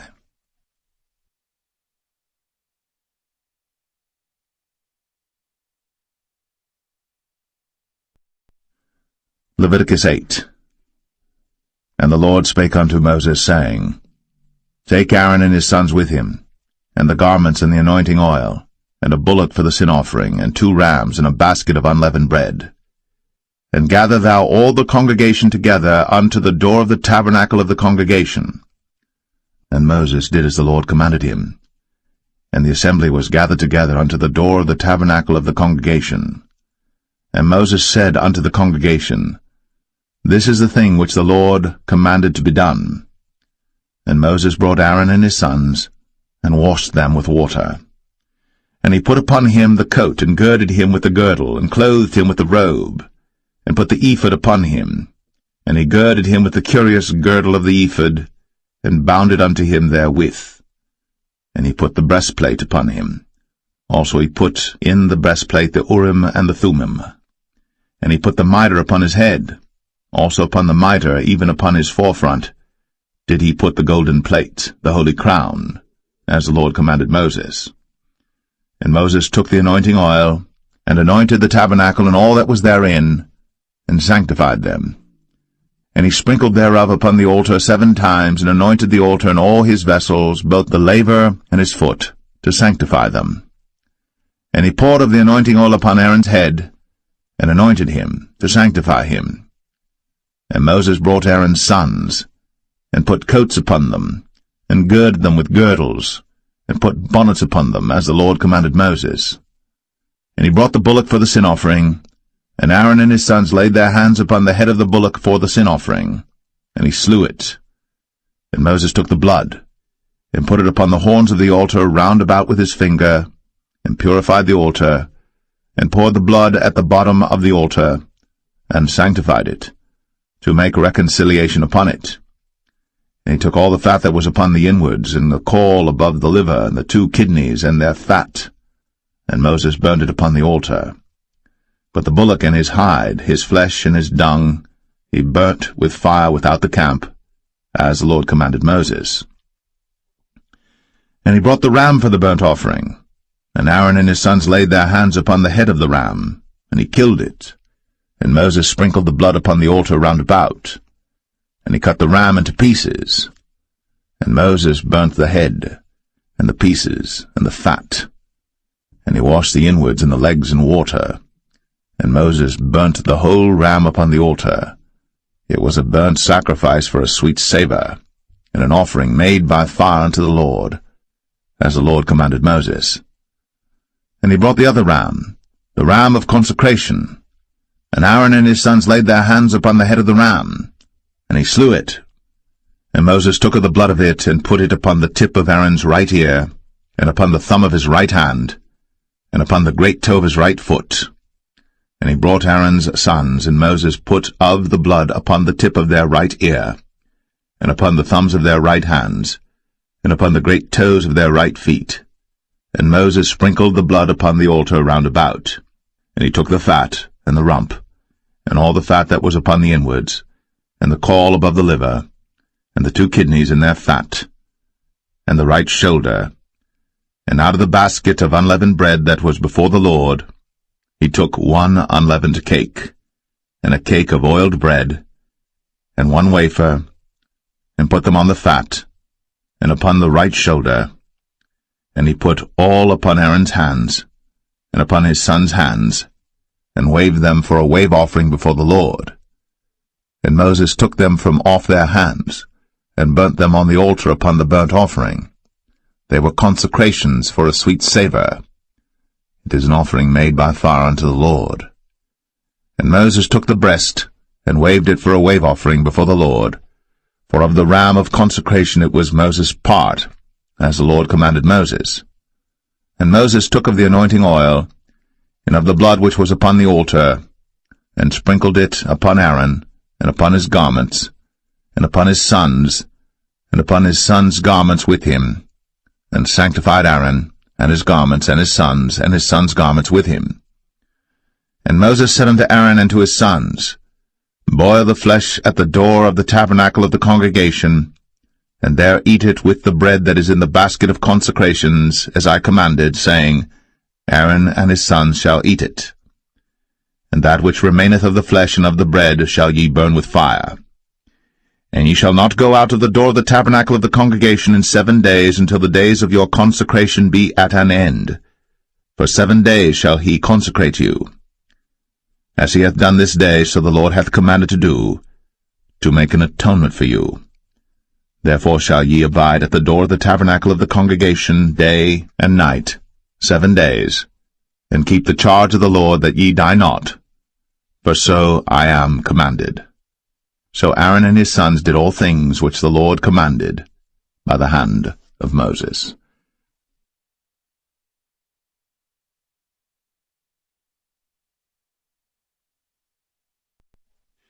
Leviticus 9. And it came to pass on the 8th day that Moses called Aaron and his sons and the elders of Israel. And he said unto Aaron, Take thee a young calf for a sin offering, and a ram for a burnt offering without blemish, and offer them before the Lord. And unto the children of Israel thou shalt speak, saying, Take ye a kid of the goats for a sin offering, and a calf and a lamb, both of the first year, without blemish, for a burnt offering. Also a bullock and a ram for peace offerings to sacrifice before the Lord, and a meat offering mingled with oil. For today the Lord will appear unto you. And they brought that which Moses commanded before the tabernacle of the congregation, and all the congregation drew near, and stood before the Lord. And Moses said, This is the thing which the Lord commanded that ye should do, and the glory of the Lord shall appear unto you. And Moses said unto Aaron, Go unto the altar, and offer thy sin offering, and thy burnt offering, and make an atonement for thyself, and for the people. And offer the offering of the people, and make an atonement for them, as the Lord commanded.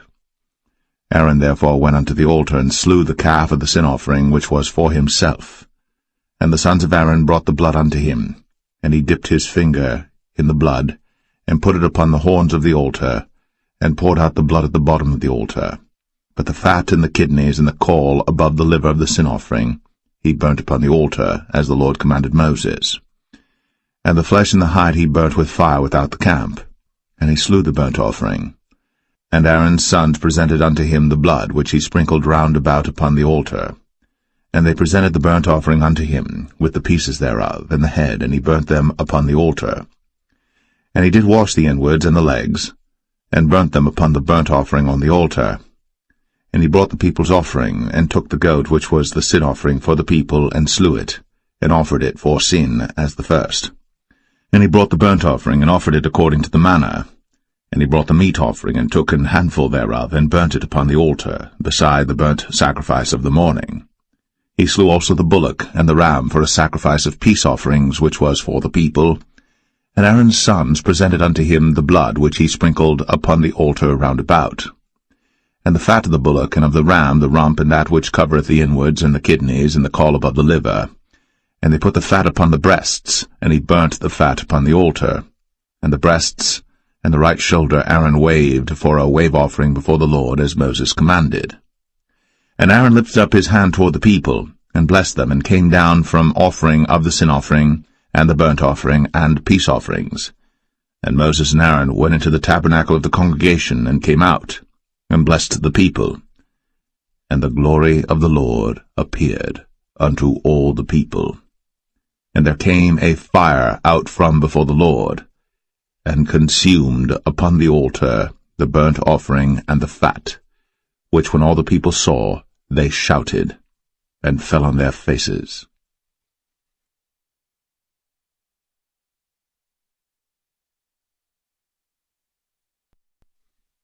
Leviticus 10. And Nadab and Abihu, the sons of Aaron, took either of them his censer, and put fire therein, and put incense thereon, and offered strange fire before the Lord, which he commanded them not. And there went out fire from the Lord, and devoured them, and they died before the Lord. Then Moses said unto Aaron, This is it that the Lord spake, saying, I will be sanctified in them that come nigh me, and before all the people I will be glorified. And Aaron held his peace. And Moses called Mishael and Elzaphan, the sons of Uzziel, the uncle of Aaron, and said unto them, Come near, carry your brethren from before the sanctuary out of the camp. So they went near, and carried them in their coats out of the camp, as Moses had said. And Moses said unto Aaron, and unto Eleazar, and unto Ithamar his sons, Uncover not your heads, neither rend your clothes, lest ye die, and lest wrath come upon all the people. But let your brethren, the whole house of Israel, bewail the burning which the Lord hath kindled.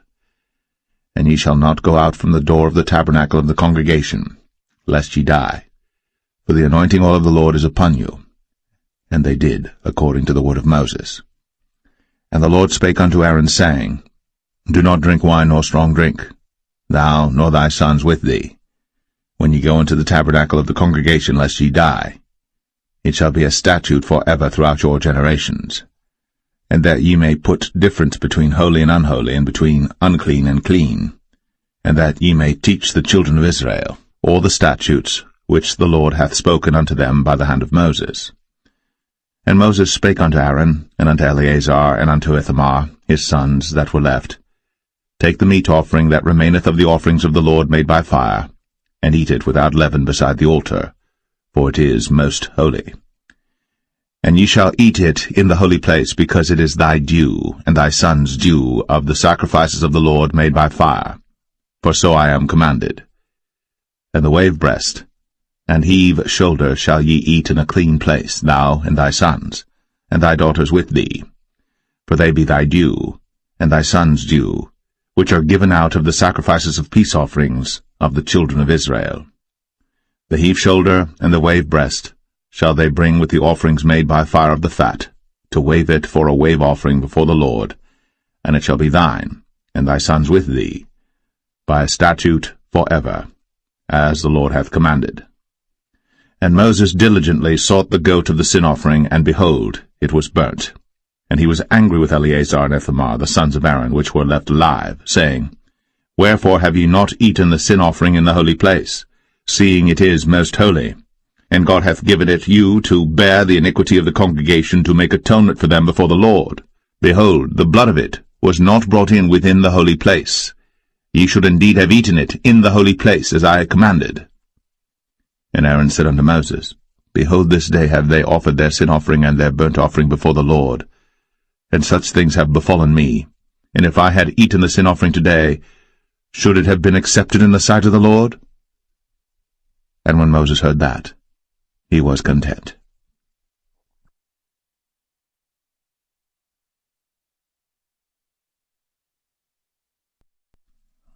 Leviticus 11. And the Lord spake unto Moses and to Aaron, saying unto them, Speak unto the children of Israel, saying, These are the beasts, which ye shall eat among all the beasts that are on the earth. Whatsoever parteth the hoof, and is cloven-footed, and cheweth the cud, among the beasts, that shall ye eat. Nevertheless, these shall ye not eat of them that chew the cud, or of them that divide the hoof, as the camel, because he cheweth the cud, but divideth not the hoof, he is unclean unto you. And the coney, because he cheweth the cud, but divideth not the hoof, he is unclean unto you. And the hare, because he cheweth the cud, but divideth not the hoof, he is unclean unto you. And the swine, though he divide the hoof, and be cloven-footed, yet he cheweth not the cud, he is unclean to you. Of their flesh shall ye not eat, and their carcass shall ye not touch, they are unclean to you. These shall ye eat of all that are in the waters. Whatsoever hath fins and scales in the waters, in the seas, and in the rivers, them shall ye eat. And all that have not fins and scales in the seas, and in the rivers, of all that move in the waters, and of any living thing which is in the waters, they shall be an abomination unto you. They shall be even an abomination unto you. Ye shall not eat of their flesh, but ye shall have their carcasses in abomination. Whatsoever hath no fins nor scales in the waters, that shall be an abomination unto you. And these are they which ye shall have in abomination among the fowls. They shall not be eaten. They are an abomination, the eagle, and the ossifrage, and the osprey, and the vulture, and the kite after his kind, every raven after his kind, and the owl, and the nighthawk, and the cuckoo, and the hawk after his kind, and the little owl, and the cormorant, and the great owl, and the swan, and the pelican, and the gyre eagle, and the stork, the heron after her kind, and the lapwing, and the bat. All fowls that creep, going upon all four, shall be an abomination unto you. Yet these may ye eat of every flying creeping thing that goeth upon all four, which have legs above their feet, to leap withal upon the earth. Even these of them ye may eat, the locust after his kind, and the bald locust after his kind, and the beetle after his kind, and the grasshopper after his kind. But all other flying creeping things which have 4 feet shall be an abomination unto you, and for these ye shall be unclean. Whosoever toucheth the carcass of them shall be unclean until the even. And whosoever beareth aught of the carcass of them shall wash his clothes, and be unclean until the even. The carcasses of every beast which divideth the hoof, and is not cloven-footed, nor cheweth the cud, are unclean unto you. Every one that toucheth them shall be unclean. And whatsoever goeth upon his paws among all manner of beasts that go on all four, those are unclean unto you. Whoso toucheth their carcass shall be unclean until the even. And he that beareth the carcass of them shall wash his clothes, and be unclean until the even. They are unclean unto you. These also shall be unclean unto you among the creeping things that creep upon the earth, the weasel, and the mouse, and the tortoise after his kind, and the ferret, and the chameleon, and the lizard, and the snail, and the mole. These are unclean to you among all that creep. Whosoever doth touch them, when they be dead, shall be unclean until the even. And upon whatsoever any of them, when they are dead, doth fall, it shall be unclean, whether it be any vessel of wood, or raiment, or skin, or sack, whatsoever vessel it be, wherein any work is done, it must be put into water, and it shall be unclean until the even. So it shall be cleansed. And every earthen vessel, whereinto any of them falleth, whatsoever is in it shall be unclean, and ye shall break it. Of all meat which may be eaten, that on which such water cometh shall be unclean, and all drink that may be drunk in every such vessel shall be unclean. And everything whereupon any part of their carcass falleth shall be unclean, whether it be oven, or ranges, or pots, they shall be broken down, for they are unclean, and shall be unclean unto you. Nevertheless a fountain or pit wherein there is plenty of water shall be clean, but that which toucheth their carcass shall be unclean. And if any part of their carcass fall upon any sowing seed which is to be sown, it shall be clean. But if any water be put upon the seed, and any part of their carcass fall thereon, it shall be unclean unto you. And if any beast of which ye may eat die, he that toucheth the carcass thereof shall be unclean until the even. And he that eateth of the carcass of it shall wash his clothes, and be unclean until the even. He also that beareth the carcass of it shall wash his clothes, and be unclean until the even. And every creeping thing that creepeth upon the earth shall be an abomination. It shall not be eaten. Whatsoever goeth upon the belly, and whatsoever goeth upon all four, or whatsoever hath more feet among all creeping things that creep upon the earth, them ye shall not eat, for they are an abomination. Ye shall not make yourselves abominable with any creeping thing that creepeth, neither shall ye make yourselves unclean with them, that ye should be defiled thereby. For I am the Lord your God. Ye shall therefore sanctify yourselves, and ye shall be holy, for I am holy. Neither shall ye defile yourselves with any manner of creeping thing that creepeth upon the earth. For I am the Lord that bringeth you up out of the land of Egypt, to be your God. Ye shall therefore be holy, for I am holy. This is the law of the beasts, and of the fowl, and of every living creature that moveth in the waters, and of every creature that creepeth upon the earth, to make a difference between the unclean and the clean, and between the beast that may be eaten, and the beast that may not be eaten.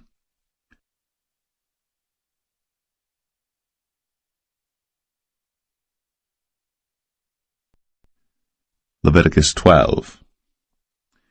And the Lord spake unto Moses, saying, Speak unto the children of Israel, saying, If a woman have conceived seed, and born a man-child, then she shall be unclean 7 days, according to the days of the separation for her infirmity shall she be unclean. And in the 8th day the flesh of his foreskin shall be circumcised, and she shall then continue in the blood of her purifying 33 days. She shall touch no hallowed thing, nor come into the sanctuary until the days of her purifying be fulfilled. And if she bear a maid child, then she shall be unclean 2 weeks, as in her separation, and she shall continue in the blood of her purifying 66 days. And when the days of her purifying are fulfilled, for a son or for a daughter, she shall bring a lamb of the first year for a burnt offering, and a young pigeon, or a turtle dove, for a sin offering, unto the door of the tabernacle of the congregation, unto the priest, who shall offer it before the Lord, and make an atonement for her, and she shall be cleansed from the issue of her blood. This is the law for her that hath borne a male or a female. And if she be not able to bring a lamb, then she shall bring 2 turtles or 2 young pigeons, the one for the burnt offering and the other for a sin offering, and the priest shall make an atonement for her, and she shall be clean.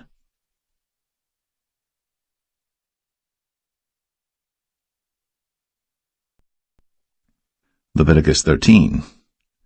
And the Lord spake unto Moses and Aaron, saying, When a man shall have in the skin of his flesh a rising, a scab, or bright spot, and it be in the skin of his flesh like the plague of leprosy, then he shall be brought unto Aaron the priest, or unto one of his sons the priests.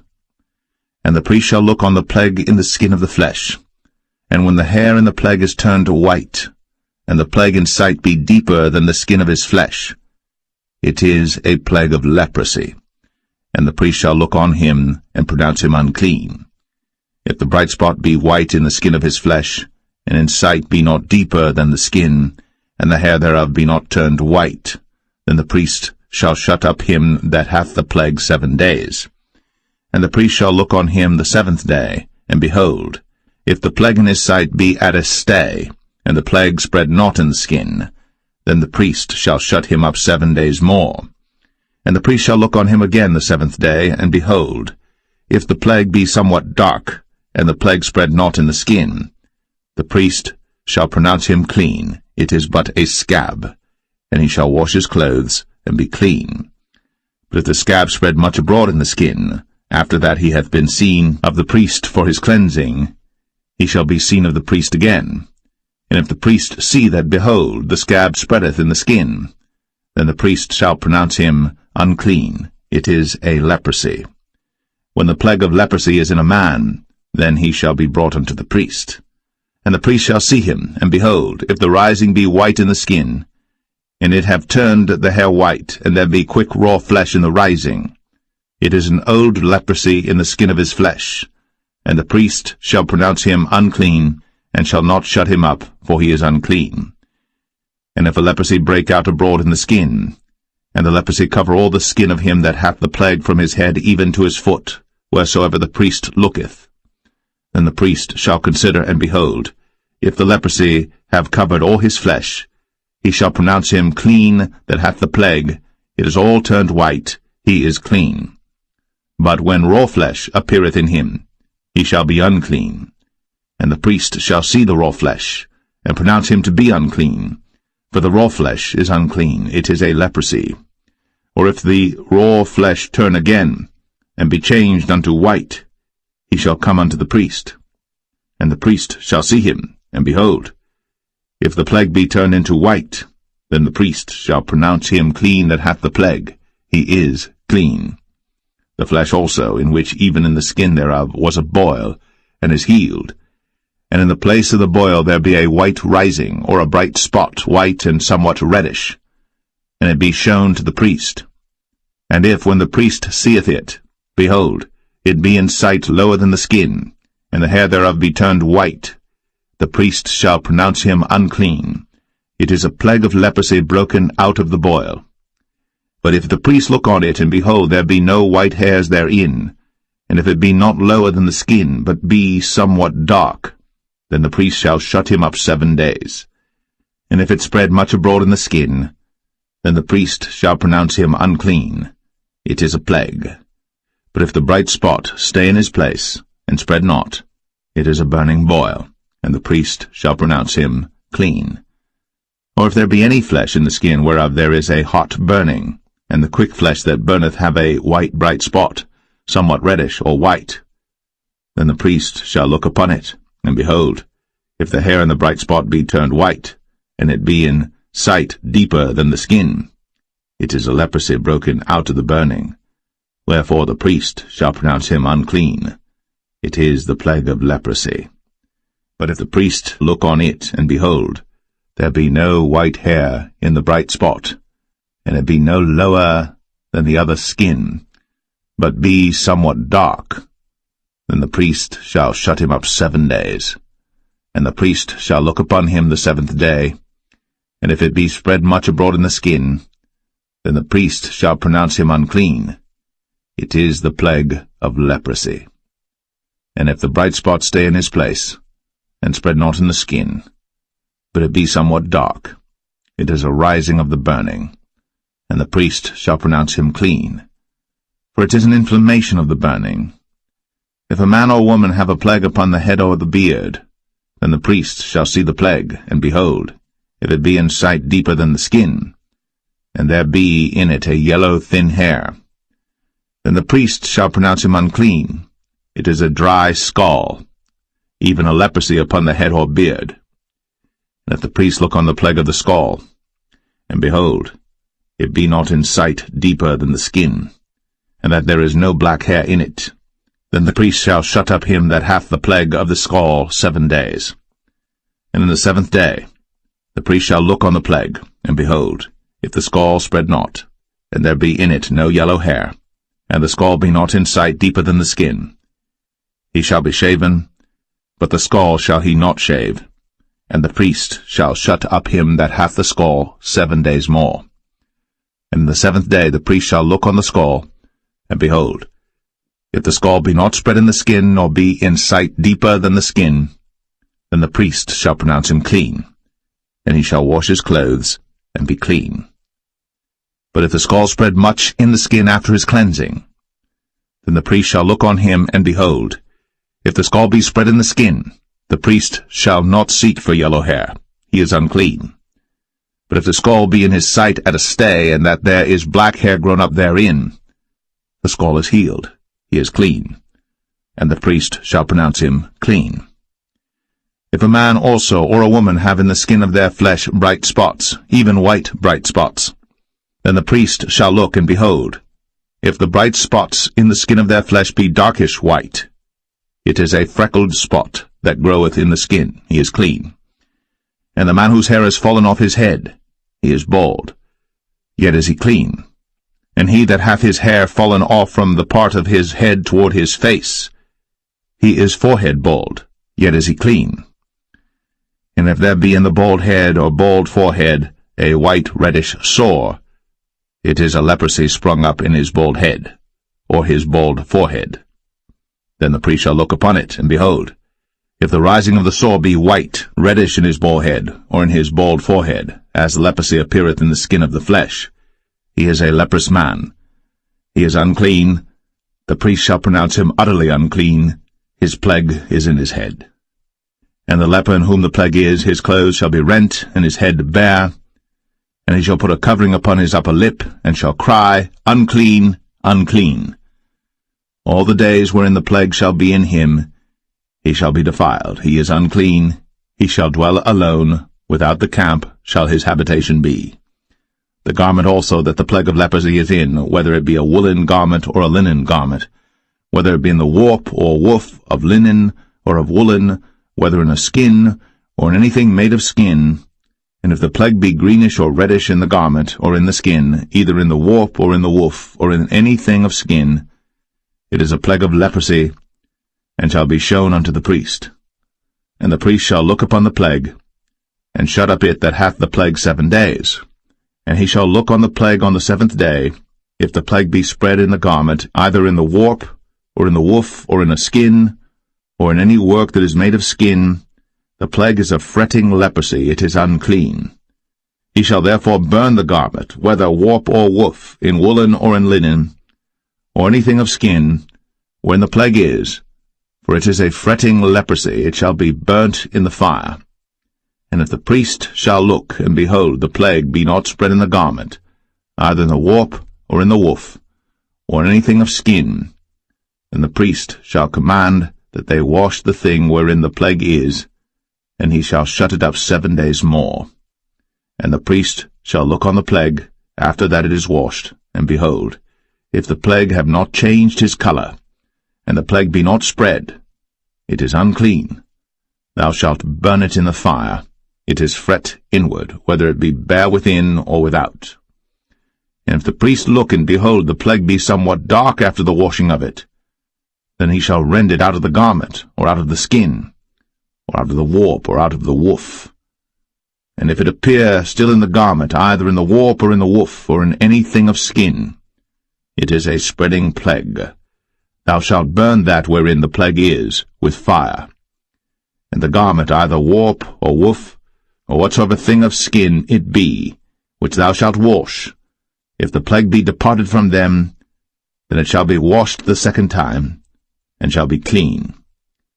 This is the law of the plague of leprosy in a garment of woolen or linen, either in the warp or woof, or anything of skins, to pronounce it clean, or to pronounce it unclean.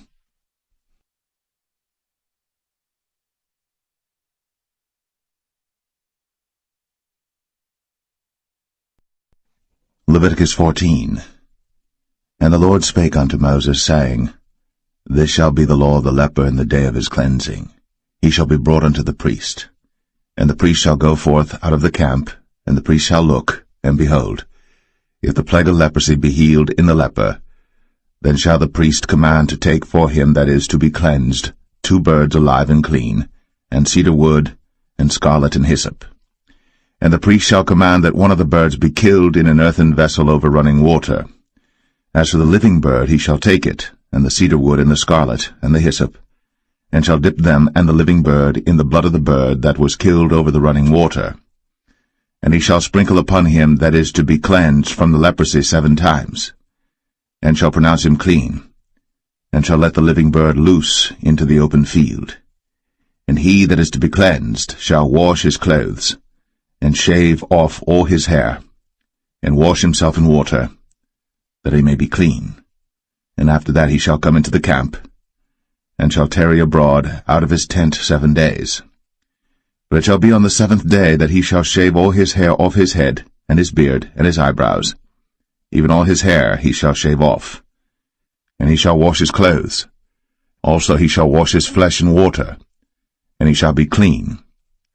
And on the 8th day he shall take 2 he-lambs without blemish, and 1 ewe-lamb of the 1st year without blemish, and 3/10 deals of fine flour for a meat offering, mingled with oil, and 1 log of oil. And the priest that maketh him clean shall present the man that is to be made clean, and those things before the Lord, at the door of the tabernacle of the congregation. And the priest shall take 1 he-lamb, and offer him for a trespass offering, and the log of oil, and wave them for a wave offering before the Lord. And he shall slay the lamb in the place where he shall kill the sin offering and the burnt offering in the holy place. For as the sin offering is the priest's, so is the trespass offering. It is most holy. And the priest shall take some of the blood of the trespass offering, and the priest shall put it upon the tip of the right ear of him that is to be cleansed, and upon the thumb of his right hand, and upon the great toe of his right foot.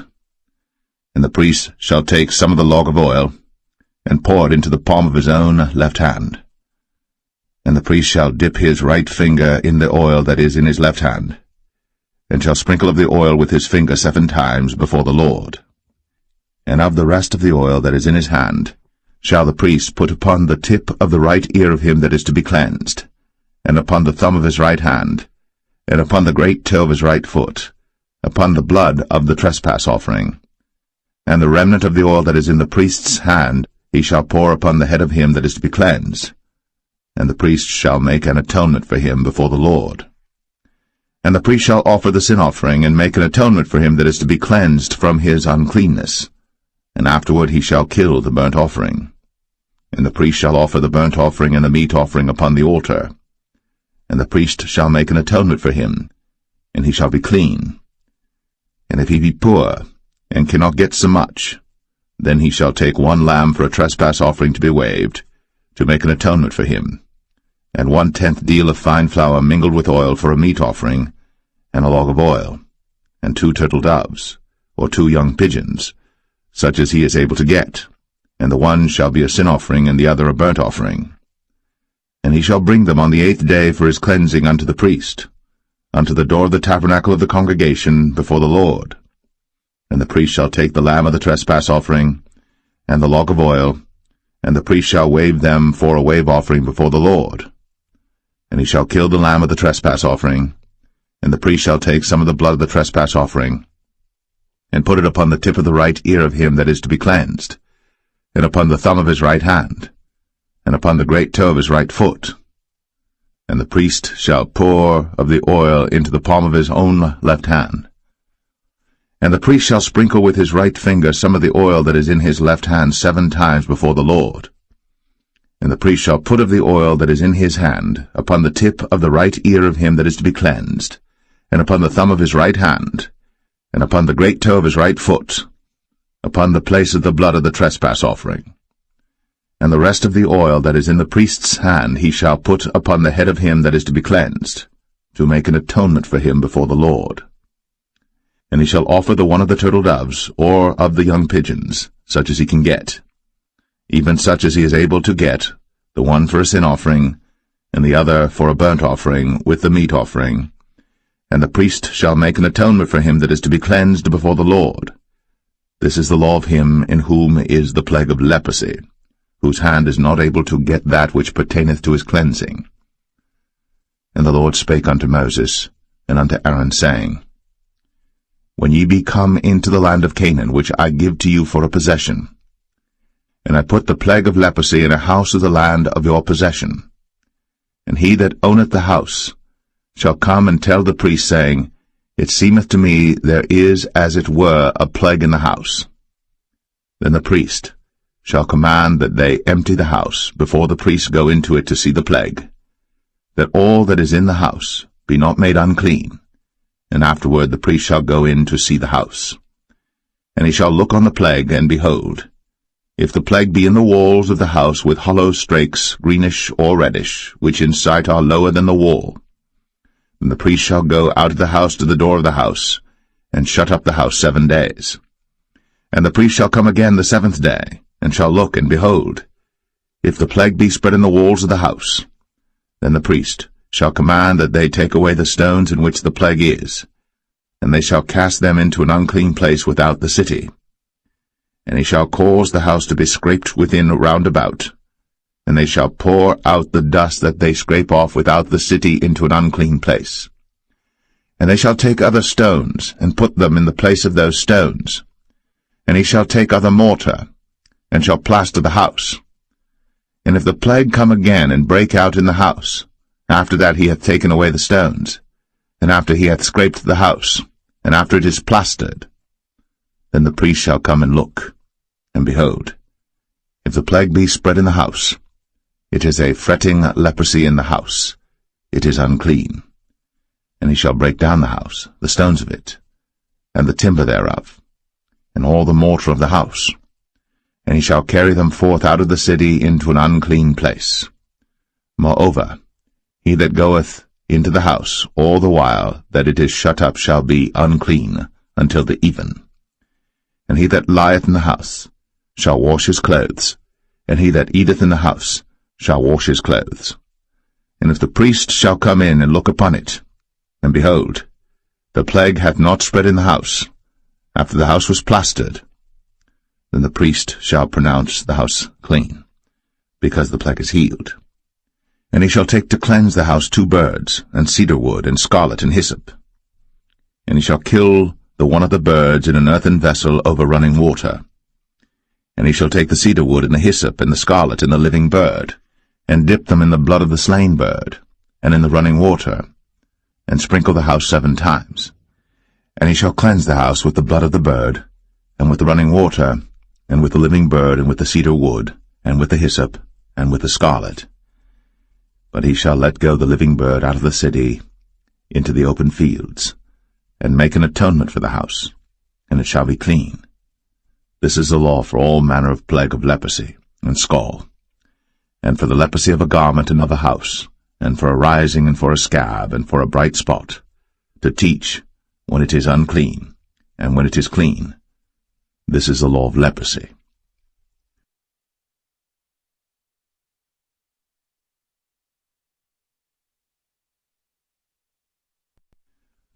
Leviticus 15.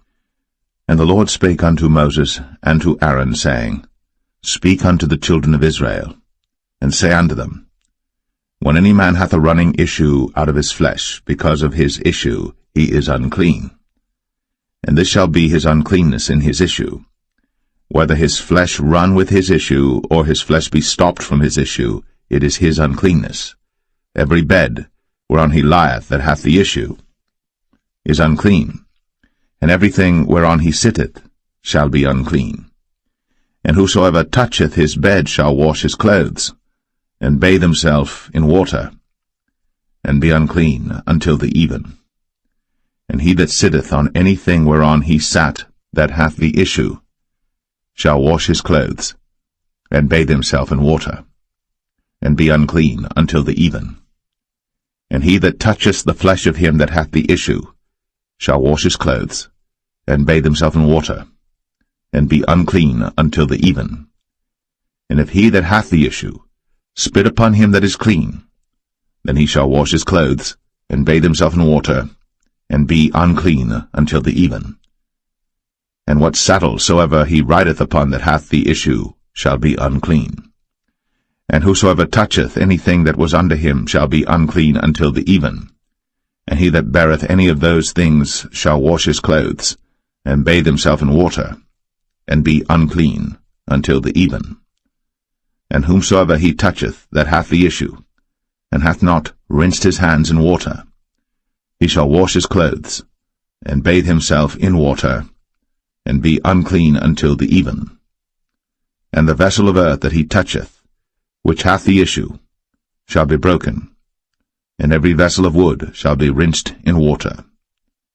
And when he that hath an issue is cleansed of his issue, then he shall number to himself 7 days for his cleansing, and wash his clothes, and bathe his flesh in running water, and shall be clean. And on the 8th day he shall take to him 2 turtle doves, or 2 young pigeons, and come before the Lord unto the door of the tabernacle of the congregation, and give them unto the priest. And the priest shall offer them, the one for a sin offering, and the other for a burnt offering. And the priest shall make an atonement for him before the Lord for his issue. And if any man's seed of copulation go out from him, then he shall wash all his flesh in water, and be unclean until the even. And every garment and every skin whereon is the seed of copulation shall be washed with water, and be unclean until the even. The woman also with whom man shall lie with seed of copulation, they shall both bathe themselves in water, and be unclean until the even. And if a woman have an issue, and her issue in her flesh be blood, she shall be put apart 7 days, and whosoever toucheth her shall be unclean until the even. And everything that she lieth upon in her separation shall be unclean. Everything also that she sitteth upon shall be unclean. And whosoever toucheth her bed shall wash his clothes, and bathe himself in water, and be unclean until the even. And whosoever toucheth anything that she sat upon shall wash his clothes, and bathe himself in water, and be unclean until the even. And if it be on her bed, or on any thing whereon she sitteth, when he toucheth it, he shall be unclean until the even. And if any man lie with her at all, and her flowers be upon him, he shall be unclean 7 days, and all the bed whereon he lieth shall be unclean. And if a woman have an issue of her blood many days out of the time of her separation, or if it run beyond the time of her separation, all the days of the issue of her uncleanness shall be as the days of her separation. She shall be unclean. Every bed whereon she lieth all the days of her issue shall be unto her as the bed of her separation. And whatsoever she sitteth upon shall be unclean, as the uncleanness of her separation. And whosoever toucheth those things shall be unclean, and shall wash his clothes, and bathe himself in water, and be unclean until the even. But if she be cleansed of her issue, then she shall number to herself 7 days, and after that she shall be clean. And on the 8th day she shall take unto her 2 turtles, or 2 young pigeons, and bring them unto the priest, to the door of the tabernacle of the congregation. And the priest shall offer the one for a sin offering, and the other for a burnt offering, and the priest shall make an atonement for her before the Lord for the issue of her uncleanness. Thus shall ye separate the children of Israel from their uncleanness, that they die not in their uncleanness, when they defile my tabernacle that is among them. This is the law of him that hath an issue, and of him whose seed goeth from him, and is defiled therewith, and of her that is sick of her flowers, and of him that hath an issue, of the man, and of the woman, and of him that lieth with her, that is unclean.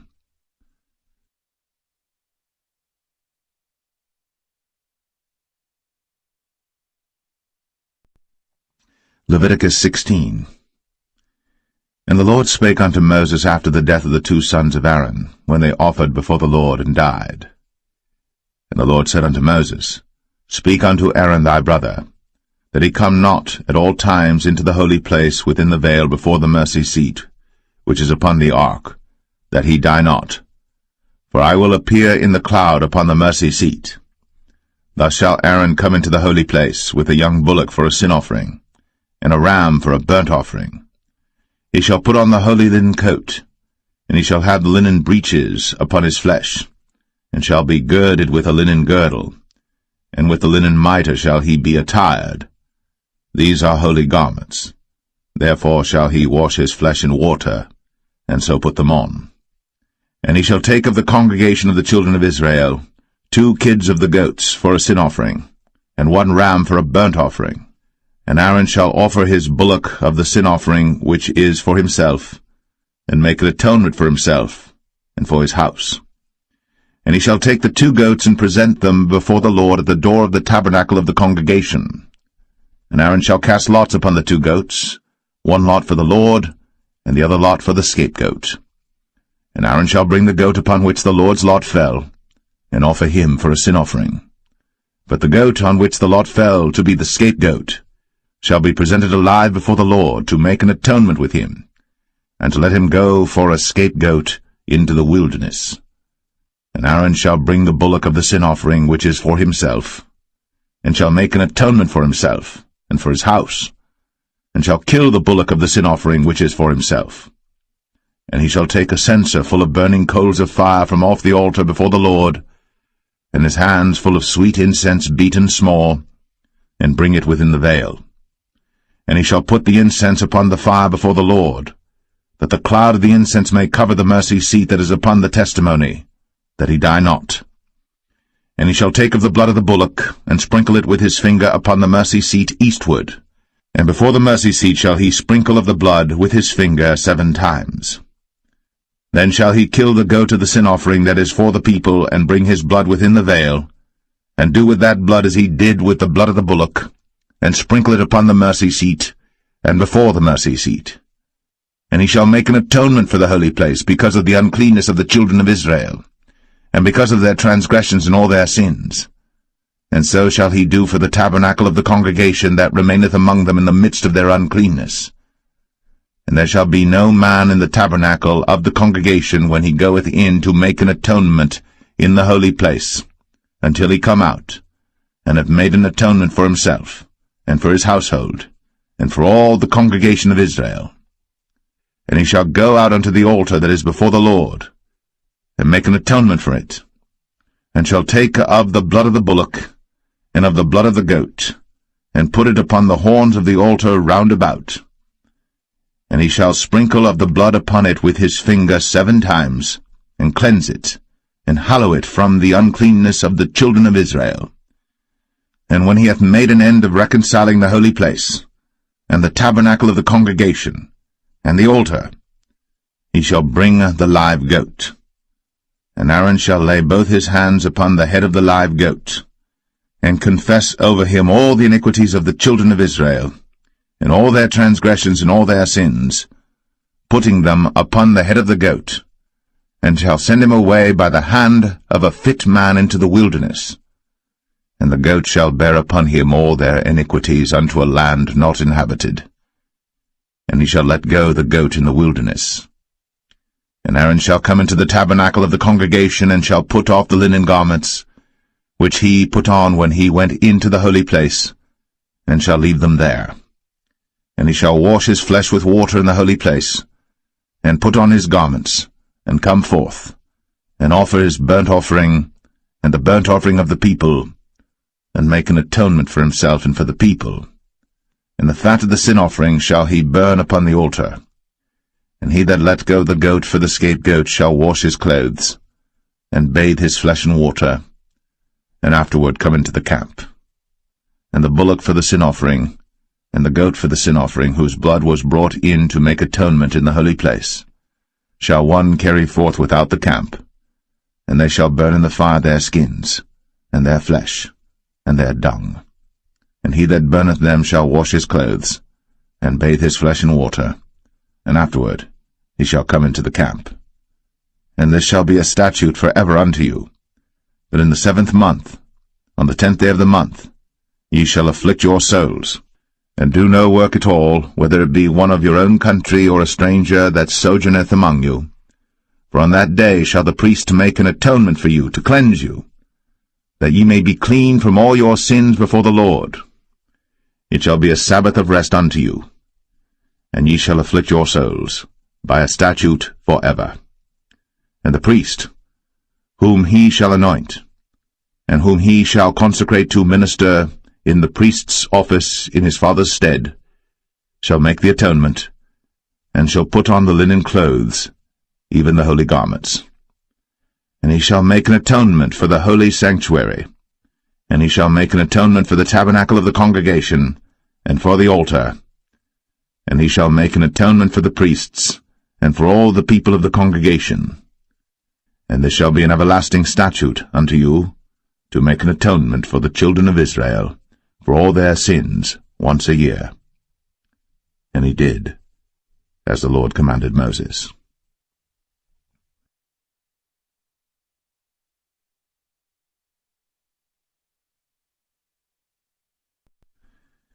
Leviticus 17. And the Lord spake unto Moses, saying, Speak unto Aaron, and unto his sons, and unto all the children of Israel, and say unto them, This is the thing which the Lord hath commanded, saying, What man soever there be of the house of Israel that killeth an ox, or lamb, or goat, in the camp, or that killeth it out of the camp, and bringeth it not unto the door of the tabernacle of the congregation to offer an offering unto the Lord before the tabernacle of the Lord, blood shall be imputed unto that man. He hath shed blood, and that man shall be cut off from among his people. To the end that the children of Israel may bring their sacrifices which they offer in the open field, even that they may bring them unto the Lord, unto the door of the tabernacle of the congregation, unto the priest, and offer them for peace offerings unto the Lord.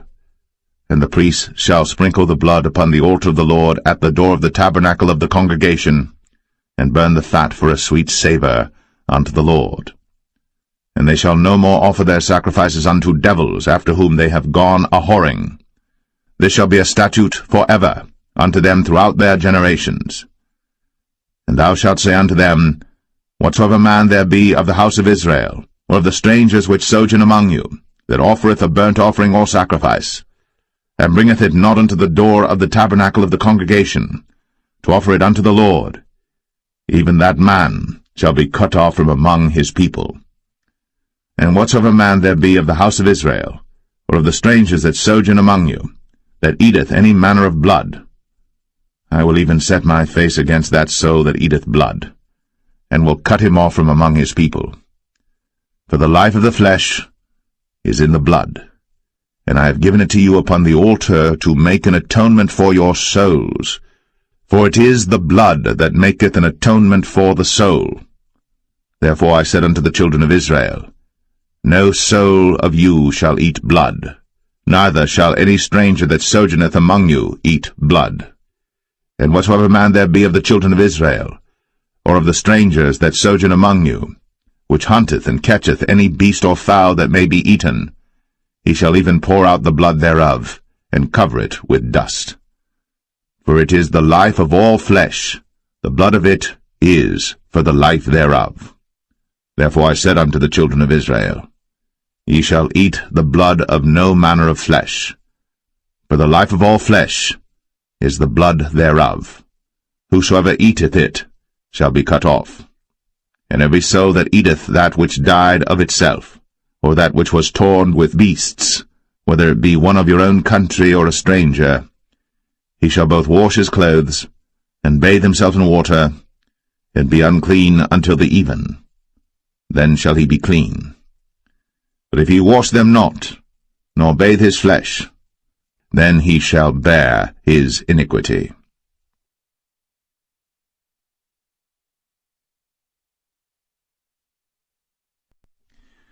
Leviticus 18. And the Lord spake unto Moses, saying, Speak unto the children of Israel, and say unto them, I am the Lord your God. After the doings of the land of Egypt, wherein ye dwelt, shall ye not do, and after the doings of the land of Canaan, whither I bring you, shall ye not do, neither shall ye walk in their ordinances. Ye shall do my judgments, and keep mine ordinances, to walk therein. I am the Lord your God. Ye shall therefore keep my statutes and my judgments, which if a man do, he shall live in them. I am the Lord. None of you shall approach to any that is near of kin to him, to uncover their nakedness. I am the Lord. The nakedness of thy father, or the nakedness of thy mother, shalt thou not uncover. She is thy mother, thou shalt not uncover her nakedness. The nakedness of thy father's wife shalt thou not uncover. It is thy father's nakedness. The nakedness of thy sister, the daughter of thy father, or daughter of thy mother, whether she be born at home, or born abroad, even their nakedness thou shalt not uncover. The nakedness of thy son's daughter, or of thy daughter's daughter, even their nakedness thou shalt not uncover. For theirs is thine own nakedness. The nakedness of thy father's wife's daughter, begotten of thy father, she is thy sister. Thou shalt not uncover her nakedness. Thou shalt not uncover the nakedness of thy father's sister. She is thy father's near kinswoman. Thou shalt not uncover the nakedness of thy mother's sister, for she is thy mother's near kinswoman. Thou shalt not uncover the nakedness of thy father's brother. Thou shalt not approach to his wife. She is thine aunt. Thou shalt not uncover the nakedness of thy daughter-in-law. She is thy son's wife. Thou shalt not uncover her nakedness. Thou shalt not uncover the nakedness of thy brother's wife. It is thy brother's nakedness. Thou shalt not uncover the nakedness of a woman and her daughter, neither shalt thou take her son's daughter, or her daughter's daughter, to uncover her nakedness, for they are her near kinswoman. It is wickedness. Neither shalt thou take a wife to her sister, to vex her, to uncover her nakedness, beside the other in her lifetime. Also thou shalt not approach unto a woman to uncover her nakedness, as long as she is put apart for her uncleanness. Moreover, thou shalt not lie carnally with thy neighbor's wife, to defile thyself with her. And thou shalt not let any of thy seed pass through the fire to Moloch, neither shalt thou profane the name of thy God. I am the Lord. Thou shalt not lie with mankind, as with womankind. It is abomination. Neither shalt thou lie with any beast, to defile thyself therewith. Neither shall any woman stand before a beast to lie down thereto.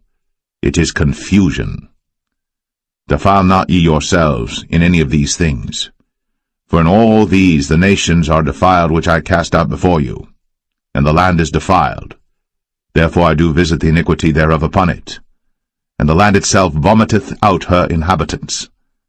Ye shall therefore keep my statutes, and my judgments, and shall not commit any of these abominations, neither any of your own nation, nor any stranger that sojourneth among you. For all these abominations have the men of the land done, which were before you, and the land is defiled, that the land spew not you out also, when ye defile it, as it spewed out the nations that were before you. For whosoever shall commit any of these abominations, even the souls that commit them, shall be cut off from among their people. Therefore shall ye keep mine ordinance, that ye commit not any one of these abominable customs, which were committed before you, and that ye defile not yourselves therein. I am the Lord your God.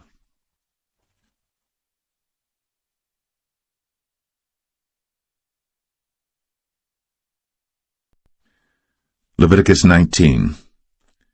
And the Lord spake unto Moses, saying, Speak unto all the congregation of the children of Israel, and say unto them, Ye shall be holy, for I, the Lord your God, am holy. Ye shall fear every man his mother, and his father, and keep my Sabbaths. I am the Lord your God. Turn ye not unto idols, nor make to yourselves molten gods. I am the Lord your God. And if ye offer a sacrifice of peace offerings unto the Lord, ye shall offer it at your own will. It shall be eaten the same day ye offer it, and on the morrow. And if aught remain until the third day, it shall be burnt in the fire. And if it be eaten at all on the third day, it is abominable, it shall not be accepted. Therefore every one that eateth it shall bear his iniquity, because he hath profaned the hallowed thing of the Lord, and that soul shall be cut off from among his people. And when ye reap the harvest of your land, thou shalt not wholly reap the corners of thy field, neither shalt thou gather the gleanings of thy harvest. And thou shalt not glean thy vineyard, neither shalt thou gather every grape of thy vineyard. Thou shalt leave them for the poor and stranger. I am the Lord your God. Ye shall not steal, neither deal falsely, neither lie one to another. And ye shall not swear by my name falsely, neither shalt thou profane the name of thy God. I am the Lord. Thou shalt not defraud thy neighbor, neither rob him. The wages of him that is hired shall not abide with thee all night until the morning. Thou shalt not curse the deaf, nor put a stumbling block before the blind, but shall fear thy God. I am the Lord. Ye shall do no unrighteousness in judgment. Thou shalt not respect the person of the poor, nor honor the person of the mighty, but in righteousness shalt thou judge thy neighbor. Thou shalt not go up and down as a talebearer among thy people, neither shalt thou stand against the blood of thy neighbor. I am the Lord.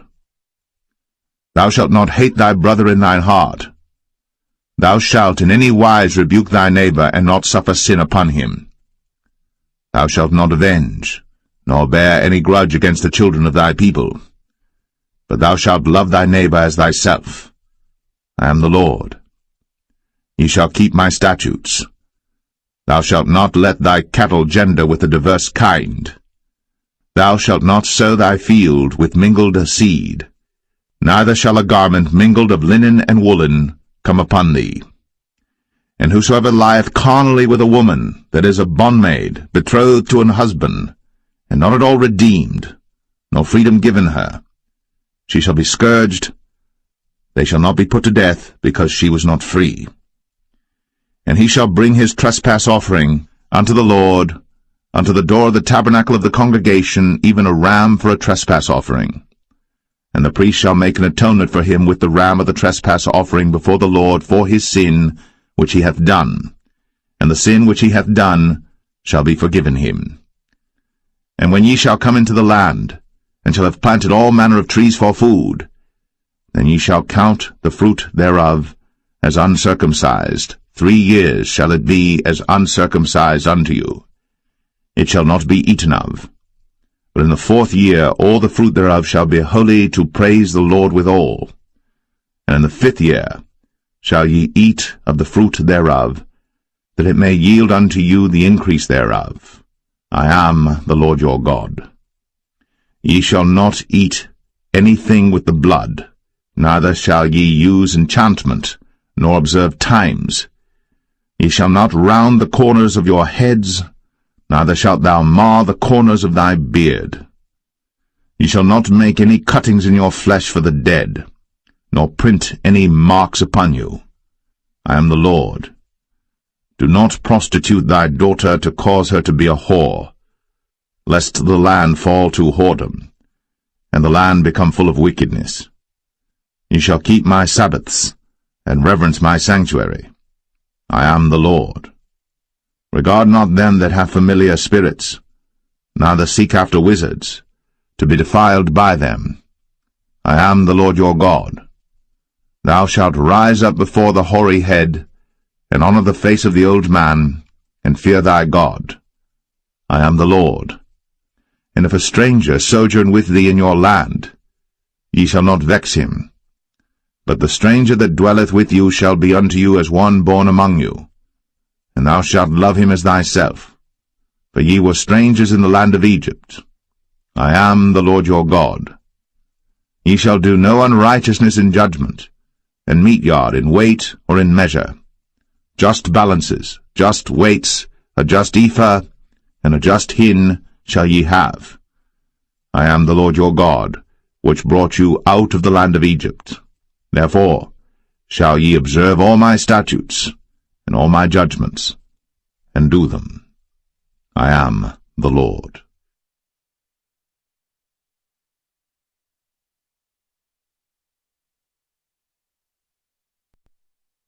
Leviticus 20.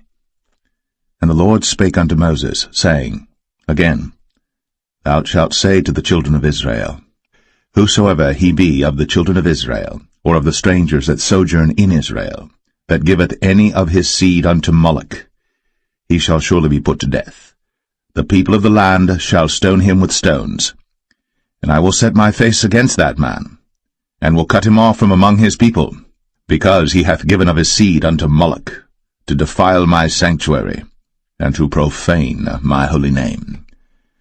And if the people of the land do any ways hide their eyes from the man, when he giveth of his seed unto Moloch, and kill him not, then I will set my face against that man, and against his family, and will cut him off, and all that go a-whoring after him, to commit whoredom with Moloch from among their people. And the soul that turneth after such as have familiar spirits, and after wizards, to go a-whoring after them, I will even set my face against that soul, and will cut him off from among his people. Sanctify yourselves, therefore, and be ye holy, for I am the Lord your God. And ye shall keep my statutes, and do them. I am the Lord which sanctify you. For every one that curseth his father or his mother shall be surely put to death. He hath cursed his father or his mother, his blood shall be upon him. And the man that committeth adultery with another man's wife, even he that committeth adultery with his neighbour's wife, the adulterer and the adulteress, shall surely be put to death. And the man that lieth with his father's wife hath uncovered his father's nakedness. Both of them shall surely be put to death. Their blood shall be upon them. And if a man lie with his daughter-in-law, both of them shall surely be put to death. They have wrought confusion. Their blood shall be upon them. If a man also lie with mankind, as he lieth with a woman, both of them have committed an abomination. They shall surely be put to death. their blood shall be upon them. And if a man take a wife and her mother, it is wickedness. They shall be burnt with fire, both he and they, that there be no wickedness among you. And if a man lie with a beast, he shall surely be put to death, and ye shall slay the beast. And if a woman approach unto any beast, and lie down thereto, thou shalt kill the woman and the beast. They shall surely be put to death. Their blood shall be upon them. And if a man shall take his sister, his father's daughter, or his mother's daughter, and see her nakedness, and she see his nakedness, it is a wicked thing, when they shall be cut off in the sight of their people. He hath uncovered his sister's nakedness, he shall bear his iniquity. And if a man shall lie with a woman having her sickness, and shall uncover her nakedness, he hath discovered her fountain, and she hath uncovered the fountain of her blood, and both of them shall be cut off from among their people.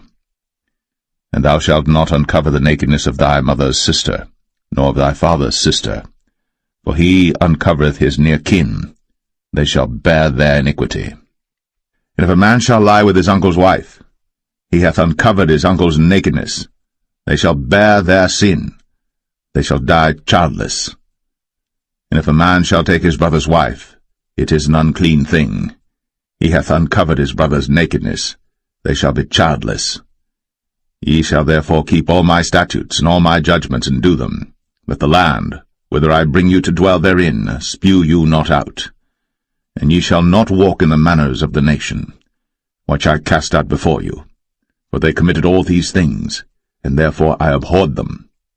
But I have said unto you, Ye shall inherit their land, and I will give it unto you to possess it, a land that floweth with milk and honey.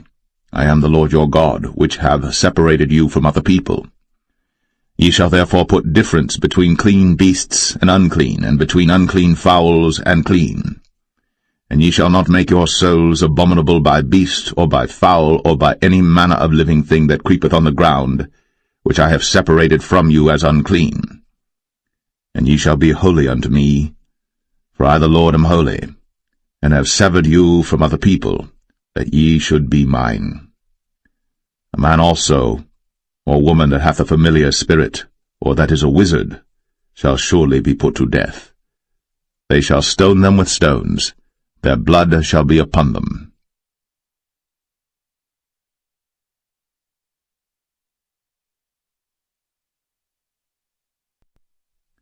Leviticus 21. And the Lord said unto Moses, Speak unto the priests, the sons of Aaron, and say unto them, There shall none be defiled for the dead among his people. But for his kin that is near unto him, that is, for his mother, and for his father, and for his son, and for his daughter, and for his brother, and for his sister a virgin, that is nigh unto him, which hath had no husband, for her may he be defiled. But he shall not defile himself, being a chief man among his people, to profane himself. They shall not make baldness upon their head, neither shall they shave off the corner of their beard, nor make any cuttings in their flesh.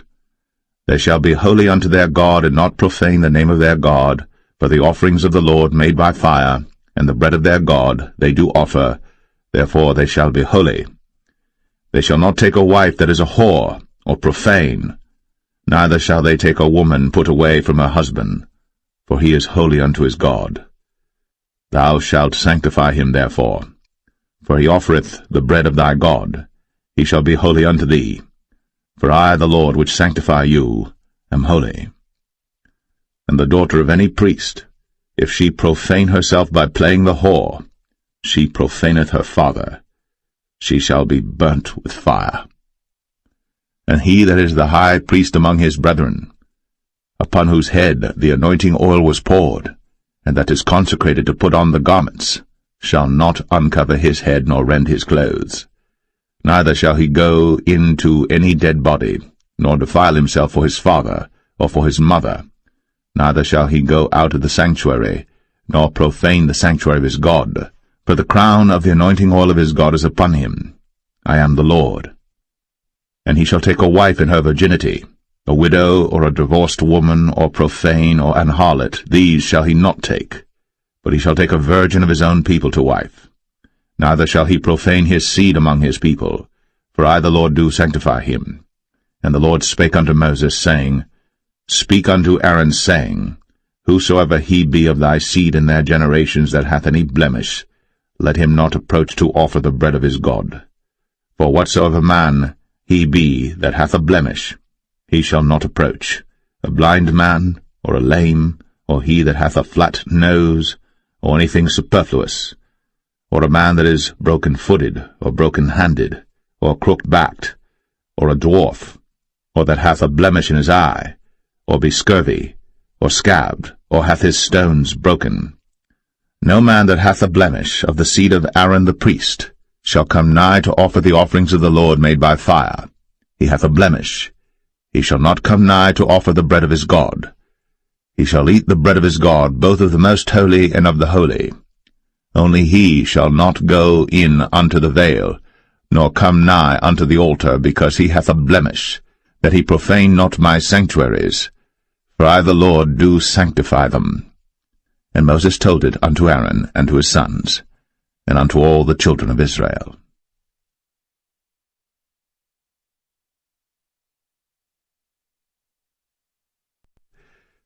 Leviticus 22. And the Lord spake unto Moses, saying, Speak unto Aaron and to his sons, that they separate themselves from the holy things of the children of Israel, and that they profane not my holy name in those things which they hallow unto me. I am the Lord.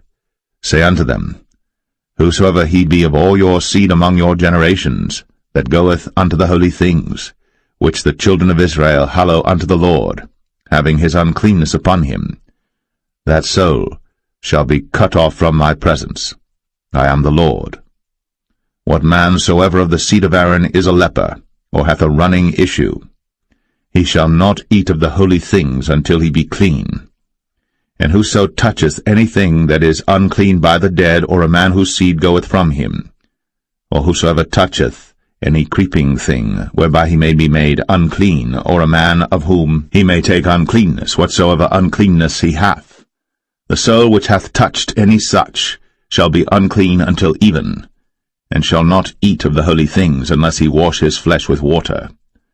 And when the sun is down, he shall be clean, and shall afterward eat of the holy things, because it is his food. That which dieth of itself, or is torn with beasts, he shall not eat to defile himself therewith. I am the Lord. They shall therefore keep mine ordinance, lest they bear sin for it, and die therefore if they profane it. I the Lord do sanctify them. There shall no stranger eat of the holy thing.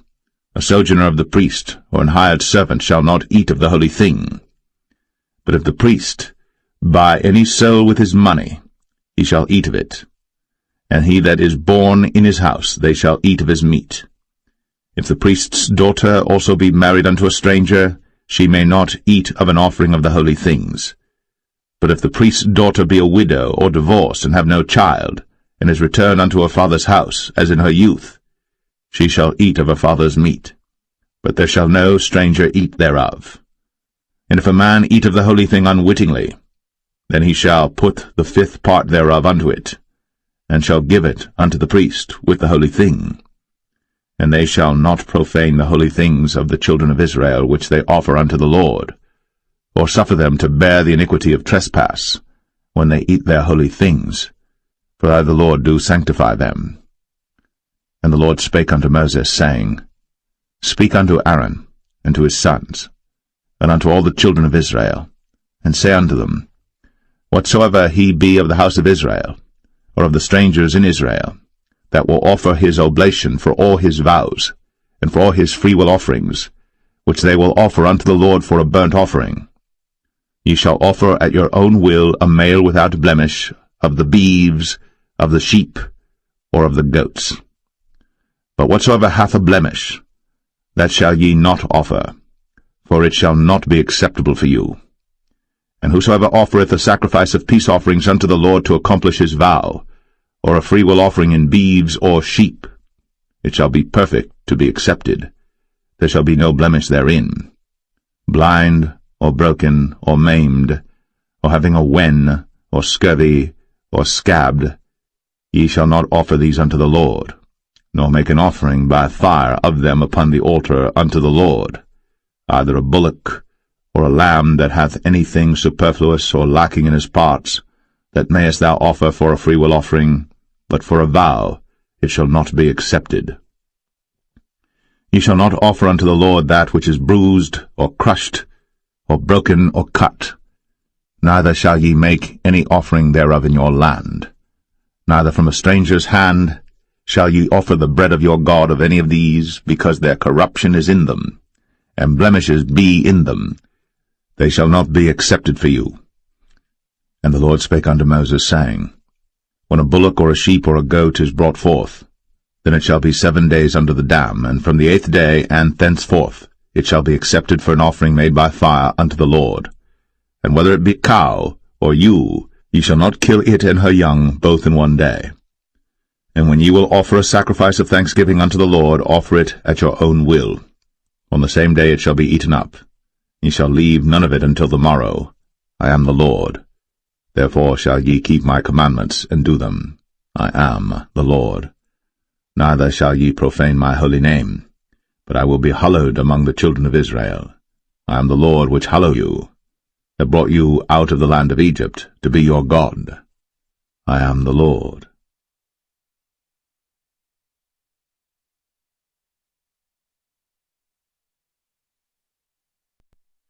Leviticus 23. And the Lord spake unto Moses, saying, Speak unto the children of Israel, and say unto them, Concerning the feasts of the Lord, which ye shall proclaim to be holy convocations, even these are my feasts. 6 days shall work be done, but the 7th day is the Sabbath of rest, and holy convocation. Ye shall do no work therein. It is the Sabbath of the Lord in all your dwellings. These are the feasts of the Lord, even holy convocations, which ye shall proclaim in their seasons. In the 14th day of the 1st month at even is the Lord's Passover, and on the 15th day of the same month is the feast of unleavened bread unto the Lord. 7 days ye must eat unleavened bread. In the 1st day ye shall have an holy convocation. Ye shall do no servile work therein, but ye shall offer an offering made by fire unto the Lord 7 days. In the 7th day is an holy convocation. Ye shall do no servile work therein. And the Lord spake unto Moses, saying, Speak unto the children of Israel, and say unto them, When ye be come into the land which I give unto you, and shall reap the harvest thereof, then ye shall bring a sheaf of the first fruits of your harvest unto the priest. And he shall wave the sheaf before the Lord, to be accepted for you. On the morrow after the Sabbath the priest shall wave it. And ye shall offer that day, when ye wave the sheaf, an he-lamb without blemish of the 1st year for a burnt offering unto the Lord. And the meat offering thereof shall be 2/10 deals of fine flour mingled with oil, an offering made by fire unto the Lord for a sweet savour. And the drink offering thereof shall be of wine, the 4th part of an hin.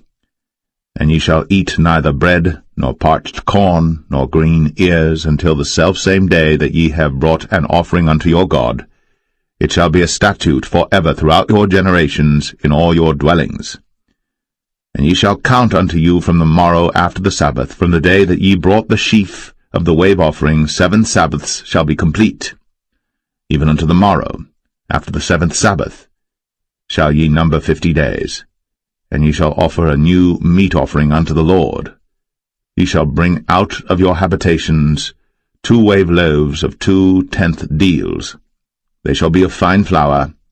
They shall be baked with leaven. They are the first fruits unto the Lord. And ye shall offer with the bread 7 lambs without a blemish of the 1st year, and 1 young bullock, and 2 rams. They shall be for a burnt offering unto the Lord, with their meat offering, and their drink offerings, even an offering made by fire of sweet savour unto the Lord. Then ye shall sacrifice 1 kid of the goats for a sin offering, and 2 lambs of the 1st year for a sacrifice of peace offerings. And the priest shall wave them with the bread of the first fruits for a wave offering before the Lord. With the 2 lambs they shall be holy to the Lord for the priests. And ye shall proclaim on the selfsame day that it may be an holy convocation unto you. Ye shall do no servile work therein. It shall be a statute forever in all your dwellings throughout your generations. And when ye reap the harvest of your land, thou shalt not make clean riddance of the corners of thy field when thou reapest, neither shalt thou gather any gleanings of thy harvest. Thou shalt leave them unto the poor, and to the stranger. I am the Lord your God. And the Lord spake unto Moses, saying, Speak unto the children of Israel, saying, In the 7th month, in the 1st day of the month, shall ye have a Sabbath, a memorial of blowing of trumpets, and holy convocation. Ye shall do no servile work therein, but ye shall offer an offering made by fire unto the Lord. And the Lord spake unto Moses, saying, Also on the 10th day of this 7th month there shall be a day of atonement. It shall be an holy convocation unto you. And ye shall afflict your souls, and offer an offering made by fire unto the Lord. And ye shall do no work in that same day. For it is a day of atonement, to make an atonement for you before the Lord your God. For whatsoever soul it be that shall not be afflicted in that same day, he shall be cut off from among his people. And whatsoever soul it be that doeth any work in that same day, the same soul will I destroy from among his people. He shall do no manner of work. It shall be a statute forever throughout your generations in all your dwellings. It shall be unto you a Sabbath of rest, and ye shall afflict your souls. In the 9th day of the month at even, from even unto even shall ye celebrate your Sabbath.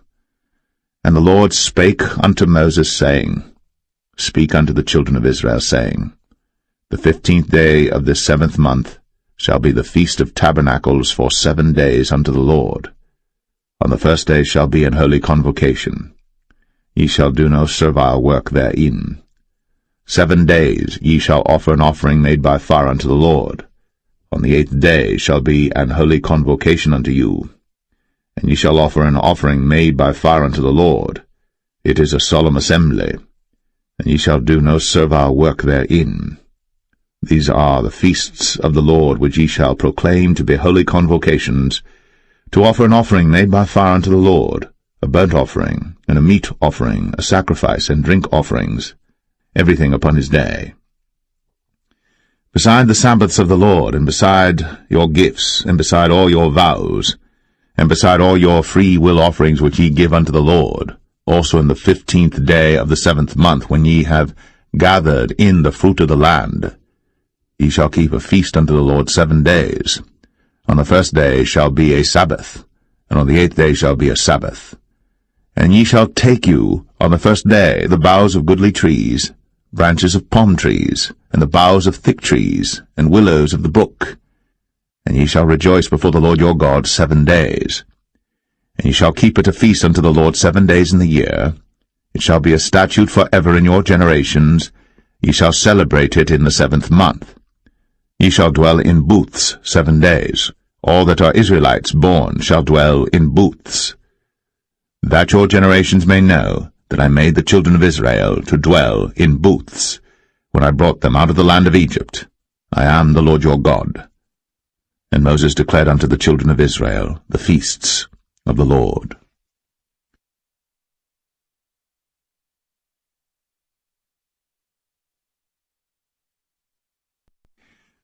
Leviticus 24.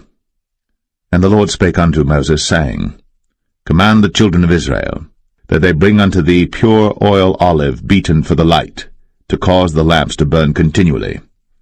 Without the veil of the testimony, in the tabernacle of the congregation, shall Aaron order it from the evening unto the morning before the Lord continually. It shall be a statute forever in your generations. He shall order the lamps upon the pure candlestick before the Lord continually. And thou shalt take fine flour, and bake 12 cakes thereof. 2 tenth deals shall be in 1 cake. And thou shalt set them in 2 rows, 6 in a row, upon the pure table before the Lord. And thou shalt put pure frankincense upon each row, that it may be on the bread for a memorial, even an offering made by fire unto the Lord. Every Sabbath he shall set it in order before the Lord continually, being taken from the children of Israel by an everlasting covenant. And it shall be Aaron's and his sons, and they shall eat it in the holy place. For it is most holy unto him of the offerings of the Lord made by fire, by a perpetual statute. And the son of an Israelitish woman, whose father was an Egyptian, went out among the children of Israel. And this son of the Israelitish woman and a man of Israel strove together in the camp. And the Israelitish woman's son blasphemed the name of the Lord, and cursed. And they brought him unto Moses. And his mother's name was Shilemeth, the daughter of Dibri of the tribe of Dan. And they put him in ward, that the mind of the Lord might be shown them.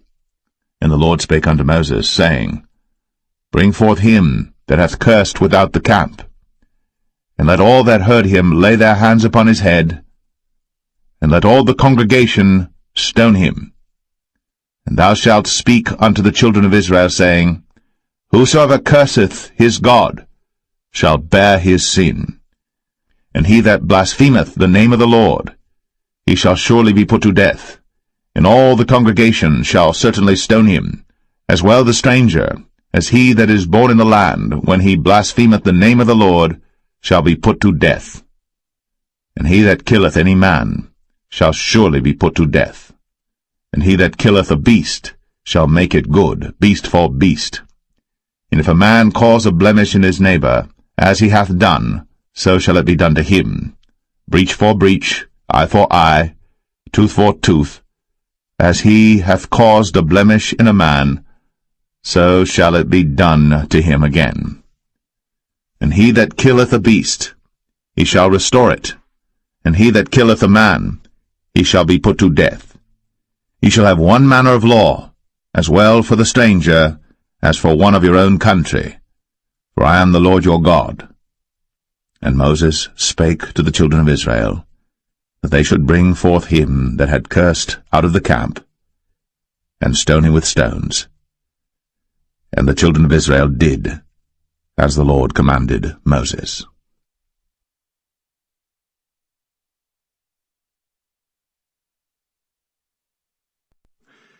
Leviticus 25. And the Lord spake unto Moses in Mount Sinai, saying, Speak unto the children of Israel, and say unto them, When ye come into the land which I give you, then shall the land keep a Sabbath unto the Lord.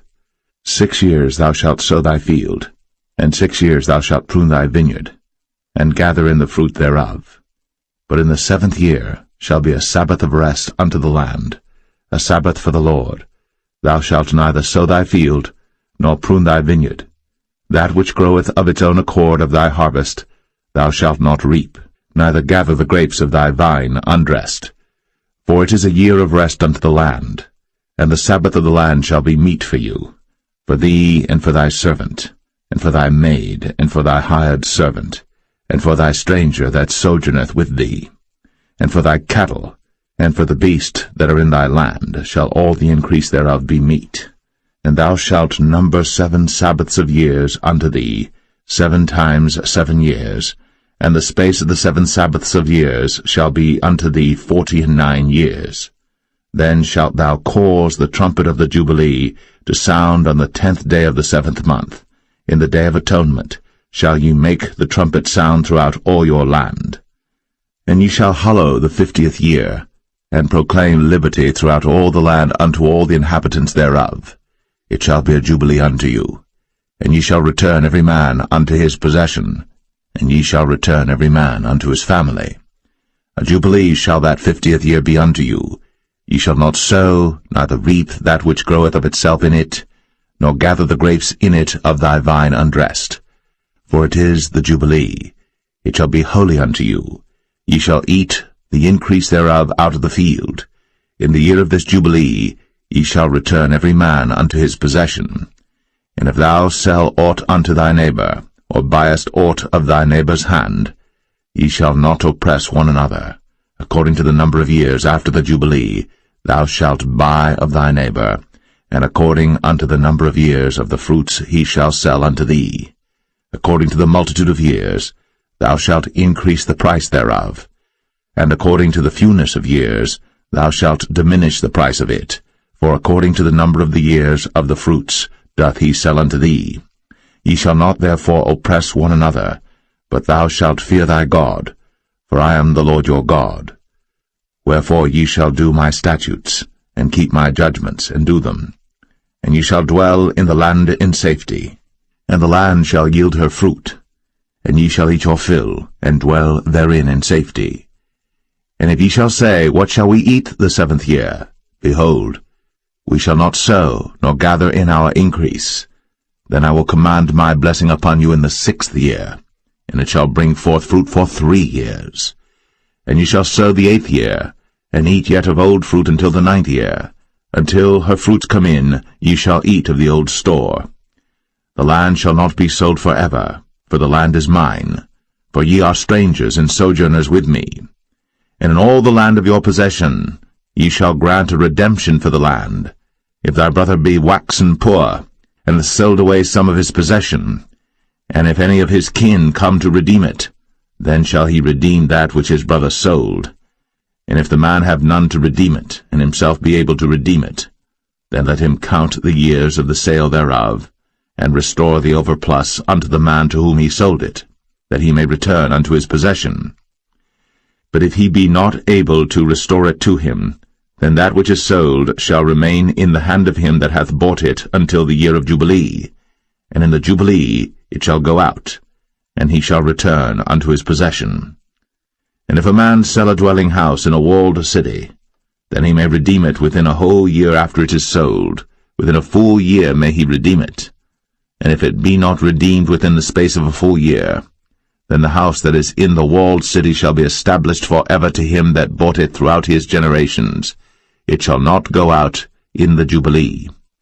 But the houses of the villages which have no wall round about them shall be counted as the fields of the country. They may be redeemed, and they shall go out in the Jubilee. Notwithstanding the cities of the Levites, and the houses of the cities of their possession, may the Levites redeem at any time. And if a man purchase of the Levites, then the house that was sold, and the city of his possession, shall go out in the year of Jubilee, for the houses of the cities of the Levites are their possession among the children of Israel. But the field of the suburbs of their cities may not be sold, for it is their perpetual possession.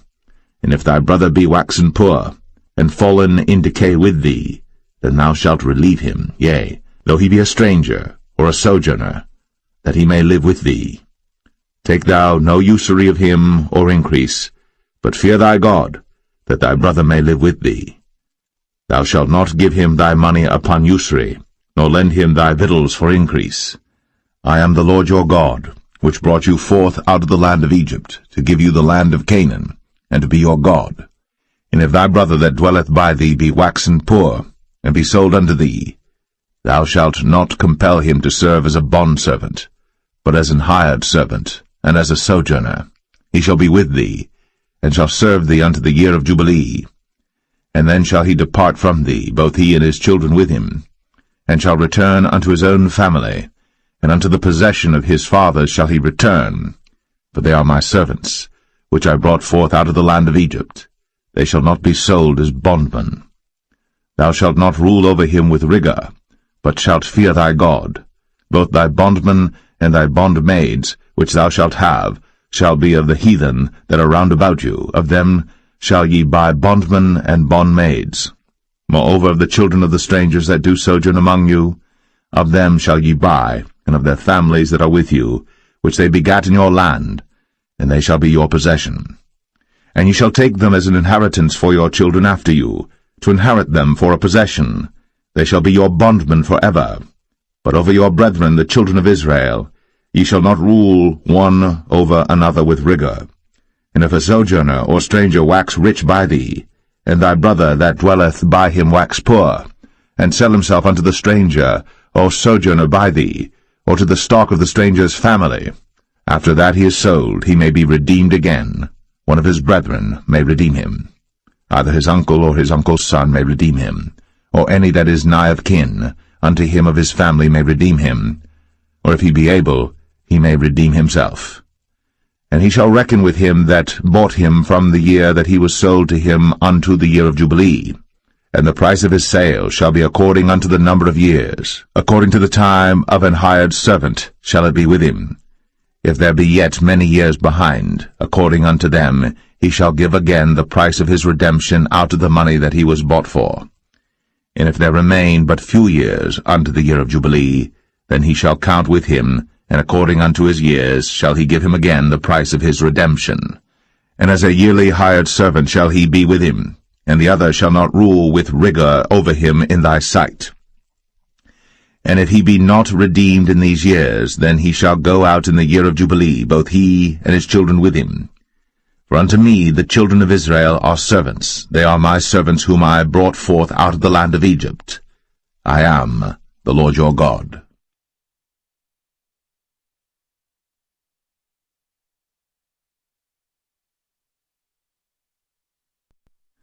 Leviticus 26. Ye shall make you no idols nor graven image, neither rear you up a standing image, neither shall ye set up any image of stone in your land, to bow down unto it, for I am the Lord your God. Ye shall keep my Sabbaths, and reverence my sanctuary. I am the Lord. If ye walk in my statutes, and keep my commandments, and do them, then I will give you rain in due season, and the land shall yield her increase, and the trees of the field shall yield their fruit. And your threshing shall reach unto the vintage, and the vintage shall reach unto the sowing time. And ye shall eat your bread to the full, and dwell in your land safely. And I will give peace in the land, and ye shall lie down, and none shall make you afraid. And I will rid evil beasts out of the land, neither shall the sword go through your land. And ye shall chase your enemies, and they shall fall before you by the sword. And 5 of you shall chase 100, and 100 of you shall put 10,000 to flight, and your enemies shall fall before you by the sword. For I will have respect unto you, and make you fruitful, and multiply you, and establish my covenant with you. And ye shall eat old store, and bring forth the old because of the new. And I will set my tabernacle among you, and my soul shall not abhor you. And I will walk among you, and will be your God, and ye shall be my people. I am the Lord your God, which brought you forth out of the land of Egypt, that ye should not be their bondmen. And I have broken the bands of your yoke, and made you go upright.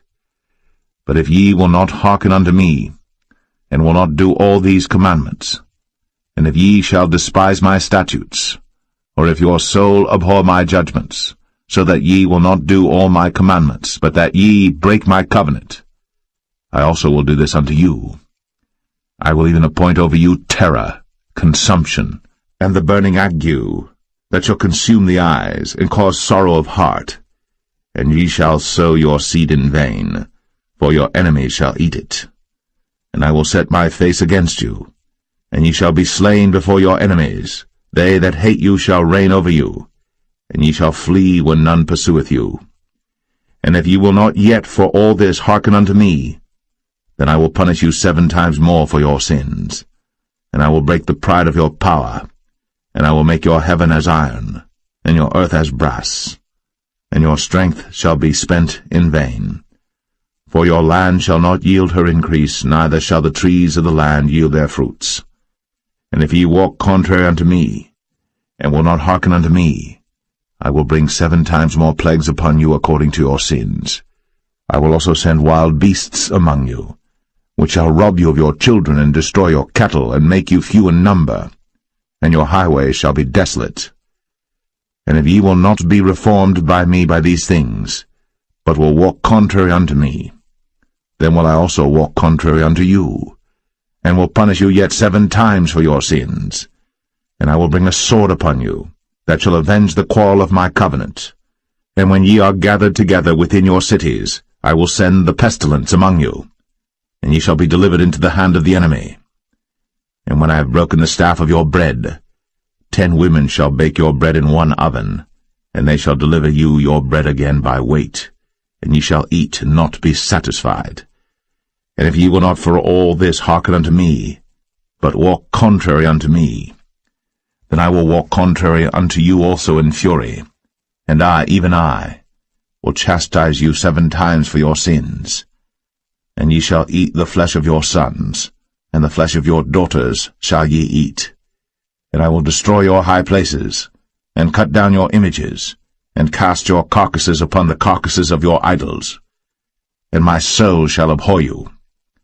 And I will make your cities waste, and bring your sanctuaries unto desolation, and I will not smell the savour of your sweet odours. And I will bring the land into desolation, and your enemies which dwell therein shall be astonished at it. And I will scatter you among the heathen, and will draw out a sword after you, and your land shall be desolate, and your cities waste. Then shall the land enjoy her Sabbaths, as long as it lieth desolate, and ye be in your enemy's land. Even then shall the land rest, and enjoy her Sabbaths. As long as it lieth desolate it shall rest, because it did not rest in your Sabbaths, when ye dwelt upon it. And upon them that are left alive of you I will send a faintness into their hearts in the lands of their enemies, and the sound of a shaken leaf shall chase them, and they shall flee, as fleeing from a sword, and they shall fall when none pursueth. And they shall fall one upon another, as it were before a sword, when none pursueth. And ye shall have no power to stand before your enemies, and ye shall perish among the heathen.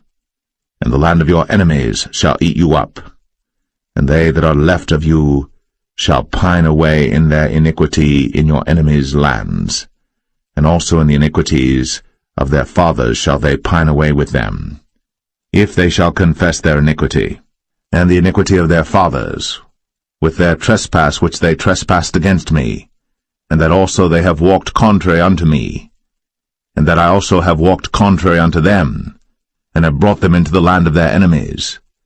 If then their uncircumcised hearts be humbled, and they then accept of the punishment of their iniquity, then will I remember my covenant with Jacob, and also my covenant with Isaac, and also my covenant with Abraham will I remember, and I will remember the land. The land also shall be left of them, and shall enjoy her Sabbaths, while she lieth desolate without them. And they shall accept of the punishment of their iniquity, even because they despised my judgments, and because their soul abhorred my statutes.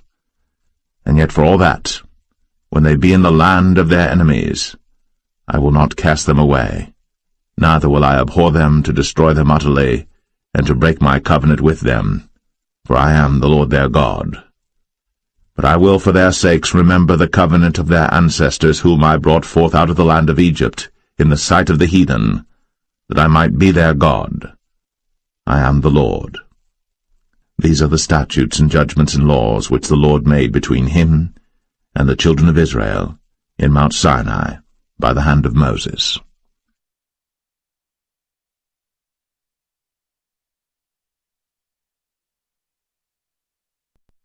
Leviticus 27. And the Lord spake unto Moses, saying, Speak unto the children of Israel, and say unto them, When a man shall make a singular vow, the person shall be for the Lord by thy estimation. And thy estimation shall be of the male from 20 years old even unto 60 years old. Even thy estimation shall be 50 shekels of silver after the shekel of the sanctuary. And if it be a female, then thy estimation shall be 30 shekels. And if it be from 5 years old even unto 20 years old, then thy estimation shall be of the male 20 shekels, and for the female 10 shekels. And if it be from a month old even unto 5 years old, then thy estimation shall be of the male 5 shekels of silver, and for the female thy estimation shall be 3 shekels of silver. And if it be from 60 years old and above, if it be a male, then thy estimation shall be 15 shekels, and for the female 10 shekels. But if he be poorer than thy estimation, then he shall present himself before the priest, and the priest shall value him, according to his ability that vowed shall the priest value him. And if it be a beast, whereof men bring an offering unto the Lord, all that any man giveth of such unto the Lord shall be holy. He shall not alter it, nor change it, a good for a bad, or a bad for a good. And if he shall at all change beast for beast, then it and the exchange thereof shall be holy. And if it be any unclean beast, of which they do not offer a sacrifice unto the Lord, then he shall present the beast before the priest. And the priest shall value it, whether it be good or bad, As thou valuest it, who art the priest, so shall it be. But if he will at all redeem it, then he shall add a fifth part thereof unto thy estimation. And when a man shall sanctify his house to be holy unto the Lord, then the priest shall estimate it, whether it be good or bad, as the priest shall estimate it, so shall it stand. And if he that sanctified it will redeem his house, then he shall add the fifth part of the money of thy estimation unto it, and it shall be his. And if a man shall sanctify unto the Lord some part of a field of his possession, then thy estimation shall be according to the seed thereof, an homer of barley seed shall be valued at 50 shekels of silver. If he sanctify his field from the year of Jubilee according to thy estimation, it shall stand. But if he sanctify his field after the Jubilee, then the priest shall reckon unto him the money according to the years that remain, even unto the year of the Jubilee, and it shall be abated from thy estimation. And if he that sanctified the field will in any wise redeem it, then he shall add the fifth part of the money of thy estimation unto it, and it shall be assured to him. And if he will not redeem the field, or if he have sold the field to another man, it shall not be redeemed any more. But the field, when it goeth out in the Jubilee, shall be holy unto the Lord, as a field devoted. The possession thereof shall be the priest's. And if a man sanctify unto the Lord a field which he hath bought, which is not of the fields of his possession, then the priest shall reckon unto him the worth of thy estimation, even unto the year of the Jubilee, and he shall give thine estimation in that day as a holy thing unto the Lord. In the year of the Jubilee, the field shall return unto him of whom it was bought, even to him to whom the possession of the land did belong. And all thy estimation shall be according to the shekel of the sanctuary. 20 gerahs shall be the shekel. Only the firstling of the beasts, which should be the Lord's firstling, no man shall sanctify it, whether it be ox or sheep, it is the Lord's. And if it be of an unclean beast, then he shall redeem it according to thine estimation, and shall add a fifth part of it thereto. Or if it be not redeemed, then it shall be sold according to thy estimation.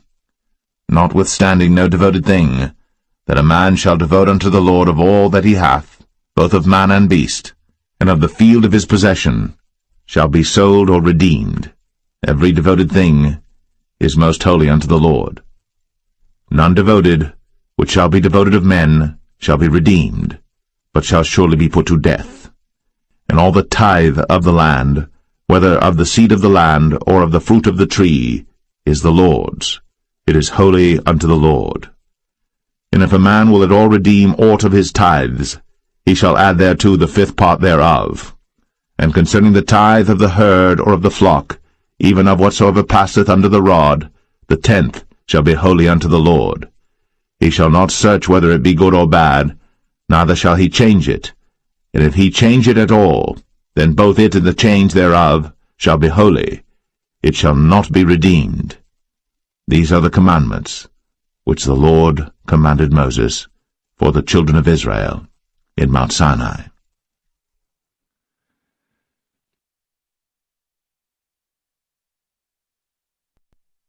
The Book of Numbers, chapter 1.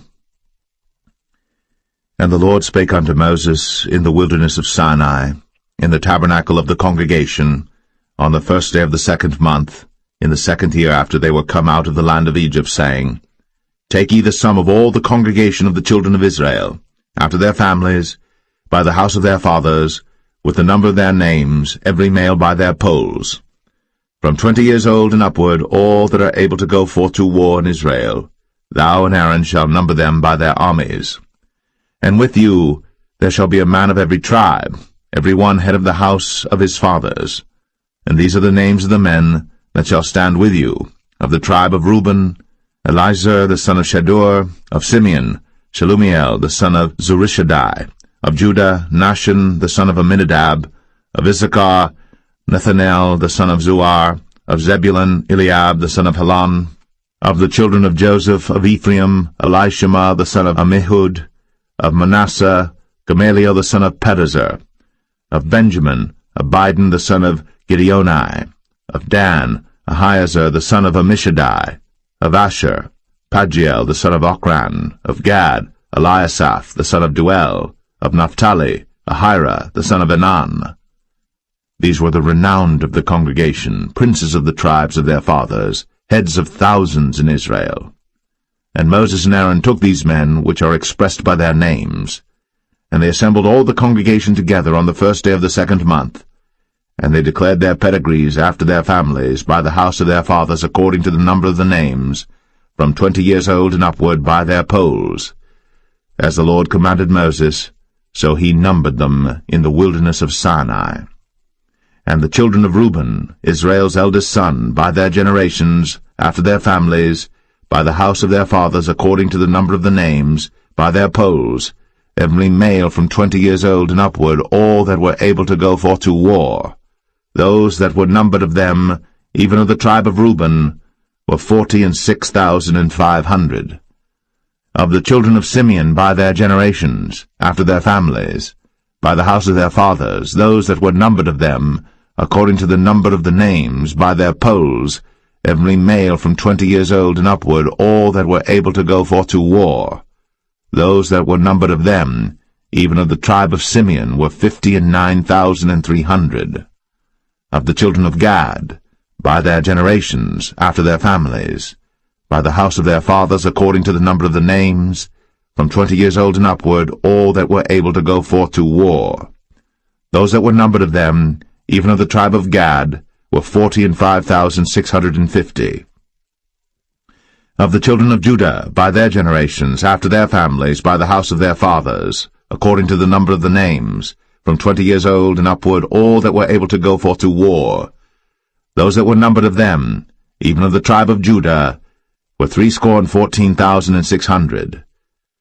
Of the children of Issachar, by their generations, after their families, by the house of their fathers, according to the number of the names, from 20 years old and upward, all that were able to go forth to war.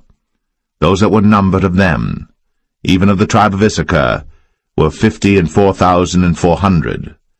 Of the children of Zebulun, by their generations, after their families, by the house of their fathers, according to the number of the names, from 20 years old and upward, all that were able to go forth to war, those that were numbered of them, even of the tribe of Zebulun, were 57,400. Of the children of Joseph, namely of the children of Ephraim, by their generations, after their families, by the house of their fathers, according to the number of the names, from 20 years old and upward, all that were able to go forth to war. Those that were numbered of them, even of the tribe of Ephraim, were 40,500. Of the children of Manasseh, by their generations, after their families, by the house of their fathers, according to the number of the names, from 20 years old and upward, all that were able to go forth to war. Those that were numbered of them, even of the tribe of Manasseh, were 32,200. Of the children of Benjamin, by their generations, after their families, by the house of their fathers, according to the number of the names, from 20 years old and upward, all that were able to go forth to war, those that were numbered of them, even of the tribe of Benjamin, were 35,400. Of the children of Dan, by their generations, after their families, by the house of their fathers, according to the number of the names, from 20 years old and upward, all that were able to go forth to war, those that were numbered of them, even of the tribe of Dan, were 62,700. Of the children of Asher, by their generations, after their families, by the house of their fathers, according to the number of the names, from 20 years old and upward, all that were able to go forth to war, those that were numbered of them, even of the tribe of Asher, were 41,500. Of the children of Naphtali, throughout their generations, after their families, by the house of their fathers, according to the number of the names, from 20 years old and upward, all that were able to go forth to war, those that were numbered of them, even of the tribe of Naphtali, were 53,400. These are those that were numbered, which Moses and Aaron numbered. And the princes of Israel, being 12 men, each one was for the house of his fathers. So were all those that were numbered of the children of Israel, by the house of their fathers, from 20 years old and upward, all that were able to go forth to war in Israel. Even all they that were numbered were 600,000 and 3,550. But the Levites after the tribe of their fathers were not numbered among them. For the Lord had spoken unto Moses, saying, Only thou shalt not number the tribe of Levi, neither take the sum of them among the children of Israel. But thou shalt appoint the Levites over the tabernacle of testimony, and over all the vessels thereof, and over all things that belong to it. They shall bear the tabernacle, and all the vessels thereof, and they shall minister unto it, and shall encamp round about the tabernacle. And when the tabernacle setteth forward, the Levites shall take it down. And when the tabernacle is to be pitched, the Levites shall set it up, and the stranger that cometh nigh shall be put to death. And the children of Israel shall pitch their tents, every man by his own camp, and every man by his own standard throughout their hosts. But the Levites shall pitch round about the tabernacle of testimony, that there be no wrath upon the congregation of the children of Israel. And the Levites shall keep the charge of the tabernacle of testimony. And the children of Israel did, according to all that the Lord commanded Moses. So did they.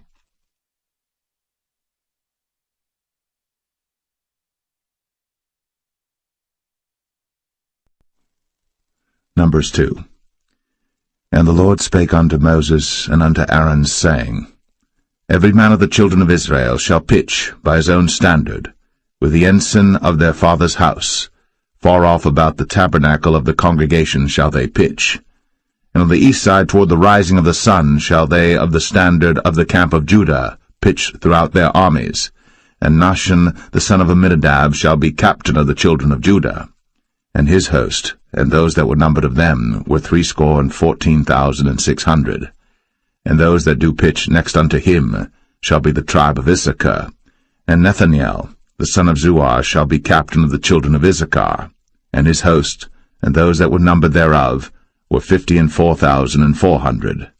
Then the tribe of Zebulun, and Eliab the son of Helon, shall be captain of the children of Zebulun.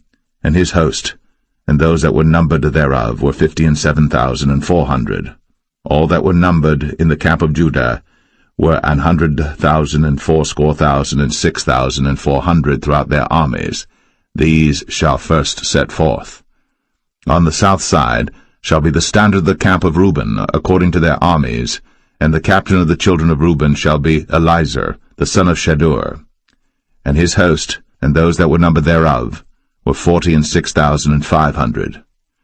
And those which pitched by him shall be the tribe of Simeon. And the captain of the children of Simeon shall be Shelumiel, the son of Zerushadai. And his host, and those that were numbered of them, were 59,300. Then the tribe of Gad, and the captain of the sons of Gad shall be Eliasaph, the son of Ruel. And his host, and those that were numbered of them, were 45,650. All that were numbered in the camp of Reuben were 100,050 and 1,450 throughout their armies, and they shall set forth in the second rank. Then the tabernacle of the congregation shall set forward with the camp of the Levites, in the midst of the camp, as they encamp. So shall they set forward, every man in his place by their standards. On the west side shall be the standard of the camp of Ephraim, according to their armies, and the captain of the sons of Ephraim shall be Elishama, the son of Ammihud. And his host, and those that were numbered of them, were 40,500. And by him shall be the tribe of Manasseh, and the captain of the children of Manasseh shall be Gamaliel, the son of Pedazur. And his host, and those that were numbered of them, were 32,200. Then the tribe of Benjamin, and the captain of the sons of Benjamin shall be Abidan, the son of Gideoni. And his host, and those that were numbered of them, were 35,400. All that were numbered of the camp of Ephraim were 100,000 and 8,000 and 100 throughout their armies, and they shall go forward in the third rank. The standard of the camp of Dan shall be on the north side by their armies, and the captain of the children of Dan shall be Ahiezer, the son of Ammishaddai.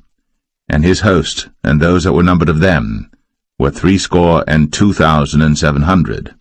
And those that encamp by him shall be the tribe of Asher, and the captain of the children of Asher shall be Pagiel, the son of Ochran, and his host, and those that were numbered of them were 41,500. Then the tribe of Naphtali, and the captain of the children of Naphtali shall be Ahira, the son of Enan, and his host, and those that were numbered of them were 53,400. All they that were numbered in the camp of Dan were 150,050 and 7,600. They shall go hindmost with their standards. These are those which were numbered of the children of Israel, by the house of their fathers. All those that were numbered of the camps throughout their hosts were 600,000 and 3,550. But the Levites were not numbered among the children of Israel, as the Lord commanded Moses. And the children of Israel did according to all that the Lord commanded Moses. So they pitched by their standards, and so they set forward, every one after their families, according to the house of their fathers.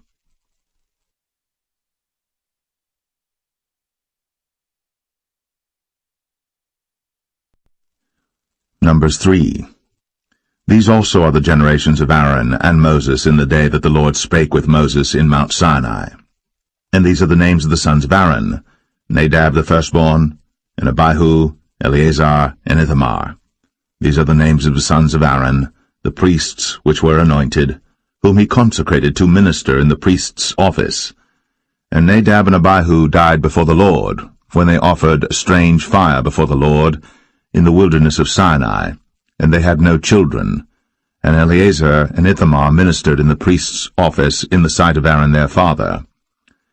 And the Lord spake unto Moses, saying, Bring the tribe of Levi near, and present them before Aaron the priest, that they may minister unto him.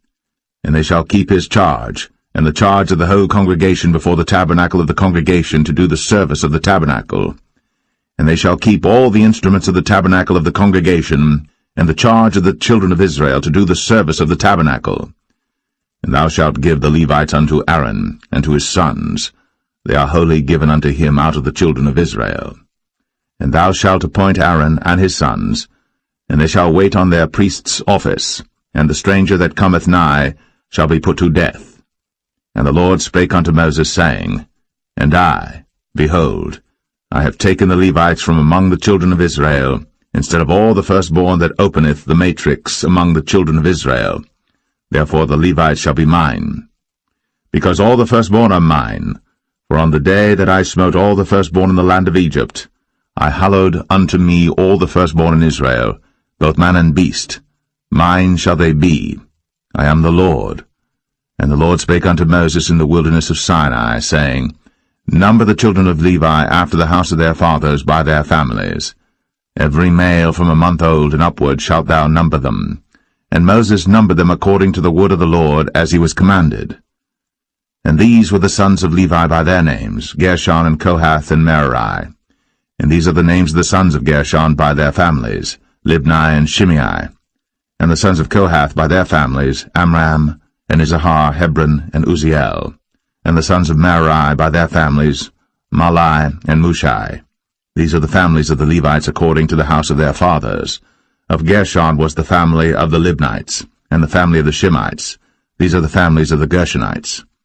Those that were numbered of them, according to the number of all the males, from a month old and upward, even those that were numbered of them, were 7,500. The families of the Gershonites shall pitch behind the tabernacle westward. And the chief of the house of the father of the Gershonites shall be Eliasaph the son of Lael. And the charge of the sons of Gershon in the tabernacle of the congregation shall be the tabernacle, and the tent, the covering thereof, and the hanging for the door of the tabernacle of the congregation, and the hangings of the court, and the curtain for the door of the court which is by the tabernacle, and by the altar round about, and the cords of it for all the service thereof. And of Kohath was the family of the Amramites, and the family of the Isharites, and the family of the Hebronites, and the family of the Uzzielites. These are the families of the Kohathites. In the number of all the males from a month old and upward were 8,600, keeping the charge of the sanctuary. The families of the sons of Kohath shall pitch on the side of the tabernacle southward. And the chief of the house of the father of the families of the Kohathites shall be Elizaphan the son of Uzziel. And their charge shall be the ark, and the table, and the candlestick, and the altars, and the vessels of the sanctuary wherewith they minister, and the hanging, and all the service thereof. And Eleazar the son of Aaron the priest shall be chief over the chief of the Levites, and have the oversight of them that keep the charge of the sanctuary. Of Merari was the family of the Mahlites, and the family of the Mushites. These are the families of Merari. And those that were numbered of them, according to the number of all the males, from a month old and upward, were 6,200. And the chief of the house of the father of the families of Merari was Zuriel, the son of Abihail. These shall pitch on the side of the tabernacle northward. And under the custody and charge of the sons of Merari shall be the boards of the tabernacle, and the bars thereof, and the pillars thereof, and the sockets thereof, and all the vessels thereof, and all that serveth thereto, and the pillars of the court round about, and their sockets, and their pins, and their cords. But those that encamp before the tabernacle toward the east, even before the tabernacle of the congregation eastward, shall be Moses and Aaron and his sons, keeping the charge of the sanctuary for the charge of the children of Israel, and the stranger that cometh nigh shall be put to death. All that were numbered of the Levites, which Moses and Aaron numbered at the commandment of the Lord, throughout their families, all the males from a month old and upward, were 22,000. And the Lord said unto Moses, Number all the firstborn of the males of the children of Israel from a month old and upward, and take the number of their names. And thou shalt take the Levites for me, I am the Lord, instead of all the firstborn among the children of Israel, and the cattle of the Levites instead of all the firstlings among the cattle of the children of Israel. And Moses numbered, as the Lord commanded him, all the firstborn among the children of Israel, and all the firstborn males by the number of names, from a month old and upward, of those that were numbered of them, were 22,213. And the Lord spake unto Moses, saying, Take the Levites instead of all the firstborn among the children of Israel, and the cattle of the Levites instead of their cattle, and the Levites shall be mine. I am the Lord.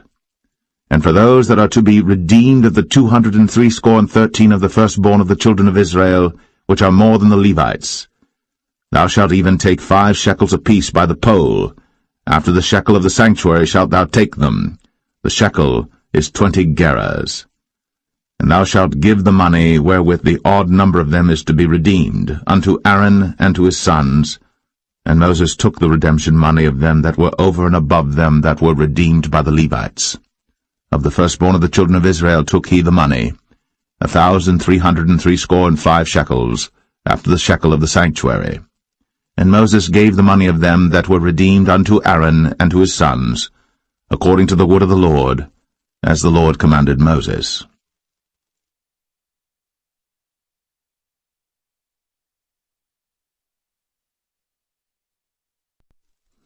Numbers 4. And the Lord spake unto Moses and unto Aaron, saying, Take the sum of the sons of Kohath, from among the sons of Levi, after their families, by the house of their fathers, from 30 years old and upward, even until 50 years old, all that enter into the host, to do the work in the tabernacle of the congregation. This shall be the service of the sons of Kohath, in the tabernacle of the congregation, about the most holy things. And when the camp setteth forward, Aaron shall come, and his sons, and they shall take down the covering veil, and cover the ark of the testimony with it, and shall put thereon the covering of badgers' skins, and shall spread over it a cloth wholly of blue, and shall put in the staves thereof. And upon the table of showbread they shall spread a cloth of blue, and put thereon the dishes, and the spoons, and the bowls, and covers to cover withal, and the continual bread shall be thereon. And they shall spread upon them a cloth of scarlet, and cover the same with a covering of badgers' skins, and shall put in the staves thereof. And they shall take a cloth of blue, and cover the candlestick of the light, and his lamps, and his tongs, and his snuff dishes, and all the oil vessels thereof, wherewith they minister unto it. And they shall put it and all the vessels thereof within a covering of badgers' skins, and shall put it upon a bar. And upon the golden altar they shall spread a cloth of blue, and cover it with a covering of badgers' skins, and shall put to the staves thereof. And they shall take all the instruments of ministry, wherewith they minister in the sanctuary, and put them in a cloth of blue, and cover them with a covering of badgers' skins, and shall put them on a bar. And they shall take away the ashes from the altar, and spread a purple cloth thereon. And they shall put upon it all the vessels thereof, wherewith they minister about it, even the censers, the flesh hooks, and the shovels, and the basins, all the vessels of the altar, and they shall spread upon it a covering of badgers' skins, and put to the staves of it. And when Aaron and his sons have made an end of covering the sanctuary, and all the vessels of the sanctuary as the camp is to set forward, after that the sons of Kohath shall come to bear it. But they shall not touch any holy thing, lest they die. These things are the burden of the sons of Kohath in the tabernacle of the congregation. And to the office of Eleazar the son of Aaron the priest pertaineth the oil for the light, and the sweet incense, and the daily meat offering, and the anointing oil, and the oversight of all the tabernacle, and of all that therein is, in the sanctuary, and in the vessels thereof.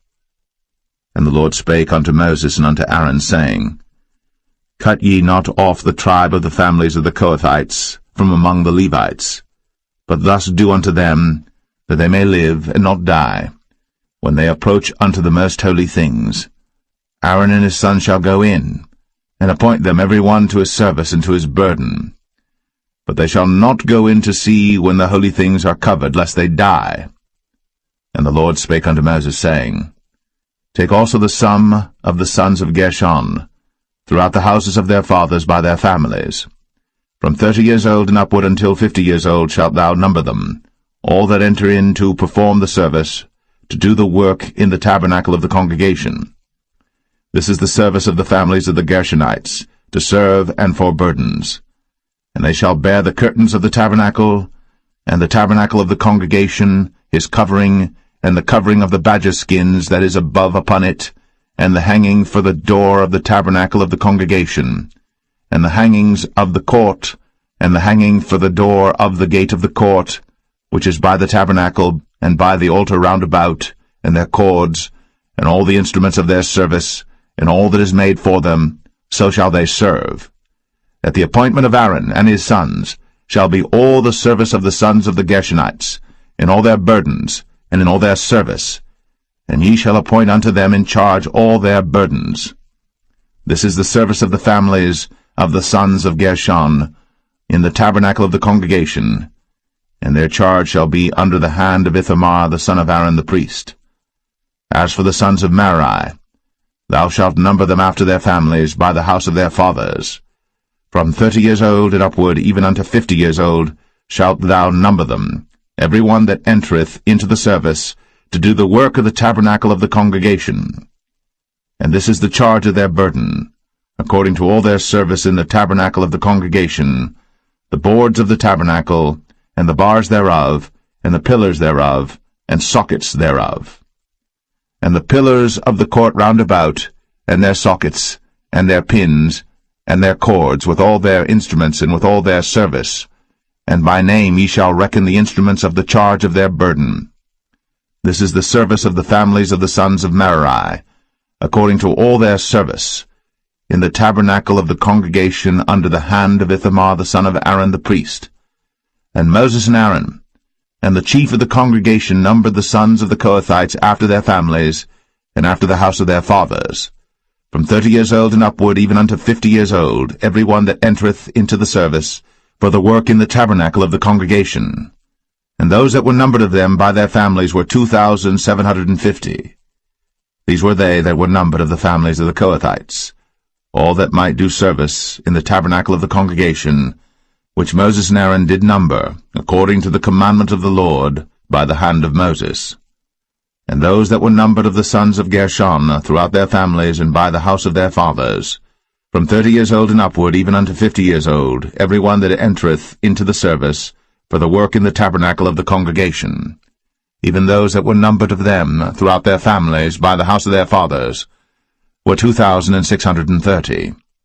These are they that were numbered of the families of the sons of Gershon, of all that might do service in the tabernacle of the congregation, whom Moses and Aaron did number according to the commandment of the Lord.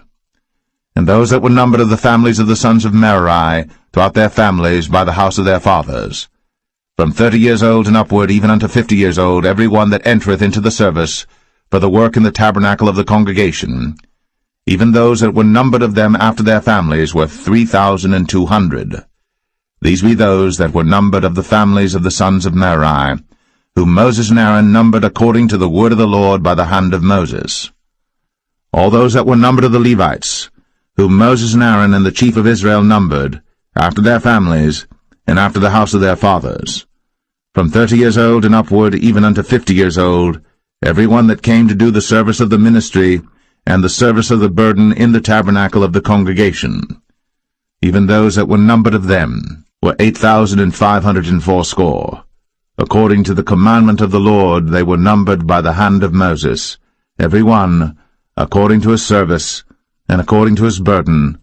Thus were they numbered of him, as the Lord commanded Moses.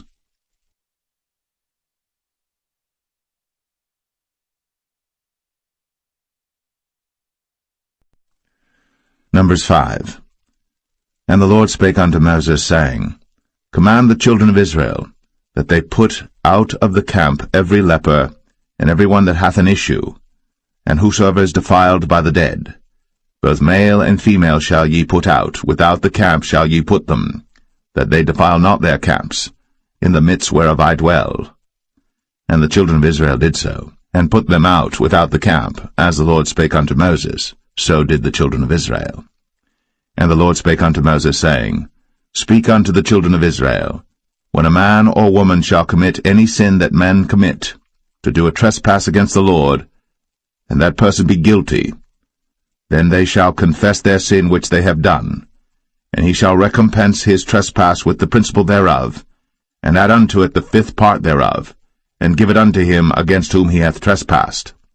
But if the man have no kinsman to recompense the trespass unto, let the trespass be recompensed unto the Lord, even to the priest, beside the ram of the atonement, whereby an atonement shall be made for him. And every offering of all the holy things of the children of Israel, which they bring unto the priest, shall be his. And every man's hallowed things shall be his. Whatsoever any man giveth the priest, it shall be his. And the Lord spake unto Moses, saying, Speak unto the children of Israel, and say unto them, If any man's wife go aside, and commit a trespass against him, and a man lie with her carnally, and it be hid from the eyes of her husband, and be kept close, and she be defiled, and there be no witness against her, neither she be taken with the manner, and the spirit of jealousy come upon him, and he be jealous of his wife, and she be defiled, or if the spirit of jealousy come upon him, and he be jealous of his wife, and she be not defiled, then shall the man bring his wife unto the priest, and he shall bring her offering for her, the 10th part of an ephah of barley meal. He shall pour no oil upon it, nor put frankincense thereon, for it is an offering of jealousy, an offering of memorial, bringing iniquity to remembrance. And the priest shall bring her near, and set her before the Lord. And the priest shall take holy water in an earthen vessel, and of the dust that is in the floor of the tabernacle the priest shall take, and put it into the water. And the priest shall set the woman before the Lord, and uncover the woman's head, and put the offering of memorial in her hands, which is the jealousy offering. And the priest shall have in his hand the bitter water that causeth the curse. And the priest shall charge her by an oath, and say unto the woman, If no man have lain with thee, and if thou hast not gone aside to uncleanness with another instead of thy husband, be thou free from this bitter water that causeth the curse.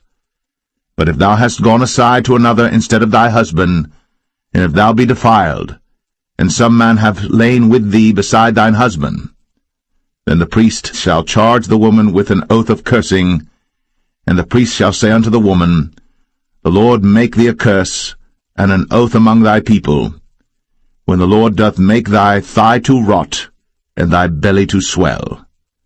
And this water that causeth the curse shall go into thy bowels, to make thy belly to swell, and thy thigh to rot.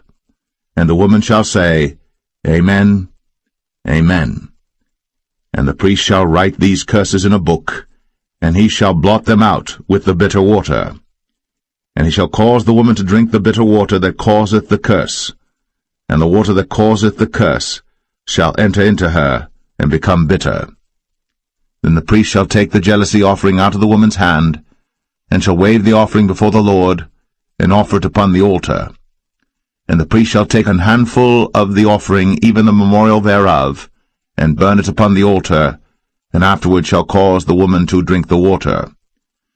And when he hath made her to drink the water, then it shall come to pass that if she be defiled, and have done trespass against her husband, that the water that causeth the curse shall enter into her, and become bitter, and her belly shall swell, and her thigh shall rot, and the woman shall be a curse among her people. And if the woman be not defiled, but be clean, then she shall be free, and shall conceive seed.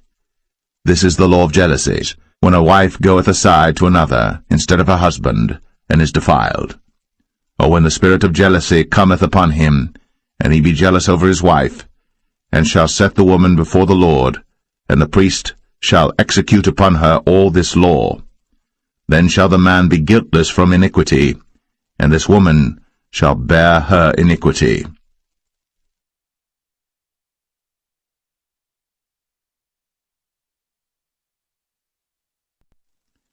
Number 6. And the Lord spake unto Moses, saying, Speak unto the children of Israel, and say unto them, When either man or woman shall separate themselves to vow a vow of a Nazarite, to separate themselves unto the Lord, he shall separate himself from wine and strong drink, and shall drink no vinegar of wine, or vinegar of strong drink. Neither shall he drink any liquor of grapes, nor eat moist grapes or dried. All the days of his separation shall he eat nothing that is made of the vine tree, from the kernels even to the husk. All the days of the vow of his separation there shall no razor come upon his head, until the days be fulfilled, in the which he separateth himself unto the Lord. He shall be holy, and shall let the locks of the hair of his head grow.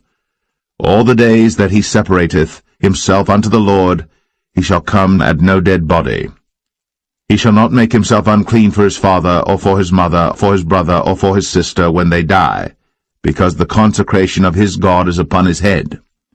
All the days of his separation he is holy unto the Lord. And if any man die very suddenly by him, and he hath defiled the head of his consecration, then he shall shave his head in the day of his cleansing. On the 7th day shall he shave it. And on the 8th day he shall bring 2 turtles, or 2 young pigeons, to the priest, to the door of the tabernacle of the congregation, and the priest shall offer the one for a sin offering, and the other for a burnt offering, and make an atonement for him, for that he sinned by the dead, and shall hallow his head that same day. And he shall consecrate unto the Lord the days of his separation, and shall bring a lamb of the first year for a trespass offering, but the days that were before shall be lost, because his separation was defiled. And this is the law of the Nazarite. When the days of his separation are fulfilled, he shall be brought unto the door of the tabernacle of the congregation, and he shall offer his offering unto the Lord, 1 he-lamb of the first year without blemish for a burnt offering, and 1 ewe-lamb of the first year without blemish for a sin offering, and 1 ram without blemish for peace offerings, and a basket of unleavened bread, cakes of fine flour mingled with oil, and wafers of unleavened bread anointed with oil, and their meat offering, and their drink offerings. And the priest shall bring them before the Lord, and shall offer his sin offering and his burnt offering. And he shall offer the ram for a sacrifice of peace offerings unto the Lord, with the basket of unleavened bread. The priest shall offer also his meat offering and his drink offering. And the Nazarite shall shave the head of his separation at the door of the tabernacle of the congregation, and shall take the hair of the head of his separation, and put it in the fire which is under the sacrifice of the peace offerings. And the priest shall take the sodden shoulder of the ram, and 1 unleavened cake out of the basket, and 1 unleavened wafer, and shall put them upon the hands of the Nazarite, after the hair of his separation is shaven. And the priest shall wave them for a wave offering before the Lord. This is holy for the priest, with the waved breast and heaved shoulder. And after that the Nazarite may drink wine. This is the law of the Nazarite who hath vowed, and of his offering unto the Lord for his separation, beside that his hand shall get, according to the vow which he vowed, so he must do after the law of his separation. And the Lord spake unto Moses, saying, Speak unto Aaron and unto his sons, saying, On this wise Ye shall bless the children of Israel, saying unto them, The Lord bless thee, and keep thee. The Lord make his face shine upon thee, and be gracious unto thee. The Lord lift up his countenance upon thee, and give thee peace. And they shall put my name upon the children of Israel, and I will bless them.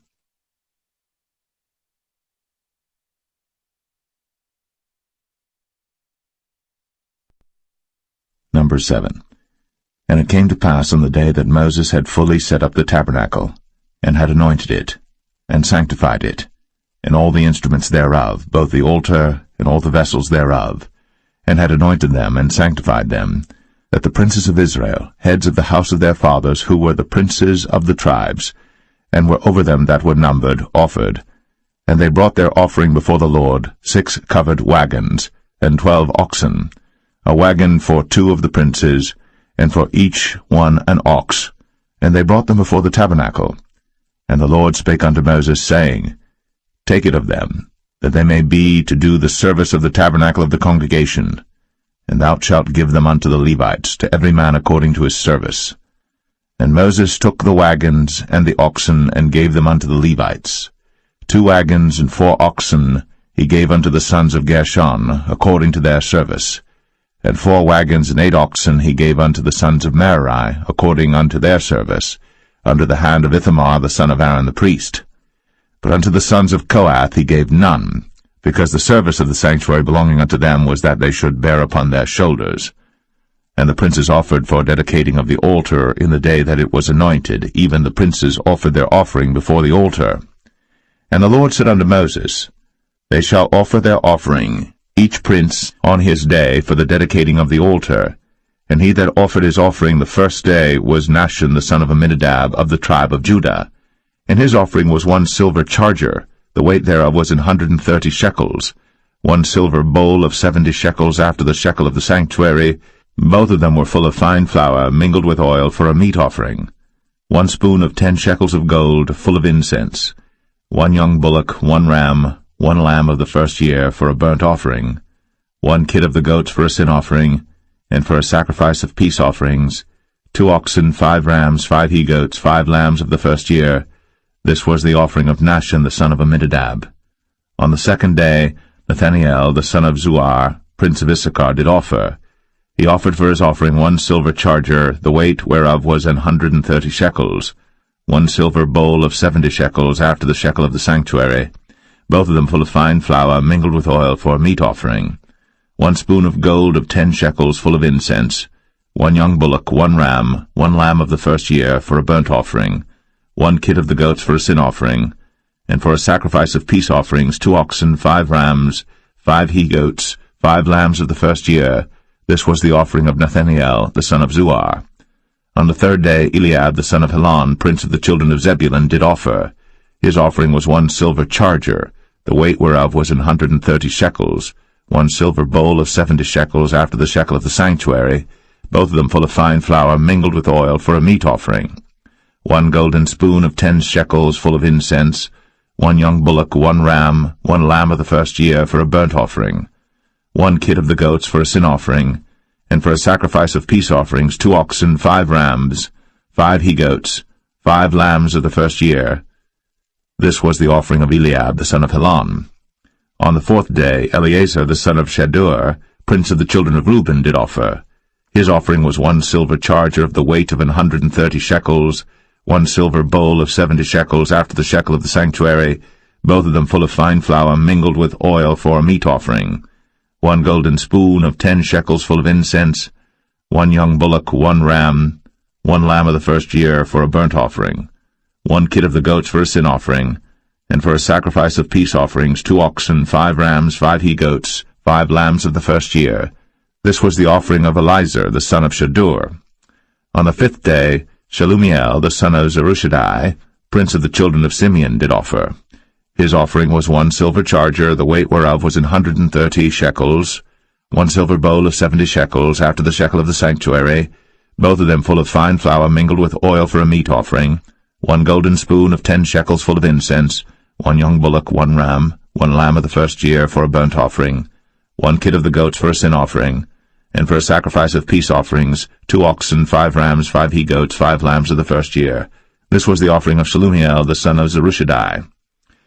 On the 6th day, Eliasaph, the son of Deuel, prince of the children of Gad, offered. His offering was 1 silver charger of the weight of 130 shekels, a silver bowl of 70 shekels after the shekel of the sanctuary, both of them full of fine flour mingled with oil for a meat offering, 1 golden spoon of 10 shekels full of incense, 1 young bullock, 1 ram, 1 lamb of the first year for a burnt offering, 1 kid of the goats for a sin offering, and for a sacrifice of peace offerings, 2 oxen, 5 rams, 5 he-goats, 5 lambs of the first year.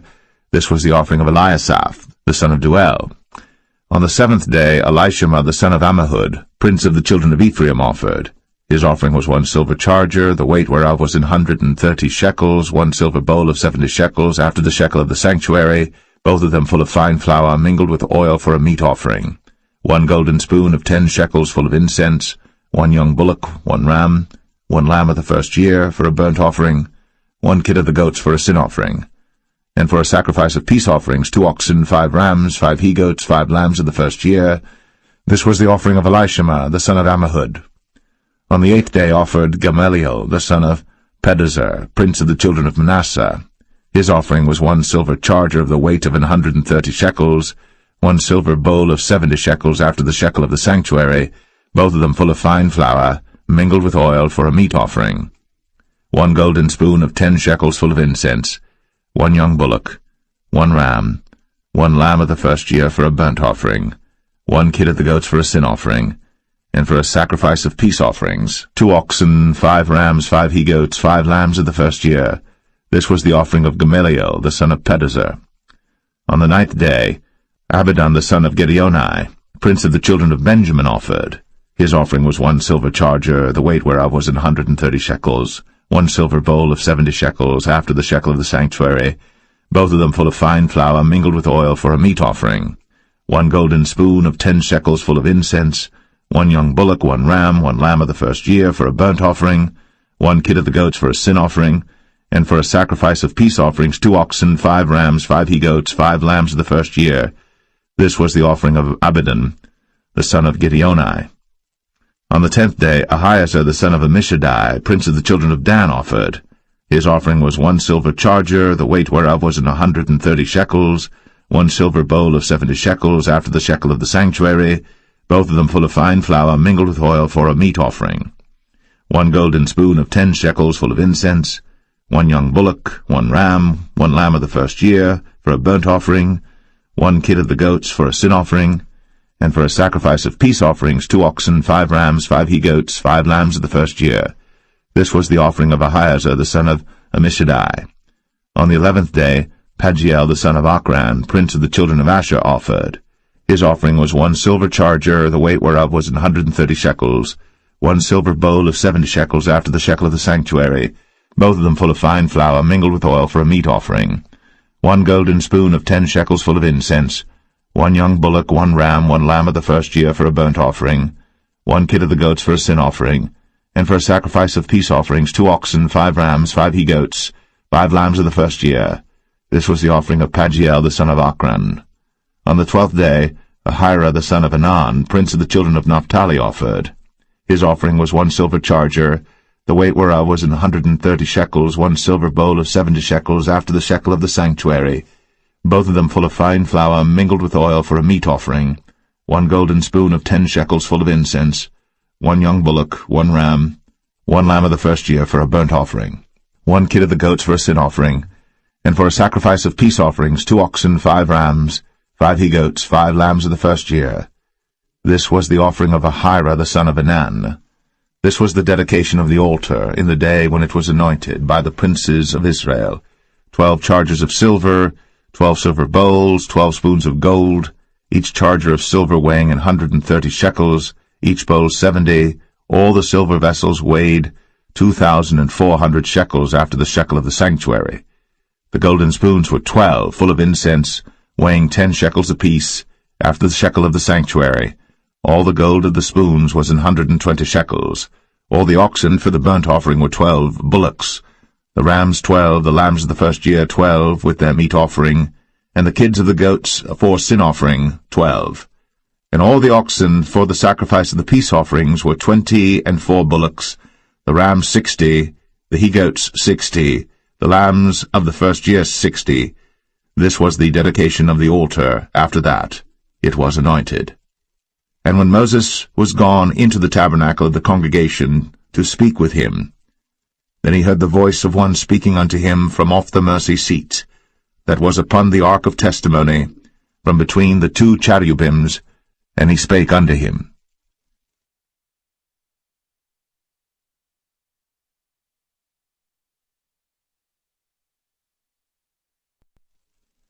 Numbers 8. And the Lord spake unto Moses, saying, Speak unto Aaron, and say unto him, When thou lightest the lamps, the 7 lamps shall give light over against the candlestick. And Aaron did so. He lighted the lamps thereof over against the candlestick, as the Lord commanded Moses. And this work of the candlestick was of beaten gold, unto the shaft thereof, unto the flowers thereof was beaten work, according unto the pattern which the Lord had shown Moses. So he made the candlestick. And the Lord spake unto Moses, saying, Take the Levites from among the children of Israel, and cleanse them. And thus shalt thou do unto them to cleanse them. Sprinkle water of purifying upon them, and let them shave all their flesh, and let them wash their clothes, and so make themselves clean. Then let them take a young bullock with his meat offering, even fine flour mingled with oil, and another young bullock shalt thou take for a sin offering. And thou shalt bring the Levites before the tabernacle of the congregation, and thou shalt gather the whole assembly of the children of Israel together. And thou shalt bring the Levites before the Lord, and the children of Israel shall put their hands upon the Levites. And Aaron shall offer the Levites before the Lord for an offering of the children of Israel, that they may execute the service of the Lord. And the Levites shall lay their hands upon the heads of the bullocks, and thou shalt offer the one for a sin offering, and the other for a burnt offering unto the Lord, to make an atonement for the Levites. And thou shalt set the Levites before Aaron, and before his sons, and offer them for an offering unto the Lord. Thus shalt thou separate the Levites from among the children of Israel, and the Levites shall be mine. And after that shall the Levites go in to do the service of the tabernacle of the congregation, and thou shalt cleanse them and offer them for an offering. For they are wholly given unto me from among the children of Israel, instead of such as open every womb, even instead of the firstborn of all the children of Israel, have I taken them unto me. For all the firstborn of the children of Israel are mine, both man and beast. On the day that I smote every firstborn in the land of Egypt, I sanctified them for myself. And I have taken the Levites for all the firstborn of the children of Israel.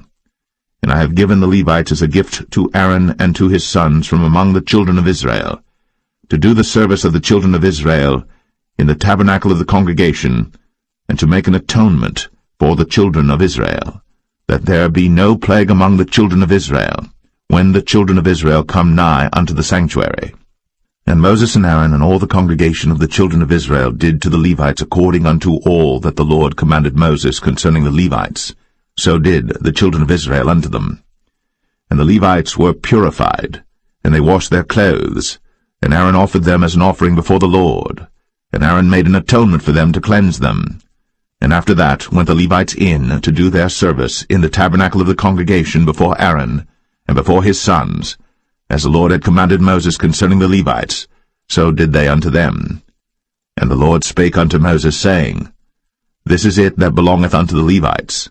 From 25 years old and upward they shall go in to wait upon the service of the tabernacle of the congregation.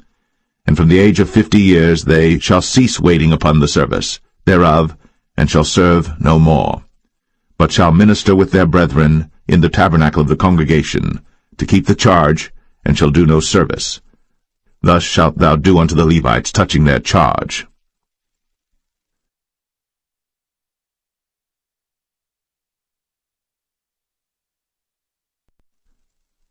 Numbers 9. And the Lord spake unto Moses in the wilderness of Sinai, in the first month of the 2nd year, after they were come out of the land of Egypt, saying, Let the children of Israel also keep the Passover at his appointed season. In the 14th day of this month, at even, ye shall keep it in his appointed season, according to all the rites of it, and according to all the ceremonies thereof shall ye keep it. And Moses spake unto the children of Israel, that they should keep the Passover. And they kept the Passover on the 14th day of the first month at even in the wilderness of Sinai, according to all that the Lord commanded Moses, so did the children of Israel. And there were certain men who were defiled by the dead body of a man, that they could not keep the Passover on that day. And they came before Moses and before Aaron on that day. And those men said unto him, We are defiled by the dead body of a man. Wherefore are we kept back, that we may not offer an offering of the Lord in his appointed season among the children of Israel? And Moses said unto them, Stand still, and I will hear what the Lord will command concerning you. And the Lord spake unto Moses, saying, Speak unto the children of Israel, saying, If any man of you or of your posterity shall be unclean by reason of a dead body, or be in a journey afar off, yet he shall keep the Passover unto the Lord.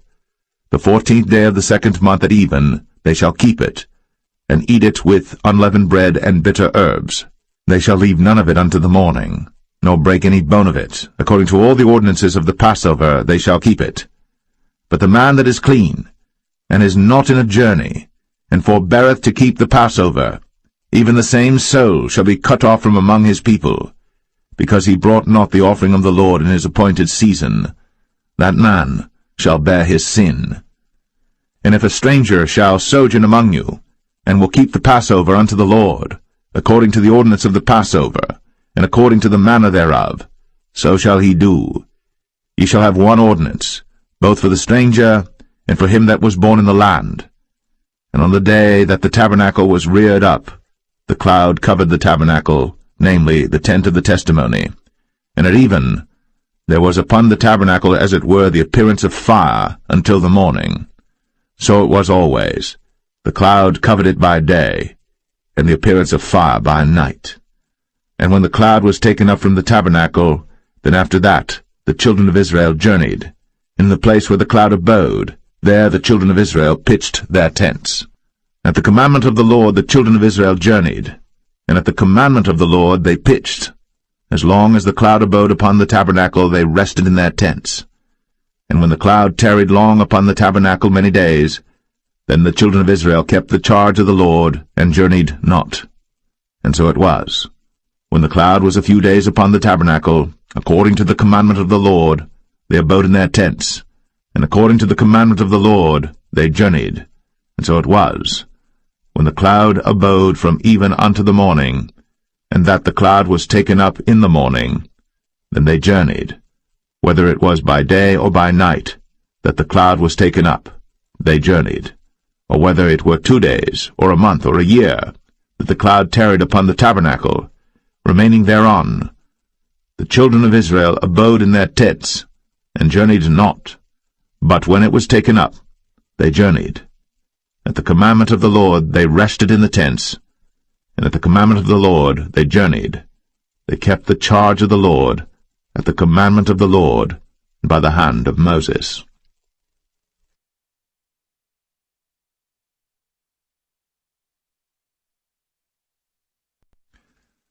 Numbers 10.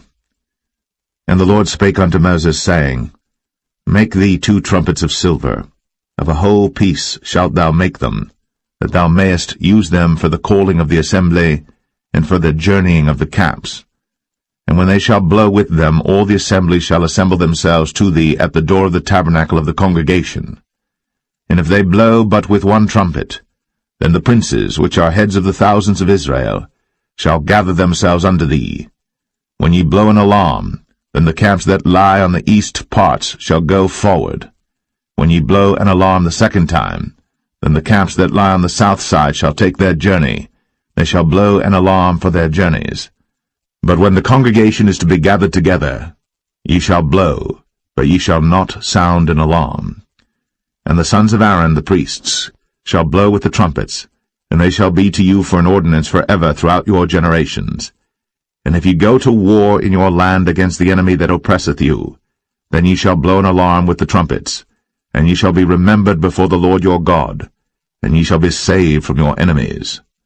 Also in the day of your gladness, and in your solemn days, in the beginnings of your months, ye shall blow with the trumpets over your burnt offerings, and over the sacrifices of your peace offerings, that they may be to you for a memorial before your God.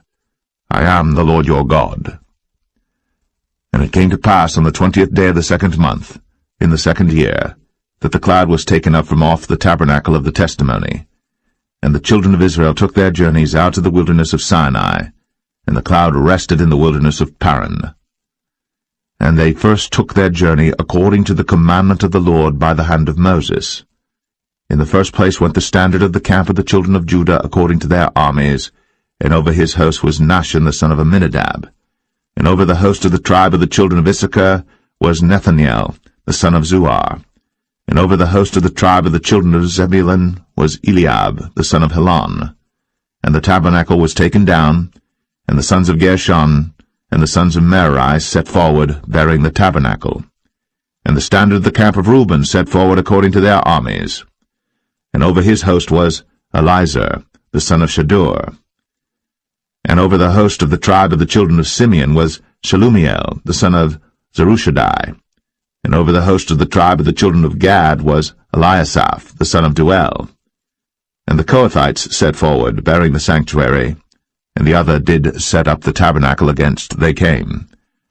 And the standard of the camp of the children of Ephraim set forward according to their armies, and over his host was Elishama the son of Ammihud. And over the host of the tribe of the children of Manasseh was Gamaliel the son of Pedazur. And over the host of the tribe of the children of Benjamin was Abidan the son of Gideoni. And the standard of the camp of the children of Dan set forward, which was the rearward of all the camps throughout their hosts. And over his host was Ahiezer the son of Ammishaddai. And over the host of the tribe of the children of Asher was Pagiel the son of Ochran. And over the host of the tribe of the children of Naphtali was Ahira the son of Enan. Thus were the journeyings of the children of Israel according to their armies, when they set forward.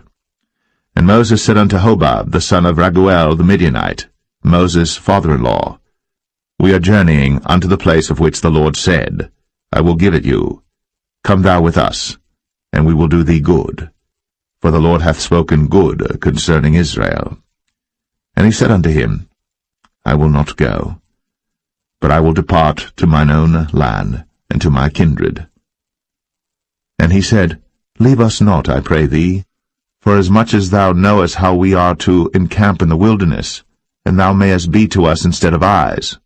And it shall be, if thou go with us, yea, it shall be that what goodness the Lord shall do unto us, the same will we do unto thee. And they departed from the mount of the Lord 3 days' journey. And the ark of the covenant of the Lord went before them in the 3 days' journey, to search out a resting place for them. And the cloud of the Lord was upon them by day, when they went out of the camp. And it came to pass, when the ark set forward, that Moses said, Rise up, Lord, and let thine enemies be scattered, and let them that hate thee flee before thee. And when it rested, he said, Return, O Lord, unto the many thousands of Israel.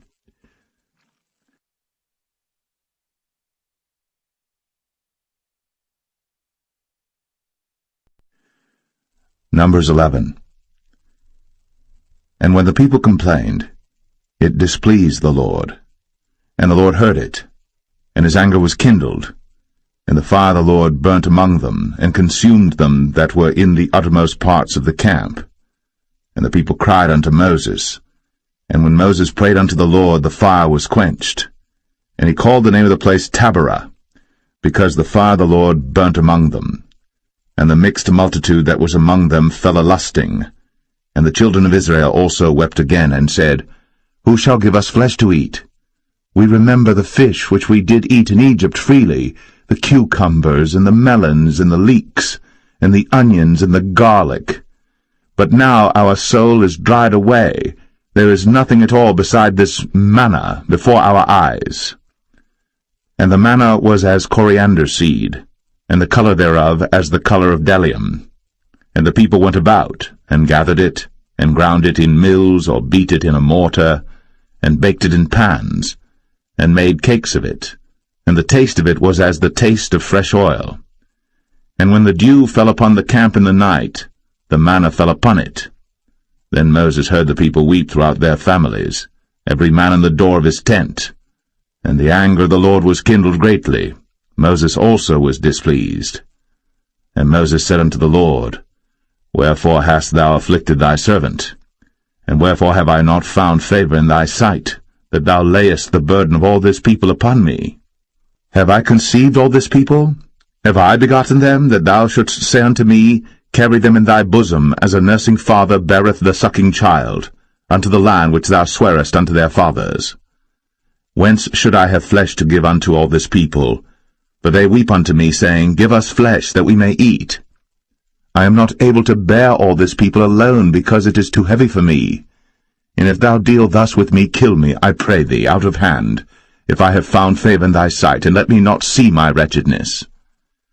And the Lord said unto Moses, Gather unto me 70 men of the elders of Israel, whom thou knowest to be the elders of the people, and officers over them, and bring them unto the tabernacle of the congregation, that they may stand there with thee. And I will come down and talk with thee there. And I will take of the Spirit which is upon thee, and will put it upon them, and they shall bear the burden of the people with thee, that thou bear it not thyself alone. And say thou unto the people, Sanctify yourselves against tomorrow, and ye shall eat flesh. For ye have wept in the ears of the Lord, saying, Who shall give us flesh to eat? For it was well with us in Egypt. Therefore the Lord will give you flesh, and ye shall eat. Ye shall not eat 1 day, nor 2 days, nor 5 days, neither 10 days, nor 20 days, but even a whole month, until it come out at your nostrils, and it be loathsome unto you, because that ye have despised the Lord which is among you, and have wept before him, saying, Why came we forth out of Egypt?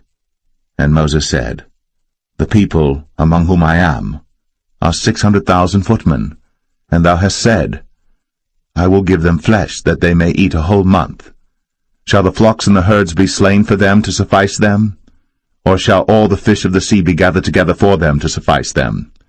And the Lord said unto Moses, Is the Lord's hand waxed short? Thou shalt see now whether my word shall come to pass unto thee or not. And Moses went out, and told the people the words of the Lord, and gathered the 70 men of the elders of the people, and set them round about the tabernacle. And the Lord came down in a cloud, and spake unto him, and took of the Spirit that was upon him, and gave it unto the 70 elders. And it came to pass that, when the Spirit rested upon them, they prophesied, and did not cease. But there remained 2 of the men in the camp. The name of the one was Eldad, and the name of the other Medad. And the Spirit rested upon them, and they were of them that were written, but went not out unto the tabernacle, and they prophesied in the camp. And there ran a young man, and told Moses, and said, Eldad and Medad do prophesy in the camp. And Joshua the son of Nun, the servant of Moses, one of his young men, answered and said, My lord Moses, forbid them. And Moses said unto him, Enviest thou for my sake? Would God that all the Lord's people were prophets, and that the Lord would put his Spirit upon them. And Moses gat him into the camp, he and the elders of Israel. And there went forth a wind from the Lord, and brought quails from the sea, and let them fall by the camp, as it were a day's journey on this side, and as it were a day's journey on the other side, round about the camp, and as it were 2 cubits high upon the face of the earth. And the people stood up all that day, and all that night, and all the next day. And they gathered the quails, he that gathered least gathered 10 homers, and they spread them all abroad for themselves round about the camp. And while the flesh was yet between their teeth, ere it was chewed, the wrath of the Lord was kindled against the people, and the Lord smote the people with a very great plague. And he called the name of that place Kibroth Hattaavah, because there they buried the people that lusted. And the people journeyed from Kibroth Hattaavah unto Hazeroth, and abode at Hazeroth.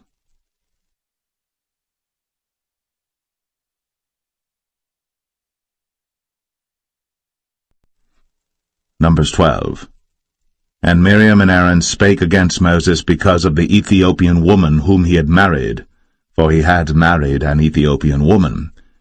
And they said, Hath the Lord indeed spoken only by Moses? Hath he not spoken also by us? And the Lord heard it.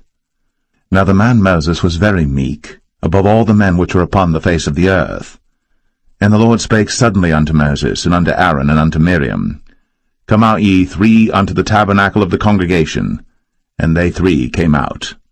And the Lord came down in the pillar of the cloud, and stood in the door of the tabernacle, and called Aaron and Miriam, and they both came forth. And he said, Hear now my words. If there be a prophet among you, I the Lord will make myself known unto him in a vision, and will speak unto him in a dream.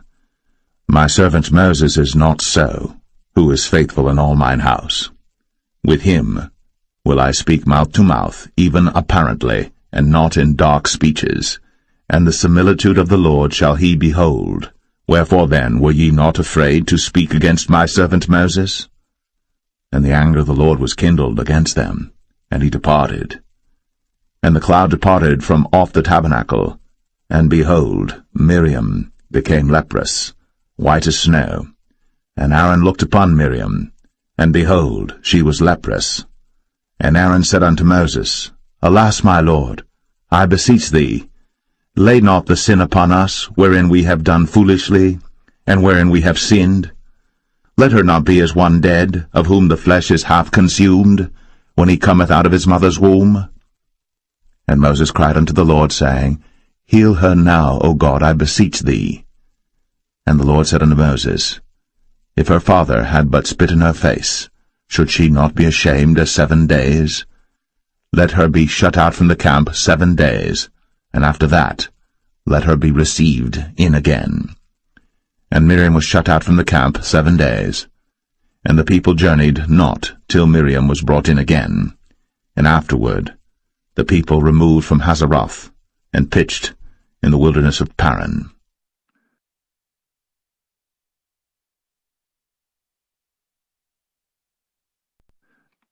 Numbers 13.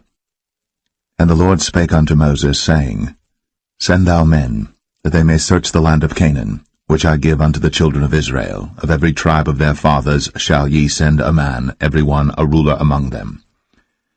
And Moses, by the commandment of the Lord, sent them from the wilderness of Paran. All those men were heads of the children of Israel. And these were their names: of the tribe of Reuben, Shammua, the son of Zakur; of the tribe of Simeon, Shaphat, the son of Ori; of the tribe of Judah, Caleb, the son of Jephunneh; of the tribe of Issachar, Igal, the son of Joseph; of the tribe of Ephraim, Hoshea, the son of Nun; of the tribe of Benjamin, Paltai, the son of Raphu; of the tribe of Zebulun, Gadiel, the son of Sodai; of the tribe of Joseph, namely of the tribe of Manasseh, Gadai, the son of Susai; of the tribe of Dan, Amiel, the son of Gemalli; of the tribe of Asher, Sethar, the son of Michael; of the tribe of Naphtali, Nabai, the son of Vosai; of the tribe of Gad, Geuel, the son of Machi. These are the names of the men which Moses sent to spy out the land. And Moses called Hoshea, the son of Nun, Jehoshua.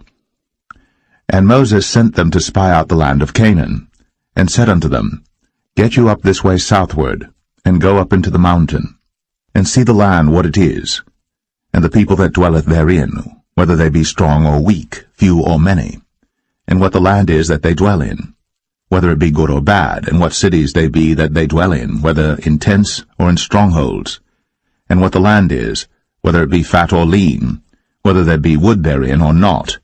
And be ye of good courage, and bring of the fruit of the land. Now the time was the time of the first ripe grapes. So they went up and searched the land from the wilderness of Zin unto Rehob, as men come to Hamath. And they ascended by the south, and came unto Hebron, where Ahiman, Sheshai, and Talmai, the children of Anak, were. Now Hebron was built 7 years before Zoan in Egypt. And they came unto the brook of Eshcol, and cut down from thence a branch, with one cluster of grapes, and they bare it between two upon a staff. And they brought of the pomegranates and of the figs.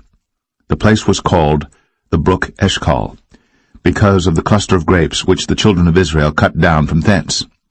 And they returned from searching of the land after 40 days. And they went, and came to Moses, and to Aaron, and to all the congregation of the children of Israel, unto the wilderness of Paran, to Kadesh, and brought back word unto them, and unto all the congregation, and showed them the fruit of the land. And they told him, and said, We came unto the land whither thou sentest us, and surely it floweth with milk and honey, and this is the fruit of it. Nevertheless the people be strong that dwell in the land, and the cities are walled and very great. And moreover, we saw the children of Anak there. The Amalekites dwell in the land of the south, and the Hittites, and the Jebusites, and the Amorites dwell in the mountains, and the Canaanites dwell by the sea, and by the coast of Jordan. And Caleb stilled the people before Moses, and said, Let us go up at once, and possess it, for we are well able to overcome it.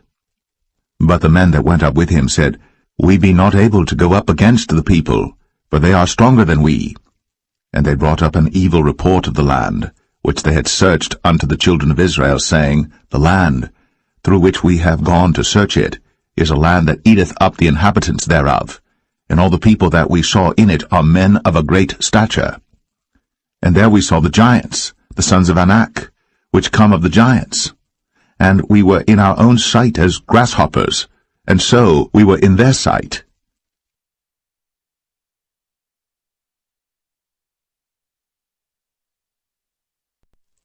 Numbers 14. And all the congregation lifted up their voice, and cried, and the people wept that night.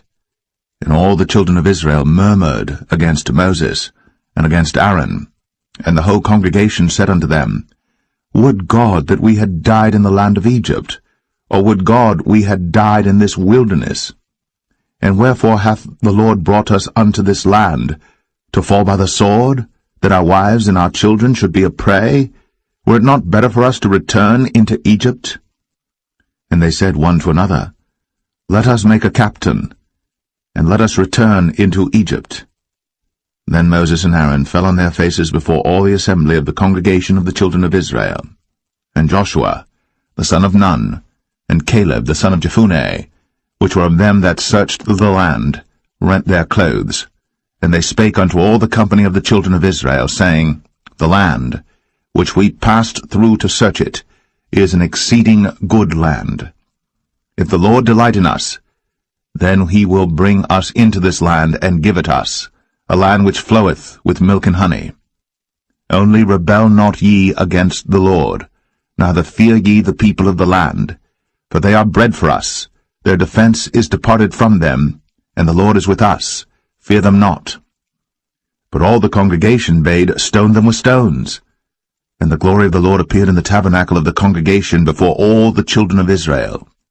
And the Lord said unto Moses, How long will this people provoke me? And how long will it be ere they believe me, for all the signs which I have shown among them? I will smite them with the pestilence, and disinherit them, and will make of thee a greater nation, and mightier than they.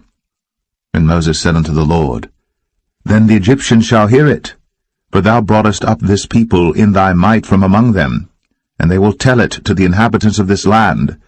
For they have heard that thou, Lord, art among this people, that thou, Lord, art seen face to face, and that thy cloud standeth over them, and that thou goest before them by daytime in a pillar of a cloud, and in a pillar of fire by night.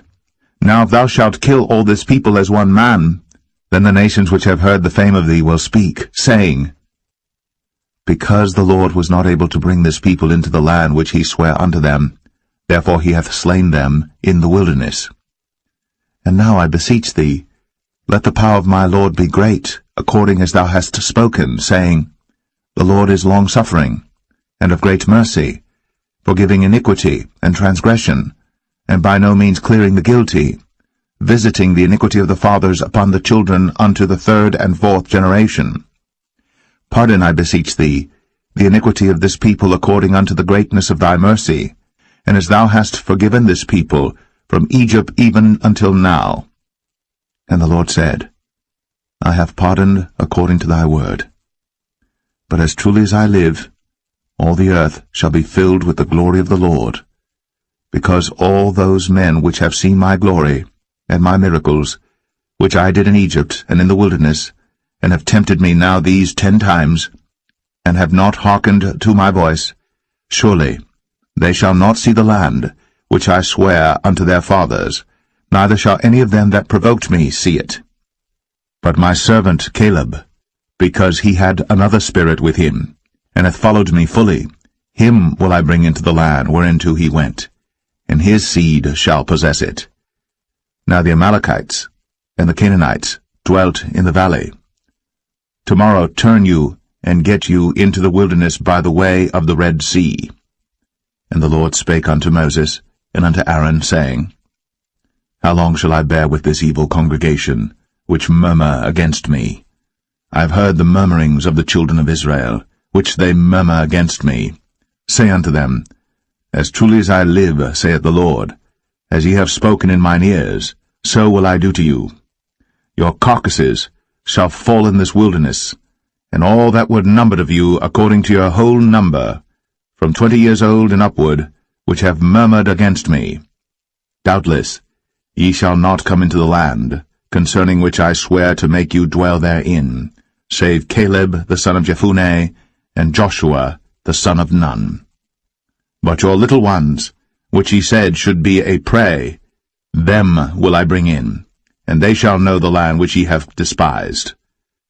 But as for you, your carcasses, they shall fall in this wilderness, and your children shall wander in the wilderness 40 years, and bear your whoredoms until your carcasses be wasted in the wilderness. After the number of the days in which ye searched the land, even 40 days, each day for a year, shall ye bear your iniquities, even 40 years, and ye shall know my breach of promise. I the Lord have said, I will surely do it unto all this evil congregation that are gathered together against me. In this wilderness they shall be consumed, and there they shall die. And the men which Moses sent to search the land, who returned, and made all the congregation to murmur against him by bringing up a slander upon the land, even those men that did bring up the evil report upon the land, died by the plague before the Lord. But Joshua, the son of Nun, and Caleb, the son of Jephunneh, which were of the men that went to search the land, lived still. And Moses told these sayings unto all the children of Israel, and the people mourned greatly. And they rose up early in the morning, and gat them up into the top of the mountain, saying, Lo, we be here, and will go up unto the place which the Lord hath promised, for we have sinned. And Moses said, Wherefore now do ye transgress the commandment of the Lord? But it shall not prosper.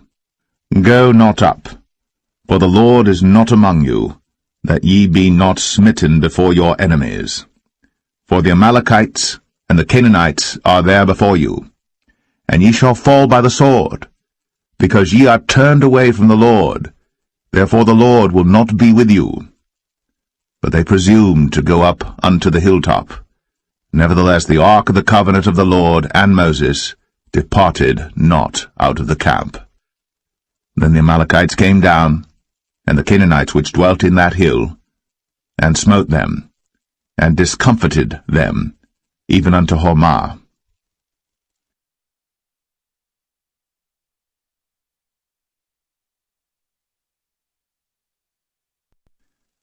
Numbers 15. And the Lord spake unto Moses, saying, Speak unto the children of Israel, and say unto them, When ye be come into the land of your habitations, which I give unto you, and will make an offering by fire unto the Lord, a burnt offering, or a sacrifice in performing a vow, or in a freewill offering, or in your solemn feasts, to make a sweet savour unto the Lord, of the herd or of the flock, then shall he that offereth his offering unto the Lord bring a meat offering of 1/10 deal of flour mingled with the 4th part of an hin of oil, and the 4th part of an hin of wine for a drink offering shalt thou prepare with the burnt offering or sacrifice for 1 lamb. Or for a ram thou shalt prepare for a meat offering 2/10 deals of flour mingled with the 3rd part of an hin of oil. And for a drink offering thou shalt offer the 3rd part of an hin of wine for a sweet savour unto the Lord. And when thou preparest a bullock for a burnt offering, or for a sacrifice in performing a vow, or peace offerings unto the Lord, then shall he bring with a bullock a meat offering of 3/10 deals of flour mingled with half an hin of oil. And thou shalt bring for a drink offering half an hin of wine, for an offering made by fire, of a sweet savour unto the Lord. Thus shall it be done for one bullock, or for one ram, or for a lamb, or a kid, according to the number that ye shall prepare. So shall ye do to every one according to their number. All that are born of the country shall do these things after this manner, in offering an offering made by fire, of a sweet savour unto the Lord. And if a stranger sojourn with you, or whosoever be among you in your generations, and will offer an offering made by fire, of a sweet savour unto the Lord, as ye do, so he shall do. One ordinance shall be both for you of the congregation, and also for the stranger that sojourneth with you, an ordinance for ever in your generations, as ye are, so shall the stranger be before the Lord. One law and one manner shall be for you, and for the stranger that sojourneth with you. And the Lord spake unto Moses, saying, Speak unto the children of Israel, and say unto them, When ye come into the land whither I bring you, then it shall be that when ye eat of the bread of the land, ye shall offer up an heave offering unto the Lord. Ye shall offer up a cake of the first of your dough for an heave offering. As ye do the heave offering of the threshing floor, so shall ye heave it. Of the first of your dough ye shall give unto the Lord an heave offering in your generations. And if ye have erred, and not observed all these commandments which the Lord hath spoken unto Moses, even all that the Lord hath commanded you by the hand of Moses, from the day that the Lord commanded Moses, and henceforward among your generations, then it shall be, if aught be committed by ignorance without the knowledge of the congregation, that all the congregation shall offer one young bullock for a burnt offering, for a sweet savour unto the Lord, with his meat offering and his drink offering, according to the manner, and one kid of the goats for a sin offering. And the priest shall make an atonement for all the congregation of the children of Israel, and shall be forgiven them, for it is ignorance, and they shall bring their offering, a sacrifice made by fire unto the Lord, and their sin offering before the Lord, for their ignorance. And it shall be forgiven all the congregation of the children of Israel, and the stranger that sojourneth among them, seeing all the people were in ignorance. And if any soul sin through ignorance, then he shall bring a she-goat of the first year for sin offering, and the priest shall make an atonement for the soul that sinneth ignorantly. When he sinneth by ignorance before the Lord, to make an atonement for him, and it shall be forgiven him. You shall have one law for him that sinneth through ignorance, both for him that is born among the children of Israel, and for the stranger that sojourneth among them. But the soul that doeth aught presumptuously, whether he be born in the land or a stranger, the same reproacheth the Lord, and that soul shall be cut off from among his people, because he hath despised the word of the Lord, and hath broken his commandment.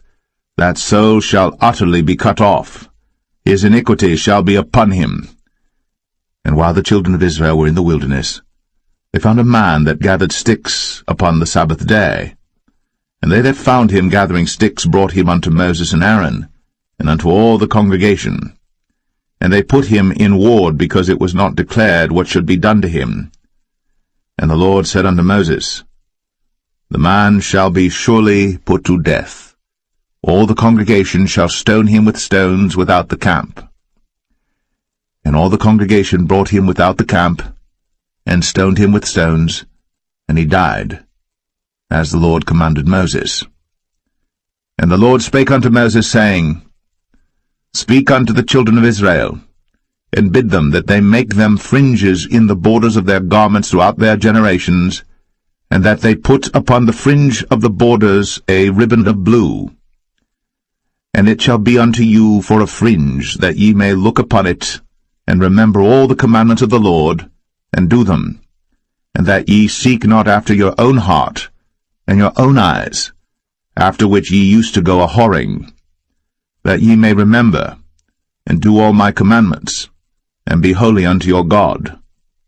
I am the Lord your God, which brought you out of the land of Egypt, to be your God. I am the Lord your God.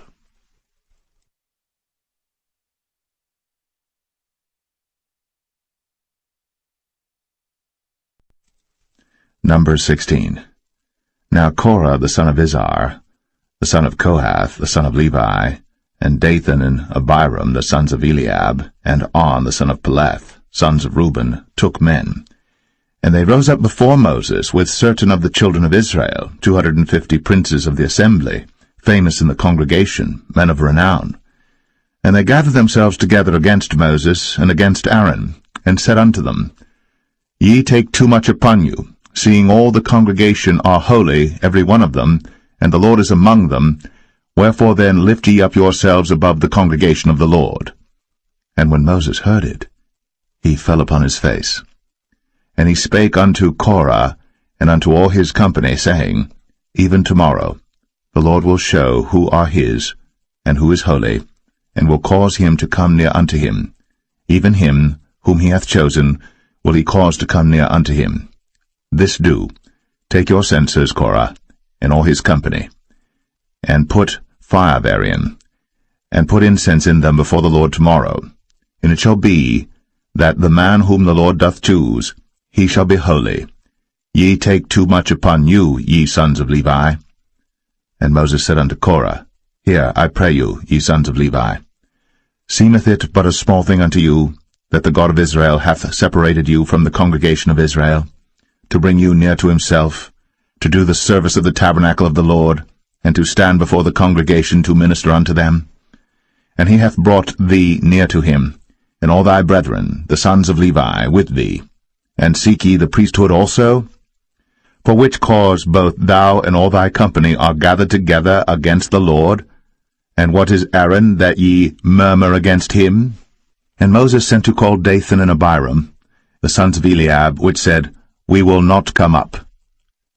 Is it a small thing that thou hast brought us up out of the land that floweth with milk and honey, to kill us in the wilderness, except thou make thyself altogether a prince over us?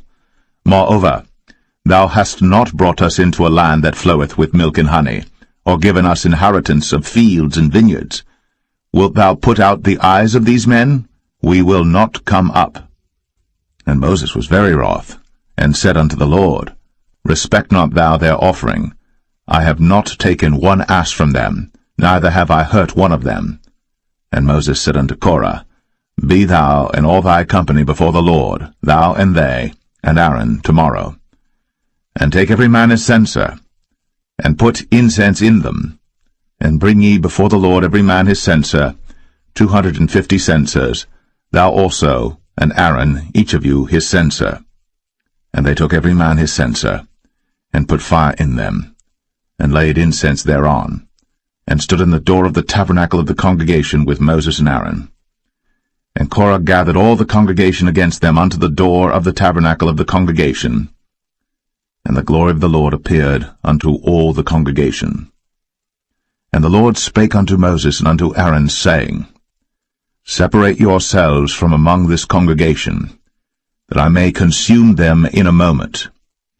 And they fell upon their faces and said, O God, the God of the spirits of all flesh, shall one man sin, and wilt thou be wroth with all the congregation?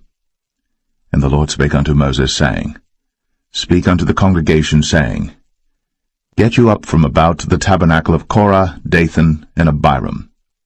And Moses rose up, and went unto Dathan and Abiram, and the elders of Israel followed him.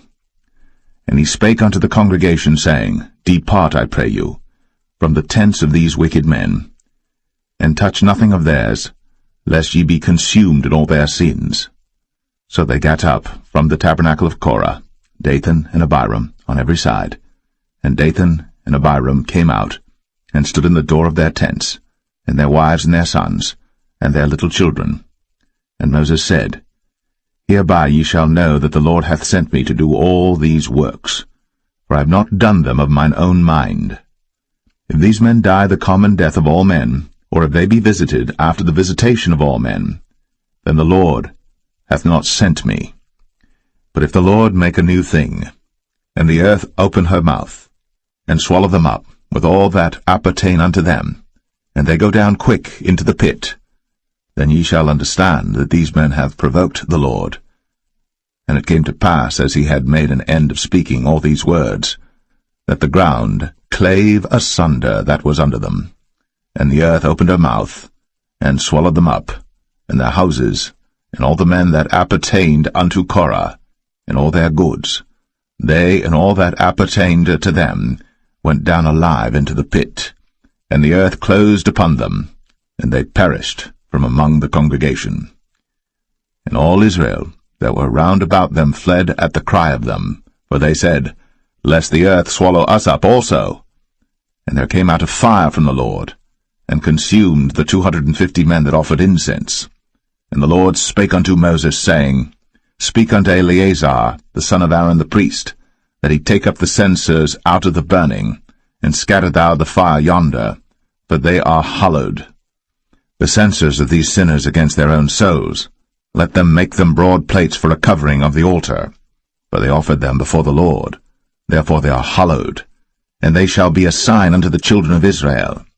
And Eleazar the priest took the brazen censers wherewith they that were burnt had offered, and they were made broad plates for a covering of the altar, to be a memorial unto the children of Israel, that no stranger which is not of the seed of Aaron come near to offer incense before the Lord, that he be not as Korah, and as his company, as the Lord said to him by the hand of Moses.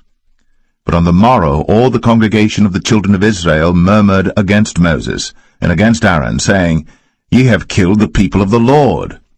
And it came to pass, when the congregation was gathered against Moses and against Aaron, that they looked toward the tabernacle of the congregation, and behold, the cloud covered it, and the glory of the Lord appeared. And Moses and Aaron came before the tabernacle of the congregation. And the Lord spake unto Moses, saying, Get you up from among this congregation, that I may consume them as in a moment. And they fell upon their faces. And Moses said unto Aaron, Take a censer, and put fire therein from off the altar, and put on incense, and go quickly unto the congregation, and make an atonement for them, for there is wrath gone out from the Lord, the plague is begun. And Aaron took as Moses commanded, and ran into the midst of the congregation, and behold, the plague was begun among the people. And he put on incense, and made an atonement for the people. And he stood between the dead and the living, and the plague was stayed. Now they that died in the plague were 14,700, beside them that died about the matter of Korah.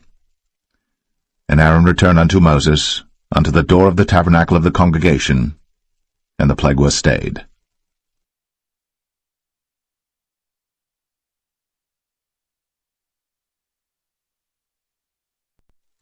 Number 17. And the Lord spake unto Moses, saying, Speak unto the children of Israel, and take of every one of them a rod according to the house of their fathers, of all their princes according to the house of their fathers 12 rods. Write thou every man's name upon his rod. And thou shalt write Aaron's name upon the rod of Levi. For 1 rod shall be for the head of the house of their fathers.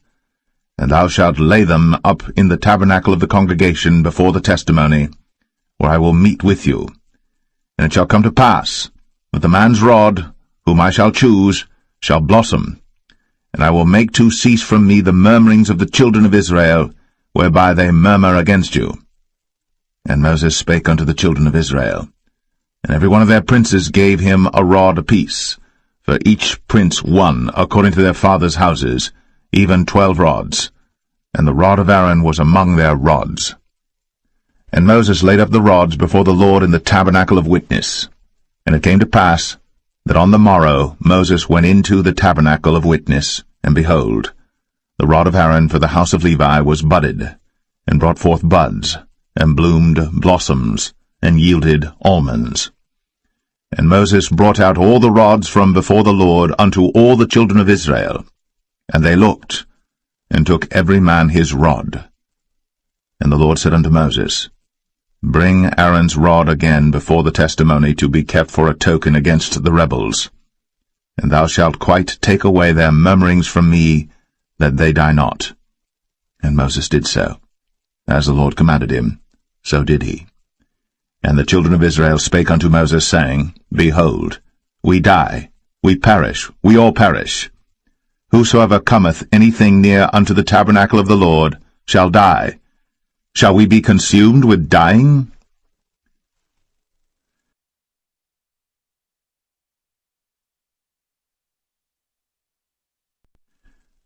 Numbers 18.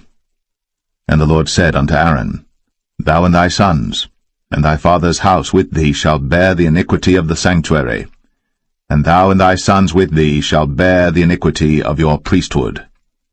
And thy brethren also of the tribe of Levi, the tribe of thy father, bring thou with thee, that they may be joined unto thee, and minister unto thee. But thou and thy sons with thee shall minister before the tabernacle of witness. And they shall keep thy charge, and the charge of all the tabernacle, only they shall not come nigh the vessels of the sanctuary and the altar, that neither they nor ye also die. And they shall be joined unto thee, and keep the charge of the tabernacle of the congregation, for all the service of the tabernacle, and a stranger shall not come nigh unto you. And ye shall keep the charge of the sanctuary, and the charge of the altar, that there be no wrath any more upon the children of Israel. And I, behold, I have taken your brethren the Levites from among the children of Israel. To you they are given as a gift for the Lord, to do the service of the tabernacle of the congregation. Therefore thou, and thy sons with thee, shall keep your priest's office for everything of the altar, and within the veil, and ye shall serve. I have given your priest's office unto you as a service of gift, and the stranger that cometh nigh shall be put to death. And the Lord spake unto Aaron, Behold, I also have given thee the charge of mine heave offerings of all the hallowed things of the children of Israel. Unto thee have I given them by reason of the anointing, and to thy sons by an ordinance for ever. This shall be thine of the most holy things, reserved from the fire, every oblation of theirs, every meat offering of theirs, and every sin offering of theirs, and every trespass offering of theirs, which they shall render unto me, shall be most holy for thee, and for thy sons. In the most holy place shalt thou eat it, every male shall eat it. It shall be holy unto thee. And this is thine, the heave offering of their gift, with all the wave offerings of the children of Israel. I have given them unto thee, and to thy sons and to thy daughters with thee, by a statute for ever. Every one that is clean in thy house shall eat of it. All the best of the oil, all the best of the wine, and of the wheat, the first fruits of them which they shall offer unto the Lord, them have I given thee. And whatsoever is first ripe in the land, which they shall bring unto the Lord, shall be thine. Every one that is clean in thine house shall eat of it. Everything devoted in Israel shall be thine. Everything that openeth the matrix in all flesh, which they bring unto the Lord, whether it be of men or beasts, shall be thine. Nevertheless, the firstborn of man shalt thou surely redeem, and the firstling of unclean beasts shalt thou redeem. And those that are to be redeemed from a month old shalt thou redeem, according to thine estimation, for the money of 5 shekels, after the shekel of the sanctuary, which is 20 gerahs. But the firstling of a cow, or the firstling of a sheep, or the firstling of a goat, thou shalt not redeem. They are holy. Thou shalt sprinkle their blood upon the altar, and shalt burn their fat for an offering made by fire, for a sweet savour unto the Lord. And the flesh of them shall be thine, as the wave breast and as the right shoulder are thine. All the heave offerings of the holy things which the children of Israel offer unto the Lord have I given thee, and thy sons and thy daughters with thee, by a statute for ever. It is a covenant of salt for ever before the Lord unto thee, and to thy seed with thee. And the Lord spake unto Aaron, Thou shalt have no inheritance in their land, neither shalt thou have any part among them. I am thy part, and thine inheritance among the children of Israel. And behold, I have given the children of Levi all the 10th in Israel for an inheritance, for their service which they serve, even the service of the tabernacle of the congregation. Neither must the children of Israel henceforth come nigh the tabernacle of the congregation, lest they bear sin and die. But the Levites shall do the service of the tabernacle of the congregation, and they shall bear their iniquity. It shall be a statute forever throughout your generations, that among the children of Israel they have no inheritance. But the tithes of the children of Israel, which they offer as an heave offering unto the Lord, I have given to the Levites to inherit. Therefore I have said unto them, Among the children of Israel they shall have no inheritance. And the Lord spake unto Moses, saying, Thus speak unto the Levites, and say unto them, When ye take of the children of Israel the tithes which I have given you from them for your inheritance, then ye shall offer up an heave offering of it for the Lord, even a 10th part of the tithe. And this your heave offering shall be reckoned unto you, as though it were the corn of the threshing floor, and as the fullness of the winepress. Thus ye also shall offer an heave offering unto the Lord of all your tithes, which ye receive of the children of Israel, and ye shall give thereof of the Lord's heave offering to Aaron the priest. Out of all your gifts ye shall offer every heave offering of the Lord of all the best thereof, even the hallowed part thereof out of it. Therefore thou shalt say unto them, When ye have heaved the best thereof from it, then it shall be counted unto the Levites as the increase of the threshing floor, and as the increase of the winepress. And ye shall eat it in every place, ye and your households. For it is your reward for your service in the tabernacle of the congregation, and ye shall bear no sin by reason of it, when ye have heaved from it the best of it, neither shall ye pollute the holy things of the children of Israel, lest ye die.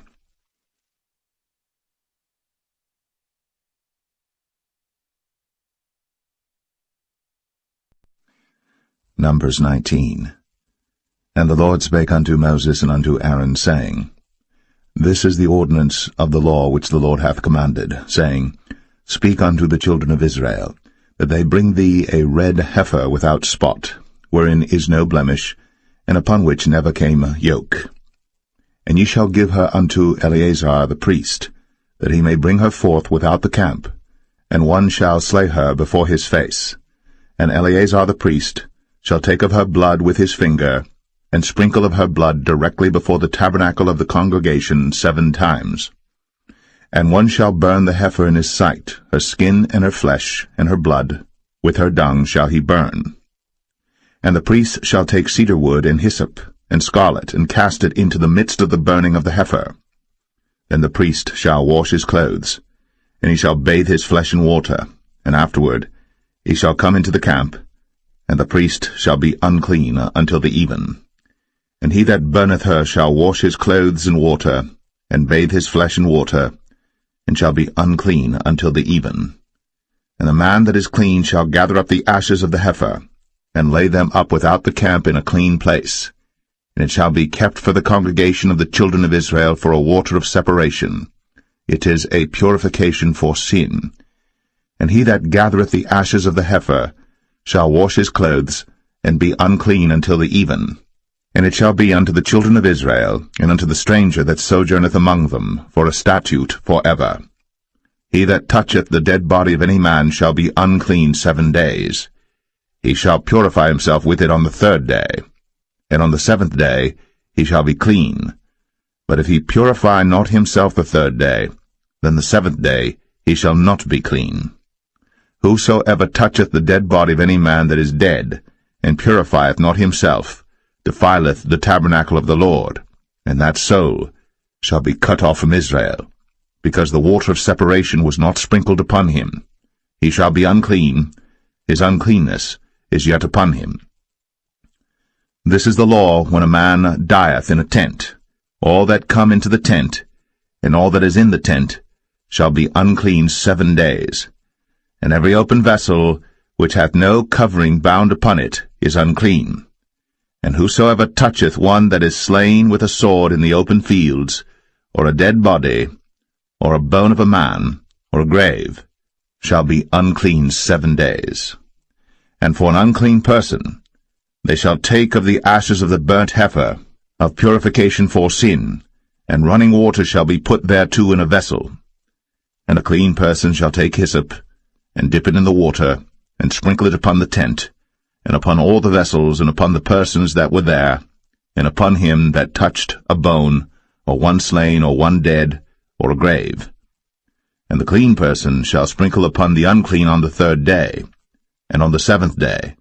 And on the 7th day he shall purify himself, and wash his clothes, and bathe himself in water, and shall be clean at even. But the man that shall be unclean, and shall not purify himself, that soul shall be cut off from among the congregation, because he hath defiled the sanctuary of the Lord. The water of separation hath not been sprinkled upon him. He is unclean. And it shall be a perpetual statute unto them, that he that sprinkleth the water of separation shall wash his clothes, and he that toucheth the water of separation shall be unclean until even. And whatsoever the unclean person toucheth shall be unclean, and the soul that toucheth it shall be unclean until even.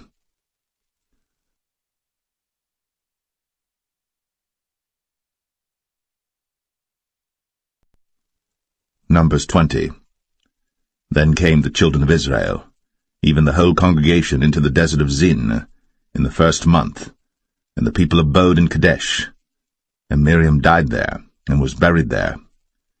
And there was no water for the congregation, and they gathered themselves together against Moses and against Aaron. And the people chode with Moses, and spake, saying, Would God that we had died when our brethren died before the Lord! And why have ye brought up the congregation of the Lord into this wilderness, that we and our cattle should die there? And wherefore have ye made us to come up out of Egypt, to bring us in unto this evil place? It is no place of seed, or of figs, or of vines, or of pomegranates, neither is there any water to drink. Then Moses and Aaron went from the presence of the assembly unto the door of the tabernacle of the congregation, and they fell upon their faces, and the glory of the Lord appeared unto them. And the Lord spake unto Moses, saying, Take the rod, and gather thou the assembly together, thou and Aaron thy brother, and speak ye unto the rock before their eyes, and it shall give forth his water. And thou shalt bring forth to them water out of the rock, so thou shalt give the congregation and their beasts drink. And Moses took the rod from before the Lord, as he commanded him. And Moses and Aaron gathered the congregation together before the rock, and he said unto them, Hear now, ye rebels, must we fetch you water out of this rock? And Moses lifted up his hand, and with his rod he smote the rock twice, and the water came out abundantly, and the congregation drank, and their beasts also. And the Lord spake unto Moses and Aaron, Because ye believed me not, to sanctify me in the eyes of the children of Israel, therefore ye shall not bring this congregation into the land which I have given them. This is the water of Meribah, because the children of Israel strove with the Lord, and he was sanctified in them. And Moses sent messengers from Kadesh unto the king of Edom. Thus saith thy brother Israel, Thou knowest all the travail that hath befallen us, how our fathers went down into Egypt, and we have dwelt in Egypt a long time, and the Egyptians vexed us and our fathers. And when we cried unto the Lord, he heard our voice, and sent an angel, and hath brought us forth out of Egypt. And behold, we are in Kadesh, a city in the uttermost of thy border. Let us pass, I pray thee, through thy country. We will not pass through the fields, or through the vineyards, neither will we drink of the water of the wells. We will go by the king's highway. We will not turn to the right hand, nor to the left, until we have passed thy borders. And Edom said unto him, Thou shalt not pass by me, lest I come out against thee with the sword. And the children of Israel said unto him, We will go by the highway, and if I and my cattle drink of thy water, then I will pay for it. I will only, without doing anything else, go through on my feet. And he said, Thou shalt not go through. And Edom came out against him with much people, and with a strong hand. Thus Edom refused to give Israel passage through his border, wherefore Israel turned away from him. And the children of Israel, even the whole congregation, journeyed from Kadesh, and came unto Mount Or. And the Lord spake unto Moses and Aaron in Mount Or, by the coast of the land of Edom, saying, Aaron shall be gathered unto his people, For he shall not enter into the land which I have given unto the children of Israel, because ye rebelled against my word at the water of Meribah. Take Aaron and Eleazar his son, and bring them up unto Mount Or, and strip Aaron of his garments, and put them upon Eleazar his son, and Aaron shall be gathered unto his people, and shall die there. And Moses did as the Lord commanded. And they went up into Mount Or, in the sight of all the congregation. And Moses stripped Aaron of his garments, and put them upon Eleazar his son.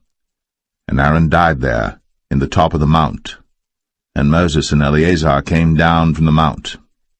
And when all the congregation saw that Aaron was dead, they mourned for Aaron 30 days, even all the house of Israel.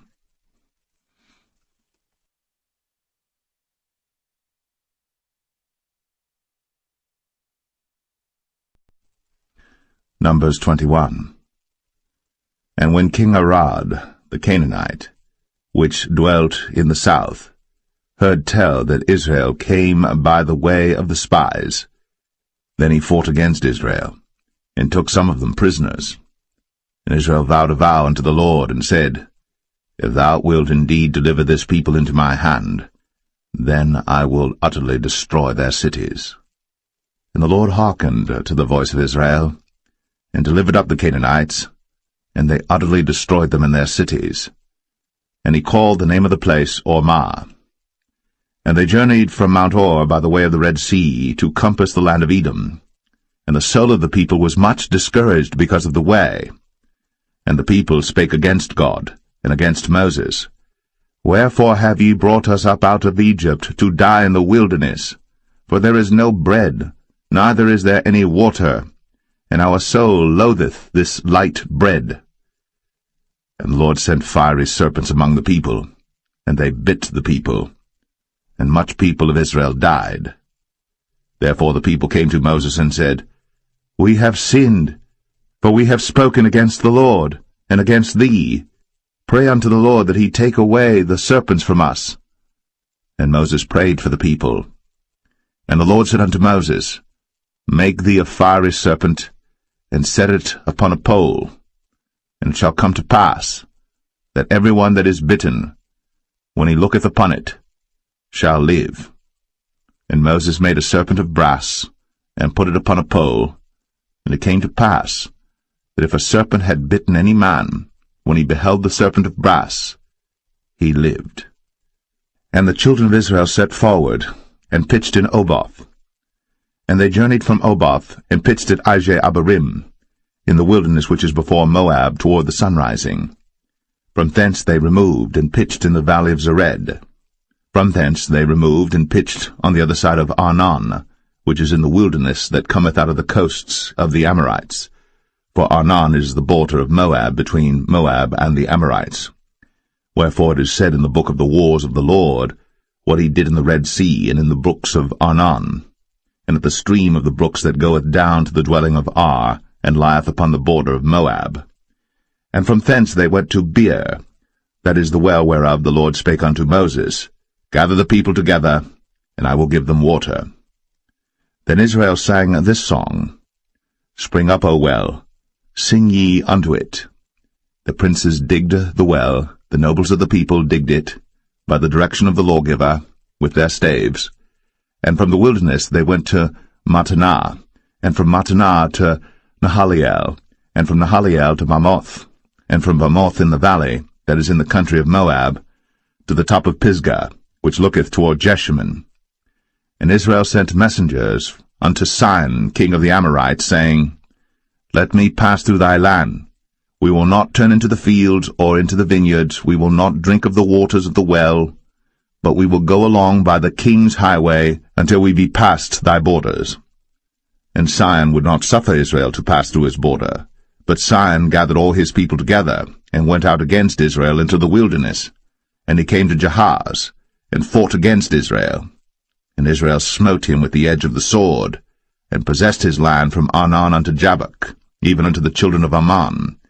For the border of the children of Ammon was strong.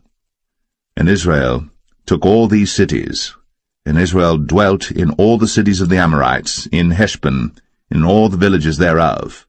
For Heshbon was the city of Sihon the king of the Amorites, who had fought against the former king of Moab, and taken all his land out of his hand, even unto Arnon.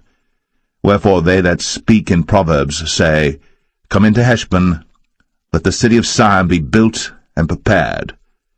For there is a fire gone out of Heshbon, a flame from the city of Sihon. It hath consumed Ar of Moab, and the lords of the high places of Arnon. Woe to thee, Moab! Thou art undone, O people of Chemosh! He hath given his sons that escaped, and his daughters, into captivity unto Sihon king of the Amorites. We have shot at them. Heshbon is perished even unto Dibon, and we have laid them waste even unto Nephah, which reacheth unto Medeba. Thus Israel dwelt in the land of the Amorites. And Moses sent to spy out Jazer, and they took the villages thereof, and drove out the Amorites that were there. And they turned, and went up by the way of Bashan, and Og the king of Bashan went out against them, he and all his people, to the battle at Edrei. And the Lord said unto Moses, Fear him not, for I have delivered him into thy hand, and all his people and his land. And thou shalt do to him as thou didst unto Sihon king of the Amorites, which dwelt at Heshbon. So they smote him, and his sons, and all his people, until there was none left him alive, and they possessed his land.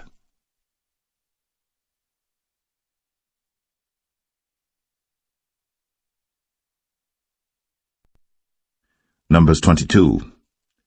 And the children of Israel set forward, and pitched in the plains of Moab, on this side Jordan, by Jericho. And Balak the son of Zippor saw all that Israel had done to the Amorites. And Moab was sore afraid of the people, because they were many. And Moab was distressed because of the children of Israel. And Moab said unto the elders of Midian, Now shall this company lick up all that are round about us, as the ox licketh up the grass of the field. And Balak the son of Zippor was king of the Moabites at that time.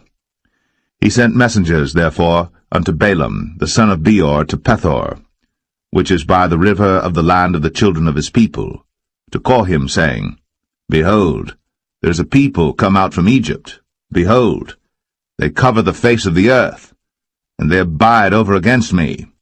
Come now, therefore, I pray thee, curse me this people, for they are too mighty for me.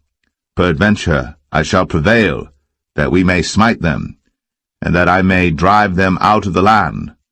For I wot that he whom thou blessest is blessed, and he whom thou cursest is cursed. And the elders of Moab and the elders of Midian departed with the rewards of divination in their hand. And they came unto Balaam, and spake unto him the words of Balak.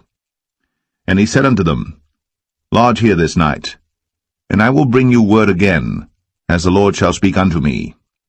And the princes of Moab abode with Balaam. And God came unto Balaam, and said, What men are these with thee? And Balaam said unto God, Balak the son of Zippor, king of Moab, hath sent unto me, saying, Behold, there is a people come out of Egypt, which covereth the face of the earth. Come now, curse me them. Peradventure I shall be able to overcome them, and drive them out. And God said unto Balaam, Thou shalt not go with them. Thou shalt not curse the people, for they are blessed. And Balaam rose up in the morning, and said unto the princes of Balak, Get you into your land, for the Lord refuseth to give me leave to go with you. And the princes of Moab rose up, and they went unto Balak, and said, Balaam refuseth to come with us. And Balak sent yet again princes, more and more honorable than they.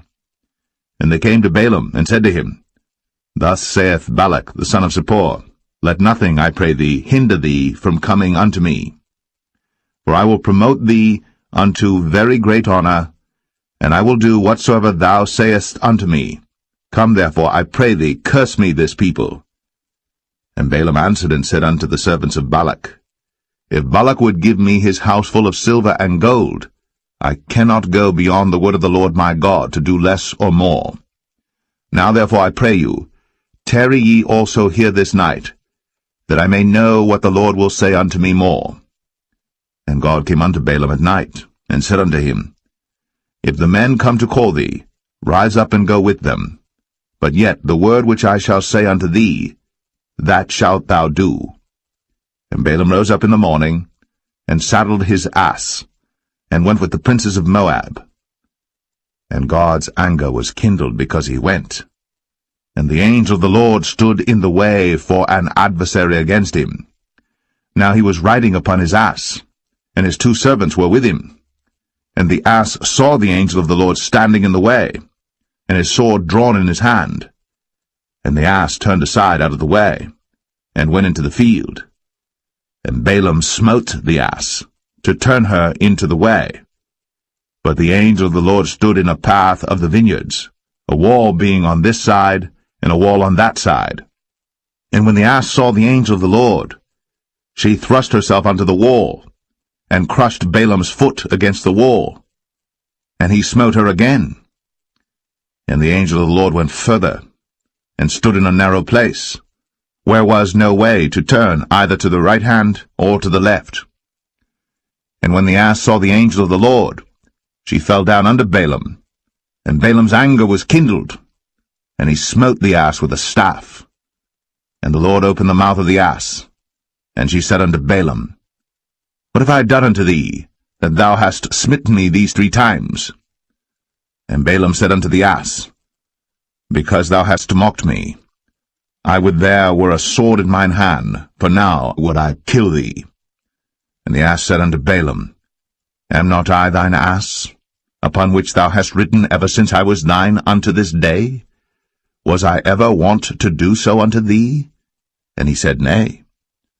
Then the Lord opened the eyes of Balaam, and he saw the angel of the Lord standing in the way, and his sword drawn in his hand. And he bowed down his head, and fell flat on his face. And the angel of the Lord said unto him, Wherefore hast thou smitten thine ass these 3 times? Behold, I went out to withstand thee, because thy way is perverse before me. And the ass saw me, and turned from me these 3 times. Unless she had turned from me, surely now also I had slain thee, and saved her alive. And Balaam said unto the angel of the Lord, I have sinned, for I knew not that thou stoodest in the way against me.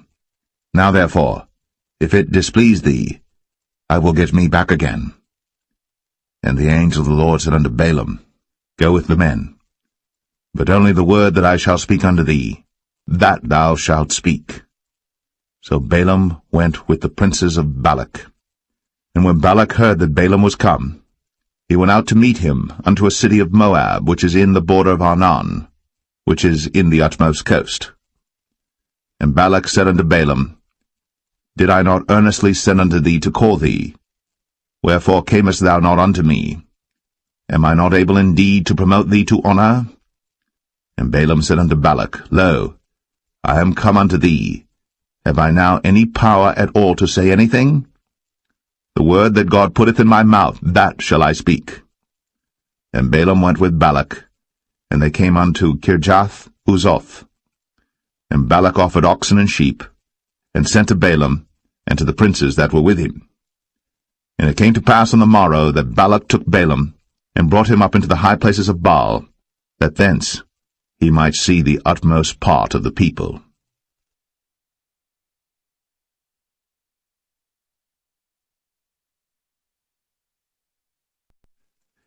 Numbers 23. And Balaam said unto Balak, Build me here 7 altars, and prepare me here 7 oxen and 7 rams. And Balak did as Balaam had spoken. And Balak and Balaam offered on every altar a bullock and a ram. And Balaam said unto Balak, Stand by thy burnt offering, and I will go.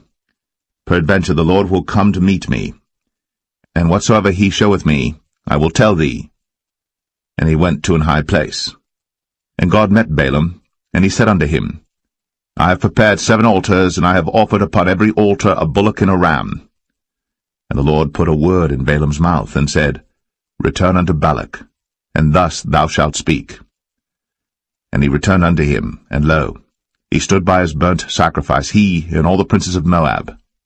And he took up his parable and said, Balak the king of Moab hath brought me from Aram out of the mountains of the east, saying, Come, curse me, Jacob, and come, defy Israel. How shall I curse whom God hath not cursed? Or how shall I defy whom the Lord hath not defied? For from the top of the rocks I see him, and from the hills I behold him. Lo, the people shall dwell alone, and shall not be reckoned among the nations. Who can count the dust of Jacob, and the number of the fourth part of Israel? Let me die the death of the righteous, and let my last end be like his. And Balak said unto Balaam, What hast thou done unto me? I took thee to curse mine enemies, and behold, thou hast blessed them altogether. And he answered and said, Must I not take heed to speak that which the Lord hath put in my mouth? And Balak said unto him, Come, I pray thee, with me unto another place, from whence thou mayest see them. Thou shalt see but the utmost part of them, and shalt not see them all. And curse me them from thence. And he brought him into the field of Zophim, to the top of Pisgah, and built 7 altars, and offered a bullock and a ram on every altar. And he said unto Balak, Stand here by thy burnt offering, while I meet the Lord yonder. And the Lord met Balaam, and put a word in his mouth, and said, Go again unto Balak, and say thus. And when he came to him, behold, he stood by his burnt offering, and the princes of Moab with him. And Balak said unto him, What hath the Lord spoken?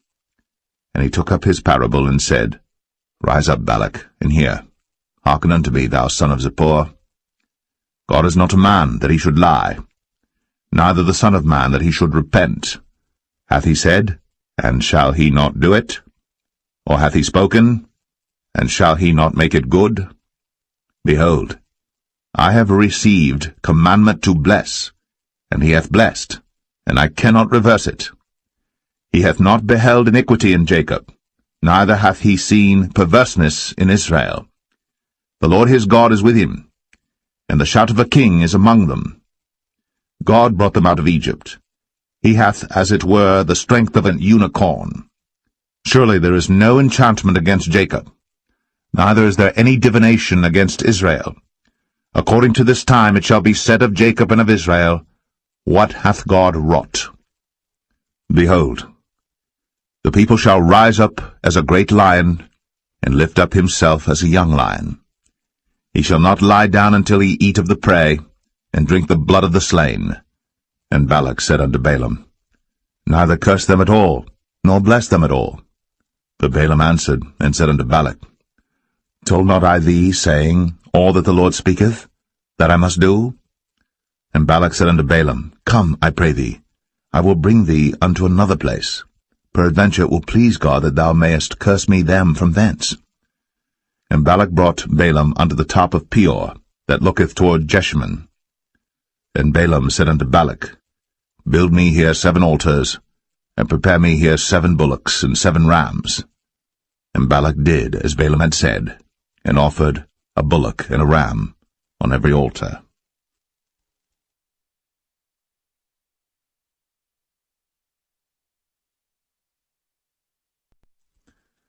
Numbers 24. And when Balaam saw that it pleased the Lord to bless Israel, he went not, as at other times, to seek for enchantments, but he set his face toward the wilderness. And Balaam lifted up his eyes, and he saw Israel abiding in his tents according to their tribes. And the Spirit of God came upon him. And he took up his parable, and said, Balaam the son of Beor hath said, and the man whose eyes are open hath said, He hath said, which heard the words of God, which saw the vision of the Almighty, falling into a trance, but having his eyes open, How goodly are thy tents, O Jacob, and thy tabernacles, O Israel! As the valleys are they spread forth, as gardens by the river's side, as the trees of lign aloes which the Lord hath planted, and as cedar trees beside the waters. He shall pour the water out of his buckets, and his seed shall be in many waters, and his king shall be higher than Agag, and his kingdom shall be exalted. God brought him forth out of Egypt, He hath, as it were, the strength of an unicorn. He shall eat up the nations, his enemies, and shall break their bones and pierce them through with his arrows. He couched. He lay down as a lion, and as a great lion. Who shall stir him up? Blessed is he that blesseth thee, and cursed is he that curseth thee. And Balak's anger was kindled against Balaam. And he smote his hands together. And Balak said unto Balaam, I called thee to curse mine enemies, and behold, thou hast altogether blessed them these 3 times. Therefore now flee thou to thy place. I thought to promote thee unto great honour, but lo, the Lord hath kept thee back from honour. And Balaam said unto Balak, Spake I not also to thy messengers which thou sentest unto me, saying, If Balak would give me his house full of silver and gold, I cannot go beyond the commandment of the Lord, to do either good or bad of mine own mind. But what the Lord saith, that will I speak. And now behold, I go unto my people. Come therefore, and I will advertise thee what this people shall do to thy people in the latter days. And he took up his parable and said, Balaam the son of Beor hath said, and the man whose eyes are open hath said, He hath said, which heard the words of God, and knew the knowledge of the Most High, which saw the vision of the Almighty, falling into a trance, but having his eyes open. I shall see him, but not now. I shall behold him, but not nigh. There shall come a star out of Jacob, and a scepter shall rise out of Israel, and shall smite the corners of Moab, and destroy all the children of Sheth. And Edom shall be a possession, Sire also shall be a possession for his enemies. And Israel shall do valiantly. Out of Jacob shall come he that shall have dominion, and shall destroy him that remaineth of the city. And when he looked on Amalek, he took up his parable and said, Amalek was the first of the nations, but his latter end shall be that he perish for ever. And he looked on the Kenites, and took up his parable, and said, Strong is thy dwelling place, and thou puttest thy nest in a rock. Nevertheless, the Kenites shall be wasted, until Ashur shall carry thee away captive. And he took up his parable and said, Alas, who shall live when God doeth this? And ships shall come from the coast of Chittim, and shall afflict Ashur, and shall afflict Eber, and he also shall perish for ever. And Balaam rose up, and went, and returned to his place, and Balak also went his way.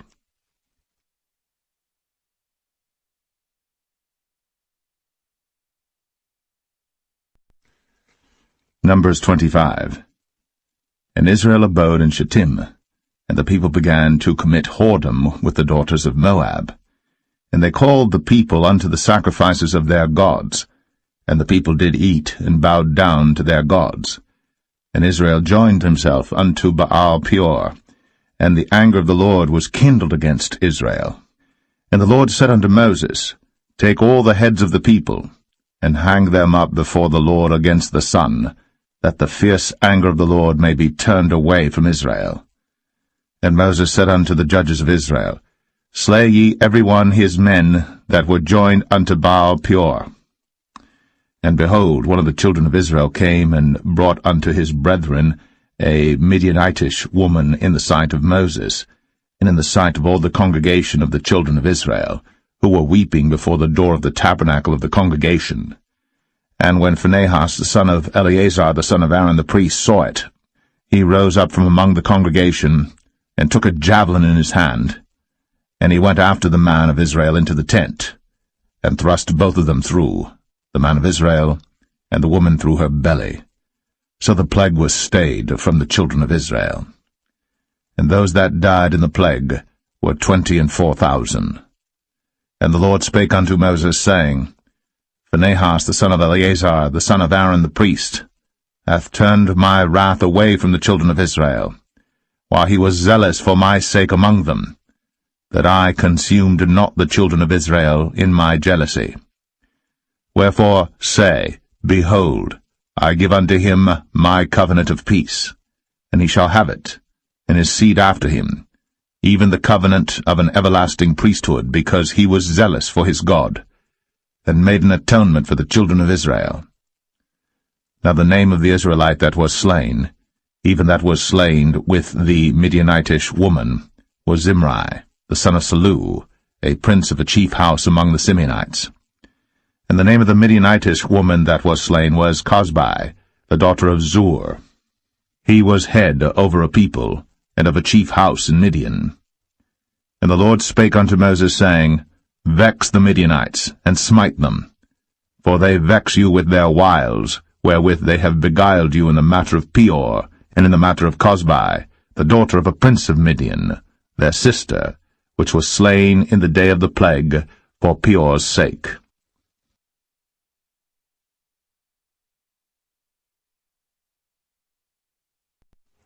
Numbers 26.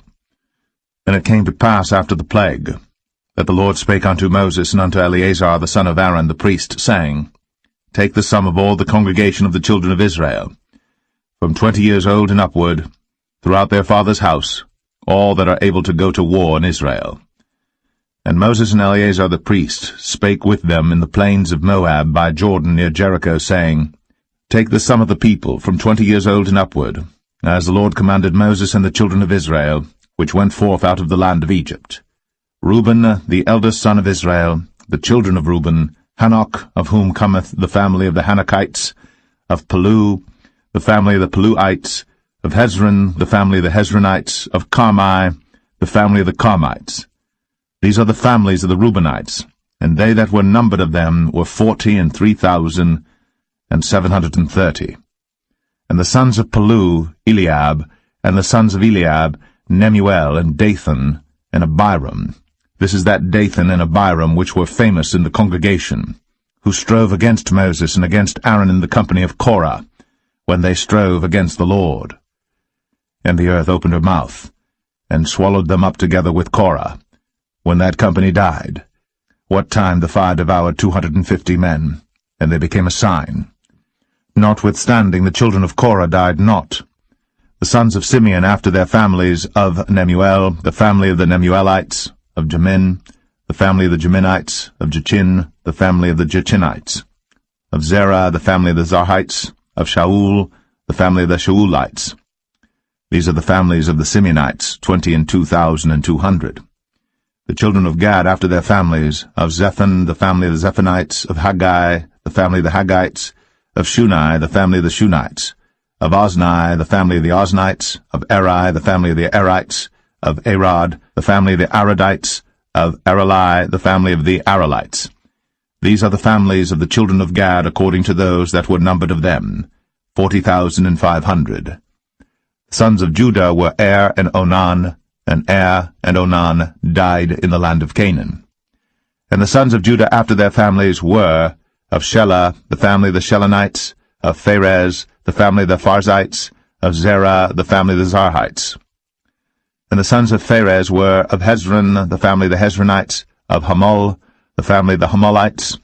These are the families of Judah according to those that were numbered of them, 16,500. Of the sons of Issachar after their families, of Tola, the family of the Tolaites, of Pua, the family of the Punites, of Jashub, the family of the Jashubites, of Shimron, the family of the Shimronites. These are the families of Issachar according to those that were numbered of them, 64,300. Of the sons of Zebulun after their families, of Sered, the family of the Sardites, of Elon, the family of the Elonites, of Jaleel, the family of the Jaleelites. These are the families of the Zebulunites, according to those that were numbered of them, 64,500. The sons of Joseph after their families were Manasseh and Ephraim. Of the sons of Manasseh, of Machir, the family of the Machirites, and Machir begat Gilead. Of Gilead come the family of the Gileadites. These are the sons of Gilead. Of Jezer, the family of the Jezerites. Of Helek, the family of the Helekites. And of Azriel, the family of the Azrielites. And of Shechem, the family of the Shechemites. And of Shemida, the family of the Shemidites. And of Hepher, the family of the Hepherites. And Zelophehad, the son of Hepher, had no sons, but daughters. And the names of the daughters of Zelophehad were Mahlah, and Noah, Hoglah, Milcah, and Tirzah. These are the families of Manasseh, and those that were numbered of them 52,700. These are the sons of Ephraim after their families. Of Shuthelah, the family of the Shuthelites. Of Becher, the family of the Bachrites. Of Tahan, the family of the Tahanites. And these are the sons of Shuthelah. Of Iran, the family of the Iranites. These are the families of the sons of Ephraim according to those that were numbered of them, 32,500. These are the sons of Joseph after their families. The sons of Benjamin after their families, of Bela, the family of the Belites. Of Ashbel, the family of the Ashbelites. Of Ahiram, the family of the Ahiramites. Of Shepham, the family of the Shuphamites. Of Hupham, the family of the Huphamites. And the sons of Bela were Ard and Naaman. Of Ard, the family of the Ardites. And of Naaman, the family of the Naamites. These are the sons of Benjamin after their families. And they that were numbered of them were 45,600. These are the sons of Dan after their families. Of Shuham, the family of the Shuhamites. These are the families of Dan after their families. All the families of the Shuhamites, according to those that were numbered of them, were 64,400. Of the children of Asher after their families. Of Jimnah, the family of the Jimnites. Of Jesui, the family of the Jesuites. Of Beriah, the family of the Berites. Of the sons of Beriah, of Heber, the family of the Heberites. Of Malchiel, the family of the Malchielites. And the name of the daughter of Asher was Sarah. These are the families of the sons of Asher, according to those that were numbered of them, who were 53,400. Of the sons of Naphtali after their families, of Jaziel, the family of the Jazielites. Of Gunai, the family of the Gunites. Of Jezer, the family of the Jezerites. Of Shalem, the family of the Shalemites. These are the families of Naphtali according to their families, and they that were numbered of them were 45,000.